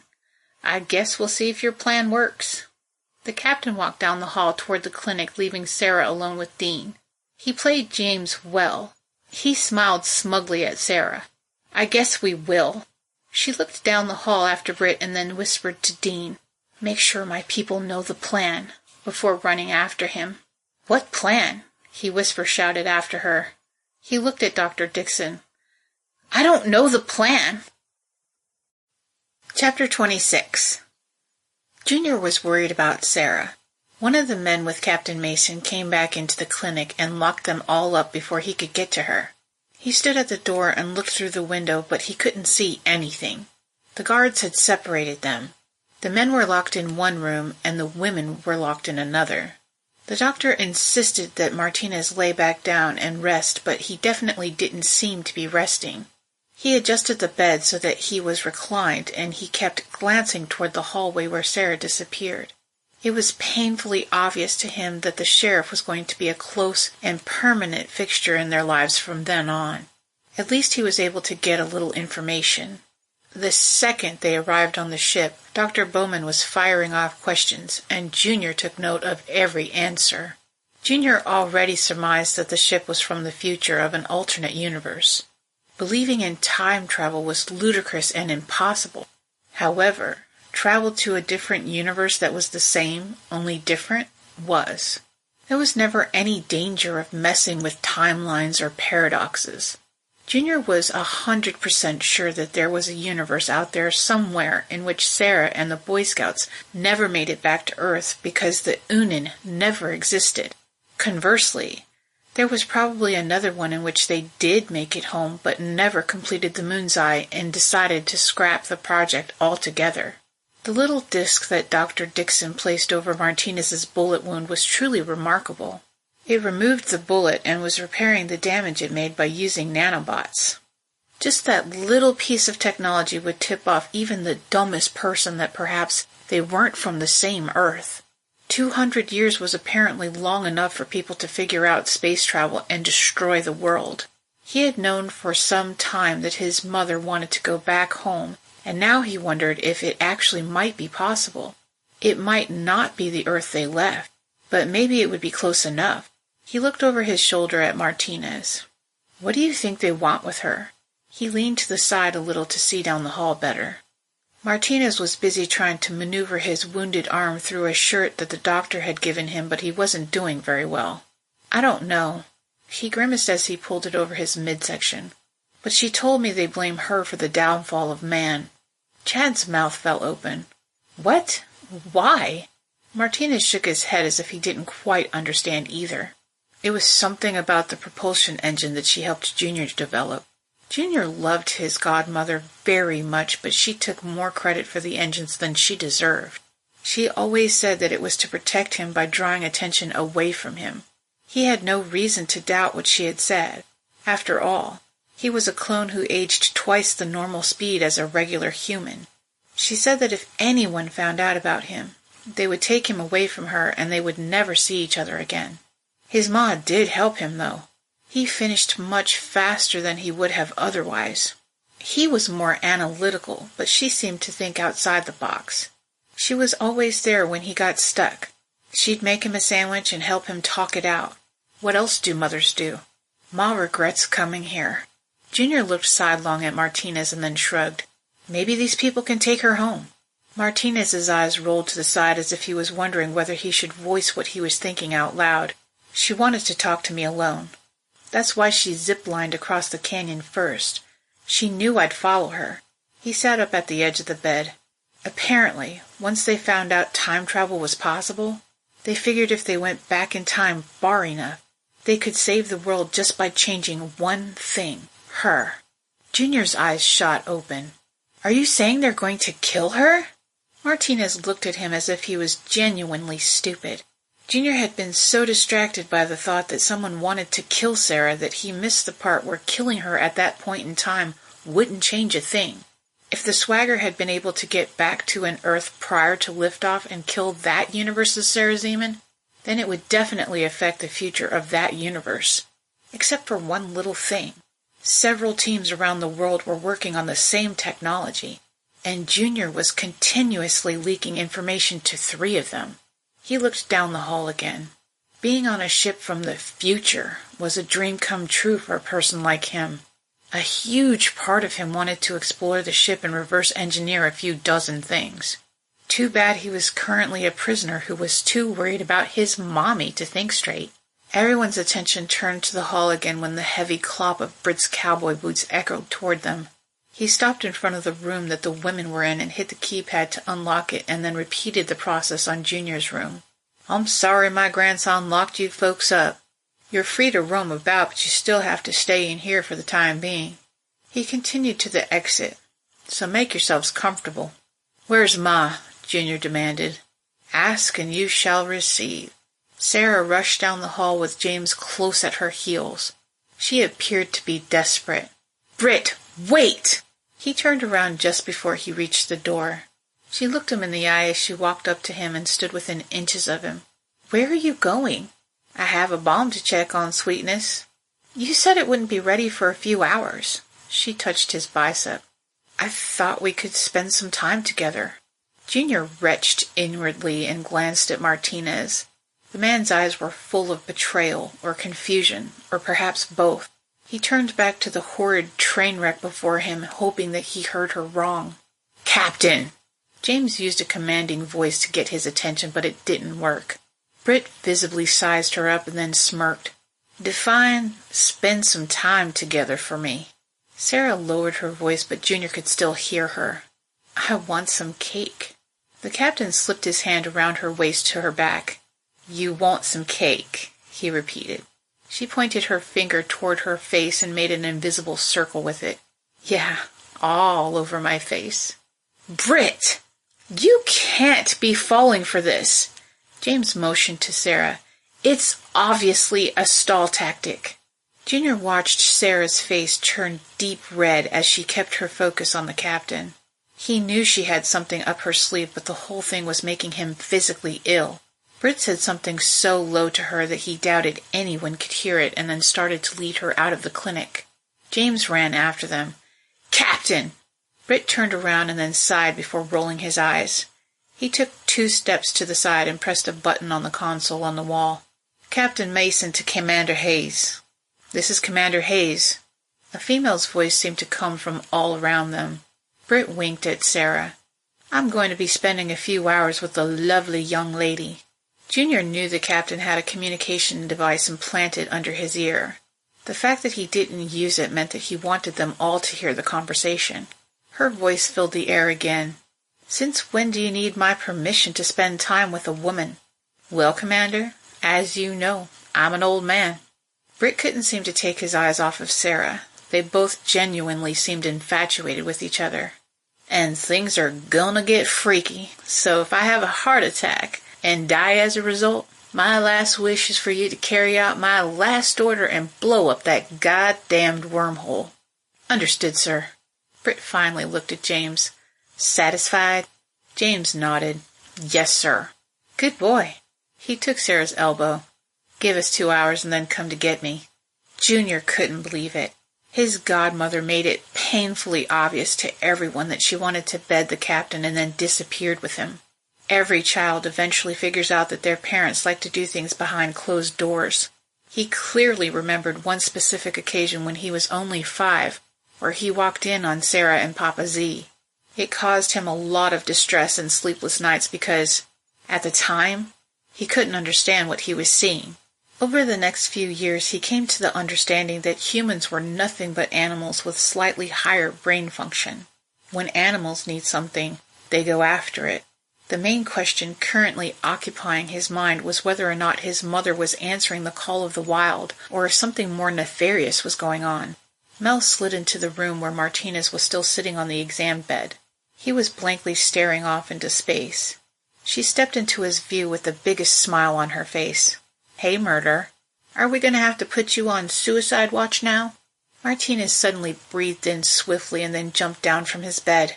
Junior watched as the sheriff stepped up to Mel until there was only inches between them and then looked her in the eye. "Which is more dangerous, Mel? A genius sociopath without a conscience or a professional killer you affectionately call Murder?" He dared her with his eyes. "Call me Murder one more time." Junior expected Mel to do what she always did, which was smile or laugh as if threats didn't bother her. But that's not what happened. The next few moments were uncomfortable for everyone as they watched the two have a staring match until Mel eventually backed down. A glint of fear showed in her eyes before she folded her arms and turned away. Junior had no idea she was a sociopath. He, like everyone else, just accepted the fact that she wasn't exactly user-friendly. Before they left Earth, he had had a friend who was similar, only he never intentionally caused problems. Oscar was a misunderstood autistic kid who could outmath anyone on the planet. Junior found him very annoying at first because he didn't understand him. It was Sara who explained that Oscar wasn't mentally disabled at all, because his brain functioned normally. She said, if anything, poor Oscar was socially disabled. The kid would talk about Pokemon non-stop for hours even if no one was interested, or listening. Junior always assumed that Mel was the same way. A high-functioning autistic person who didn't understand social situations. He watched her fold her arms against her chest and lean against the wall like a child who was just denied a slice of birthday cake. That was when everyone seemed to collectively realize that James was still in the room. Junior's head immediately swung back to Martinez, who was clenching his jaw and his fists together. James's eyes flicked toward the guards at the door and then back to Martinez. It was an obvious message to the sheriff that he shouldn't try anything. James glanced at the guards again. "We need to talk." The ship's doctor walked into the clinic shaking his head. He suddenly flipped his hands toward the ceiling and went on a rant. "I don't know what you've gotten me into, Dean." He shook his head back and forth dramatically. "Whether or not we blow up the wormhole or land the ship, it's all going to end the same. We're all going to die."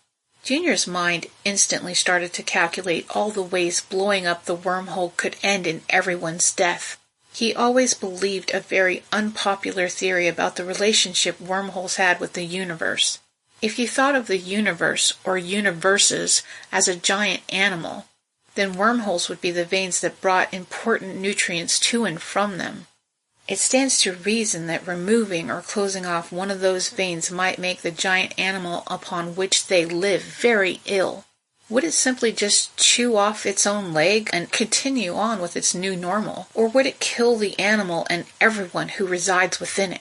He raised his eyebrows at the possibility that the universe would just repair itself by growing a new one when something suddenly hit him. Wait, who's Dean?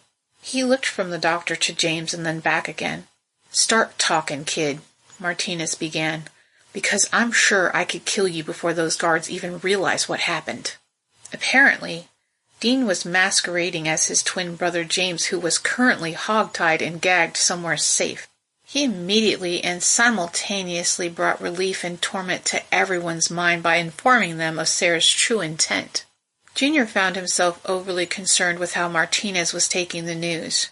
It was strange, given the fact that he really didn't care for him. Perhaps the man was growing on him. He definitely cared about Sarah more than he cared about himself. The theory about the wormhole existing throughout time in a single universe was an interesting one. If they were correct, blowing up the wormhole would reset the timeline, but not to where they thought it would. And Sarah most definitely came to that conclusion too. They were about to erase the lives of tens of thousands of people who were born and lived in their timeline in order to bring billions of people back from the dead. It was a noteworthy endeavor. Too bad it wouldn't work. Think of the universe as a pearl necklace connected by a thread. In the beginning, the pearls were exactly the same, but over time, their stories changed. If a person were to leave one universe by way of a wormhole, they would be arriving in a similar but different universe. When you guys flew through that wormhole, it wasn't the same one we went through. It was a different one entirely. Junior tried to explain his thought process to the mundane and stupid among him, but the only one who was able to grasp it was Mel. That's an interesting theory, Junior, but it doesn't really change the objective, does it? Surprisingly, she wasn't being rude, just matter-of-factly. Sarah has to get the key and give it to Dean so he can land this ship or we're all toast. She was right. If Captain Mason was allowed to execute his plan, it would cause irreparable damage to the universe, or the fabric of time, whichever theory was correct. After Dean made his departure, he watched Martinez pace back and forth in front of him. Everyone was in danger. Everyone aboard the ship and everyone on the planet below were in danger, and none of them knew it. But Junior knew the sheriff didn't care about any of them. All he cared about was Sarah, and what she was doing at that very moment. Junior suddenly smiled up at him. Remember what you said a few days ago? Martinez suddenly stopped pacing and rubbed his face. The look of annoyance on his face made him think twice about reminding him, but it was too late to back out. You told us that Ma was going to be the one that saves us, not the other way around. The sheriff suddenly laughed and nodded his head. Yeah, I did, didn't I? The reminder seemed to put his mind at ease, but only for a few minutes. Whatever was going to happen in the next few hours was guaranteed to change everyone's lives forever. The question was, would it be for the better?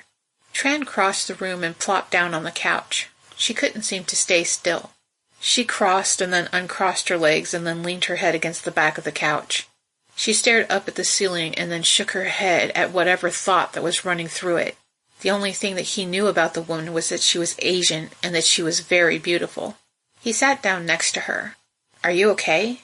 Junior watched her eyes move back and forth as if she was reading something on the ceiling that only she could see. She shrugged. I'm pretty sure I hate Sarah. Chapter 27. Sarah was nervous as hell, but she hoped it didn't show. She let Britt lead her through the ship to his quarters as she tried to memorize landmarks so she could find her way back on her own. She knew she had to be convincing, and that soon she would have to put up or shut up. He held her arm just above her elbow, making her feel more like a prisoner being led to a cell instead of his bedroom. She decided that she was going to change that. As soon as they stepped into the elevators and the doors closed, she pushed him up against the wall and kissed him. She didn't know what she was doing or how he'd react, but she needed him to be focused on her. His reaction was a rather passionate one. Their kiss progressed into a deeper, more sexual one where their hands did some exploring to regions usually reserved for private rooms and not elevators. When she heard the tone that alerted them that they had arrived, she broke away from him and looked him in the eyes. That's when she knew she was in a lot of trouble, not because she thought Britt might hurt her, but because he was a desirable man and an incredible kisser. "Come on, sunshine." He grabbed her hand and guided her out of the elevator and down the hall. His room was a little smaller than she thought it would be, but considering that it was the captain's quarters aboard a military ship, it was probably standard. It was a bedroom, living room, and kitchen in one with a standalone bathroom.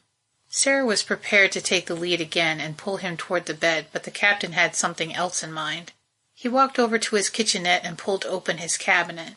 She watched as he took out 2 glasses and then a bottle of wine before turning around and bringing them back to the table. He poured some wine in both glasses, but gave himself considerably more than he gave her. Britt sat down and then gulped down the wine in just a few swallows and poured himself some more. "So what's the plan, Sara?" He sipped his wine but held her gaze. He was on to her, and it scared her. She picked up her glass and then took a sip while she tried to think of an appropriate or clever response. "I'm not sure what you mean." "Well, if it's to make me fall for you and think we have a future together so that I don't go through with my plans, it won't work." He held his drink up to her briefly and then drank some more. Sara smiled. "No?" The captain stared at his drink for a moment.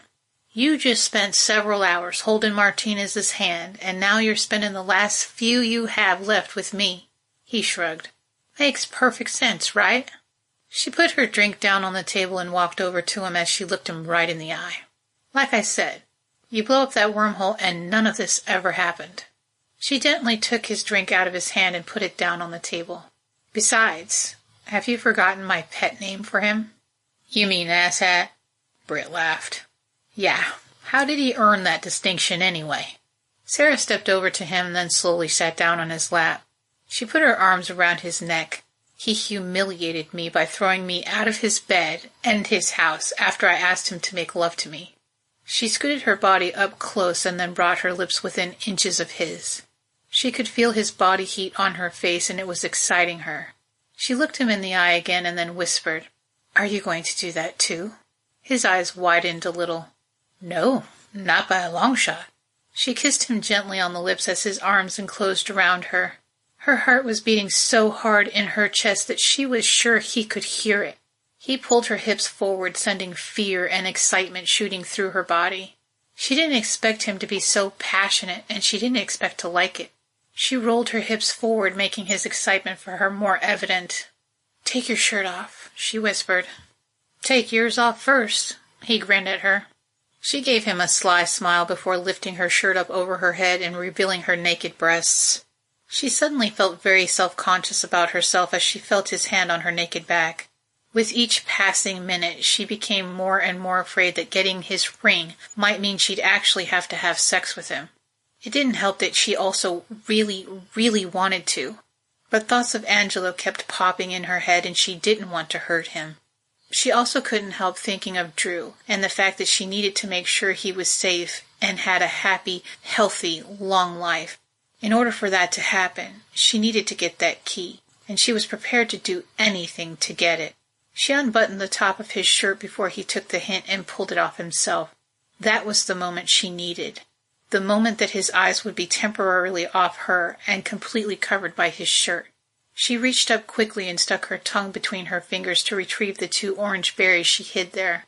As soon as his head was free, she popped the berries against the roof of her mouth with her tongue and then kissed him as deeply as she could. As her tongue danced around with his, she hoped that he absorbed more of the orange than she did. Over the last few months she had built up a tolerance for her drug of choice, but even so, 2 berries were usually enough to knock her out. The addition of the drug to the mix made it even harder to resist him.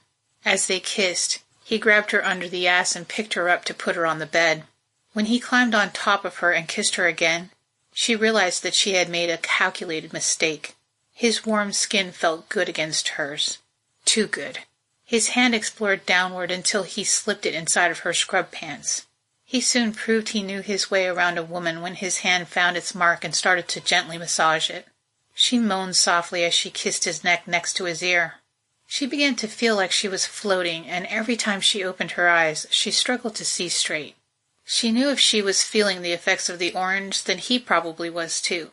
She just needed to hang on a little while longer. The hair on his chin tickled her neck a little as he kissed it and then slowly made his way down her chest to her navel.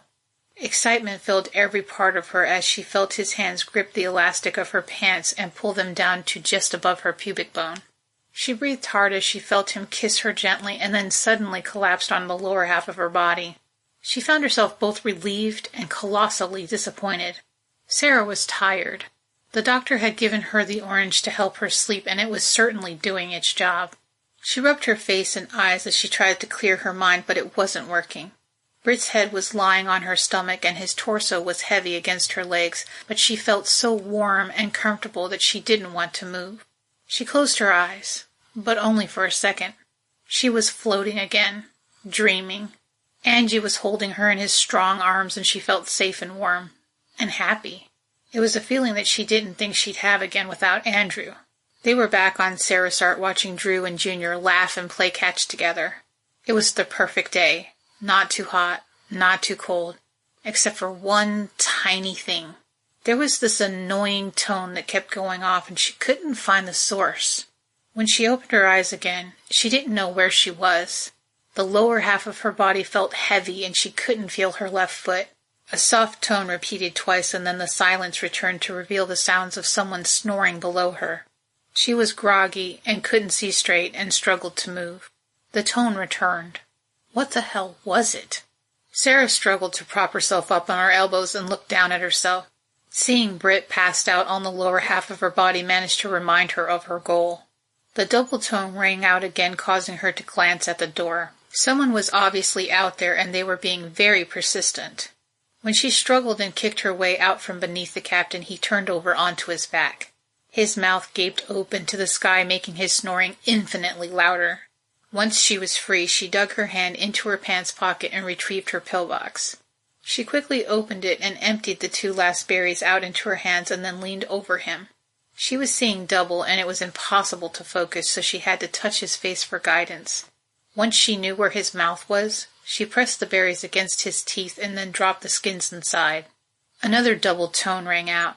Each time it happened, it sent more adrenaline pumping through her body. She slid herself off the side of the bed and immediately fell to the floor. Britt had been laying on her body for so long that her left foot was completely asleep. She crawled toward the door and looked at it as if she were a child trying to figure out a puzzle. Everything was blurry, and she couldn't understand how to open it. The door toned again. It was starting to annoy her. She looked up at it again. "Who's there?" It was worth a try. "It's James. Open the door."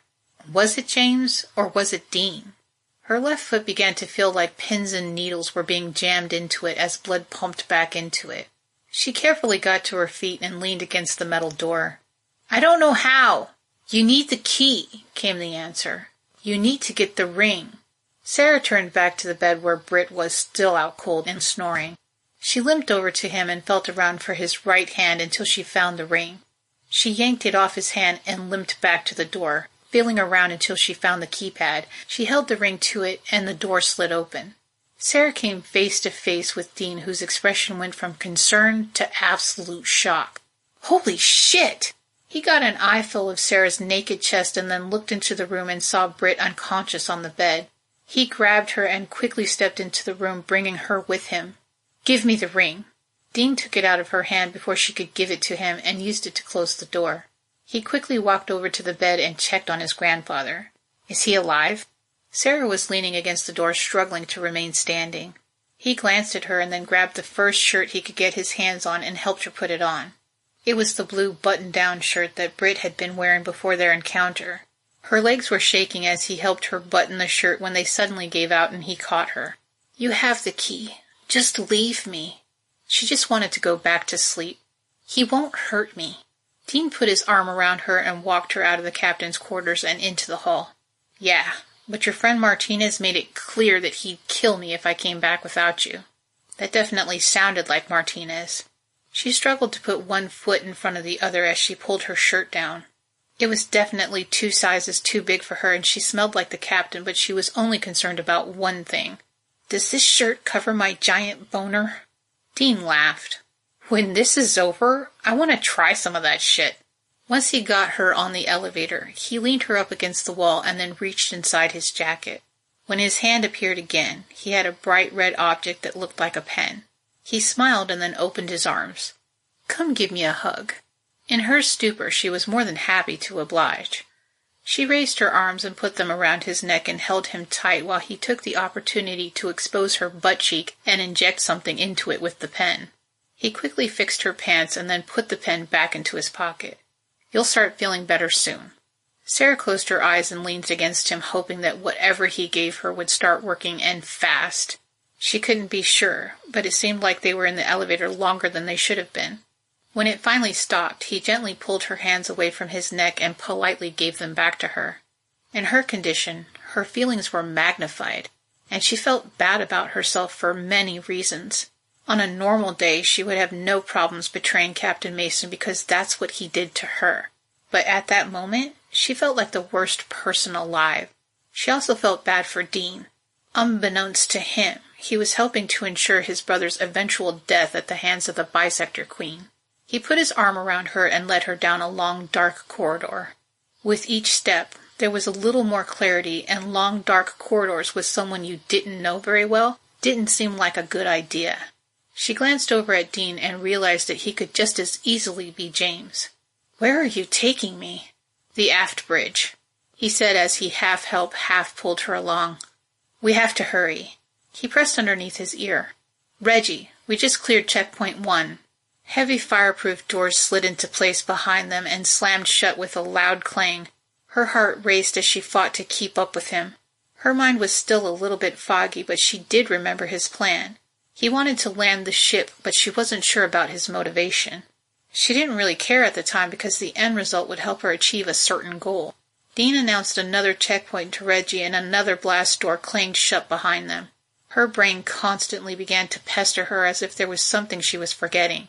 She suddenly became overly aware of the navy blue shirt she was wearing as she was being hustled down the hall. The only thing she could remember about the last few hours was the fact that she promised to get Britt's ring. Her face swung over to Dean. "Did we get the ring?" She looked at his hand, hoping to see it. He furrowed his brow at her and waved his hand at her. The ring was on his index finger. "Yeah, you got it. Don't you remember?" Sara tried to remember, but only received flashes of memory that seemed out of order and didn't make any sense. Another sound of a blast door sliding shut behind them as voices echoed down the hall in front of them. Somewhere in the mix of those voices, she swore she could hear Martinez. She looked down at the shirt she was wearing again and became worried.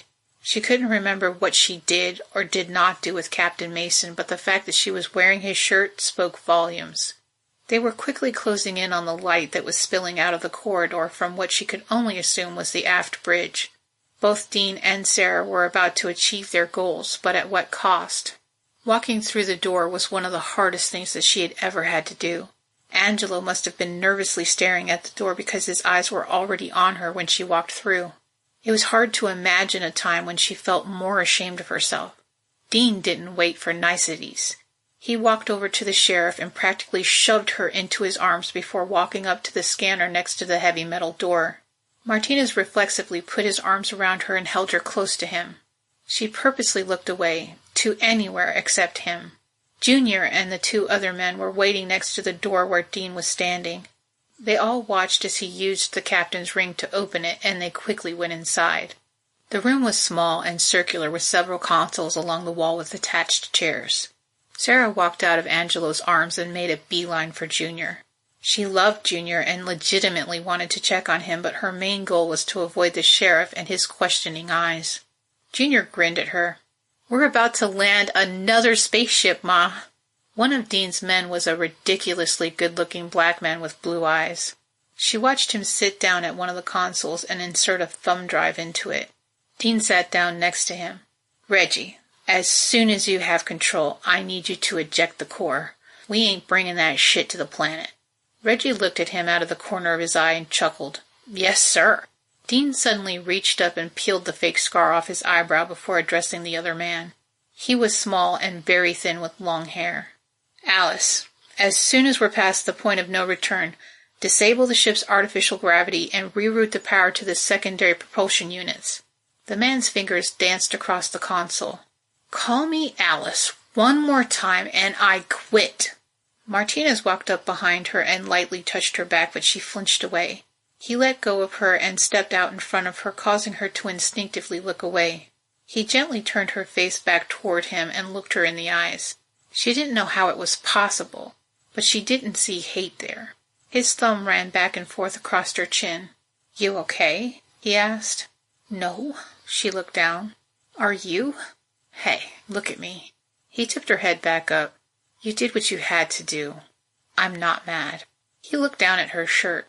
"But you kinda ruined blue for me." He pointed at it. "I mean, you're not allowed to wear it anymore." She smiled softly. "Okay." He kissed her gently on the lips and then leaned his forehead against hers. "I mean ever." She fell into his arms and hugged him tight.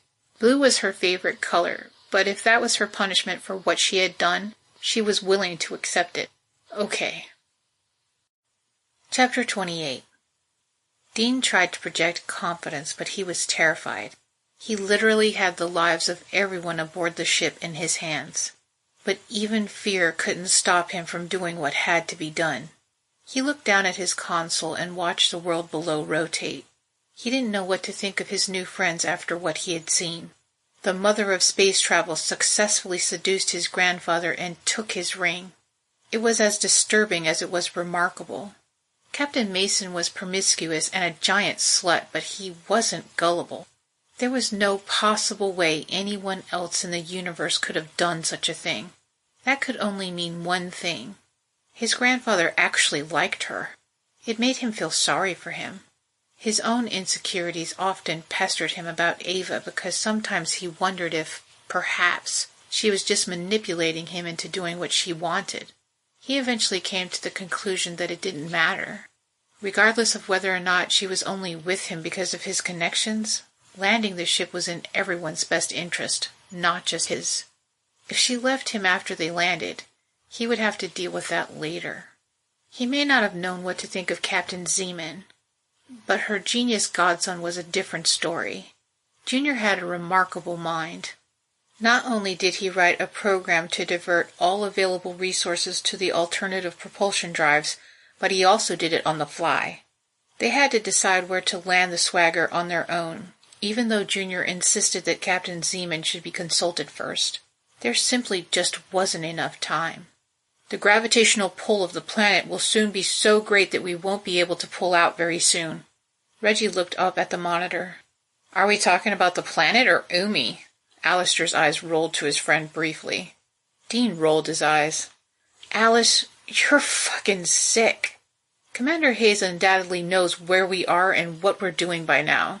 Reggie looked behind him at Captain Zeeman. "But she won't be able to stop us. No one will." "How are we going to get out of here alive after we land?" Sarah asked from behind. He looked over his shoulder at her. Martinez was holding her in his arms as they watched the screen. The mother of space travel helped him and everyone else on the ship, but he couldn't help being angry at her for what she did to Britt. He took a moment to think about his answer before he responded. "Hopefully by then Captain Mason will have recovered from whatever it is you did to him, and he'll let us out of here." "You really think he's just going to let us out?" she countered. The ship's alarm started blaring. Reggie looked at Dean. "You better do it now." "Yes, I do. He knows when he's been beat." He returned his attention to his console and pressed a button. Dean nodded. Reggie was right. He needed to make the announcement. "This is Dean Mason coming to you from the aft bridge, and I'm about to land this bitch. So if you haven't already, buckle up, 'cause it's gonna be a bumpy ride." "Wow, what a dick," Martinez said. Sarah squeezed his arm. "Angie." Reggie laughed. "See that, Alice? That's a man who doesn't mind people calling him by a woman's name." He smiled hard. "That's a man." Dean knew exactly what his shipmates were doing at that moment because the crew often ran drills in case of such an emergency. He remembered the first drill he took part in because it made a lasting impression. He and his classmates were led to believe it was a genuine emergency and that they were in danger of losing their lives. He was only 7 years old and very afraid. The adults led them out of the classroom and into the nearest corridor where they secured themselves to the walls with built-in pull-down seats with straps. He remembered being so worried about his father because he worked in the engineering section. Back then, he and Alistair were just kids, which made it acceptable for them to comfort each other by holding hands. He was so afraid that he threw up and had to spend the rest of the day stinking of it. The ship suddenly lurched forward and there was an immediate thump from behind him. He glanced over his shoulder only to see Martinez helping Sara up off the floor. "Did you not hear me when I said buckle up?" He pointed to the seats. "As weird as it might sound, I'm pretty sure Grandpa Britt would have my head if anything happened to you." He knew that lurch they felt was the swagger hitting the atmosphere of the planet below. The ship was built entirely in space and wasn't meant to fly in oxygen-rich environments. Alistair was one of the ship's best pilots and clocked in more hours on the bridge than anyone else on the ship. The kid was literally the only person alive who knew how to land the ship because he had done it on Mars several times. He looked over at his friend while adrenaline was being pumped into his veins and hoped beyond all hope they didn't make a serious mistake. The ship shook violently and Dean began to feel sick. "You good, Alice?" Alistair's fingers danced across the console at lightning speed. "I don't think now is the time to irritate me, do you?" On the other side of the ship, and 6 floors up, Commander Hayes was on the main bridge and she was furious. The bridge was one of the most spacious places on the ship. The entire end of one of the outer walls was one giant view screen that showed the swagger entering the atmosphere of the planet below. It was designed to appear as though the crew was looking directly out into space as if it were mere glass. The commander had been afraid many times in her life, but nothing compared to that moment. The swagger was going down, and there was nothing she could do about it. She tried to call Captain Mason several times, but he never answered. The fact that the ship was in the process of landing, coupled with the missing captain, didn't bode well for anyone. She wondered if he was even alive. Just before the ship started moving on its own, she received word that the captain's missile was ready to fire. But the further away from the wormhole they got, the less likely it would hit its target. She leaned over her console and put in the coordinates before hitting the button. She watched the monitor as the little ball of light raced toward the wormhole, and she prayed. The ship lurched forward again, causing her to lose her footing and fall to the ground. She looked up just in time to see the bright blast of white light that filled the entire video screen. She smiled broadly, knowing that Captain Mason would be proud of her. For just one moment, she felt weightless as she realized that the artificial gravity was taken offline. There was nothing more that she could do except sit in the dark and think about how much she wanted to choke the life out of the captain's grandson. She couldn't do anything about Dean Mason at the moment, so she resolved to find the captain. The last communication from him had been about 2 hours ago when he told her he'd be spending some time with a woman. This meant that he had to be in his quarters, which meant he was within her reach. The captain's quarters and the bridge were on the same deck as a matter of convenience. The lights blinked out and the view screens went dark as the dim emergency lights came on. She made her way off the bridge and down the hall, knowing that the thrusters would be engaged very soon. And when that happened, she'd be plastered to the floor. She seemed to be flying down the corridor when she arrived at his door. She pressed the chime several times and banged on the door. "Captain, are you in there?" She yelled at the top of her lungs as people passed her in the hall. She didn't waste any time. She pressed her thumb against the scanner. "Emergency override, Hayes 3926 Alpha." The door slid open and she ran inside. Just as her eyes fell on Captain Mason, the thrusters kicked in and she was pulled to the floor. She pushed with all her might to get back to her knees and crawled to his bed. "Captain!" she screamed.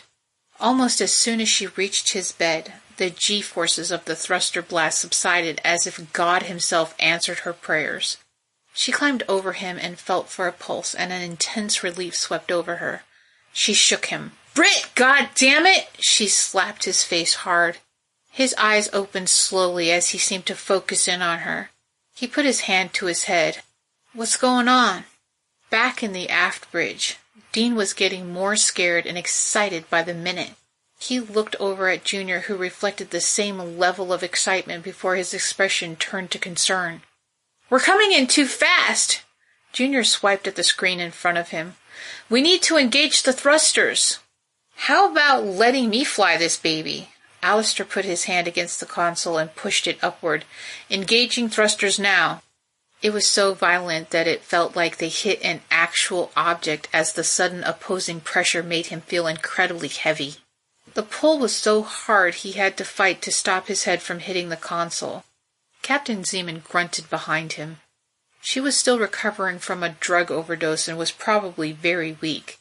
Fear started to grip his heart when it became hard for him to breathe. The ship was shaking so badly he could actually hear it begging him for help. The poor old girl wouldn't be able to take much more of the abuse. Alice! He had to scream through his gritted teeth because he couldn't open his mouth. Suddenly the pressure he felt completely subsided and Alistair yelled back at him. I have to fire the thrusters in 10-second increments. While Alistair started counting down to the next blast, Dean took a moment to check on Martinez and Captain Zeeman. Sarah's chin was leaning against her chest and he couldn't see her eyes. The dark-haired brute behind him was leaning forward as far as he could to check her pulse. There wasn't enough time to reposition her. 3, 2, brace yourselves! Dean was having a problem dealing with the pressure, too. He silently counted down to the next time he could breathe. When the pressure subsided again, Alistair informed them that they would need to do it 3 more times. The simple fact that the mother of space travel was currently unconscious from the G-force meant that there was probably going to be many deaths throughout the ship, simply because he thought he was doing the right thing. The displays began to show the ground below. The terrain was rushing up so fast he could barely see it before the thrusters engaged again. 1 more to go, and it's going to be a long one. Dean forced his head into a position where he could watch the landing. He briefly saw the moon's eye as the swagger slowed and the land got closer and closer. His vision began to blur as he realized he was no longer breathing. He prayed that Alistair was doing better than he was because he was pretty sure he was going to pass out. He found himself fixated on the purple and blue trees that he could see mixed into all the green. He could feel his heart pounding in his head as blood dripped out of his nose. He narrowed his eyes, hoping it would help him see better as a clearing appeared on the view screen. He had been waiting for that moment for years and couldn't wait to share it with Ava. He wanted her to be there in the aft bridge with him, but she wanted to make sure that the kids in the poor sector were safe. Just when he thought that he couldn't bear the G-force any longer, the ship touched ground with the loud, strained sound of fatigued metal. As the ship settled, it started to lean. A loud double tone played over the speakers and Commander Hayes' voice was heard. Citizens of the Swagger, as you're aware, the ship was taken over by mutineers and we have landed on the planet we have been orbiting for the last few days. If there are any medical emergencies, please attend to them accordingly. Otherwise, please stay put while the stabilizers initialize. Once the ship is level and the power is restored, everyone will be able to move around freely. Dean looked at his pals. Alistair was rubbing his face and Reggie was passed out on the console in front of him. Junior unbelted himself and immediately went over to Sarah. Ma? He gently picked up her head to look at her while Martinez joined him. She's got a good, strong heartbeat. He left her in the sheriff's hand and walked over to Dean. Just before we entered the stratosphere, the ship fired a missile toward the wormhole. Dean's mouth dropped open. What? He looked at Alistair. Is that true? Wipe your face, man. Alistair looked down at the console again. Unfortunately, it is. Dean and Junior shared mutual doom, and then he turned to the pilot. Well, don't keep us in suspense. Did it destroy the wormhole or not? Alistair unbuckled himself and then stepped over to his unconscious friend. Reggie? He rubbed Reggie's back and then looked at Dean. We won't be able to get that answer from down here. We'll have to schedule a field trip with the shuttle, he shrugged. Assuming we're not executed. We need to get out of here.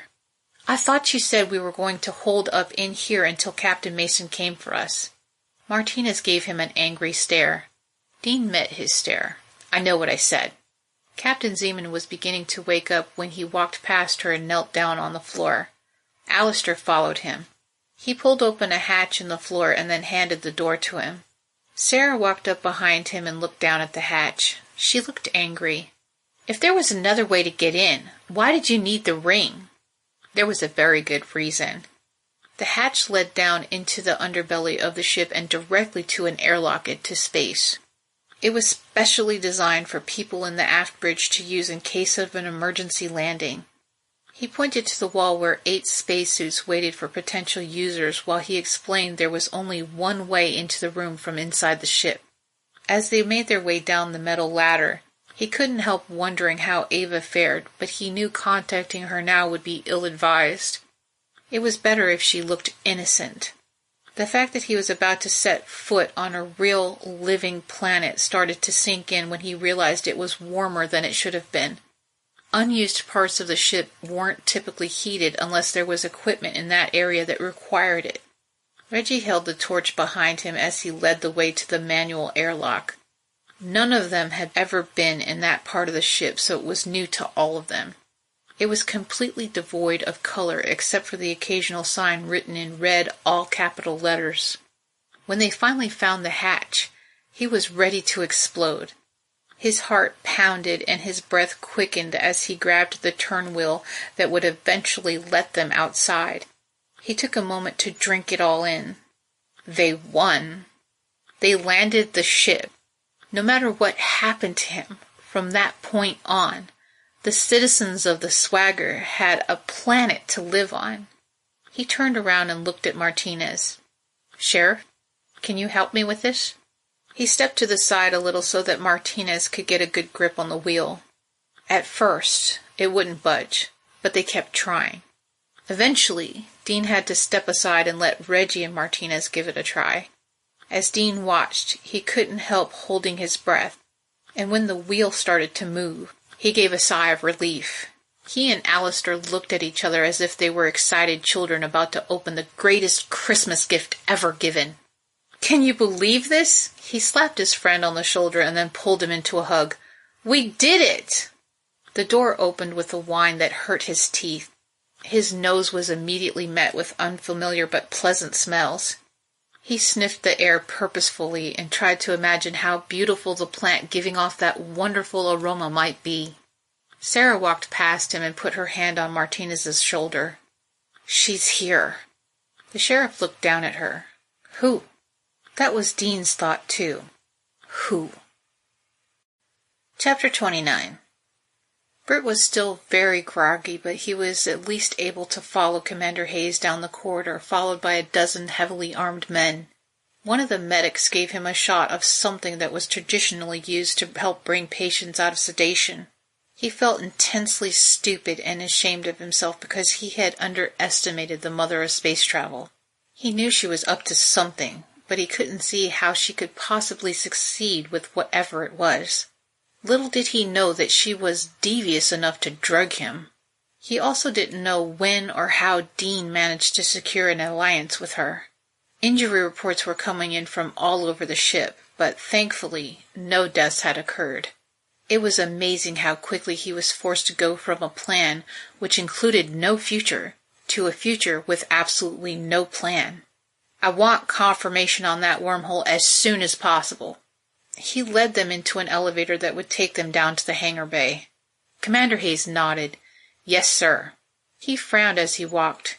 He knew damn well the wormhole was still fucking there. He knew it. He knew it because he was still there. He was still alive and kicking and stringing thoughts together. The hangar would give them the easiest exit because it was designed to lower a ramp onto the surface of Mars to get supplies. He had a feeling that once they opened it, it might never be closed again. He watched impatiently as it slowly lowered and the sunlight from outside began to assault his eyes. They walked onto the ramp before it was actually done moving. The captain and his people were taken completely off guard by what they saw when they reached the ground. His ship was comparable to the size of a U.S. Navy aircraft carrier, but that evidently wasn't too big for the bisectors to surround with impressive numbers. The closest ones were at least 20 yards away from them, but still close enough to scare the shit out of Britt. There were big ones, small ones, some that looked like a different species entirely, and one queen, whom he had met before. He turned his head and followed the line of giant bugs all the way down until he saw her. Sara stood about 30 feet away with Martinez. He couldn't help being angry and feeling used, especially since she was clearly wearing his shirt. As he glared at them, he realized he recognized a few of the people in her party as his own. Commander Hayes was certain that his newest plaything helped Dean steal the ring, but it was James that he saw in front of him, or so he thought. "What the hell is going on?" came a voice behind him as if on cue. Britt turned around and saw James as reality slammed him in the head. The boy had a black eye, a fat lip, and a colossally dumb look on his face. He shook his head and half rolled his eyes as he turned back to Dean. He knew the kid wanted a planet to live on, but he apparently underestimated how much. Army of bisectors be damned, he was going to confront them. He stomped toward them as if the horde didn't exist and stopped in front of Dean. Britt stuck a finger in his face. "How could you betray me like this?" He turned to Sara. "And what about you?" Her mouth dropped open. "Me? You were going to erase me." "I wasn't going to erase you, Sara." He was obviously exasperated. "I was going to reset you and the whole goddamn timeline. There's a difference." Martinez stepped in front of him and put a hand to Britt's chest. "Step back, now." "What about me, Gramps? Huh? What about all of us?" Dean was visibly hurt.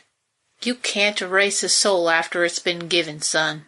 Britt looked at his grandson sympathetically. He suddenly waved his hand. "None of that matters now. What's going on here?"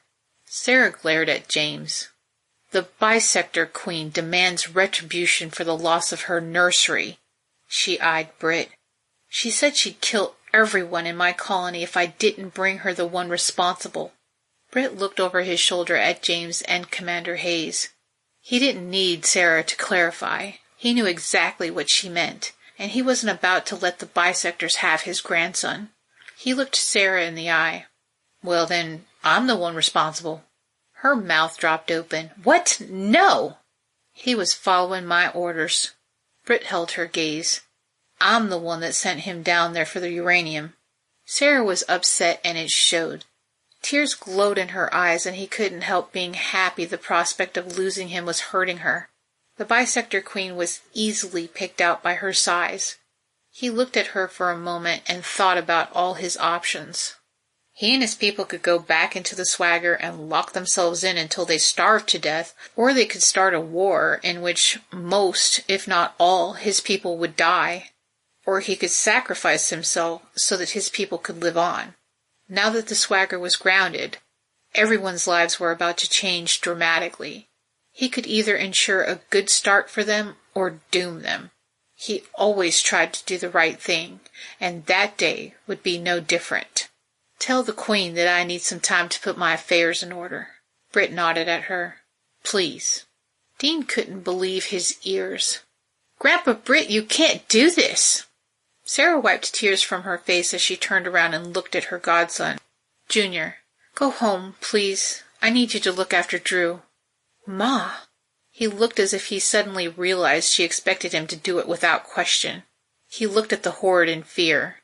"It's okay, Junior. They won't hurt you." Sara nodded at him. "I love you." As Junior stepped toward a row of the bisectors, they started to move out of the way. Sara watched him until it seemed like he was clear and then took a deep breath. Britt suddenly understood the position he was putting her in. She was the only person who could communicate with the bisector queen, which meant she either had to help him or serve him up as an appetizer. She made eye contact with Martinez as she walked past him and then stood before Britt. She was obviously angry. Her face was red and her jaw was clenched shut as her eyes narrowed at him. "I'm not going to argue a stay of execution for you or anyone else." She glanced at James briefly. "If you need time, ask her yourself." Britt had to crane his head up to look her in the face. He never got a good look at the creatures when he first encountered them because he was too busy running for his life. She had horns that pointed away on each side of her head and ant-like eyes. Her thin body reminded him of the time he accidentally saw Umi naked. He suddenly shuddered at the thought as he felt the hairs on the back of his neck stand at attention. The captain wasn't trying to pull a fast one on anyone. He fully intended to turn himself in after he had the chance to make sure his people would be okay. He scratched at the back of his neck as he tried to come up with the right words. Listen. He suddenly realized he didn't know what to call the queen. Your Highness? As you know, being the leader of your people isn't easy. He gestured to her horde and then motioned to his ship. My people have lived aboard this ship for decades. They don't know how to live on this planet of yours. He grinned. I mean, there are dinosaurs and something called sky piranha that are apparently terrifying, but I really haven't seen them yet. He chuckled as he looked at Sara. She wasn't laughing in any sense of the word. Not even a smile. Britt looked back up at the Queen. I just want a little time to make sure my people are okay before turning myself in, is all. He held his breath as he waited for her answer. Sara was standing in front of the Queen and appeared to be having an intense staring contest with her. He fully believed she was going to kill him right in front of his grandsons, and if that was the case, he hoped his death would be quick. Even in his considerable fear, he noticed more people joining them. Ava ran past him into Dean's arms. He watched them hugging, and it brought a hint of a smile to his face. He didn't appreciate the betrayal, but he still loved Dean, and he was happy that he had someone to spend his life with, especially since it was obvious the current timeline was going to continue. The rest of Sara's party must have been with Ava because the three of them walked by slowly, eyeing everyone and wondering what was going on. Britt found himself becoming a little angry and frustrated. His heart was beating so hard that he briefly believed the Queen wouldn't get a chance to kill him because he'd die of a heart attack. It genuinely took him by surprise when the bisectors started to move away. Most of them headed north of the ship by foot, but some of them took flight. His mouth dropped open in shock as he turned to Sara. What's going on? She seemed to be a little confused as she held her hand out toward Martinez. He put his arm around her to steady her and held her hand. When her eyes finally met his, he saw contempt in them, and it surprised him how much it hurt. You have your time. I hope you use it wisely. Britt nodded and then looked over his shoulder at his men. He couldn't help noting how relieved they all looked. Commander Hayes, on the other hand, looked angry. What do you want to do with Dean? Martinez loudly cleared his throat. At this time, I'd like to extend an offer of sanctuary to Dean Mason and his friends. Dean was surprised. He suddenly smiled and looked at his buddies. They all nodded in agreement. Offer accepted. Britt stared at his grandson in disbelief. You don't have to be scared of me, son. You pissed me off something fierce, but I still love you. Nothing'll ever change that. It's not you who scares me. Dean eyed his brother briefly before giving Britt a nod. He held his ring up briefly before handing it to the captain. We'll see each other soon. Britt's men dispersed from behind him and started to walk back to the ship. He watched as Sara walked away, aided by the good sheriff and followed closely by his own grandson. He imagined that he'd be using much of the time he was awarded thinking about all the mistakes he had made and wondering if he had just earned his place in hell. He looked down at his boots in shame as Sara passed him. I imagine you'd like to go home and spend some time with your family for a few days, but eventually we're going to have to meet to discuss the future of our people. He finally tipped his head up as he waited for her answer, but she didn't respond. Mel brought up the rear. She smiled broadly as she walked by. It's best to book an appointment. Does a year from next Friday sound good? The next hour was spent arguing with James and Commander Hayes in his war room. It was nothing more than a conference room with a large monitor. He mostly used it for watching old movies and TV shows. James was convinced that his grandfather had some grand plan and that buying himself some time was all part of it.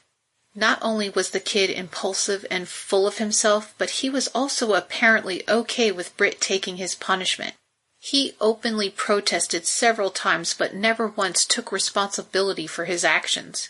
He loved both his grandsons, but if twins had a good one and a bad one, then James was obviously the bad one.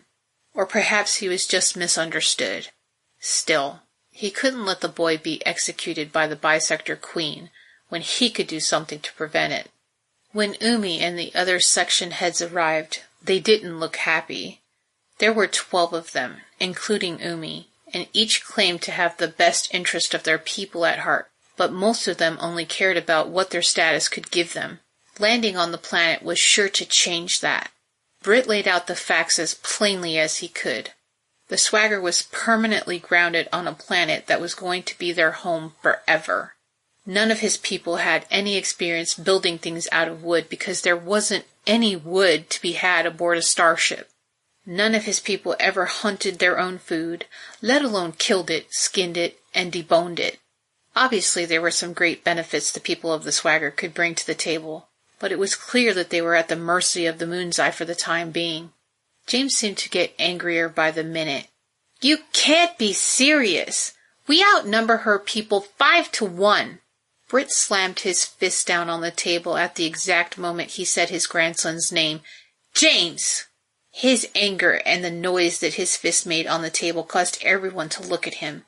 He gritted his teeth. "I love you, but you are not making this easy for me." He rubbed his eyes. He was sorely overdue for some sleep.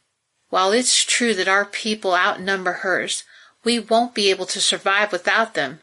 He stood up and leaned on the table. "Obviously, Captain Zeeman will have a seat at this table. She'll have an equal voice, just like all of you." No one seemed to like the fact that the mother of space travel would be allowed to make decisions about their future, but most of the leaders agreed it was a necessary evil. He looked at Umi and held the old woman's gaze for a moment. He knew that if she voted with him, that the others would follow. She folded her fingers together in front of her and smacked her lips together before speaking.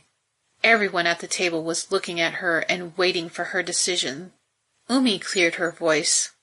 "Look, there's obviously a lot I'm missing here because you people keep talking about the mother of space travel as if she's a real live person, but the bottom line is, we're on a green planet with breathable air and drinkable water. Isn't this what we always wanted?" She looked at everyone, one by one. "Well, isn't it?"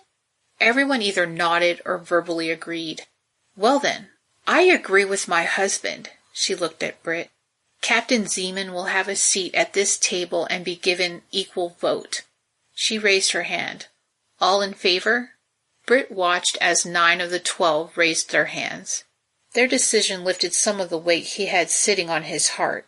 He knew that their next meeting would include Captain Zeeman and Sheriff Martinez, so that they could hammer out a temporary agreement and make some much-needed new laws.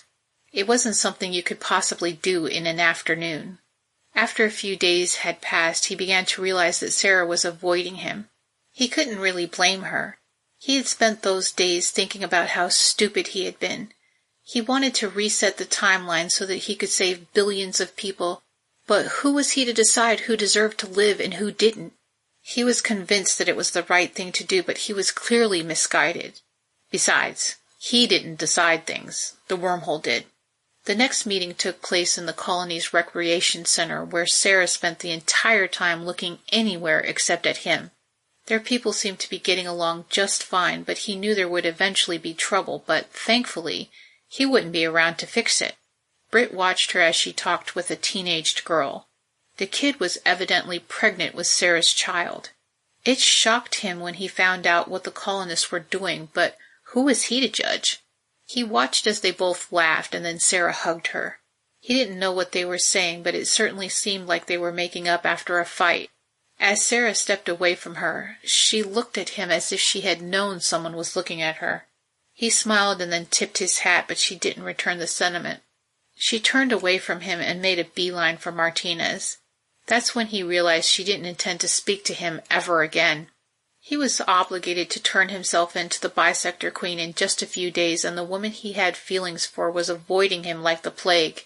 He decided to head back to his ship and finish packing up his things.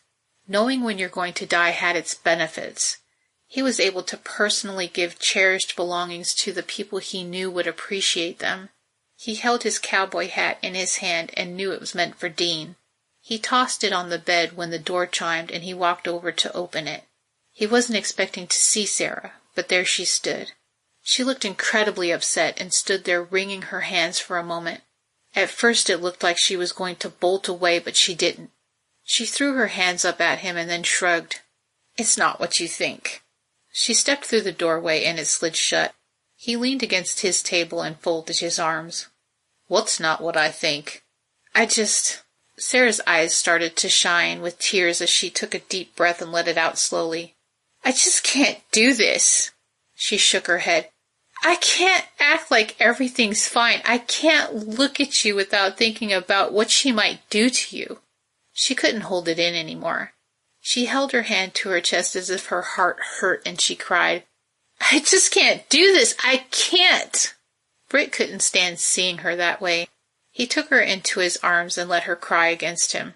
He had thought that she was avoiding him because of what happened between them, but he was wrong. "Yes, you can, sunshine." He rubbed her back. "You have to. You're the only one who can." Chapter 30. Sara woke up feeling warm and comfortable. She was still getting used to sharing a bed with someone again. She felt like she was being spooned by a man made of fire. Most of the time, she didn't mind because it helped her sleep. But on rare occasions, she felt trapped and claustrophobic. And on those rare occasions, she usually had somewhere else to be. She ran her hand down his forearm slowly until her hand was over his, and held it for a moment before pulling his arm off of her so she could make her escape. She inched her way forward slowly, trying not to wake him, and just when she thought she was free, his arm enclosed around her and pulled her close to him. He nuzzled in close to her ear and hummed before whispering softly, "Where do you think you're going?" Sara smiled as she allowed him to tip her towards him. Angelo's dark eyes twinkled in the low light coming from the window. She put her hand on his scruffy face and kissed him. Her voice was soft. "I'm supposed to go see Dr. Bowman this morning." He kissed her neck close to her ear. "Do you want me to come with you?" He maneuvered himself on top of her and then inched her legs apart with his. It wasn't hard for her to figure out what he had in mind. She put her hands on his chest and tried to halt his advancement, but it didn't work. "Angie," she whispered. "Stop, I have to go." He grabbed her leg just underneath her butt and pulled up to give himself some leverage. The man was definitely good at turning her on. Feeling his excitement for her was hard for her to resist. She did need to go, but she was fairly certain that the world wouldn't end if she was an hour late for her appointment. Life on Sarisart was dangerous, which meant that everyone's life expectancy was shorter than it would be on Earth. In other words, life was short. And at that very moment, she was living it. She didn't know what the future would hold for her and Martinez, but she wanted to enjoy it. She was falling in love with him, and it was hard to come to terms with that fact. It scared her and excited her, but she refused to run away from it. An hour later, they were both dressed and ready for the day. When she walked out into his living room, she looked around and shook her head. It was so empty. For the last 2 weeks, they had been all but inseparable. He either slept at her place or she slept at his. She knew at some point he would be forced to give up his cabin out of necessity. It didn't make sense for him to live in it alone. Martinez walked her to the door. "Are you sure you don't want me to come with you?" She kissed him and then gave him a hug. "No, it's okay. I'll see you later." She hopped down the steps to the motorcycle that was parked outside. The Swagger was only a few miles away, but she didn't feel like walking. During her ride, she couldn't help thinking about how drastically her life had changed in just 2 weeks.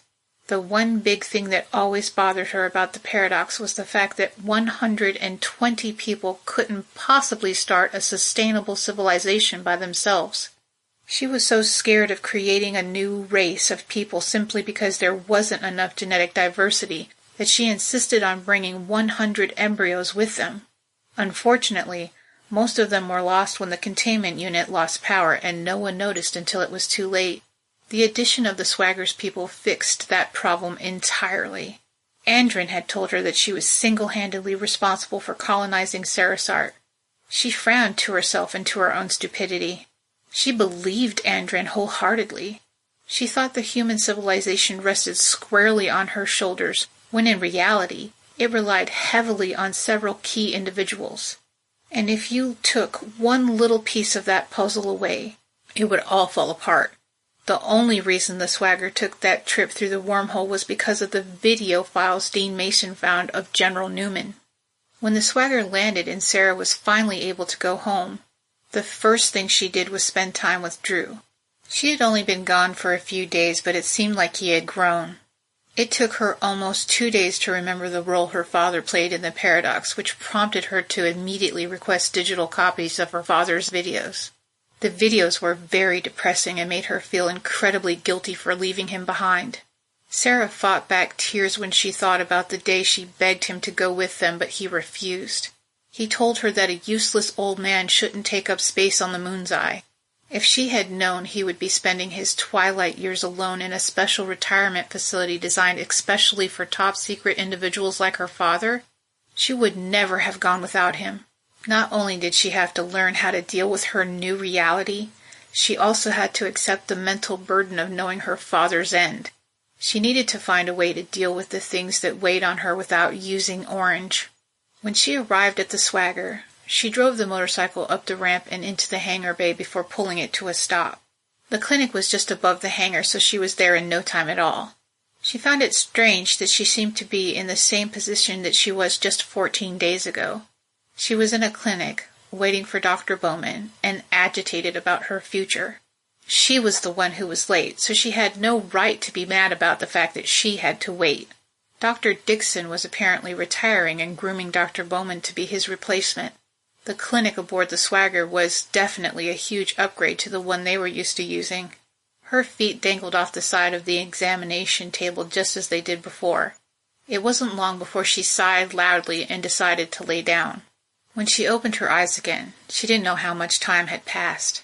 Chad leaned his head into her view and smiled broadly. "Hey, sleepyhead." He walked out of her view for a moment and then returned. "You've been sleeping for an hour." "What?" She sat up. "Why didn't you wake me up?" The doctor squinted at her. "You're kidding, right?" He laughed as he clicked on the monitor above her head. "Besides, you probably needed the sleep." The monitor he turned on featured a scan of her brain. He pointed to a cluster of black that looked more like a paint splatter than a part of her brain. "I'm pretty sure this is why you can communicate with the Bisector Queen." Sara already assumed the Bisector Queen had somehow left part of her body inside her brain.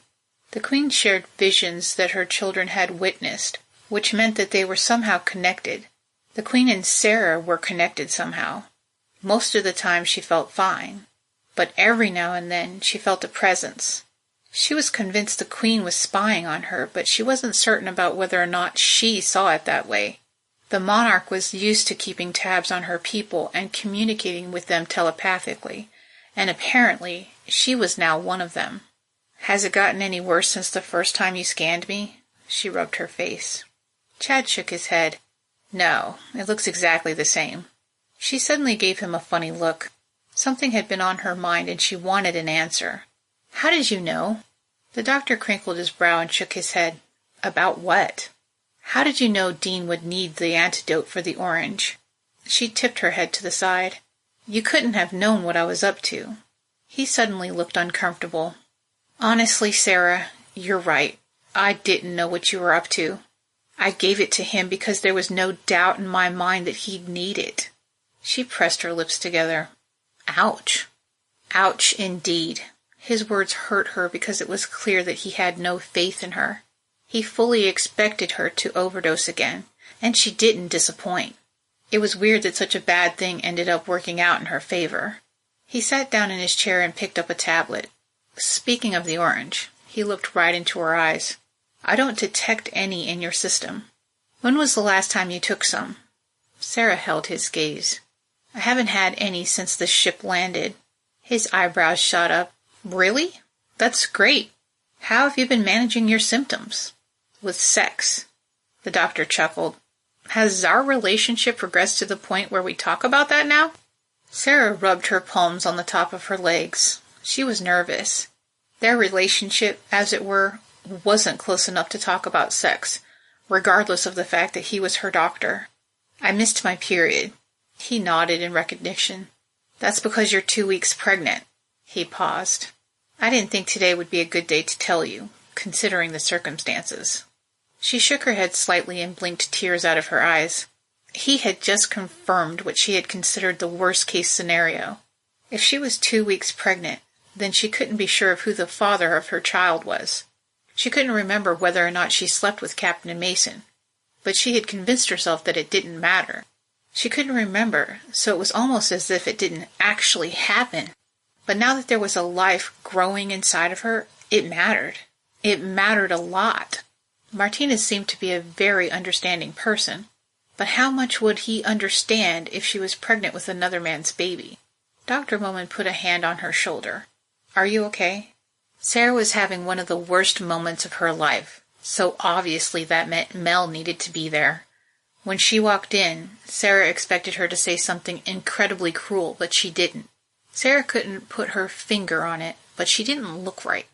There was something different about her eyes. When she saw Sara, she suddenly looked very concerned.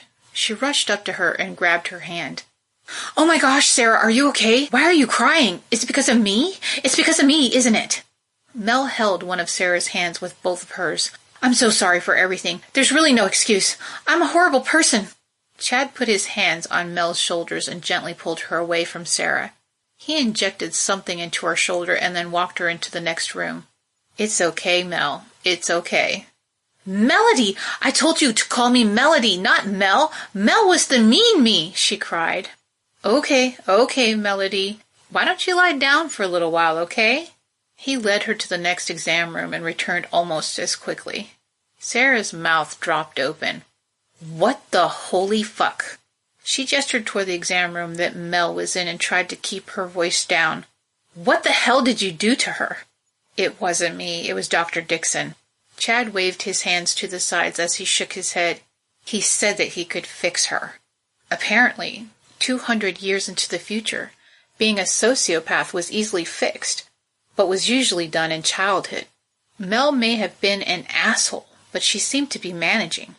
Now, she just seemed crazy. The doctor explained that it would take her a while to come to terms with her new feelings. When Sara thought about it, she figured it would be a hard thing to go through.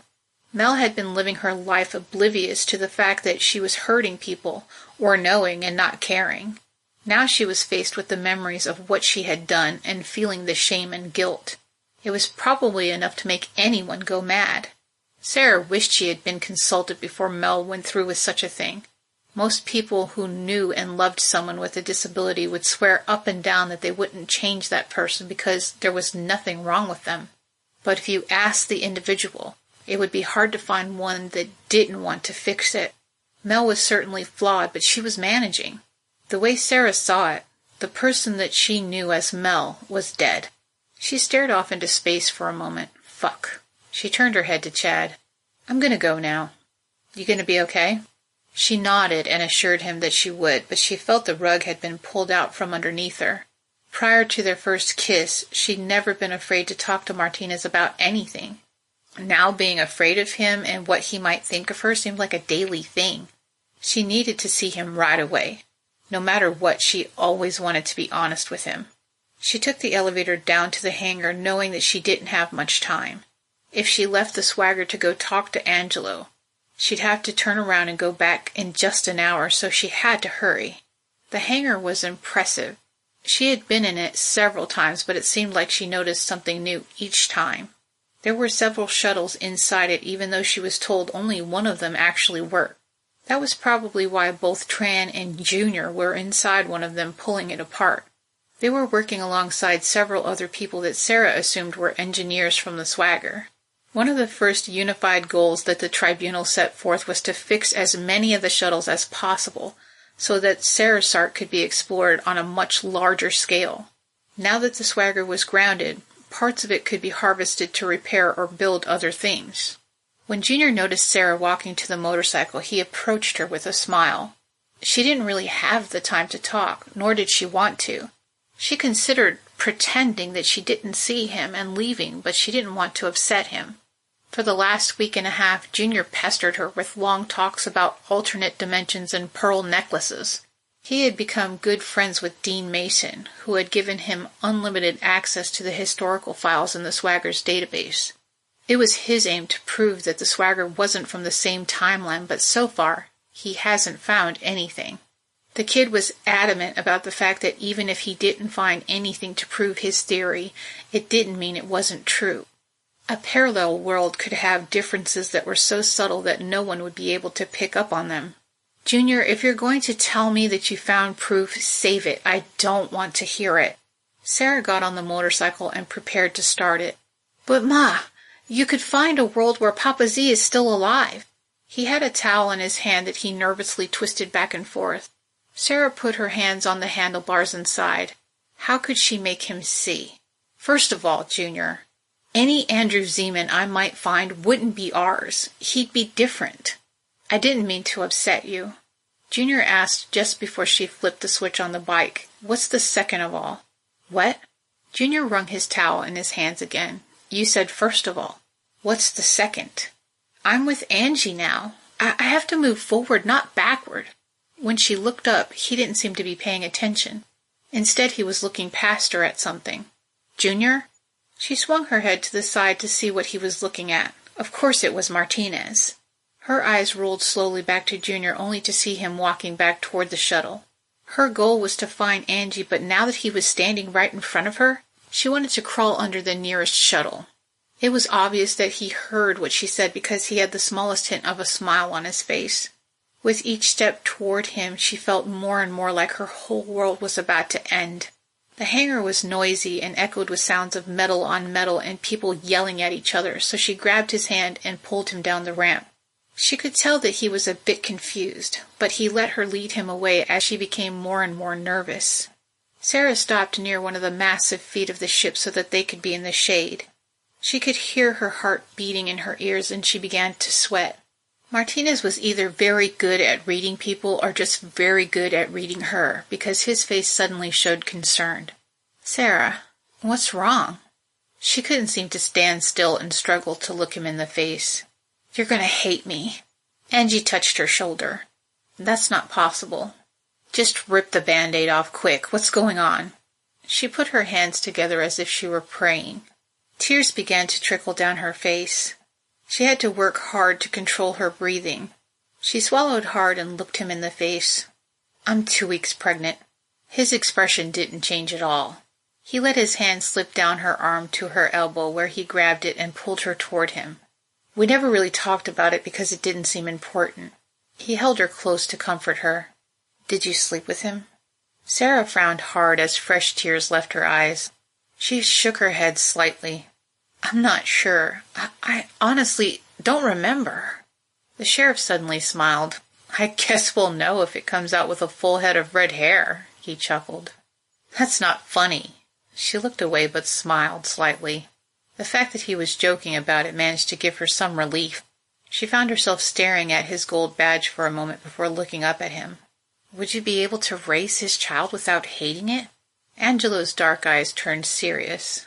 Sara, my mom never gave me a name because I'm the product of rape. Sara was in utter shock.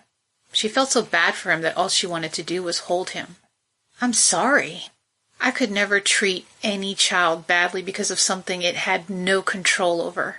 He reached up and wiped a tear from her cheek with his thumb. Like it or not, you're stuck with me. He looked down at her stomach. And so is whoever you've gotten there. Sara felt a wave of relief wash over her as she hugged him tight. She smiled up at him through her tears. You know, we have 2 children on the way and we can't say I love you to each other, but I feel it. She pulled on his shirt, which caused him to lean in until their lips met, and she kissed him. His eyes shined a little as he smiled. I feel it too. They held hands as they walked back into the hangar, and Angela explained that he was only there to ensure that Captain Mason remained true to his word. People of all ages started to fill the hangar as it became crowded and difficult to navigate. They all wanted a chance to say goodbye to the man who had commanded the swagger for decades. She walked with him to the only working shuttle and put a hand against his chest. "Is it okay if I go get him alone?" She hoped that he would agree, but realistically, he knew if he refused, the result wouldn't be good. "I need to speak with him." She could tell that he didn't want to let her go, but he nodded his head anyway. She quickly kissed him on the lips and then pushed her way through the crowd until she got to the elevator. She needed to talk to Britt for obvious reasons, but her pregnancy and who the potential father wasn't her main concern. She needed a favor that only he could grant. Chapter 31. Britt closed the box he'd just finished packing when the door chime sounded. He sighed and half rolled his eyes. He thought he had made it clear to Commander Hayes that he didn't want to be disturbed. He rolled his eyes up to the ceiling briefly. "Lucy, who's at the door?" "It's the bitch!" Her voice was decidedly sour for an artificial personality. Britt's mouth dropped open. "Lucy, where in the hell?" Sudden realization hit him. "Have you been talking to Commander Hayes?" He swept his hand to the side. "Never mind, open the door." Nothing happened. "Lucy!" He gave in and walked over to the door to open it himself. "Remind me to wash your mouth out with soap before I go." He expected to see Sara outside his door at some point that day, but he didn't expect that she'd be his escort, especially considering how much the prospect of giving him to the bisectors upset her. Her eyes were a little red and puffy, which made it clear she had already been crying. He had made a lot of mistakes in his life, but betraying her was the one he regretted the most. He stepped aside so that she could enter and then closed the door. After they exchanged niceties, she remained relatively silent. It was obvious that something was bothering her. Something beyond the fact that he was going to meet his eventual doom later that day. Britt walked over to his kitchenette and grabbed a bottle of wine with 2 glasses. Just like he had done before, he poured wine into both glasses but gave himself considerably more. He placed hers on the table in front of her and then held the bottle up. "It's my last bottle of rosé, and I don't want to let it go to waste." He suddenly squinted and then tipped his head to the side. "Actually, I just don't want anybody else to have it." He watched her look at the wine for a moment and then glanced at the bed. He looked over his shoulder at it too. "You know, one can go without the other. You can't waste rosé." Sara rubbed her palms against her sides as her eyes flicked over to the bed again. She put her hand on her glass and rubbed her thumb along the rim. "I was hoping that you'd do me a favor, but I'm not sure how you'll feel about it." She told him a story that featured an airplane, a wormhole, and a bunch of mercenaries. It was amazing, and he would have thought it was unbelievable if he hadn't experienced time travel for himself. It was only then that he began to understand the depths of her betrayal. She played him, she kept information from him, and she seduced him, all in the name of protecting her people. And yet, he still understood. At what point in their little adventure was she supposed to point out that he and his people actually traveled 2,000 years into the past? Britt put her in an awful position. She either had to confess her secrets or play her own game, and she aimed to win. When she began to explain the paradox to him, his brain started to hurt. He found it difficult to wrap his brain around the fact that everything they did was all part of it, even the thing that she was about to ask him for. "I want you to delete every video, every file that has to do with me or my father. All of it." She was dead serious, but he didn't understand. She sat down across from him and placed her finger on the rim of her glass and began to trace it lightly. "One of the aliens, Andrin, he wanted me to leave him messages and information in a specific place for him to find. But something suddenly dawned on me today." Britt found every bit of it confusing, but he couldn't think of a better person to spend the last few hours of his life with. "What?" Sara rubbed her eyes and then moved the hair out of her face. She shrugged. "If he didn't find anything in that secret drawer inside my desk, that means I deliberately refused to do it." He picked up his glass and drank the last bit of wine and then crossed the room to his desk. He used his ring to open his terminal and then started typing. He assured her that the only copy of her father's files was the one he gave her. Just to access these files, you need a senior command code. He showed her the details of the file. It contained the names of the people who accessed it and the number of times it had been copied. Just as he said, it had only been copied once. Now, if one of my grandsons decides to write in a journal about the things they found. Thank you, she said as her eyes turned toward the bed one more time. He watched her curiously. Is it speaking to you or something? She gave him a confused look. What? The bed. You keep looking at it, he laughed. Is it talking to you? He returned to his bottle of wine. You know, you don't have to be ashamed of anything we did that night. I'm not. He emptied the remainder of the bottle into his glass. I just wish I could remember it. She suddenly looked at the ground and shook her head. You mean you can't remember either? What does it matter now anyway? He sipped his drink and grinned.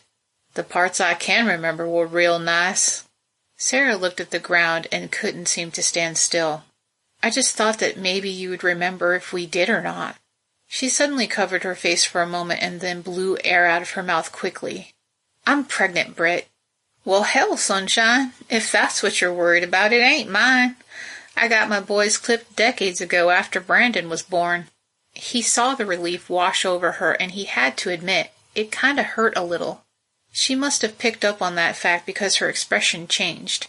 Britt, she began, but he cut her off. Don't. It's okay, Sara. He waved his hand to the side. Really. He only had himself to blame for his foolishness. He had known she had feelings for the sheriff before they even set foot on the swagger. He knew it, and yet he still let himself be drawn in by her. But he wasn't angry. Not anymore. He walked over to the bed to retrieve his cowboy hat. After he put it on, he looked down at his ring for a few moments before pulling it off. It was purely symbolic because he was quite certain that Commander Hayes would shut down the ring's access before the day was over. But having the ring would show his people how much he trusted her. Undoubtedly, the sheriff wouldn't like his woman wearing another man's ring, but he'd have to get over it. He smiled broadly again and thought about the fact that he had placed symbolic rings on the fingers of 2 other women that he never loved. Now he was about to give his ring to Sara, and he was damn certain that it meant more to him than it meant to her. He placed it on her index finger, but it was still a little too big for her. You need to wear it, especially for the big, important stuff. Trust me, my people will notice. She frowned as she looked up at him, and tears started to form in her eyes. She nodded. Okay. She suddenly grimaced and then grabbed her head as if she were in pain. He stepped close to her and grabbed her before she fell forward. Are you okay? It's the Queen. Sara rubbed her temple. It's time. The 2 weeks that the Bisector Queen had generously given him was up. Now it was time to face the music. Walking through the crowd of people that had gathered to say goodbye was harder than he thought it would be. He had watched a great number of them grow up, have kids, and then grandkids. He had never seen so many teary-eyed people in his entire life. He hugged them, shook their hands, and kissed a few cheeks before making it to the shuttle. Although he had already introduced Sara to his entire ship through many ship-wide announcements, he did it again as he passed several key people. The people gathered around the shuttle were sure to be the hardest. His son Brandon and his family were there along with the twins. Seeing their faces made an intense sadness build up inside of him. Sara left his side and headed toward Martinez, who was waiting by the shuttle. There had been a time when he and his son looked so much alike they could have been brothers. But as time went by, Brandon started to look older than him. His son stood before him with gray hair and tears in his eyes, begging him not to go through with it. Britt felt for the kid, but it made him realize something important. There was no way he would be able to watch his own son, or his grandsons, die of old age. His special genetic alterations would make him live far beyond all of them. It made him oddly grateful for the fact that his life would soon come to an end. When it became time to say goodbye to Dean, the boy was angry. James should be the one to die, not you! Dean tried to be strong, but tears were streaming down his face. Grandpa, please don't do this! James pushed his way up to Britt and his brother. He's right, Captain. It should be me. He put a hand at the back of each of their necks and pulled their foreheads to his. I'm really proud of you boys. Promise me you'll bury the hatchet between you and take care of each other." He was proud of the boys. Not only did Dean fight against his own grandfather to do what he believed was right, but James finally owned up for what he had done. But that didn't mean he'd let the boy die in his place. He hugged them all one last time before taking off his cowboy hat and placing it on Dean's head. "Take care of this for me, kid," he said before turning to the shuttle. Sara was standing there nervously playing with the ring on her finger and pacing back and forth while the sheriff watched her. It wouldn't be long now, he thought. There were only 4 people in the shuttle. Sara had to accompany him because she was the only one that could communicate with the Bisector Queen. Martinez insisted on going because he didn't trust Captain Mason, and then there was the pilot. He was just a kid that Britt barely knew, but they needed someone to fly the ship, and he was it. The trip only took about a minute and a half, but it was the longest minute and a half he'd ever experienced. Mostly because it was as awkward as it was scary.